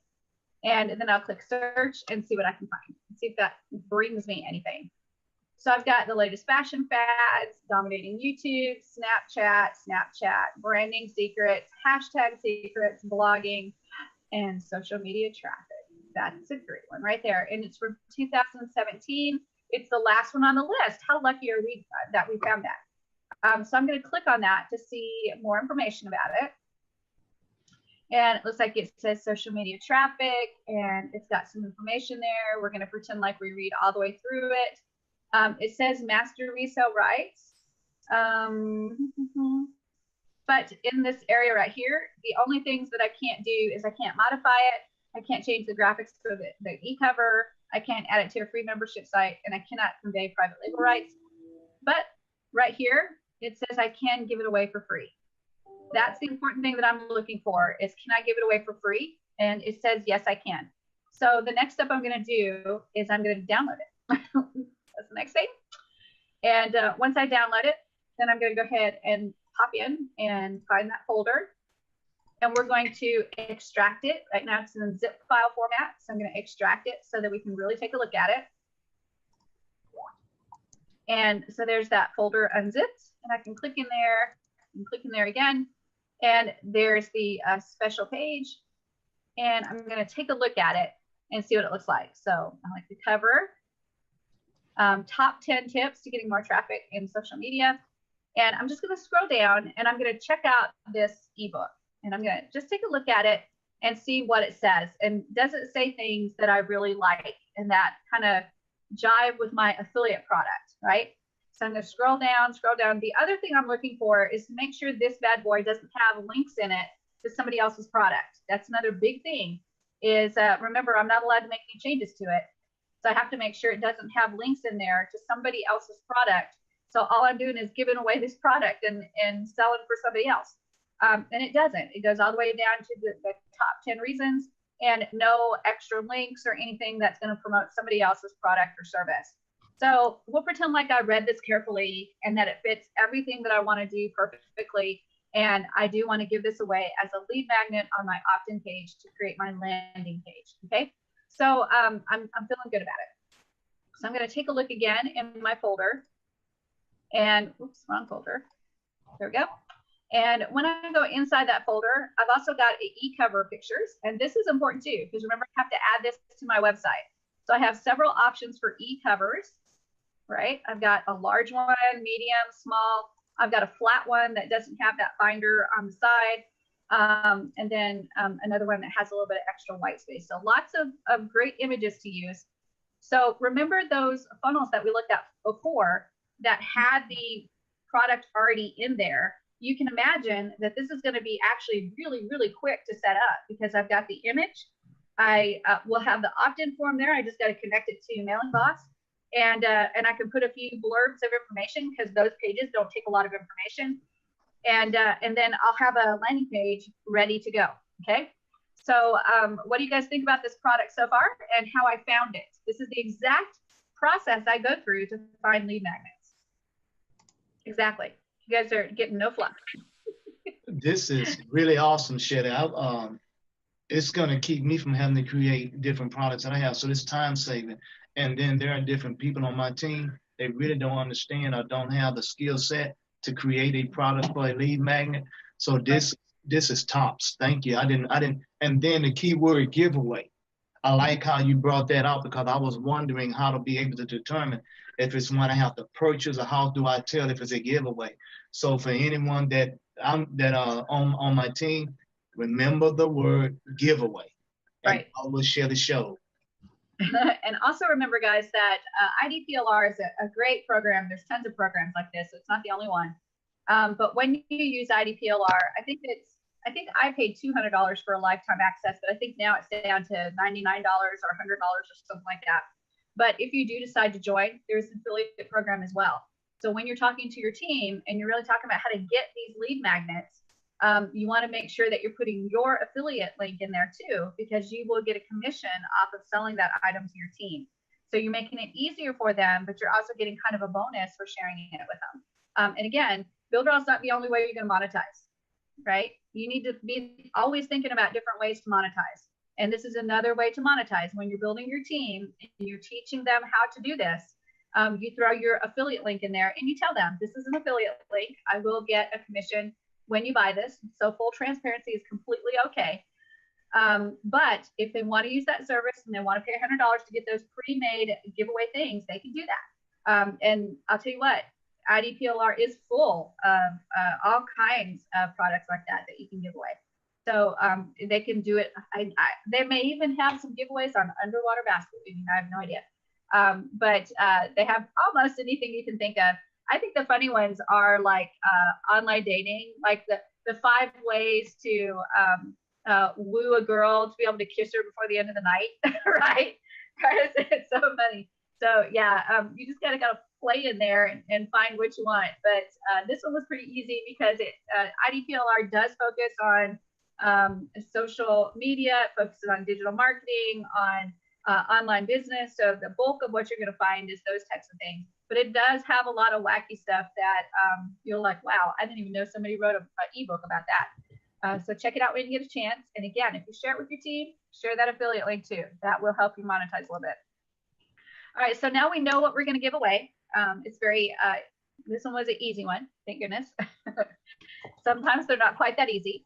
But now we're going to actually go into Builderall and we're going to see if we can log in and start creating our landing page that actually has the lead magnet and opt-in form. So we're going to go back into that area where we found the pre-made funnels. So I'm going to go to Builders and Pixel Perfect because that's my favorite, and New Site.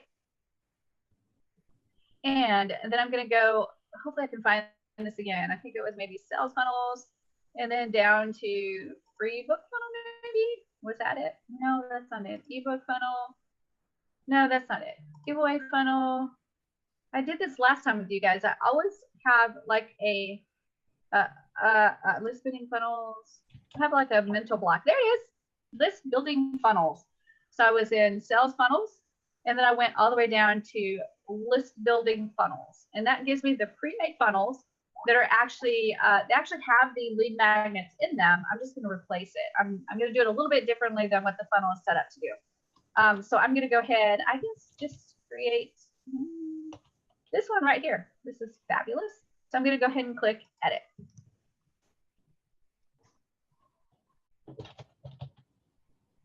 And so now we got this big purple blob right here. And we've got some content right here. Remember, it's not very much. I've got the ability to put my logo. So let's go ahead and see if we can create a logo really fast. I'm going to go to this area right here. Sorry, this area right here. And I've got social media traffic. So I think what I'm going to do is maybe capture just that area right there and call that our logo. So I'm just going to go to my snipping tool that I have in the PC. If you guys don't have a snipping tool, or maybe you have a snipping tool, but it's for your browser, but you don't really have one that you use for anything in your PC, Windows 10 actually comes with a snipping tool. If you go to your tools, and I think it's in Windows accessories, you'll find the snipping tool. And so I've got mine on my dashboard because I use it all the time. And so I'm going to go ahead and click my picture and get the larger one. There we go. And I'm going to click my snipping tool and I'm going to get a new snip. And then I'm just going to go here and drag and surround it like this. And there's my, there it is. That was easy. And then I'm going to save as, and I'm going to put it in that same folder that I had all of the rest of the information for what we downloaded. Let's see if I can find it here. So I've got documents downloads. And then social media traffic. There's my information. So I'm going to call this my logo, and then I'm going to click save. And so now I actually have that captured. It's got kind of a grayish background, so I'm going to have to be able to grab that and change the color of my banner to match that, or the top of the website. So we will actually do that. So I'm going to go back to this area. And we talked about, let me go ahead and stop sharing real quick and mute. There we go. Hopefully that helped. But I'm going to go ahead and start thinking about how I want to organize this. So one of the important things that we have to remember is when I create this this page, this funnel, do I want it as a standalone website, or do I want it as just a page? Because that's really all we're going to create in here. All the other pages don't mean anything, except for maybe the legal pages. I don't know if it has legal pages or not. Let's do the page and look at the pages. And we've got some legal pages right here that we can actually integrate if we want to. So that's another consideration is, do I want this a website with one page and then the legal pages? Or am I going to be adding this to another website as maybe a different layout or a set of pages? And the reason I need to think about that is remember, if this page goes into another website, into another layout, it's going to take on the header and the footer that's there, right? Whatever header and footer exists, it's going to take on that header and footer. So I need to think about that. And for me, I might, if I was doing a lot of these, I might do it under the same website, but have a different layout for each page, or maybe one layout and put all of my opt-in pages in there, but make them so that there's basically no header. And I'm going to show you how to do that. Okay. So I'm going to go ahead and go up to share my screen again. Let me find the right button.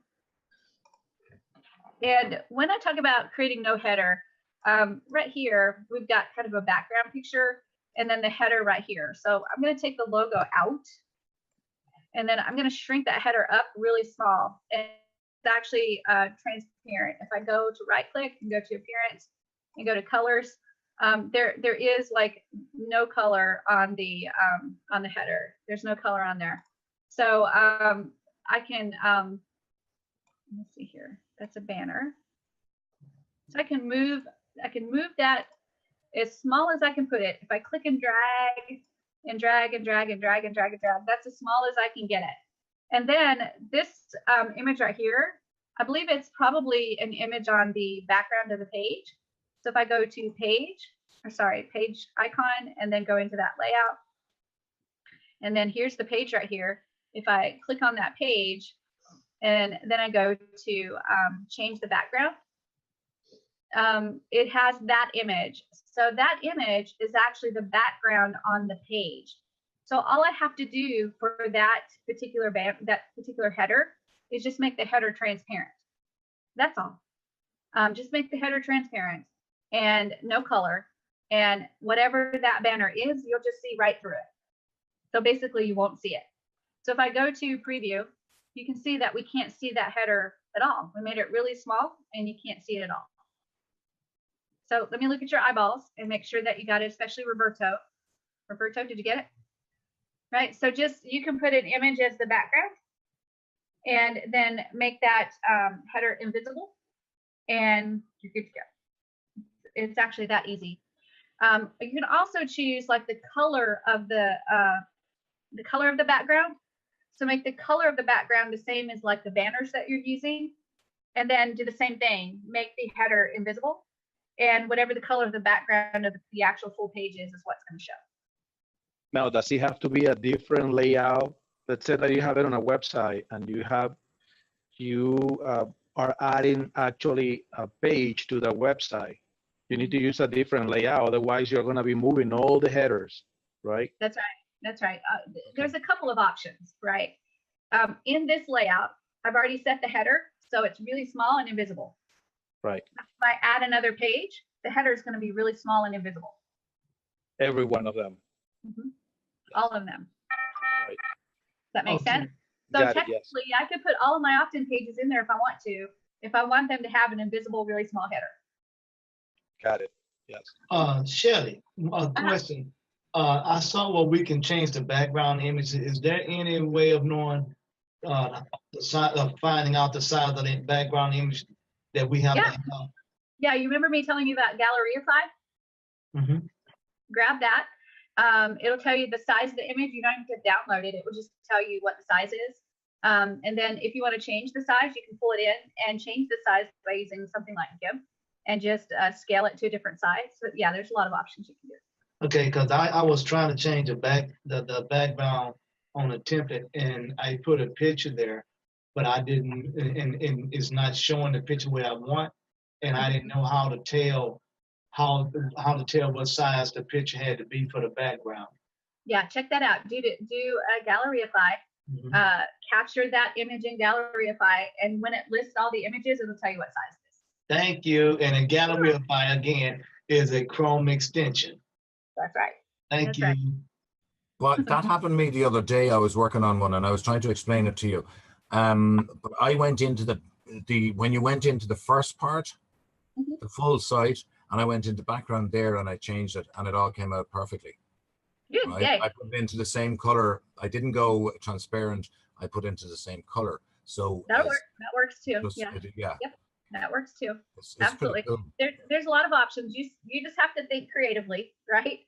So if the page color is one color and you want that banner to be technically hidden but really small, just make it the same color as your background of your page and you're good to go. So it's that easy. But if you want it to really disappear and whatever the background color, background picture is of the page, just make it transparent. Yeah, super easy. So Roberto, did that answer your question? There's another way you can do it actually, and that is if you've got banners, you can actually pull the banner up and put it over the header and it will cover the header too. So that's another way. So there's like 5,000 ways you can do it. Will Now all the that way question- use space? I suppose the more banners you put in. I got two questions. So David, let Roberto. Sorry. ask. Okay. That was actually his question. The other question that I have, it was actually that option where you can have a button block for a period of time with a counter, I believe that you said, where the person can, I mean, the button is there, but they cannot click for a period of time. Yep, I will definitely show you that when we get to a place where I can show you how to do that. Okay. Great, thank you. David, what were you asking? David's like, forget it. All right, you guys, let's go ahead and jump in and take a look at what we're doing here. So I'm going to go ahead and change this text a little bit to match what I'm giving away. So I'm going to go ahead and say, grab the free ultimate guide. Let's see what this says. Social media traffic. So we'll change the wording to social media traffic. I'm going to start typing in here. And I'm going to go social media traffic and delete the other letters. We definitely don't need them.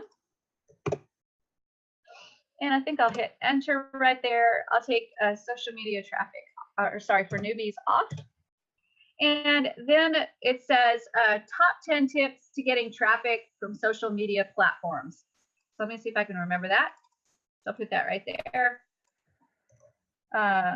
Top 10 tips for getting traffic for social media platforms. Fabulous. And then it says just enter your email address and you'll be one step closer to win. I'll just say one step closer to, or sorry, just enter your email and you'll get, let's say, get your free copy. There we go. And we're collecting name and email. And we've got the words register now. I'm not sure I really like the register now. So I've changed the wording. Let's say that is button. So I'll click on the button and I'll say get your copy now with an exclamation point. There we go. And then we hate spam. Your email is safe with us. That's fabulous. Now I do have a logo that I can add if I want to. So I'm going to move all this down. And to move it down, I'm just going to click on this right here and click this little arrow. When I click that arrow, it drags everything down for me. So I can create some space right here. And I'm going to go ahead and add that logo to see if it adds any color or it fits or it works. So I'm just going to go to plus and I'm going to go to image and I'm going to click on image. There's my image right there. I'm going to make it a little bit smaller. And I'm going to right click and go to change image. And when I do, I can actually go to my digital file repository. And then here, I'm just going to click upload. And I'm going to find that image that I had a little while ago. So I'm going to go to my D drive. I'll go to downloads. I'll go to social media traffic. And there's my logo right there. I'll click on it and open. And there we go. Here we go, and confirm. And I'll make it a little bit bigger, that, and then we'll drag that up a little bit, like that. So what do you guys think about that so far? Is that working? Does it fit? Is the orange going with the purple? You tell me. You gotta change the color, I believe. Yeah, I would agree to change the color, and I'd like to see how you do that. We probably won't do that here because that would take me going into another platform. We used to have an editor. There used to be an editor in here that we could do it on the fly inside of the builder, but that was a third-party system, and the third-party system actually changed their system, so it didn't work with Builderall anymore. So Builderall is actually working on building their own. So probably what I might do is instead of maybe changing it to the purple, maybe I can change the social media traffic to that color of orange. What do you think? Well, I think that would work, but come to think of it, I would leave it like that because that right there would be actually the color, the social media, that logo, the way it is, the color it is, that would actually stand out to get someone's attention. True. Let's put the book in there. Let's put the book image in there and see what happens. Okay. So I'm going to take this image right here and right click it and go to change image. And let's go ahead and upload the image of the book. So I'm going to go to the e-cover and we'll choose, I guess, that one, the large one. And we'll load it up. And then I'm going to make sure to click on it to get my little blue arrow to activate it, just like this. And then I'm going to click confirm. Oh, and there's the image. It's way big, isn't it? So I'm going to go ahead and make it smaller. And let's put it up here. And okay, so now we got it looking a little bit different. So what do you guys think? What I would got me laughing over here because you just, I mean, you got you that creative nature in me is activated because now I see how I can actually have a page change the page, or should I say edit the words, the colors, and everything to be the way I want it. And I'm waiting to see how you're gonna that big purple on the side. By the way, purple is my favorite color. It's a banner. It's a banner. Just take it away. It's an image, Shelly. Just take it out and see how it looks without it. Actually, what I would probably do, you guys, honestly, is I actually like that big purple thing, but I don't like the purple. I don't like the purple because the book itself doesn't have purple in it, but it does have that blue. So probably what I would do to make this more congruent and work better is I would take this image out. I would probably take it into GIMP and change the purple to one of these colors of blue, right? Probably that color right there. And then I would change the button to that same color. So media traffic as well.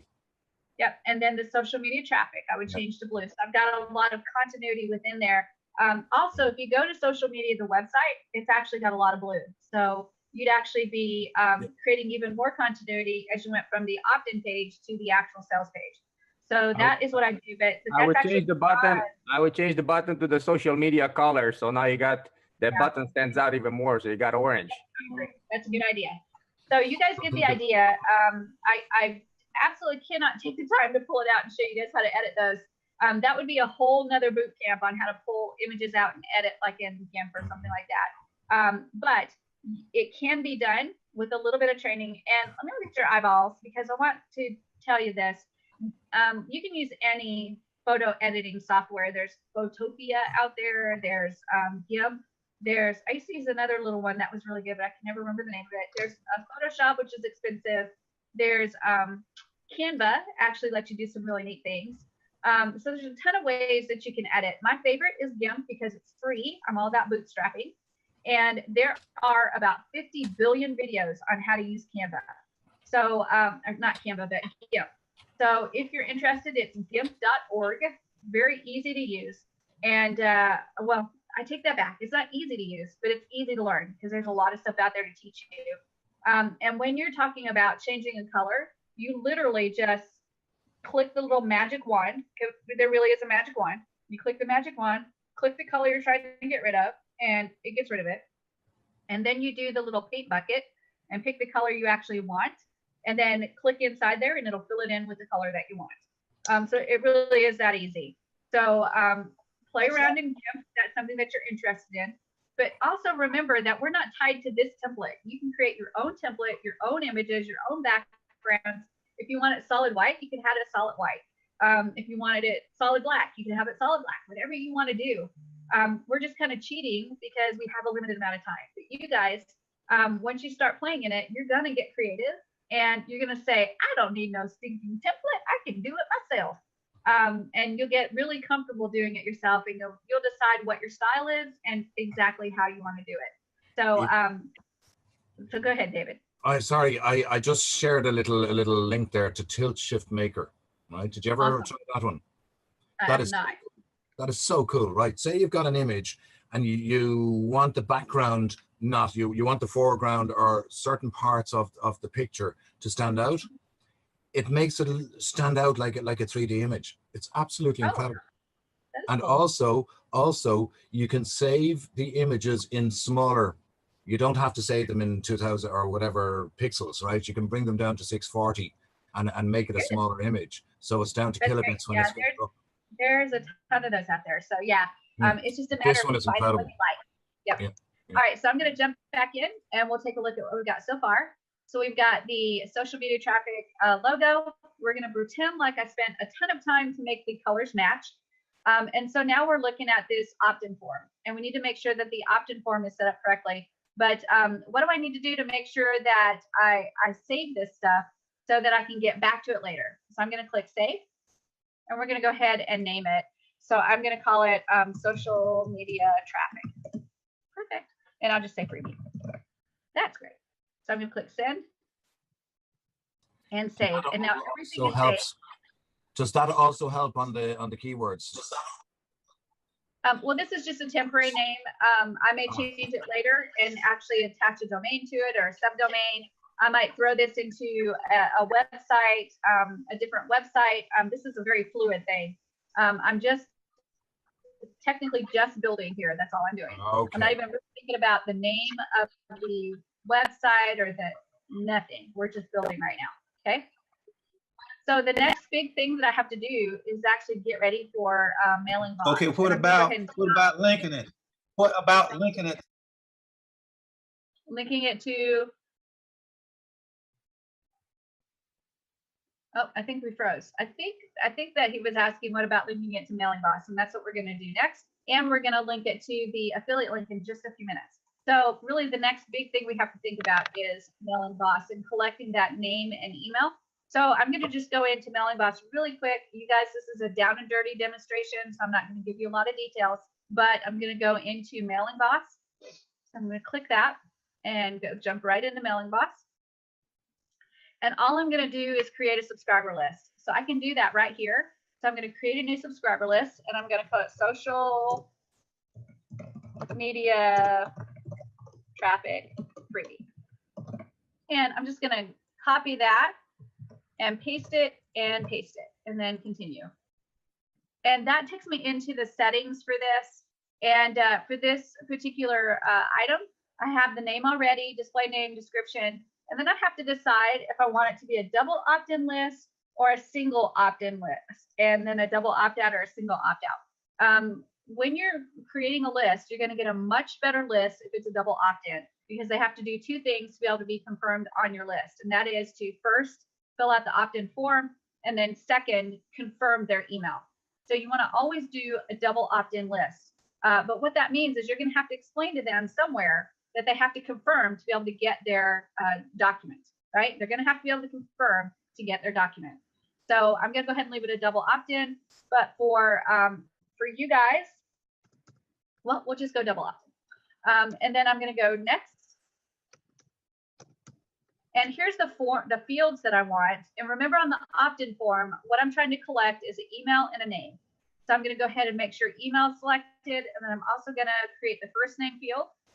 And then I'm going to go ahead and click Save Changes. So that gives me the email and the first name. But then I've got the subscribe confirm email. This is a stock email that is sent out. I can edit that and make it say anything I want to. I'm just going to make it the same, and I'm going to click Save and Next. And now I'm back. Pending subscribe, stock email, Save and Next. And now unsubscribe confirmation email, I'm going to leave it the same way and send next. And then the welcome email, save and next. So all of that you can edit to say whatever you want it to say. That takes me back to the subscriber list overview page. This is everything I can do with the subscriber list. And there's one thing that I need to do that drives me nuts when I see it, and that is the fields. We had the first name and the email, and what this does is it flips them and it puts email first and then first name, and I can't stand that. So what I'm going to do is go into the fields area. That's this right here.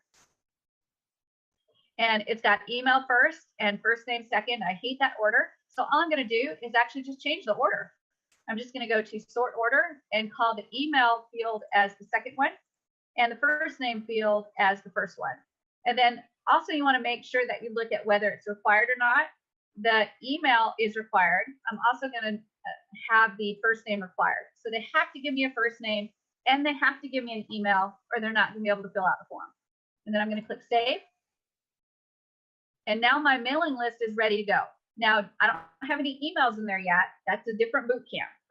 Okay, so we'll talk about that later. But right now, what I've got is my subscriber list is set up and it's ready to receive people signing up for my list. Okay, so now I'm going to go ahead and go to my HTML editor.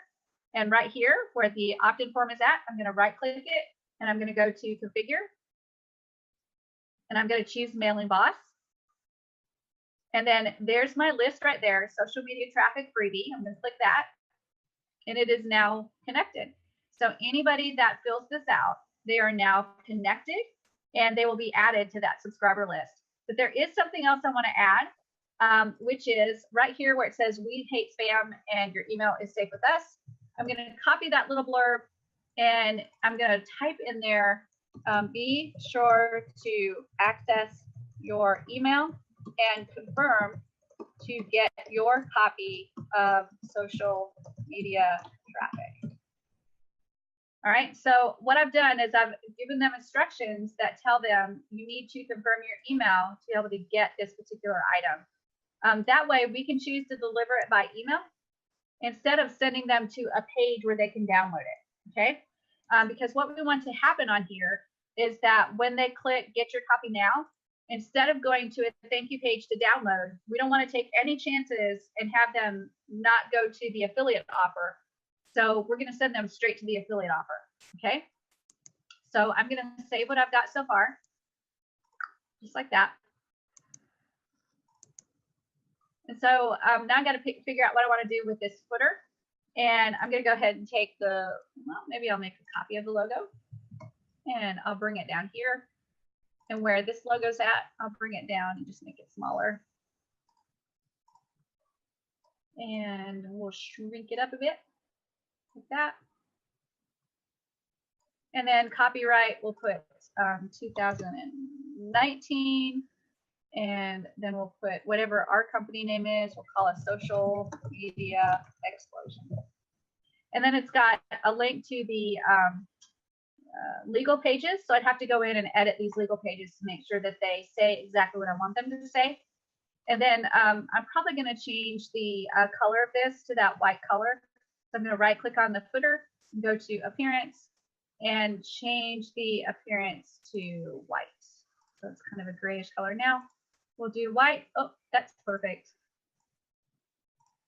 There we go. I guess we need to make it the same gray as this one, don't we? So I'm going to go to appearance and color, and I'm going to capture that color, whatever it is. And it looks like that's not white. It's actually gray. Oh, that's the color of the background. So I'd have to capture that color. So we'll kind of guess at it. So let's go to colors and more colors, and let's see if we can capture that gray a little bit. Maybe that's close. Oh, way too dark. Getting better. Getting better. Getting better. And remember, I can also do that eyedropper function, and that's pretty close. So I'm going to stick with that. There's a Google Chrome extension that you can get that is an eyedropper, and you can actually click any color on your website and capture that exact color, and then you can put it into like a footer like this, and that will save you a lot of headache of trying to figure out the exact colors. But we got it close enough, and close enough is good for training, so we're gonna go ahead and click save, and then save again. Fabulous. Okay, now we're gonna talk about how to send them to the right affiliate link once they fill out this form. So here's what we've done so far. We've created a landing page. We've added the image of the ebook that we want to give them. We've got the opt-in form set up and it's connected to Mailing Boss. And now the next thing is, where do we want to send them after they fill out this form? Now, typically you would send them to the next page in this funnel. And the next page is the email confirmation page, where it would tell them, all right, your next steps are check your email, and then confirm, and then and congratulations, you're joined. But we don't want to give them that email confirmation page because it might give them a chance to get out of the funnel and not go to the affiliate offer. And I want to send them directly to the affiliate offer. So what I'm going to do is I'm going to change it up a bit. So I'm going to first get my affiliate offer. So let me go to the marketplace, and I have to get my link. So I'm going to go to marketplace. And this is where I find my affiliate link at. So if you remember, I'm an affiliate, so I'm going to click affiliate, and I'm going to go to your approved products. And there's Social Media Explosion right there. So I'm going to click get link, and I'm going to copy that link right there. Perfect. And I'm going to click copy, and then I'm going to go back to my editor. And now I'm going to look at this opt-in form. I'm going to right click, and I'm going to go to change URL. And so right here, I've got three choices. I've got pending subscribe, subscription confirmed, and unsubscribe confirmation. So here's what I can do is on pending subscribe, that means if it's a double opt-in, they have not confirmed their email yet, where do you want to send them? Well, I want to send them to my affiliate link. So I'm going to go to no action, and I'm going to choose website address, and then I'm going to paste my address in there, and I'm going to click OK. So if they are pending subscribe, which means they filled in the opt-in form and they're waiting to get that email to confirm, I'm going to send them to this address. On subscription confirmed, I'm going to click no action. I'm going to click web address, and I'm going to click paste. And I'm going to put that same exact address in there. That means when they get their email and they click subscription confirmed, they're going to go to that link. And the last one is unsubscribe. Every single email they get, there's going to be an unsubscribe button on there. Not a button, but just text. Where do you want them to go if they click that? So you can put an actual website address for that as well. Because this site is not published yet, we don't really have an address to send them to, but I might send them right back to this page so they can sign up again if they want to. It's kind of whatever page you want to send them to. If you want to create an unsubscribe page that says, we're sorry to see you go, we'd love it if you come back, click this button to sign up with us again. But whatever you want to do, that's the unsubscribe confirmation. We just want to make sure that pending subscribe and subscription confirm are being sent to the affiliate offer. And so I'm going to click confirm and then confirm again. And now I'm going to go ahead and click save because I did a lot of big stuff, and save again. And now this page is actually ready to go. The only thing left that I have to do is actually figure out how I'm going to get the document to them. That's huge, right? I have to figure out how I'm going to get the document to them. And I'm going to do that by setting up a welcome email inside of Mailing Boss. And they're going to get that email, and it's going to have a link to the document. So let's first have to figure out how to do that. So I'm going to go to my page settings, and I'm going to look at all of my pages. And on this thank you page right here, if I click that, that's where I would normally have the download, is on the thank you page. But remember, I don't want them to go to an email confirmation page. I do not want them to go to a thank you page. I want them to go straight to the affiliate offer. So we're going to do it a little bit different way here. So on this download button, I'm going to right click it, and I'm going to go to action. And there's already a PDF there. I'm going to actually change the PDF. So I'm going to click it. And I'm going to upload the PDF that I want them to have. So here's Social Media Explosion. I'm going to go to Special Report, and I'm going to click Social Media Traffic. And it's going to upload that PDF for me. And then I'm going to click it. And I'm going to confirm. And then I'm going to click OK. So now that download button actually has my social media explosion, the giveaway product for social media explosion. Okay, so I'm going to click save because that was a big thing I did. Fabulous. And now there's a couple ways that I can do this. I can do an email that sends them the link to this page so that they can download, or I can get the direct download by going to this live page, and then let's see if it'll work right here. I'll go to right click. Nope, it won't let me do it here. But I can go to this live page and right click this button and click copy link address and then paste it into an email. I think for my welcome email, I'm going to make it super simple for you guys. I'm just going to give them the address of this page. That's probably the easiest way to do it. So I'm going to just type in for this thank you page and say something like, congratulations on choosing social media traffic free ebook.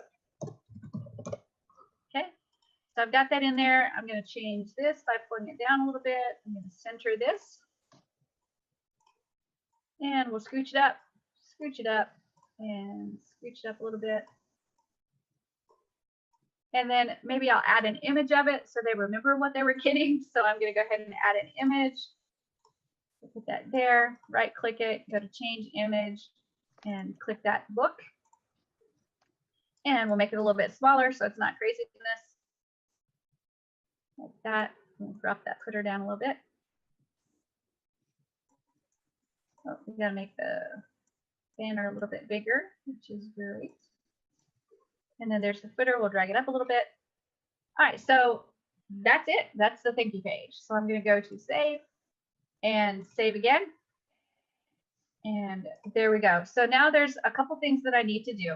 I've added the document so that they can download it. That's fabulous. I'm going to line these up a little bit. And I need to get a link for the page. I've not published the page yet, so I need to publish the page to make it live on the internet. That's going to help me get the link for this page. So I'm just going to go to my dashboard and go to Builders, Pixel Perfect, and My Sites. And I'm going to take a look at all my sites that I've built. And this one was social media traffic freebie. So I'm going to find that, and I'm going to go to Publish. There's that Publish button right there. So I'm going to click Publish, and then OK. And it thinks a little bit. It's doing a lot in the background.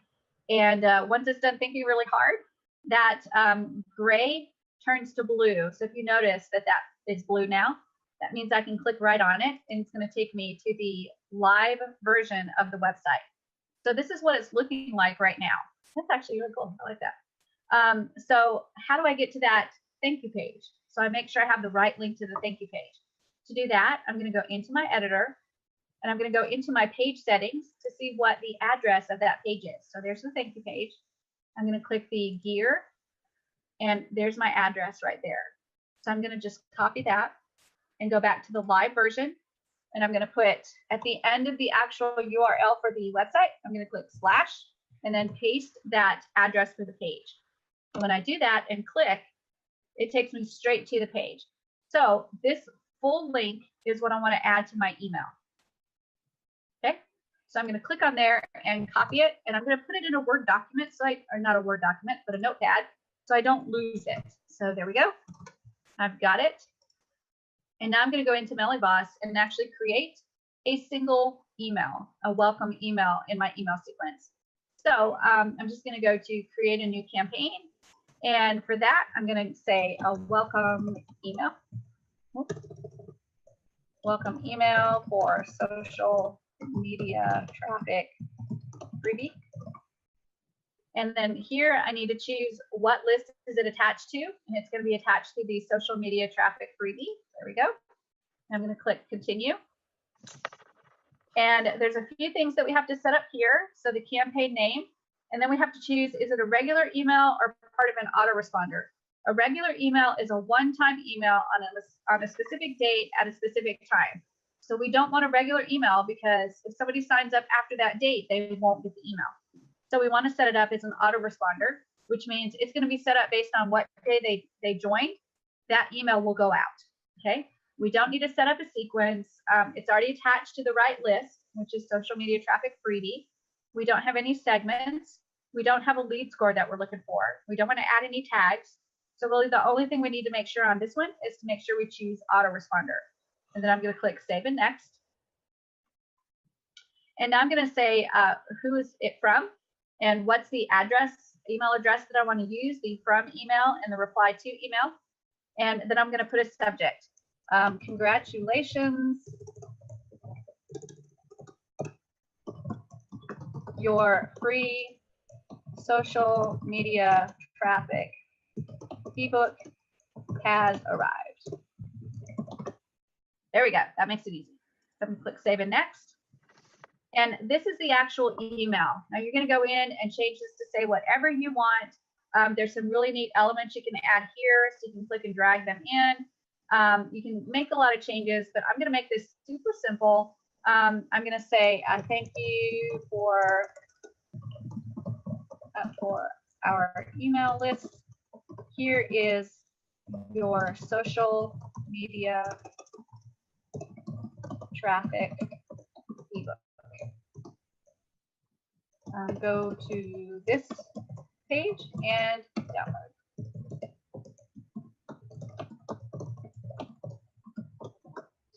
All right, so I'm going to highlight that text and I'll go to my notepad and make sure I have that address copied. And then here, I'm going to go to this trusty little link right here. And I'm going to click that button and I'm going to put that address in there. And I can then click OK, and you can see that it's a clickable link, right? The other thing that I can do, which is really cool, is I can say hello. And right here, I put hello space and then a comma. And I can go to available tags. And when I click that, I can scroll down until I find their first name, which is in there as F name. So if I just keep going down, it's a little ways down, there's F name right there. I just click on that. And now it's going to say hello, Roberto, or hello, Shelly, or, you know, hello, Willie. So it's kind of personal, right? So it grabs that F name and puts it in there. Then you give them a little blurb, then you give them the link, and the next step is save and next. And now we get to decide when this thing goes out. And we want it to go out after they subscribe.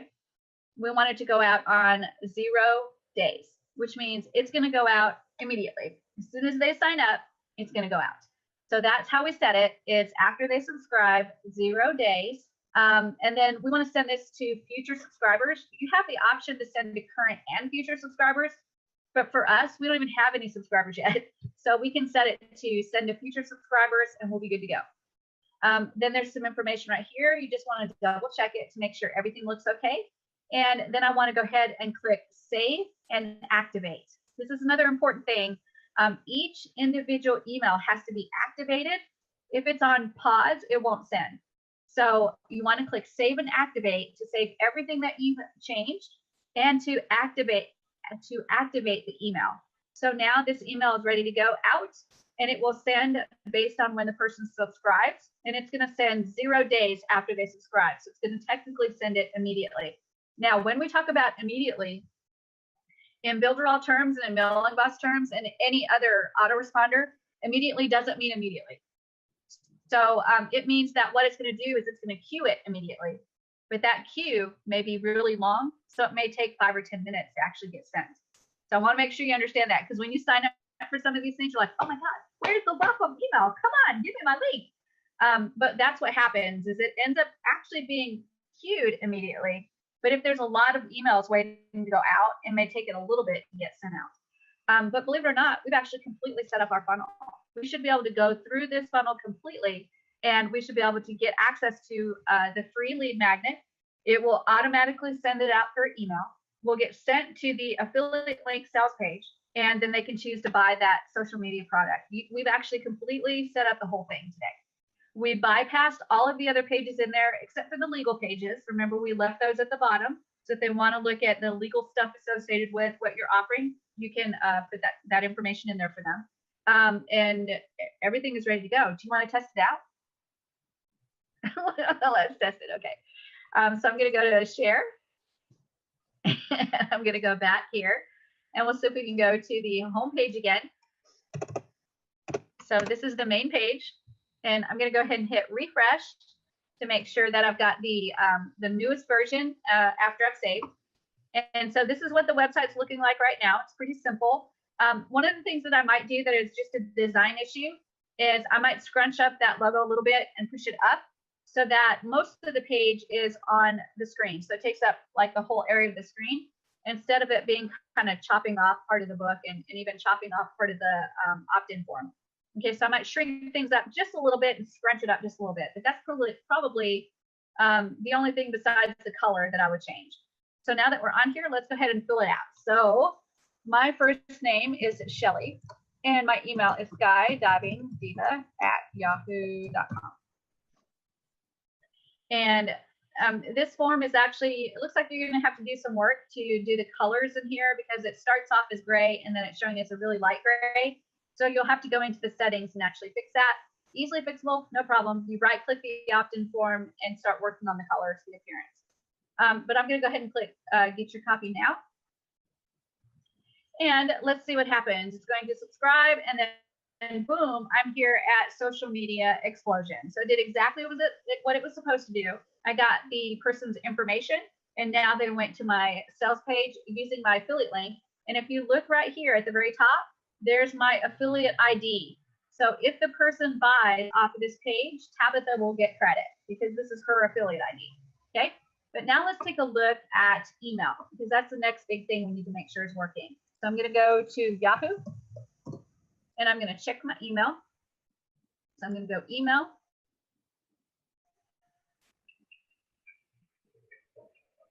And we'll see if I get sent the email. So right now it's not showing there. I have to make sure I check spam. And there it is right there, actually. I got it in spam, which is fine. So I'm going to go ahead and click here to confirm my email address. And I have to confirm, remember that message I put in there, you must confirm your email address to get a copy of your ebook. So I'm going to click here to confirm. And then remember I set that up to go to the affiliate link as well, right? So far everything's working great. So now I'm going to go back here and I'm going to go to inbox. And the only thing I'm waiting on now is the welcome email that gives me the link to that file. So I'm going to look in the inbox and I'm going to look at the spam, and it may take a minute because remember my information is being queued. Welcome email goes out based on the queue. So it may take 5 to 10 minutes for that to go out. So I'm going to check the inbox. Nope, that's not it. And I'm just going to check spam, and that's not it. And we'll see if we can refresh. Sometimes it takes a minute for everything to come in. So while we're waiting on that to come in, that's the last step that we need to check. But you can see that everything is working as it's supposed to be. The only thing we're waiting on is that welcome email with a link to the book, right? So any questions, you guys, on anything that we've done so far? David? I notice you're using Yahoo there. Are you using a Yahoo email address? Instead when I signed up to the opt-in form, that was my email that I used. Oh, right. Sorry. Yeah. Yeah, so I'm just checking to make sure everything works right. Yeah. Just pretend like I'm the user, Shelly Turner, not the website creator, Shelly Turner. Okay, so that's what we're checking, is to make sure everything's working correctly. And again, the last step is getting that email so we can click the link and make sure it goes to the thank you page. So any other questions? It's cool, isn't it? It's a little bit of bouncing, right? A little bit of bouncing, but it's not bad. You can do it. And honestly, if I was doing this by myself without having to stop and teach and train and talk, I could get a simple page like this in about maybe 30 minutes. Even the color changes. I could do all of that in about 30 minutes. Yeah. I'm looking forward to doing this. I really am. And yes, 30 minutes to an hour, once we get used to the process, I'm looking forward to doing this. It's going to be a whole lot of fun. And then it's like you just showed us how we can do this within an hour, but yet we can charge someone for these different funnels. Yep, your minimum charge doing this should be like $100 an hour. So if it's going to take you an hour to do this, then you're going to charge them $100 to put together a landing page like this. And then they have to give you all of this stuff that you need, right? You're not going to do the graphics. So you make sure that you give them the information they need to get you the right graphics, and then you actually put it together. If you have to do any of the graphics, $100 an hour to do any of the graphics. So you got a money-making thing here just in creating landing pages, right? That's the beauty of Builderall. I love it. I mean, I can't even, right now, just going off of my head, barbershops, another thing, churches and everything, it's just going off of my head, but a simple funnel without having to go to a lot of different pages in the funnel, just a simple funnel, and it works. Once they hit social media explosion, that hits my funnel. So what you've done is you've just created a landing page to actually send them to the real funnel. But you've done it in a way that at least you captured their name and their email. So if they never actually buy the product, you've still got their name and email. You can market something else to them. Well, I'm going to send this over to Tyree and put it on his head. It's really not big enough. All right, I'm going to go ahead and jump in. I'm going to share my screen and see if we got the email yet. So I'm in my inbox and I don't see it yet. So I'm going to go into spam and I don't see it yet. So maybe queued up still. Oh, wait, there it is. There it is. Yeah. It says congratulations, and I spelled congratulations wrong. So please be careful and watch your spelling. But I'm going to go ahead and click on there. And you see it looks exactly like what it looked like when I made it, right? It doesn't look any different. And if I click this button, we should go to the thank you page. Let's check it out. And Shazam, there's the thank you page. And I'm going to click the download button. And it downloaded straight to my computer. It is right there. So everything is working perfectly. We couldn't have done it better. We are flipping awesome. The only thing is the spam, guys, and that's okay because I had the word free in there, I think, and you know, there's a couple of things that happen when you do that. You can always in your email put information for them on how to white label your email, so that they can get email from you from now on in the inbox. So if that's a worry for you, you can add that information into your email and say, hey, we want to be able to send you some great stuff and we don't want you to miss it. So be sure to white label our email and then just give them instructions on how to do that. And that will help get that email into the inbox so it doesn't land in spam. Okay. All right, guys, I've got certified partners in about 13 minutes. But tomorrow is our last day for this boot camp. We've actually covered mostly everything, so I'm going to go ahead and cover just some little loose ends that we'll talk about, and then talk about some of the other tools. You guys know the drill. I've actually been through this with you if you've been through the boot camp before. The last day, the last little section, I talk about some of the other tools that are in Builderall so that you understand the size of Builderall. And I'll even tell you a little bit about what's coming as far as Canvas. That's a new one that is going to be huge. And you want to definitely save for that information because it is fabulous. So we'll talk a little bit about the other tools tomorrow after we wrap up a few loose ends. Vita? We'll have a drinks party tomorrow then as well. Yeah. Loads of drink. I saw the video you did on Canvas, and what it reminds me of is when you were doing the blueprint to show us how to set up the funnel. That's right. That's exactly what it is. It's a blueprint, but what's cool about it is once you set up the blueprint, then all you do is click create website, and it takes everything you've done and creates the entire website for you. Oh my gosh. It is fascinating. I mean, I was like crying. I was like, when we got it the first time and they showed us, I was like, oh my God, I'm fixing to make $1 million. I'm gonna make $1 million. Yeah, it's fascinating what they've done and what they've prepared for us. We've still got a lot to go. It's not ready. We got to do some beta testing, and we got to make sure that it's all ready to go. So you still got to have some patience because it's not going to be in your back office. It's not going to be available. What's happening is it's going to the certified partners, and they're doing beta testing. And we will put it through the ringer. The certified partners will definitely put it through the ringer. But hopefully what that means is by the time we beta test and they fix the things that are kind of wacky with it, by the time it gets to you guys, it will be ready to go. And you can jump all over it. And there are a bazillion ways to monetize that canvas. So I'm going to talk to you a little bit about that tomorrow too. It's not just about using it as a blueprint to create a website. It's actually more than that. So I'm going to share a little bit of that with you tomorrow too. Okay. We're in a good place, folks. We are absolutely in a good place. You are so right about that.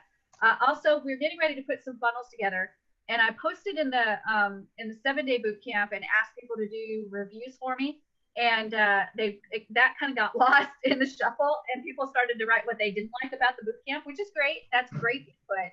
But when you're doing a review, you don't talk about the negative things. You talk about what the good things are. So what I would like for you to do, if you have time, is put together some type of review, and you can either private message me or put it into the 7-day boot camp Facebook group, and do a review and try to be positive. If you have negative, don't do the review, because these are what are going to go on the website to help people figure out, do they need to take this 7-day boot camp or not. So be honest, be authentic, don't lie, don't fluff, don't hype, just say what you have experienced or what you truly feel. And you can either type it out or you can do a video, either one will be fine. And like I said, we're building the websites to go with the boot camps now. These are lead magnet websites, because they're going to get the 7-day free trial, and they're going to get any one of the 7-day boot camps. So you guys will be an influence on whether they decide to do that or not. So give me some good reviews if you can, and we'll see if we can add it to the website. Okay. We should all be wearing Builderall t-shirts as well. Yeah, you should have my logo on there that say Builderall. Shelley's team, yeah. Or skydiving divas, rock on fans, or what do they call them? What do they call them? The roadies. Yeah, we're Shelley's roadies. There you go. That's right. Shelley, thanks a million. Thank you, Shelley. Yeah, everybody, and we'll see you all soon. Take care. Homework. Start building your lead magnet affiliate page. Got it? Got it. All right, guys. Slán, Dr. Slán, thanks. Bye, everybody. See you all tomorrow. Adios. Slán. It's just a second to go live, so hang in there with me. This is the funnest part, because it usually goes live before I know it goes live. So I'm speaking, going, hey, we're going to be live any minute. We're actually live already. So it cracks me up every time I see the beginning of these. Do I need my streaming helmet? live on YouTube now. Yeah, I know. Do I need my helmet? Every time. All right, I think we're live. It's just taking a second to load here to make sure something in there. My poor computer is going, no. Is it my computer? My radio show is up, and it's called The Tactics for Building a Lifestyle Business. And if you go to Spreaker, SPREAKER, and download it on your phone, and then key in Live Without Limits, you'll get to listen to it on your phone. That's great. That's great. I'm actually publishing a book, Davida. I've written my own book. It's called Living with Murphy, and then the tagline of it is Living a Life Without Limits, and limits is spelled LIMBITS, because I'm missing a limb. Fair play to you. Nice one. Funny to me. It's funny to me.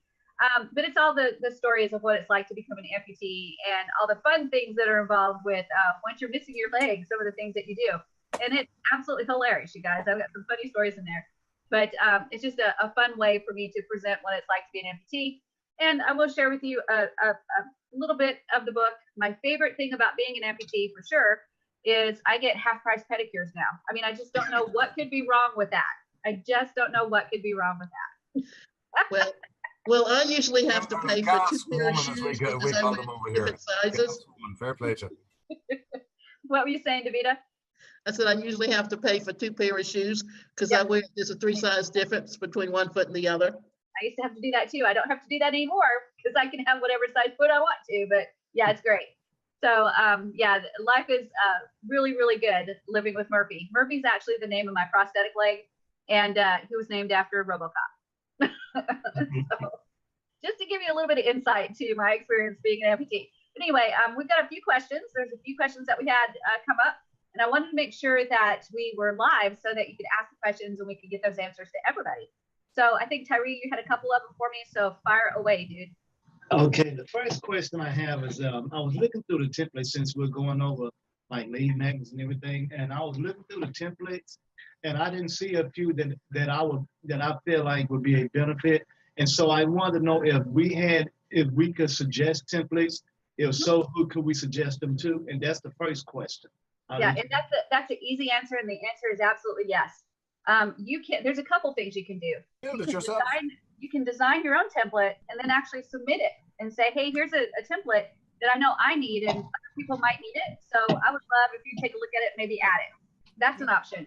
You can create it just for yourself. And we have the ability to transfer templates or do a share, like a public layout. So you can actually create it and then just share it yourself with the team. Or you can contact support and say, you know, I'm really needing this template. Can you talk to the designers about making something for me that looks something like this? So all of the above you can do. Okay, thank you. That's the answer to the first one. The second question is, I'm working on what you were showing us yesterday, ebooks and things like that, you know, where we can replace the ebook that's in the template. Right. I think the ebook that's in the template is real good too. But what you showed us yesterday was tops. So I'm working on an ebook, but my question is, I know there's not an app in Builderall where we can make our own ebook. Is there an app, because you have become the queen of finding everything? So is there an app or Chrome extension where we can create a PDF, or is there one where we can take our blog and turn it into a PDF? There is an absolutely fabulous app, You told us about it last week. program. It's called, let me see if I can share my screen because I haven't thought about this in a while. I haven't used it, but I think it's called PDF Candy. Remember the one you showed us last week, Shelley? Success by the age of The one that you can just. This one's better. This one's better. It's better, right? PDFcandy.com. And this will blow your mind what this does for you. It's absolutely fabulous. You can take a PDF document and transfer it to a Word document, a Word to PDF, a PDF to a JPEG picture, a JPEG to a PDF, and so on. And you can also do things like take pieces of PDFs and put it together as one PDF. So take a look at what you can do on pdfcandy.com. It's free, doesn't cost anything, and it is absolutely, positively fabulous. It's the best PDF converter, the best PDF tool to use to bring PDF, if you've got 2 PDF documents, to bring it in. And then always remember that you've also got some tools that you can use, like, let me give you an example of one of them, Fireshot. This is Fireshot right here that I have on my Google Chrome extensions. And Fireshot allows me to capture a selection of a page. So, or I can capture the whole page, whatever I want. So I'm going to just do capture selection. And I frame it just like this, capture exactly what I want. And then I can save it as an image or save it to PDF. So that's another option. So there's many ways to do it, right? PDF Candy, though, put that in your kit somewhere because you're going to go back to this one over and over and over again because there's so many things that you can do. And then Fireshot is the Google Chrome extension that you can use. There's another one that's native to Windows, if you have Windows 10, and that's called the Snippet tool. And you can see that down here in the bottom on my toolbar. When I click that, it allows me to make a snippet. So I just click New, and then it does the same thing that Fireshot does. I just, create something like that and highlight. And then I can actually choose to go to File and Save As. And then I can choose to save it as a PNG, a JPEG, or GIF, an image file. That's all this one allows me to do. But then I want you to notice that if I save it as a PNG or a JPEG, then I have PDF Candy to transfer it from a JPEG to a PDF. So there's all kinds of stuff you can do with a Snippet that's native to Windows, Fireshot, which is a Google Chrome extension, and then pdfcandy.com. My suggestion is look up all of those and figure out what they can do for you. Okay. Thank you. Thank you. You will absolutely love me for PDF Candy. That one's one of the best ones. That's the money shot right there is PDF Candy. Sure. Thank you so much, Shelley. You're welcome. Your turn, David. Yeah, go ahead, David. Where I have it written down. Okay, I was working on a site last evening, right? And I said, you know what, this layout is too complicated, right? It was agency. It's a cool one, right? But it was really complicated. So I said, feck it. I'm going to go back to a normal one, right? I just had to delete that completely. Is there any way of changing the layout when you're working on it, or do you have to just delete the whole thing? You can add a new layout and then get rid of the old layout. Yeah. If you go into, you have to have at least one layout. You can't just delete a layout and there's nothing in your website. Right. I had it saved. And then I said, do you know what? Oh man, it was just wrecking my head, right? And I eventually said, rightio, no, David, start again. and just delete the whole lot and start a new one. Now, could I have just gone up to one of the things and changed that layout into a different template? You could, but I think it would have made it messy for you. Right. Honestly, when something like that happens, and you get a whole template in there and you're just struggling with it, Just delete it. the best thing to do is just delete that whole website that you started, take it off of your site list, and start from fresh. Scratch. That's what I did. And do a new one. And that way your brain's not kind of discombobulated as well. Here. That's why I'm happy today. Are you happy today? Yeah. Why not? Yeah, I've done that myself, David, where I've jumped into a template and I was like, oh man, this template is the bomb diggity. It's so great. But then I get into it and I find out, oh man, I got to change this picture. It was all layered and yeah, and I was like, I'm not sure this is worth all of it. I'm just trying to spit out a quick website, so I'll just get rid of that one and start with a different one. Been there, done that, got the t-shirt. Cool. Thank you. You're welcome. Was that it, you guys? That was too easy. Somebody's got to come up with a hard question. Come on. All right, guys, we are actually kind of tightening up the loose ends today and making sure that we've got affiliate marketing and becoming an affiliate on the Builderall Marketplace. We got to wrap that up because this is day 7 of all days, right? Wow. This has actually been about a 10-day ordeal because of weather, but I'm super excited that I get to at least stay with you guys for 10 days. It feels like longer than that, though, doesn't it? Doesn't it feel like we've been together for like a month on this? Crazy, because we've gotten so much information, right? Our heads are full. But we're gonna do a few more things today to tighten everything up. But let me talk to you a little bit about affiliate marketing, because we've talked about a lot of things, but we haven't kind of wrapped it up in a bow yet. So you guys learned about what affiliate marketing is, which all it is taking a product that somebody else makes and you get a link to it and you share that link. And if somebody buys from your link, then you get a commission. And that's really all affiliate marketing is. Very, very simple concept. But that simple concept gets a little complicated. When you talk about where do you put your link at? How do you get your link out there? How do you get people to find your link? How do you sell your product? How do you sell that product? So we've talked about traffic methods. We talked about free traffic methods, which are organic. And we've talked about paid traffic methods like paying for ads on Facebook, paying for solo ads, those types of things. And always remember that when we talk about traffic, you're going to either spend time or money or both, right? That's all there is to it. If you're not going to spend the money, then you're going to spend the time. That's all there is to it. There's no way around it. There's no button you can push that gets that link out there magically and you make $1 million. It absolutely doesn't work that way. So you have to figure out how to get started. My suggestion always is start with organic methods first. That way you're not losing money on the front end. Because remember, cash flow is king. We want to make sure we're protecting our cash flow. So start with organics. Organics mean that when you're playing on Facebook, you can jump into groups, share information in your groups. We actually looked at how you can do that. Be the value in the group. And when you are the value in the group and you get seen, and when you make an offer, people know you, like you, and trust you, and they're ready to buy from you. So participate in those Facebook groups, become the value in the group, and you will sell. There's no doubt about it. How do I know? That's how I started working with Builderall, is I became the value in these groups.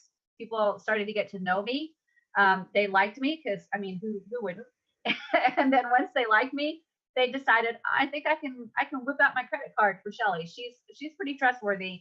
And she's telling me about this product. So I trust her enough, I'm going to buy it from her. That's what we're working towards. No like trust factor. When you're doing organic, it's going to take time. Nothing happens in the moment that you do it. You keep doing it and you keep getting better at it. You're going to see where you're going to be hitting people, hitting their pain point, hitting their needs area. And you're creating those relationships to be able to provide the solutions for those pain points and those needs. So it is a process. It is sometimes a long process, sometimes a frustrating process. But I can tell you this, I am no different than you guys. I wish I could tell you I'm this fabulous guru and I've done all these things and I'm amazing and oh my gosh, and you'll never be as good as me. But the reality is I'm just like you guys. I took action. If you take action, you'll be right where I'm at. You'll be right where I'm at, or probably even past me. So just take action, do something. So if you're going to post in Facebook groups, then do that. If you're going to build a YouTube channel and get organic marketing through YouTube, then do that. But pick something and do it, and then stick with it and make sure you're doing it consistently. and you will get results. Okay. So that's the marketing aspect of it, getting that link out and making sure you're getting your link seen. And then the other part of it is making sure that you've got the right setup in place. And we went through the entire setup of a basic landing page where you're going to give away a lead magnet. And in exchange of giving them some type of ebook, report, PDF, document, infographic, whatever you're going to give them, they will give you their name and their email. And then once you get that information, you've got an email list started. So that's fabulous.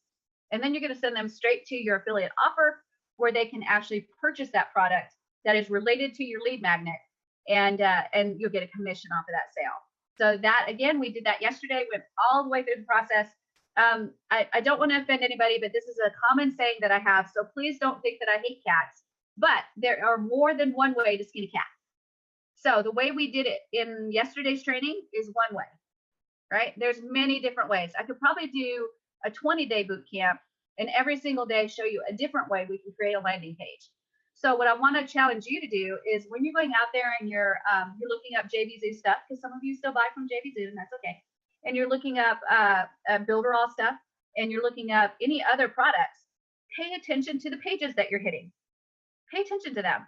And you can say, wow, that's a landing page. That's cool. I want to do one like that one. I'm doing that all the time, you guys.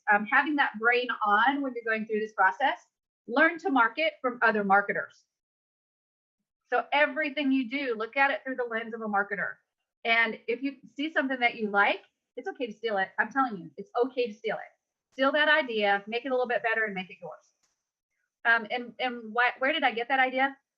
When I was a teacher, a high school biology teacher, I would love to tell you that I went into teaching knowing everything that I was going to be doing, and I knew everything about biology, and I was perfect. I didn't know crap about nothing. I went into that classroom going, oh my God, I've got 150 students I have to teach today, and I don't even know what to teach. So the solution was steal other teachers' stuff, right? So I went to my other teachers in my department and stole their stuff. I went to the internet and stole that stuff and tried to put it all together in a way that had my spin, my flair on it, and presented it as my information. There's just no way you can start from scratch, you guys, because it's going to be hard. You don't want to start from scratch. You don't want to reinvent the wheel. But don't reinvent the wheel. That's exactly right. It'll take you way longer to get results. So have that marketing eye on all the time. See what other people are doing. See what resonates with you and what you like, and then mimic, copy. You don't want to copy their site exactly because you don't want to steal their stuff, right? That's copyright stuff. But there's no way you can't mimic that. You can mimic that, and that's okay. So find something. I just found a video today. I was searching through Facebook and a video popped up as an ad. And I usually don't watch them, but for some reason, the universe said, watch this video, Shelly. And it was such a great video ad that I was like, oh my God, I've so got to make a video that is just like that. The same style, the same presentation of information. So I saved the video, and I will be going back to that video and probably watching it again 4 or 5 or 6 times to get a clue on how I want to mimic what they're doing in that video. You have to have those eyes open all the time like that, guys. That will help you be a better marketer. And when you're talking about organic methods, the learning curve is there. You have to spend the time to learn. So you might as well just be learning all the time and implement what you can find. Same way with the Facebook ads, YouTube ads, Instagram ads, all those places that you have paid advertising. And I'm going to tell you, I told you this already, but I'm going to tell you again, because I want to make sure that you've heard. Be ready to lose money when you do paid ads, because there is a tremendous learning curve. So you're going to be paying to get into that learning curve, because there's just absolutely no way to do it where you nail it the first time you do it. That's just not. Unless you're paying a guru that already knows exactly your niche, your target audience, and they know exactly how to set it up to get results. And then you're just going to pay them. So you're going to start to lose money first before you gain money. So that's why I tell you, start with organic, so you can start learning your target market, learning the people that are resonating with you, and you can start building your avatar in your brain of who are those people that are going to resonate with Shelly Turner? Who are those people that are going to resonate with Pierre? Who are the people that are resonating with Gabriel? They're going to be different. Everybody's going to have a different target audience. So start organic and start kind of figuring that out, okay? And then when you start moving to paid, you'll be able to start with at least a little bit of a picture of who you're trying to target for your audience, and then you can work from there, okay? So that's really important. So obviously traffic is important and the way you do it is important, organic versus paid. And then remember, like I said a minute ago, that what we did yesterday to build the actual landing page, that's just one way. There's many, many, many different ways to do landing pages. So keep that marketing eye open and see what resonates with you. So today, all we're going to do is really talk about whatever questions you guys have, and then I'm going to show you a couple of things in Builderall that are some extra tools that you may not know about. David? I see. I have to respect Willie there. He's wearing a very nice cap that I see. He could resonate with other veterans. Mm-hmm. Absolutely. That's you absolutely. know, it's a good one. You should go into Facebook and find out all the veterans and work on them, Willie. Mm-hmm. And respect to you, my friend. Absolutely. Tyreek? Yes, first of all, thank you for the service, Willie. And Shelly, the other thing is you showed me how I can do a PDF. My next question is, do you have on your video channel anything that shows how to do an ebook? Because even though we can add a PDF on those templates, which is marvelous. I'm glad you showed us that. If anyone hadn't looked at that, go back and look at the last 2 days. She showed how we can really critique a template to fit our niche. But along with a PDF, is there a way that we can make a ebook, or do you have something on your channel to show how to do that? I did do a training in one of the boot camps. I think it was the lead magnet training, where I showed how you can actually create your own ebook like super duper fast. And I will actually show you that because it's so simple and it's actually fun. So I'm going to go to share my screen. And I'm going to go to this amazing thing called Google Docs. So I'm going to go to Google. And then I'll go over here and find my Google Docs. So there's my docs right there. I'm going to click that. And this is, of course, free through Google. You don't pay anything for Google Docs. And I'm just going to go in here and I'm going to create a new doc. But remember, you have the ability to create a word processing document, Excel type spreadsheets, and even PowerPoint type slides. But for this one, we're going to do just a document. So I'm going to click that, and it opens into the document area, and then I just click the plus sign to create a new one. And so that gets me started. So right here, if I wanted to type it out, I absolutely could, right? But I'm lazy. I don't want to type it out. So if I go to Tools, and then I go to Voice Typing, this allows me to actually speak my document instead of type it out. So what I would do typically if I'm writing my own document, writing my own ebook, is first I would mind map it out. And I use a program called MindMup, M-I-N-D-M-U-P, mindmup.com, and mind map it out first on what the topics are that I want to talk about. And then I might actually type the topics in for myself, so I remind myself what I'm focusing on. And then I'm going to do some research on each of the topics and make sure I understand what I want to cover in each of those topics. And then I'm just going to start voice typing. And it's this simple. I just click that button. It asks to connect to your microphone, and mine's already connected because I use this like every day. And then I just click to speak, and it's literally going to listen to me and type in everything that I speak. And I don't have to slow down or be very methodical with my speaking. I can actually just speak very naturally, and it types everything out that I'm saying. The only thing that you really have to pay attention to is it doesn't do punctuation.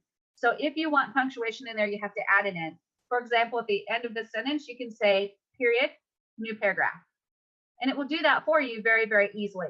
So you just have to remember while you're speaking to add in that punctuation, or you can go back and add it in later when you edit. I use this very, very frequently, like every single day. I have 2 virtual assistants that take care of a lot of my stuff that I do. And instead of typing the information out to them, I actually just speak the information. It types this out for me. And then I have it as a shared document, so they just jump in and see what their new instructions are. And when I'm creating ebooks, I actually use this to create my ebooks. I do the important research that I need to do to make sure I understand exactly what I want to write about. Then I do a complete outline that I usually type in. And then between everything that I've typed in, I speak the actual information. And then, of course, I go back in and do my editing. So you can see how fast this types it in, how accurate it is. And it's actually really amazing how well this actually works for Google Voice Tool. So this is a great way to build an ebook really, really fast. And once I'm done, I just click the microphone again, and it stops typing, and it's ready to go. So that easy. That is the absolute fastest way to build an ebook. I always have an awful lot of editing to do because it doesn't understand the Irish accent. I said that the other day. I wish I could speak American. Hey, have it out. You saw how great that is. I mean, I spoke very naturally. I didn't change my cadence or anything. Everything's the same, and it picked it all up, typed it beautifully. Really, the only thing is the punctuation. You either remember to say it to put it in there, or you go back and put it in later. It doesn't matter what voice to text speech you use. You got to put in you got to say comma, you got to say period, you got to say colon, because it doesn't do it unless you say it. Yeah, it's not quite as smart as like Grammarly. Grammarly will help you put that stuff in there, but usually voice to text doesn't do a whole lot of grammar stuff. They're working harder on getting whatever you're saying typed in. So yeah, you have to go in and do the grammar part. Tyree? Does Google also have like an ebook cover extension or something like that we can use to make? No, but we actually have that. We have that in Builderall. I don't know if I showed you this yet. This is another one. We're going to see the Tyree in a minute if he hasn't seen this yet. Let me go ahead and click share. And inside of the Builderall dashboard, we actually have several different things. One of them being the design studio. If I go to design and then do design studio, I have the ability to, if I've got my ebook cover created, I can actually create a mock-up of a book. We've got several different designs. So there's a box, there's a couple of books right there, there's a book right there. So you can actually put your design on the book and it will, make it look like you have just created a book, right? So you can do the mock-up that way. Now, if you want to actually build the actual design, if you go to Builders and then Pixel Perfect and then New Website, we actually have ebook designs that are available for you. So you scroll all the way down, and I believe it's in maybe Social Network. Let me take a look. Social Network and then Kindle Cover. So right here, if I click Kindle Cover, it's going to give me several different book covers that are already designed in there. And I can go in and click any one of these. So let's say that I like this one right here. I click edit and open that up, and it just opens it up in the Pixel Perfect editor like you're building a website, but it's got the actual book cover there. And you can go in and change anything on here. You can change the image, you can change the text, you can add, it's just like building a website. But then once you're done, you can go into preview and then take a screenshot of it, right? Remember that camera icon right there? So you just do that camera, and I want to capture part of the page. And I'm just going to capture that frame right there. And that's my book right there. So I can capture it. And I think you'll have to make the screen smaller. So let me make the resolution smaller so I can zoom out and get it all on one page like that. And then I can screen capture and take an image of it just like this. And I have now created my book cover, and then I can do anything I want with that book cover. Just like that. And when it downloads and drops it right onto my computer. So it's downloaded it already. And then I just click and open it, and there's my book right there. So, so yeah, you can do it inside of Builderall. I mean, okay, you're messing me up again, Shell. You messing I see the Tyree going on. You messing me up. Now, what I was thinking about, like when you're showing that ebook cover template, does that ebook template have pages, or could we add a layout with pages and just make that a whole ebook cover with an ebook? Is that possible? No. What you'll do is you'll make the cover, and then take that cover and you can put it into a mock-up if you want to. You can also take that cover and put it into like the Word document where your text actually is. So it's like the first page of your book, and then save all of that as a PDF. So you have to put some pieces together to make it happen, right? So you've got the cover, you've got the mock-up, and then you've got the document, but you can put all of it together. PDF Candy will help you put all of those pieces together, and you can create one document. And then don't forget that magazine feature is coming. So you can actually start creating magazines that can go live on your website as well. So again, there's so many amazing things to Builderall. It's just Christmas every day. Please tell me they're not going to raise the price of Builderall, please. They're not. We did talk about it all the way back in October of last year. We talked about the price possibly going up, and Eric said, I'm not sure, I don't know. But all of us were like, Eric, whatever price you put on it, it's worth it. We're good to go. But the important thing to remember is if the price ever goes up, you guys are locked in. Eric has always honored that. So that's another reason to be in now, because you're locked in at this price. He's never come back and said, oh, I know that I said you could get this for $49, but we've added so much that now you have to pay $100. He's never done that. So don't expect that that will happen. You are grandfathered in if the price changes. And there is no plan right now to increase the price. Well, I tell you what, I want to thank you because showing me what you just showed me saved me from hopping from like 3 or 4 different platforms. Some of those platforms I have a monthly subscription to. So you just saved me some money. Thank you. Yay, that's what I do. Builderall, man. People money and train them on Builderall. It's about as easy as it gets. But yeah, it's great stuff, you guys. And all of this is really valuable, especially if you are ending up to create your own ebook that you want to put up there. You do want to see if you can do a cover, and you do want to create a PDF. But also remember, guys, and this was a hard lesson for me, and it's still actually a hard lesson for me. I always want to put stuff out there that is perfect, right? I don't want it to be crappy, dappy stuff that people go, oh my God, seriously, Shelly, that's what you put out there? Oh, that was such a shame, gimme. But it's hard sometimes to release it knowing that it's not perfect. Even though I know I will actually never get it perfect. It will never pass the perfection test of Shelly Turner, right? It will never, I will never get it that way. So that's a way for me to say, never put it out. So I have to, in my obsessive compulsive problem, say, maybe I can get it out as an MVP, minimum viable product. So you create a basic cover, it doesn't have to be perfect. You don't have to create a mock-up, right? You can create just a basic rectangular picture, doesn't have to look like a book, right? You create the document, put it as a PDF, and you're ready to go. That's good enough. That's an MVP. And then when it starts really, you get some leads and you're like, wow, this is going well. Then you think about making it like an actual mock-up so it looks like a book, so you can change the image and make it look better. Or maybe the next one you put out, you learned a little bit more so you can make it a mock-up. There's so much, guys, but always concentrate on MVP, minimum viable product. First job is get it out, right? The minimum you need to get it out and be at least acceptable to the users that are going to access your product. If you don't ever get to that and you're always working towards perfection, you will talk yourself right out of ever being an entrepreneur, because you just never get there, especially in the beginning when you're still learning. So let it go, as Elsa says, let it go. Just let it go. So any other questions, you guys?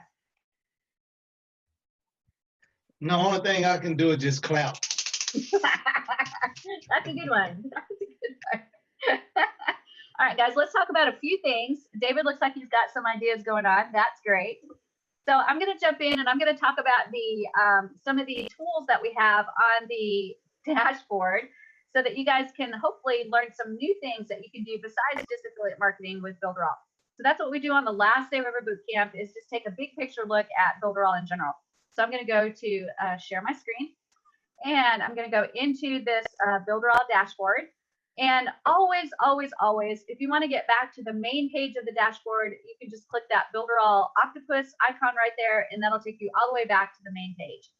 So then we've got our builders, and we've learned a lot about the Pixel Perfect builder. We've also got a drag and drop responsive builder. That's a very boxy builder. It's not the same as the Pixel Perfect, a little bit harder to do. It's kind of like playing with the Rubik's Cube a little bit. We've got the mobile first, which is the same exact thing as the drag and drop Pixel Perfect. It's just building the mobile version first instead of the desktop first. And then we've got a mobile app creator. This is a fabulous tool to be able to create mobile apps for the iPhone, Android, and Kindle.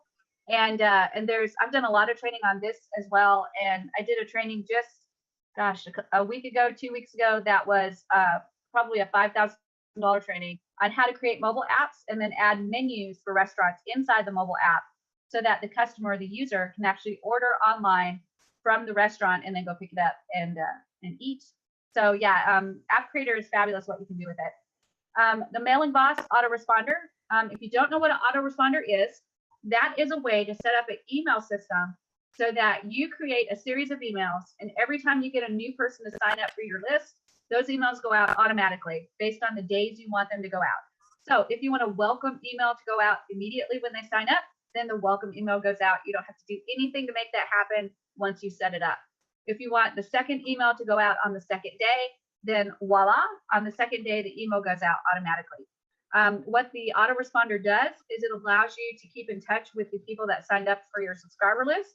You can allow them to get to know you, get to like you, and get to trust you, so that you can share the things that you are doing as far as selling products and services, and it helps them to get access to those products and buy them from you. So it's a marketing tool, and it's a very efficient marketing tool, actually. Once you set it up, it's pretty much set it and forget it. The next area is the design studio. I showed you a little bit about that already. We've got the design studio itself, where we have mock-ups. We have presentation builder, which allows you to build presentations really similar to PowerPoint. It's like a watered down version of PowerPoint, but it also has some features that PowerPoint doesn't have that makes it exceptional when you actually go live with it. So the presentation builder has a bit of a learning curve. It's a little bit of those, it's kind of tricky to figure it out, but once you figure it out, it is fabulous. And if you haven't met Phoenix yet, she's really mastered the presentation builder. So you can definitely ask her questions about that one, because she does really well with that particular app. And then we've got Photo Studio. And this one to me is so cool, because you can edit images. So you put images in there, you can take out the background, you can blur them, there's add color. There's a lot you can do with it. But my favorite is the 3D rotation. And this is where you can take a series of pictures of an item and rotate that item around so that you're getting that image in a little bit different position every time you take a picture. And then you add those images into one of these magical 3D rotation folders, and it will actually put those images together and create a rotating image. So if you guys see that, that is a series of 36 pictures, and it rotates that image for me. So the uses of that are something like putting stores together and have a rotating picture. The user can actually click right on it and then rotate it to where they want it to go, which is really cool. They can kind of zoom in and see that picture a little bit bigger. It is fabulous what you can do with this feature, and it gives you the code to be able to add it to any website. You can sell them. Supremely cool. So this is a Fiverr gig waiting to happen, right? It's just a Fiverr gig waiting to happen. So a fabulous tool that you can actually start using and making money from right away, just like a lot of tools in Builderall. When you save the image in there, is it a big image or is it a small compressed image?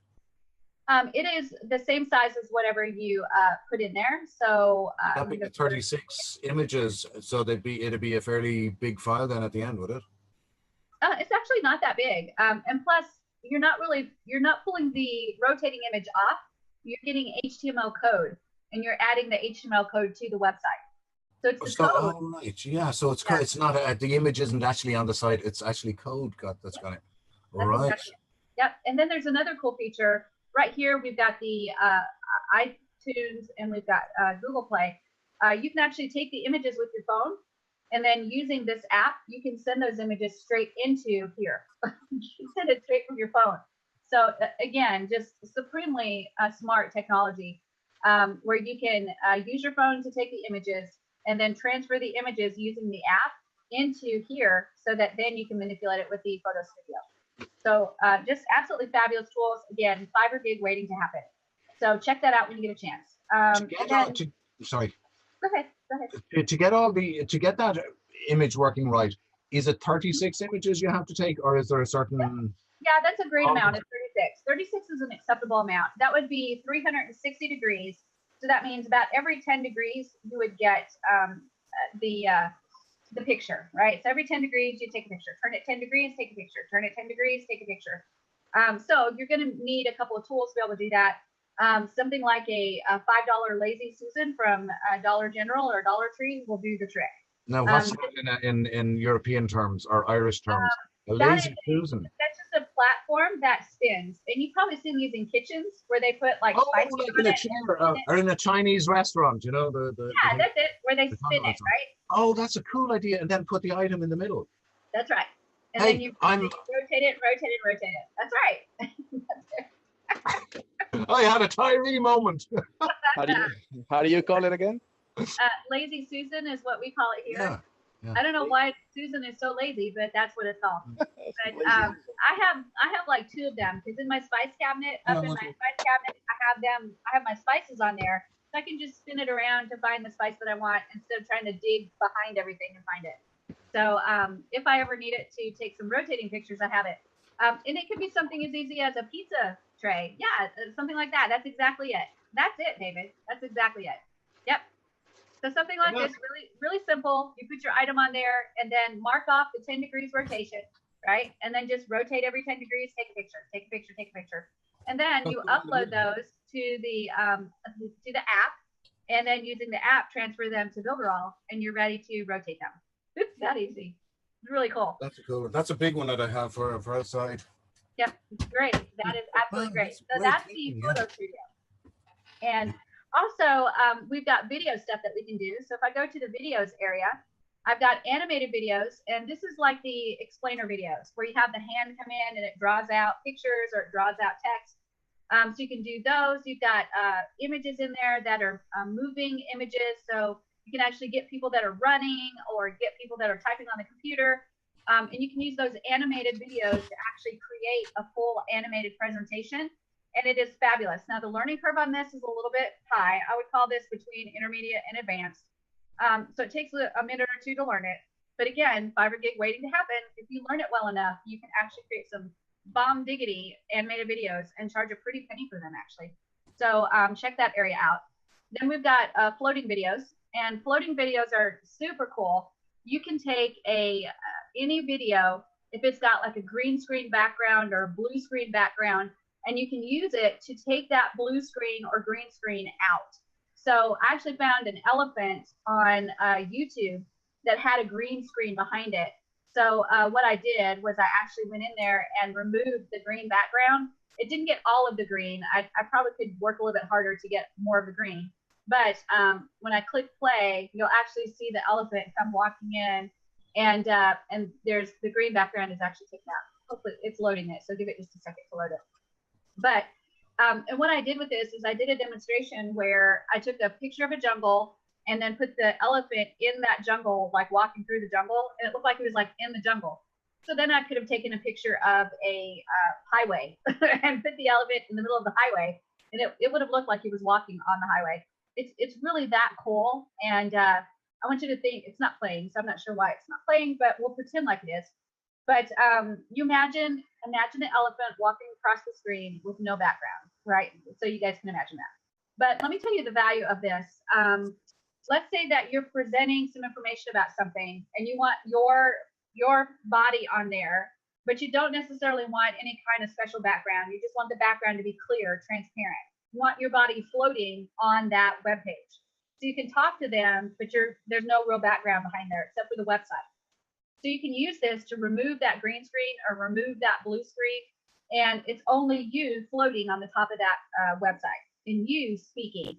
We used to have this, those of you that have been with Builderall for a while, we used to have this before when Alex Pam, our marketing director, when you loaded the dashboard, he would come walking out and he would say, now, before you go clicking all over the place, you need to pay attention to right here.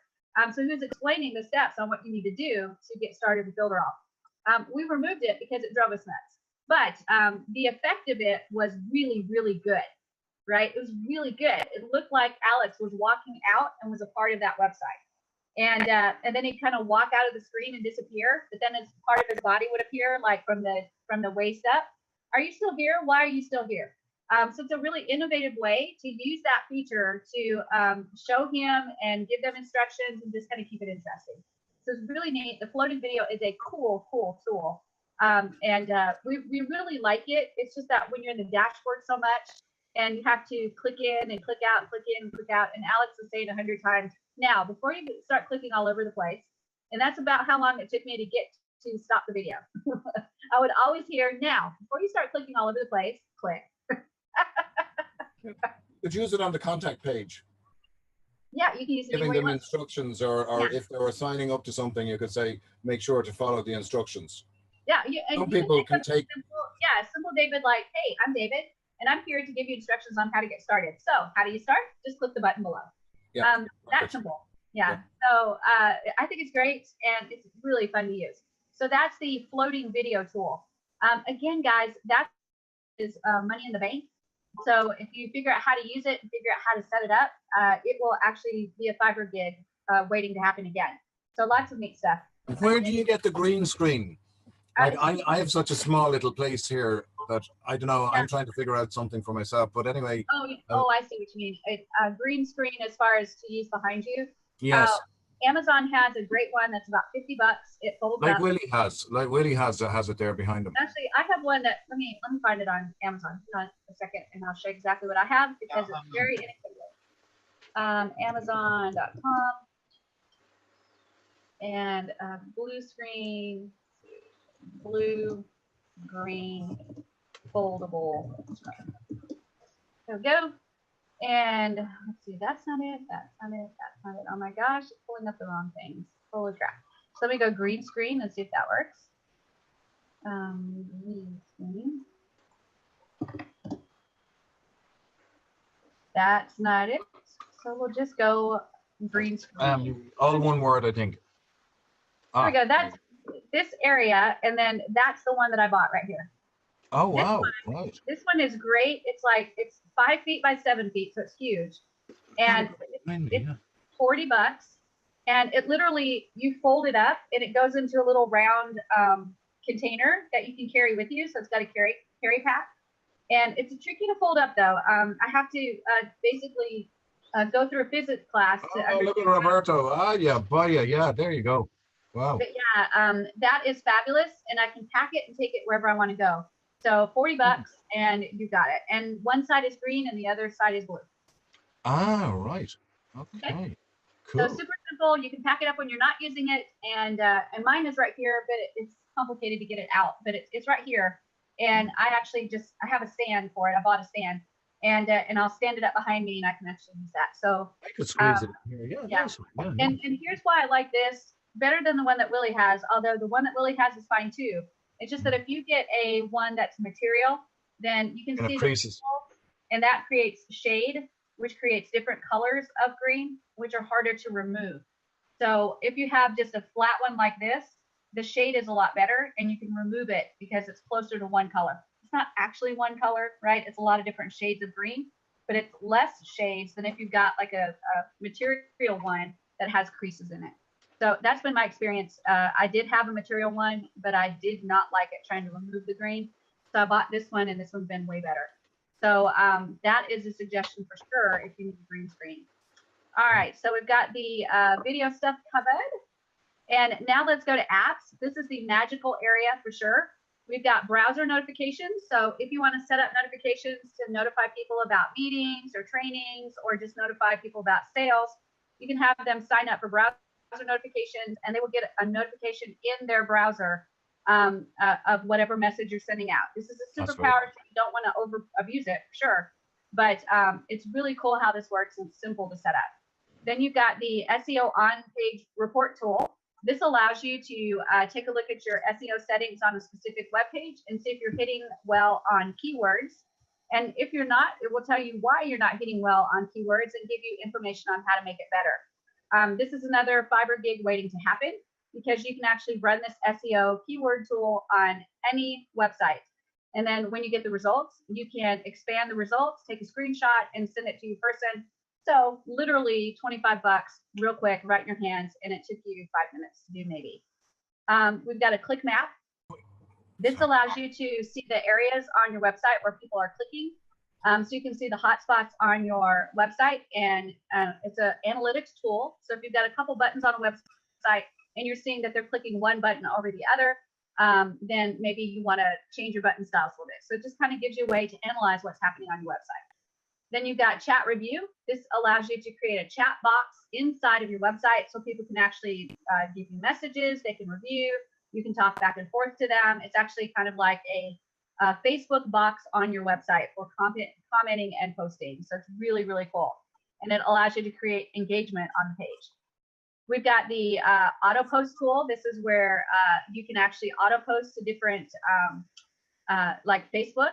So this allows you to set up your post for like a month at a time or 2 months at a time, where you configure all of your posts, you schedule them to go out, and then you just forget about it. And it will post to your Facebook every day for you. You tell it what time, you tell it what to post. You can add images in there, you can add text in there, you can add clickable links in there. It is absolutely fabulous what you can do. But not only that, they have resources that you can pull in. So if you are needing some posts and you can't even think about what to post, there's already some pre-made posts in there. You pull them in. There's a 30-day series that you can pull in really fast.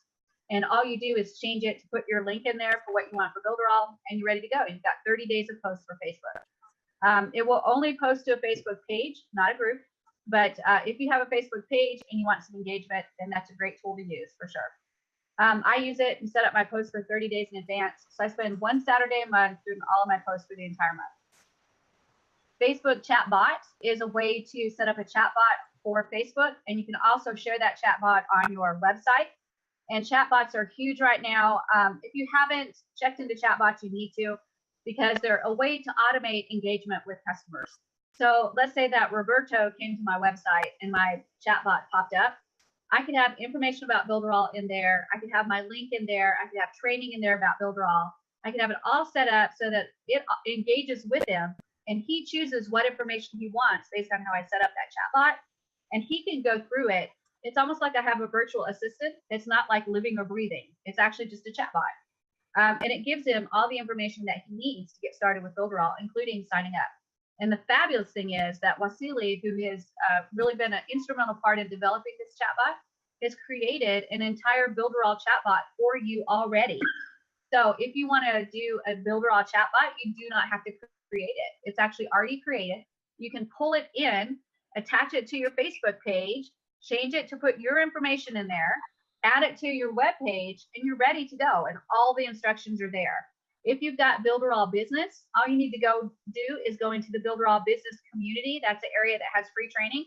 And Wasili put together, I think, 12 videos of training on how to set up that chatbot.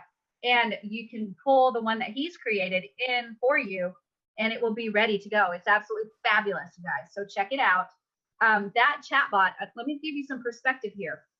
When you open up that chatbot, you pull in the chatbot that Wasili's created for you. You attach it to your Facebook page, and then you attach it to your website.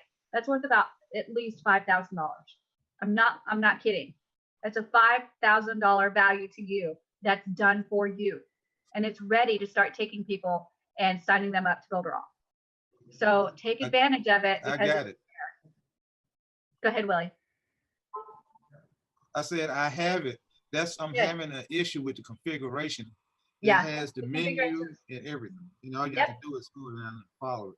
But it's one thing, I don't know if it's working properly because it comes up with a different URL going somewhere else, not to my website and not to the page. So it's something that's not right. There's a couple places, Willie, that you're going to have to go in and edit. Something that I've done. Yeah, there's a couple places that you have to go in and edit and put your information in, because it's not got, it's got to have your information in there. Yeah, that's your name and stuff like that. I understand Yep. that part, but Yep. I'm still having an issue because it's supposed to come up with 2 URLs, one to Facebook and one to your website. Right. Yep. You'll have to check it out. Definitely connect with support if you haven't already, and let them help you get it straightened out for sure. Okay. Because it is a little hairy, especially when you first do it. Once you get past doing it the first time, Willie, you'll be able to do it over and over and over again. So no worries, you'll get it. But that first step is a little challenging. Yep. So keep working on it. You'll get it. We've also got inside that chatbot, there's the Facebook auto answer tool. And that's another one that is kind of golden. And it allows you to pick one post on a Facebook page, and you can allow people, if they comment on that post, to send them an automated message. This is actually really cool because you can kind of trigger them to respond by putting a binary question on your Facebook page. So you might ask something like, which do you like better, the red M&M or the green M&M? Right? So you can ask them a binary question, which means you're asking them a question that has 2 possible answers, and that's it. Well, most people, when they see that type of binary question, they want to answer. They're driven to answer. It's like, oh my gosh, I have to answer that I either like the red or the green, right? So they put their answer in. It doesn't actually matter what they type in. What it does is it triggers Messenger to open, and it sends them an automated message that you've already put in. So it will pop up, give them the message that you wanted them to get, like, thank you so much for responding to my post. Here's some information how to sign up for Builderall, and then you can put your link in there. So it's an automated answering tool, but I call it a dumb bot. It's not a smart bot like the chat bot system. I call it a dumb bot because it only has one answer, and that's all it can do. But it's so powerful because I want you to think about it. If we can get them to answer, right, and just a simple one-word answer like red or green, that pops open Messenger and says congratulations. And then right there in Messenger, you can say, hey, type in I want it if you want information about Builderall. And then you can set up a workflow inside of the chat bot. So if they type in I want it, it triggers another workflow that takes them all the way through exposing them to Builderall. Oh my gosh, that's incredible, right? Engagement on steroids. Yep. So all of that can be done, and you can start it off by the dumb bot and then end it with the smart bot. Roberto, you got a question? Sure, yes. The Facebook Autopause, does it do it in just one particular group, or you can select the group when you want that to be posted? The Facebook auto post is only going to be able to post inside of a page, not a group. It won't post to your profile. It won't post to a group. It's only going to post into a page. That's the only place you can do it. Okay. Okay. Got it. Thank you. Does somebody have another question? Are you going to go over a little bit about the canvas? No, I can't. I'm sorry. It's still in beta testing, so we're not really going over Canvas too much right now. It's going to change, and it's going to look different. It's going to feel different. So if we expose it too much, and then when it's released, it's like totally different. Plus, we don't want to water it down, right? If we expose it too much during this time that it's beta testing, by the time it's released, it'll be boring by then. So we're going to keep it under wraps just a little while longer to beta. Okay. Okay. I do have one question, because I know it's going to come up with some of my team members. When when this is on your page, like you said, no profile page on your group, the page, your business page or something like that. When it responds, is it going to respond back in Messenger, or is it going to respond back on the page? It's actually in Messenger on your page. Okay. Yeah, there's a neat little window that pops up, and it's the Messenger window, but it's actually attached to your page. Okay, I know they heard you now. Even though this is a recording, I know they heard you, so thank you. You're welcome. You're very welcome. David. Kelly. A quick one, going off the point a little bit. I'm sorry. Roberto, let me get David first. Go ahead. Going off, sorry, Roberto, thanks. Going off track a little bit. While I think about it, I should really ask you this at the very end. Do you want me to wait until the end? No, go ahead. Ask, and sure? if I need to push it to the end, I will. Right. For prospects coming into Builderall, will there be any introductory webinars for prospects, or are there? You will get, right now, that's what these boot camps are for. That's what the boot camps are for. Are they for people not using? They're for anybody. I mean, they're going to be available to anybody. So the whole goal of this boot camp is to not just do training to everybody that's already in Builderall, but to be able to use it as like a lead magnet. So if you've got somebody that you want to get on that 7-day free trial, you may be able to move them onto that trial easier if you say, hey, I'll give you a 7-day trial. I'm going to get you some boot camp training. What do you want to learn? So they have to have the 7-day trial before they get into a boot camp? Yes. Well, no, they can get into the boot camp beforehand, but it's not going to help them any because they're not going to have Builderall. So they need but to it'll open their mind to it and see what is actually possible. Because I have a young chap, and he's just finished computer science, and I'm trying to tell him that it's much easier than taking hours with code to do a website, you know? Right. And the great thing is that 7-day free trial, you don't have to put your credit card in. So you can do the 7-day free trial without pulling out that credit card. So you've got the free trial with full functionality. There's really nothing that doesn't function except for you can't connect a domain and you can't transfer a website from one account to another. I think those are the only two limitations. So the next boot camp is ready. The next boot camp on whatever it is, I could maybe get a couple of prospects into them. Yeah. Oh, I would. Yeah, I would definitely do that. That's what I'm thinking of doing. Yeah. And when does that start, Shelley? The next one starts March the 4th. When are you going to have the registration up? Probably either later today or tomorrow. Right, I'm gonna work on that one now. Yeah. and Yep, get I a few. can't remember what it's about, but I know chatbots is coming up. I think the next one might be sales funnels, because I think I was really excited about that one. I love sales funnels and the challenge of putting a funnel together, and that one's going to be a fun one. So I think it might be sales funnels, but I'm not positive. I can't remember for sure. I've got a lot. That's a good one for a prospect to see what can be made. Yeah, that's excellent. Absolutely. Okay, thanks a million, Roberto. Sorry about that. I changed the subject a little bit, but we covered something. Good man. Shirley, can you put your hold on just a second, Willie. Let me get registration in the link? Okay. Go ahead, Willie. Go ahead. No, I was just saying, could you put the registration link in the chat box? I can't right now because I haven't created the registration link. I have to go into Zoom and create it. Sorry. Okay. Can you do it before the session's in? Actually, this will be the last session for this boot camp. So we won't session again until March the 4th. So all you have to do really is go to builderallbootcamps.com, and I will put the registration link there. Okay. Okay. This is the last session that we're going to have until March. Yes, this is the last one for this boot camp. So no more working on affiliate marketplace because this is the last one. But on March the 4th, whatever it is that we're covering, I think it's sales funnels, we will cover that, and it'll be a different Zoom link, but I'll make sure to put that in the builderallbootcamps.com website for you. Okay. Make it as easy as possible. Cool. All right. Thank you, Willie. Roberto, what was your question?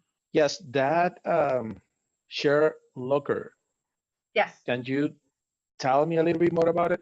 I will. I'm going to go right down that list. It's just I'm kind of working through that list for you. I thought you already spoke about it. Thank you. Sorry. All right. Let me go to share my screen and we'll work through that. So we did the click map, the chat review, auto post, Facebook, chatbot. The next one is Share Locker. And that is a fabulous tool. So let's say that you've got a Facebook page that you want to get some likes and some shares because you want some juice on that page. You want to get some action on that page. Well, you can actually create a website that limits access to the page on that website, and they have to like and they have to share your Facebook page before they can get access to that website. So this actually helps you build a following. So let's say, for example, you've got this great ebook that you want to give away. It's like earth-shattering, oh my gosh, great, right? But you don't want to just give it away. You want to give it away once they've shared your page, liked your page, or both, right? So that's what Share Locker does for you. It puts a block on the page, and they cannot see that page until they like or share or both. You decide what you want them to do, okay? It's really great. Oh, I can't hear you. I'm sorry. I see that it has three options. It has the basic, the APP idea, and the intersector. Yeah, that's just the way it displays. That's all it is. So you can use any one of those, and it's the way it displays on the page. So you just practice with those. The idea is exactly the same for all three. Okay. And that is how it shows on the page and blocks the page. And then you can choose to make them like your Facebook page. You can make them share your Facebook page, or you can make them do both before your page actually shows. Okay? Cool. Thank you. It's fabulous. The next one down is the e-learning environment. And this is another fabulous one because if you've got content for a course, this thing actually lets you immediately put that content up into a e-learning environment and create courses on the fly super fast. There's no design element because it's templatized. So all you do is just put your content up there and it's actually ready to go. It's that fast. If I've got my videos done and my content made and my documents and supporting documents all ready, I can have an e-course up in 2 hours at the max because it's just so fast and easy to use. So e-learning is a fabulous way to do that. Also, you can set it up so that on your website, you can set up a checkout, and when they check out, it releases them to access the e-learning environment. So you can actually set it up so they have to pay before they can get in, which is great. So the e-learning platform is fabulous, very, very easy to use. And actually, we have the e-learning environment already in Builderall Business. And if you go to the Builderall community right here, if I click there, it actually opens up and there's a bunch of free courses here that are available to you guys at any time. You can click any one of them. There's Shelly's course right there. There's Wasili's chatbot course right there. You just click go to the course. So let's say I go to this one, and there's the course right there. You can click through there and watch the videos and take the course. And this is what the e-learning environment looks like. So it's very templatized. There's not a lot of flexibility on making it look the way you want it to. You can change the colors a little bit. You can change the menu a little bit, but not a lot. But that's what makes this so fast to be able to implement. You can literally throw a course together in just a little bit of time, and they're ready to put out there and offer to your people. So a fabulous way to do that. This is the chatbot course. This is one that Wasili made, and you see his is a little bit different than mine. It's got the blue instead of the green. He's got an image on there. I decided not to put an image on there. And then the menu is basically the same style. So you can see there's not a lot of differences in the style, the design, except for maybe some color, and then you can add an image right there. But other than that, design is pretty much the same across the board. So that's one reason why it makes this so good, because you can throw together a course, get it out there, and start selling really, really fast and not have to worry about the design element of it. So it's really, really fabulous. So check out that business community area and watch some of those videos. There's some really good ones in here, you guys. You do not want to miss it. These leaders are giving away the farm on how to do this stuff. So check it out for sure. And they're all free. And then the next one, let me see if I can go back to where I was. I think there was an app. And the next one is Script Generator. This is another fabulous tool that, again, right out of the box, is you can make money off of it. In fact, one of the people in my team, he actually used this right away to do Fiverr gigs and make a lot of money off of this. But what it does is it creates text scripts, content scripts that you can use to create emails, websites, sales pages, webinar pages, all that kind of stuff. When you're not entirely sure what you want to say in your content, right? A lot of times you're building a web page, and when I was first building web pages, I would sit and look at that blank page and go, what do I want to say? And how do I want to say it, right? And I'll be stuck there looking at it for 2 hours trying to figure out what I want to say and how do I want to say it. The Script Generator does it for you. You actually build your avatar. It has you answer several questions. That's the thing that takes the longest amount of time, is actually answering those questions. But once you answer those questions, it takes the information that you put in and it spins it and creates content for you. And that content is worded in a way that it speaks to that person so that it actually stimulates them to participate and to buy. It is absolutely fabulous. And it's so robust. When you see all the stuff that you can generate with it, it is fascinating, because there's 20 different email types that it will spit out for you. It'll do a long email, a short email, an email series, a sales letter email, a recruiting email. It even does a phone script. If you want to call somebody, it will tell you, all right, you say this. If they answer this, then you say this. If they answer this, then you say this. It's absolutely incredible what it does. And again, right out of the box, it's ready for you to use, and it's ready for you to make money. So this one's a good one. And it's, to me, this one's worth $49 a month, just right there, because you can make money right now. I think, Tyree, you have a question? Yes, I wanted to say, when I think it was last Friday or Saturday when I had to miss, I remember you all speaking about avatars and things like that. And I had already started going through the back office, because you made me kind of like, wow, Builderall is awesome. So I was like, you can use that actually to create an avatar.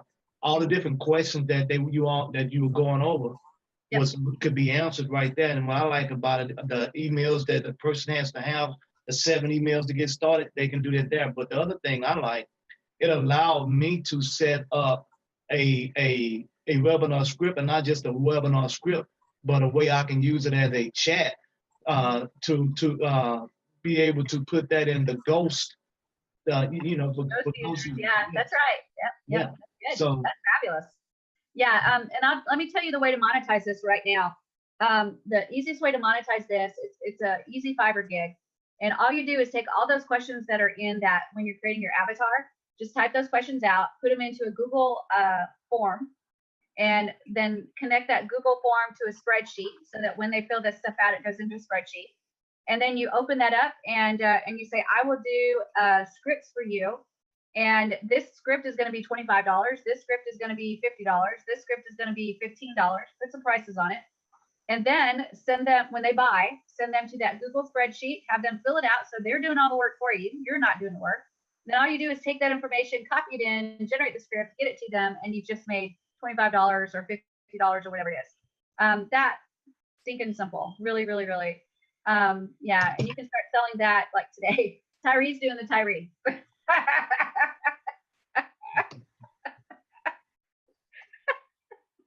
It's that easy. I crack up every time I see that script generator, you guys, because I'm like, man, there should be 50,000 people on Builderall paying $49.90 per month just to sell that, because it's fabulous. The need is out there. Every single website developer, every one of them stare at a blank web page trying to figure out what they're going to write. So for $25, you could give it to them, right? So funny. So anyway, that's the script generator. It is absolutely fabulous. Check it out because it's really good. Then we've got the social proof. This is the pop-up that appears when somebody signs up on either a contact form or an email marketing form. So if they join your list, it's going to pop up and say, Roberto just signed up for Shelly's list, or Gabriel just signed up for Shelly's list, or Davida just signed up for Shelly's list. So it works with the contact form. It works with the email marketing form. We do not have it working for the checkouts yet, but if I have anything to say about it, I'm going to keep pushing them to get it for the checkouts as well. But it is fabulous. You guys have seen this when you've gone onto a website and somebody signed up on the website. It'll pop up and say so-and-so's bought from Cleveland County or so-and-so's bought from Arkansas. So social proof is just a way to reassure people that people really are signing up for the offer and maybe they should sign up too. The roulette is a last ditch effort to get engagement with your customer. And I'm going to click on that so you can see it. So this is an example of the roulette wheel, and I'll click edit so you can actually see the inside of it. But this wheel right here is a pop-up that appears when somebody tries to leave your website. Let's say that you've got it assigned to a specific page and they go up and they actually try to click the X to leave the page. When they go to leave the page, this pops up before they can leave. And it says, wait, don't go yet. Spin the wheel and see if you can get a discount. And of course, they spin the wheel to see if they can get a discount, or maybe you're going to give them a free ebook or something like that. And once they spin the wheel, the goal is something that they want, and they'll be able to use it and you engage them again in your website instead of having them leave. So you can design this wheel however you want. You can put the discounts in however you want, colors, pictures, all kinds of stuff. And then at the end, it gives you a piece of code, and that code goes on your website, and that's all that it takes. And then if they try to exit that page, the wheel pops up. This one is still being worked on a little bit. There's a few snafus in it still, but probably very, very soon it's going to be completely ready to go, and you'll be able to add this to your website. It is absolutely fabulous as a last chance to engage with your customer. And then we've got the Builderall.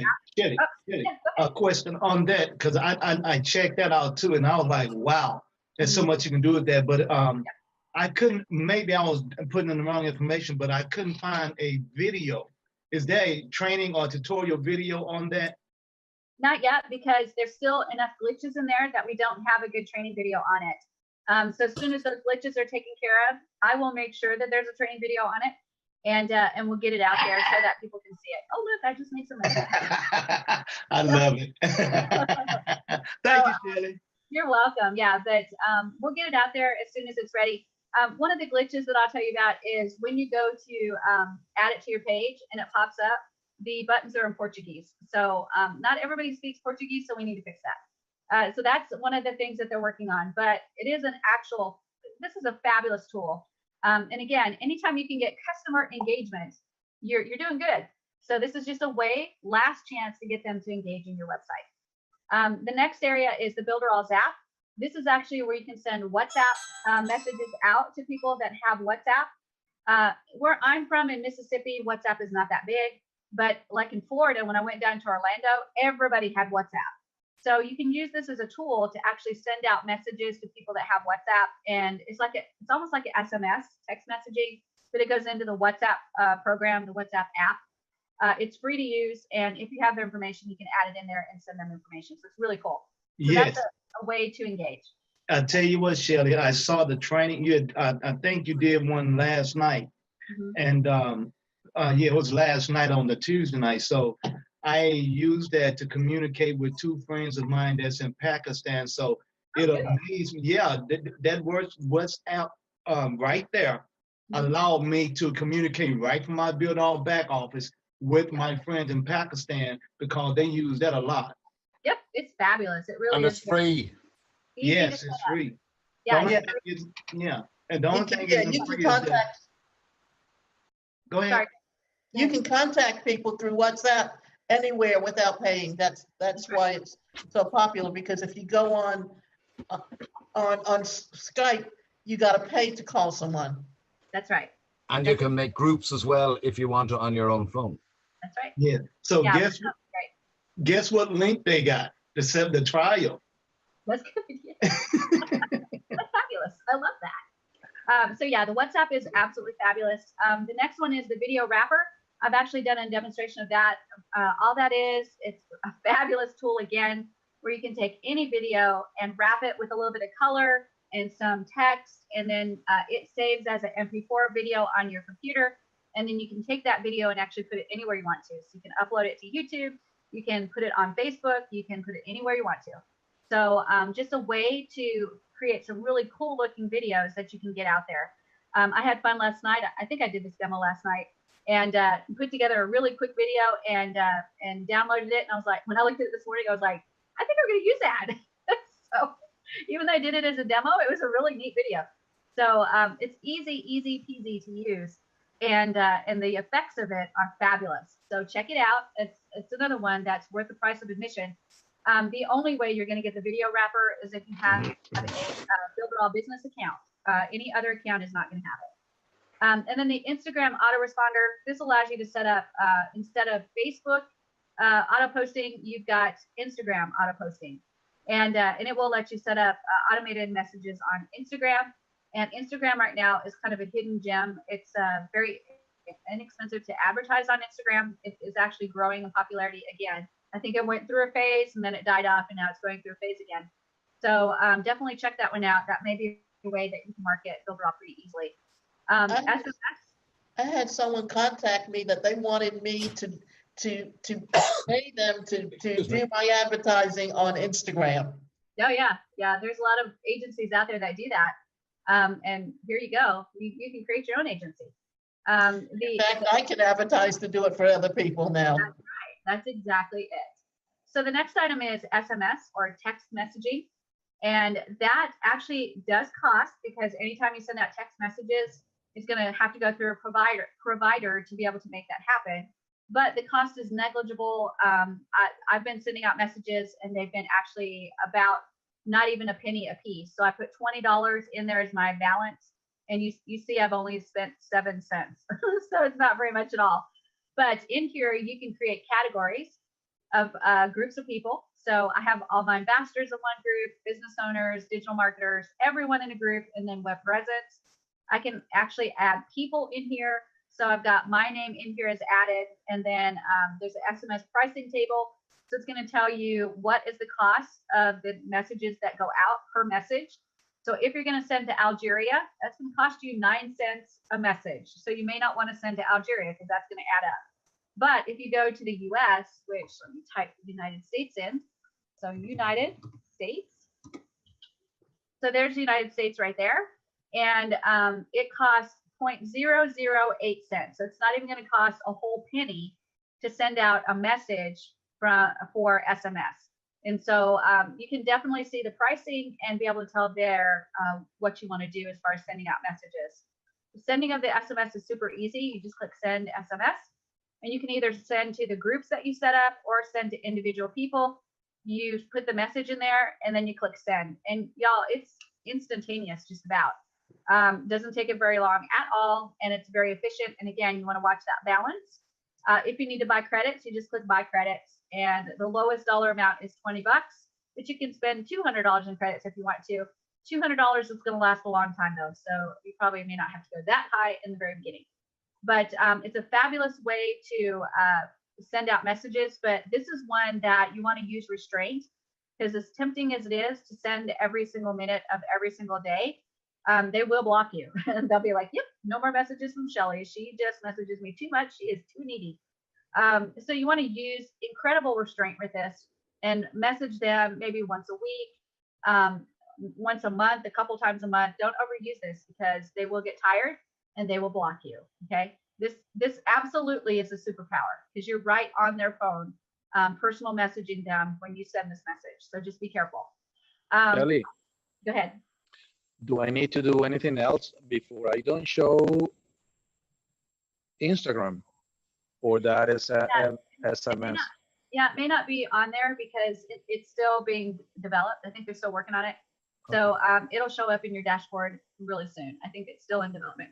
The SMS is in development, and you may or may not see it. Instagram, Builders app, those three are in development. So you may or may not see it on your dashboard. If you don't see, I have Builder app on the video. Good. Yeah, the only way you're going to get video wrapper is if you're a Builderall business owner. I have it. Good. Fabulous. That's fabulous. I love that. All right. So keep going. Along with the SMS, I'm going to show you another way to get into the SMS that's really cool. If I look at the Builderall business dashboard, there's an area here called Message Center. And if I click that, that allows me to send messages to all of my leads. And magically in there is the SMS. If you don't have it now, you will get it later. But I can actually send an SMS to all of my leads, all of my active leads, all of my Builderall business leads. So if I need to send some information to my team, I can do that through SMS now. They will have had to put their phone number into their profile information. And to do that, they can just go to the profile up here, go to account information. And in there, you've got the ability to add your personal information. And then here in tags, there is an area for phone number, which is right there. So if they put their phone number in there, they'll actually, I'll be able to text message them through Builderall. So it's absolutely fabulous the way it works. And of course, it is, again, a superpower. So you don't want to abuse that at all and be texting your team every single day. Then they will block you, and that's never good. So the next one is the webinar platform. This actually allows you to create webinars right on Builderall. We've talked a little bit about it where you can do ghost users, you can connect to Mailing Boss, you can connect to the chatbot now. So you can do a talking head webinar, or you can share your screen. So there's a lot of things you can do with the webinar platform. Coming soon, we're going to have the ability to have multiple speakers like we can do in Zoom. Once that's done, the lid is closed on the coffin of Zoom, because then everybody will want to use Builderall because it's already a part of their Builderall platform. So that's exciting because Zoom actually costs about $55 per month, which is the price of Builderall alone. So if I can knock that out and just use the Builderall one, I've just saved $55 per month, which is great. So I can't wait to get that ready to use with the multiple speakers so that we can knock Zoom out. That'll be great. Shelly, I have a question before you go further. Yeah, go ahead. I know now that we have Builderall has its own streaming, because when I looked at the video, the training to tutorial video, it didn't mention any of that, and I've been trying to learn how to use that. Is that going to be a video that an updated video put out to explain how it works now and how it works? Yes, and we also have a webinar boot camp coming up too. I'm not sure where it is in the schedule, but there's a whole webinar boot camp I'm putting together. Okay. This is major. Thank you. You're welcome. There's also a special add-on area. If you have this, it's got different things that may not be necessarily a part of Builderall. It's something that you bought extra that Builderall participated in, and some extras that Builderall is giving you. So here's some special training on Builderall. I think that was Facebook ad training. I bought Inbox Path, which is a way to clean your email list. So I actually bought that for about $97. So now I can clean email lists myself. There's a So Tell Us promo, which does like reviews for websites. And then Builderall Real Traffic is a training program on solo ads. So you want to definitely check that out. You guys should know just about all you need to know about the marketplace, because we've done that the last 2 weeks together. Then we've got tutorials and training. And if you click that and go into the tutorials and training, you'll see that there's a tutorial area and a training area. If you go into tutorials, that's typically really short videos to teach you one single task, right? Really short, straight to the point, one task. If you go into the training area, that's really long videos that are going to show you from beginning to end how to do something. So in the tutorial area, you might have a short video on how to add a subscriber list. But in the training area, you're going to have a long series of videos that show you how to use Mailing Boss as a whole. So go to both of those areas and check them out. Remember that you've also got support button right here, and you've got a quick start button right here. The quick start actually takes you into another completely different training area that has really targeted training on whether you own a business already and you're using Builderall, if you want to start a business from scratch and you're using Builderall, or if you want to become an affiliate marketer and how to use Builderall to do that. So that area, quick start training, is another area that's chock full of training. And we're like over training you for sure, but there's hours and hours of training here. Okay, so check that out. And then the Builderall dashboard right here for Builderall Business. When you click that, it opens up a whole bunch more items if you have the Builderall Business account, including a dashboard that gives you information on your earnings and how much money you make and how many leads do you have. About Builderall has a bunch of videos. You can take any of those videos and use them to promote Builderall. It's got money making funnels, which has your affiliate links, and you can use those affiliate links to sell Builderall or share Builderall. You've got your earnings area where you can check how much money you've earned. You can request your earnings and get them shipped to you. Doing a request today. I'm getting some good amount of money today in a paycheck, so I'm really excited about that. Your leads tree is going to keep track of your leads and all the different layers in your leads. So when you click that, you can see your tier 1, tier 2, tier 3, tier 4, tier 5, tier 6, all the way down. And you can see if they're active, they're inactive. You can see if they've got leads themselves. It's just a snapshot of what's happening in your team at the moment. Then you've got your leads, which gives you a list of all the leads that you have that are tier 1. The message center, we just kind of went over a little bit. It allows you to send a message to your people, whether they're on your team and active or whether they're inactive, they're testing. You can send messages to them, including SMS. Quick question, how often is payday? Every Thursday. Oh, it's a weekly. Oh, that's very good. Every Thursday. We've got another training area here. This was done by Chad Bartlett. Fabulous training. There's a beginner, intermediate, and advanced. Check those out. You'll get the basic right away. As soon as you get 3 leads, you'll get the intermediate. If you get 10 leads, you'll get the advanced. Access those, get those leads, and get that training, because it will make you see affiliate marketing a little bit differently and give you some good tools on how to do affiliate marketing. Then we've got the Builderall Business Community. We kind of looked and talked about that already. That's free training from the Builderall leaders. Weekly webinar is where you're going to find where the meeting is at, Mondays at 10 a.m. Eastern time. Just click that button and you'll go into the broadcast room. This is done with the Builderall webinar platform. So if you want to see the Builderall webinar platform in action, just access this every Monday at 10 o'clock and you'll see it actually being used. And we do use it. Then we've got Pixel. This allows you to put like a Facebook pixel in there or a Google Analytics pixel in there. And when you put that in there, it will track when you're using your affiliate links. It will fire the pixel and give you what your audience is looking like. So if you use pixels, you can actually add that there for your affiliate link pages, and it will track what's going on. Tax forms, before you can get paid, you need to fill out tax forms. That's simple. Event calendar, when you click that, it gives you a complete calendar of all the training that's happening in Builderall. And you can take a look at that calendar and see what time it's happening, what date it's happening, and I give the location as well. So for the meeting at 10 a.m., it's the Builderall business meeting, and it's located on the dashboard. So you're going to find it right here in the dashboard under weekly webinars. For the boot camp, you see that they're listed on there, and it gives you the location, which is builderallbootcamps.com. Then there's certified partners that's happening, and it gives the location for that, which is a special Zoom link.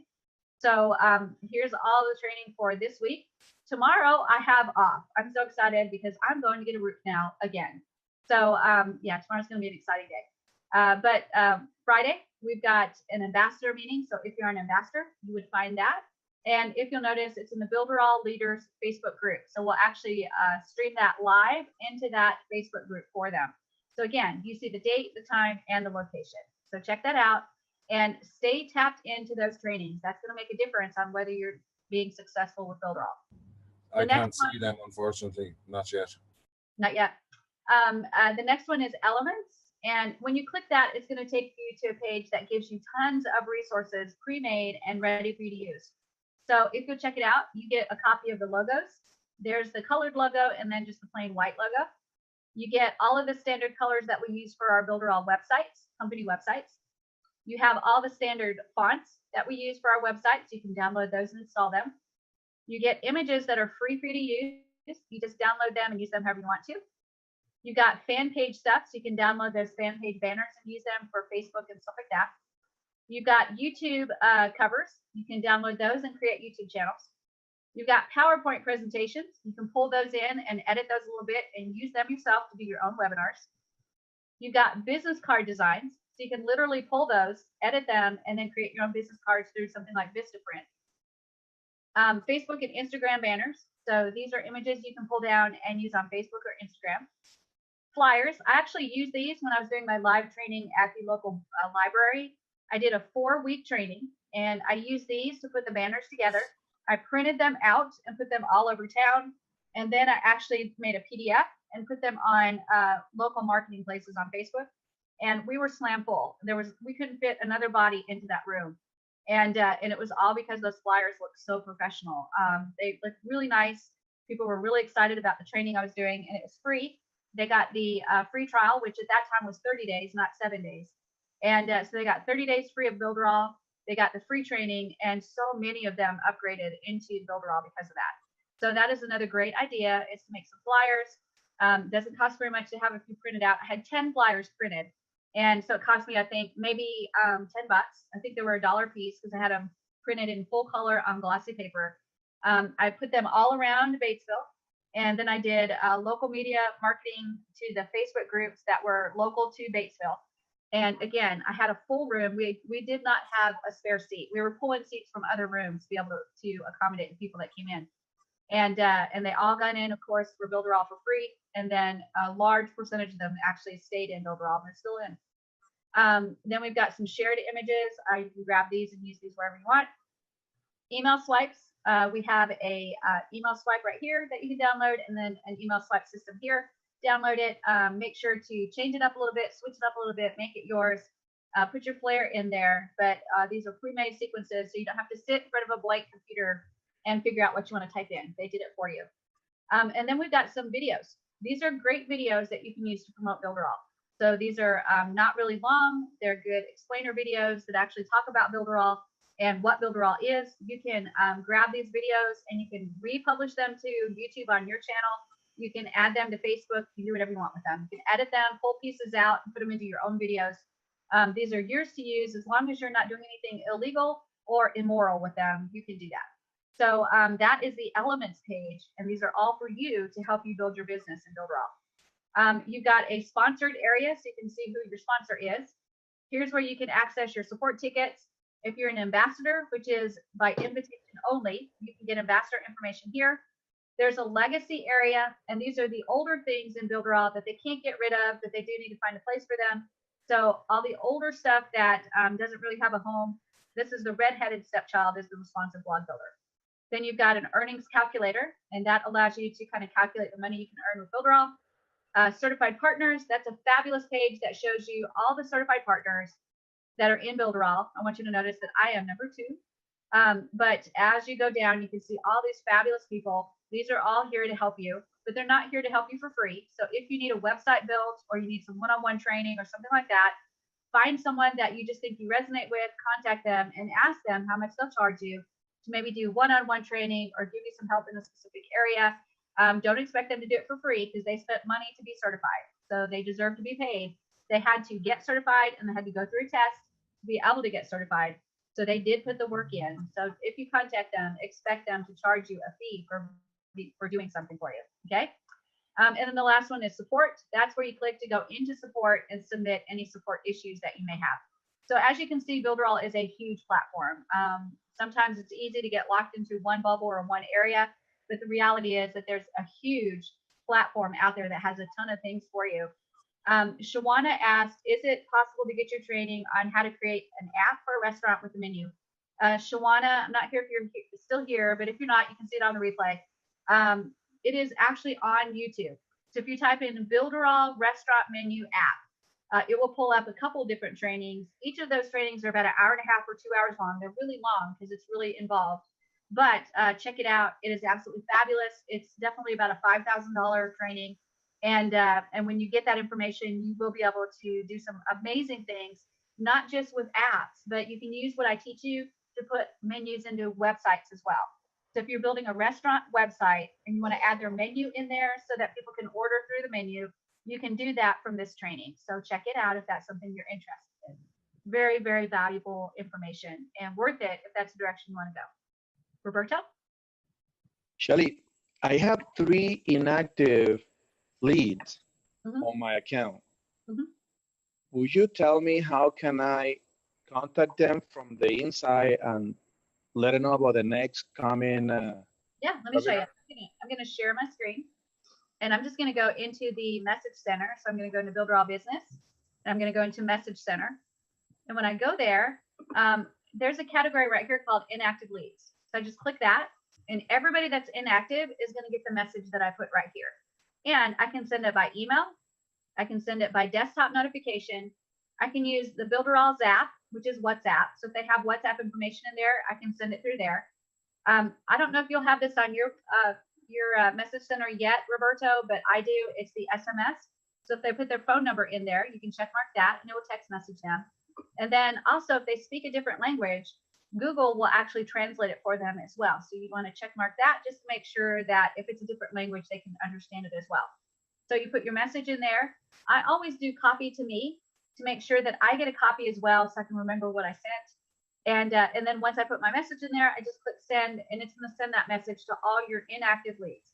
So if you're doing a webinar, if you're doing some kind of training or something like that, and you need to contact them and let them know about it, you can do that from right here. It's going to contact all of your tier 1 inactive leads. Okay. Awesome. Great. Thank you, Shelly. You're welcome. Tyree? Yes, I have 2 questions. The first one is on that inbox path I saw where it's added to the menu, and I did check it, last week, and it showed when we can either purchase it there, but I'm already affiliated, and when I wanted to know if I purchase it through the affiliate program, would it automatically add back there, or do I have to contact support to get them in there? Have you bought it already? Not yet.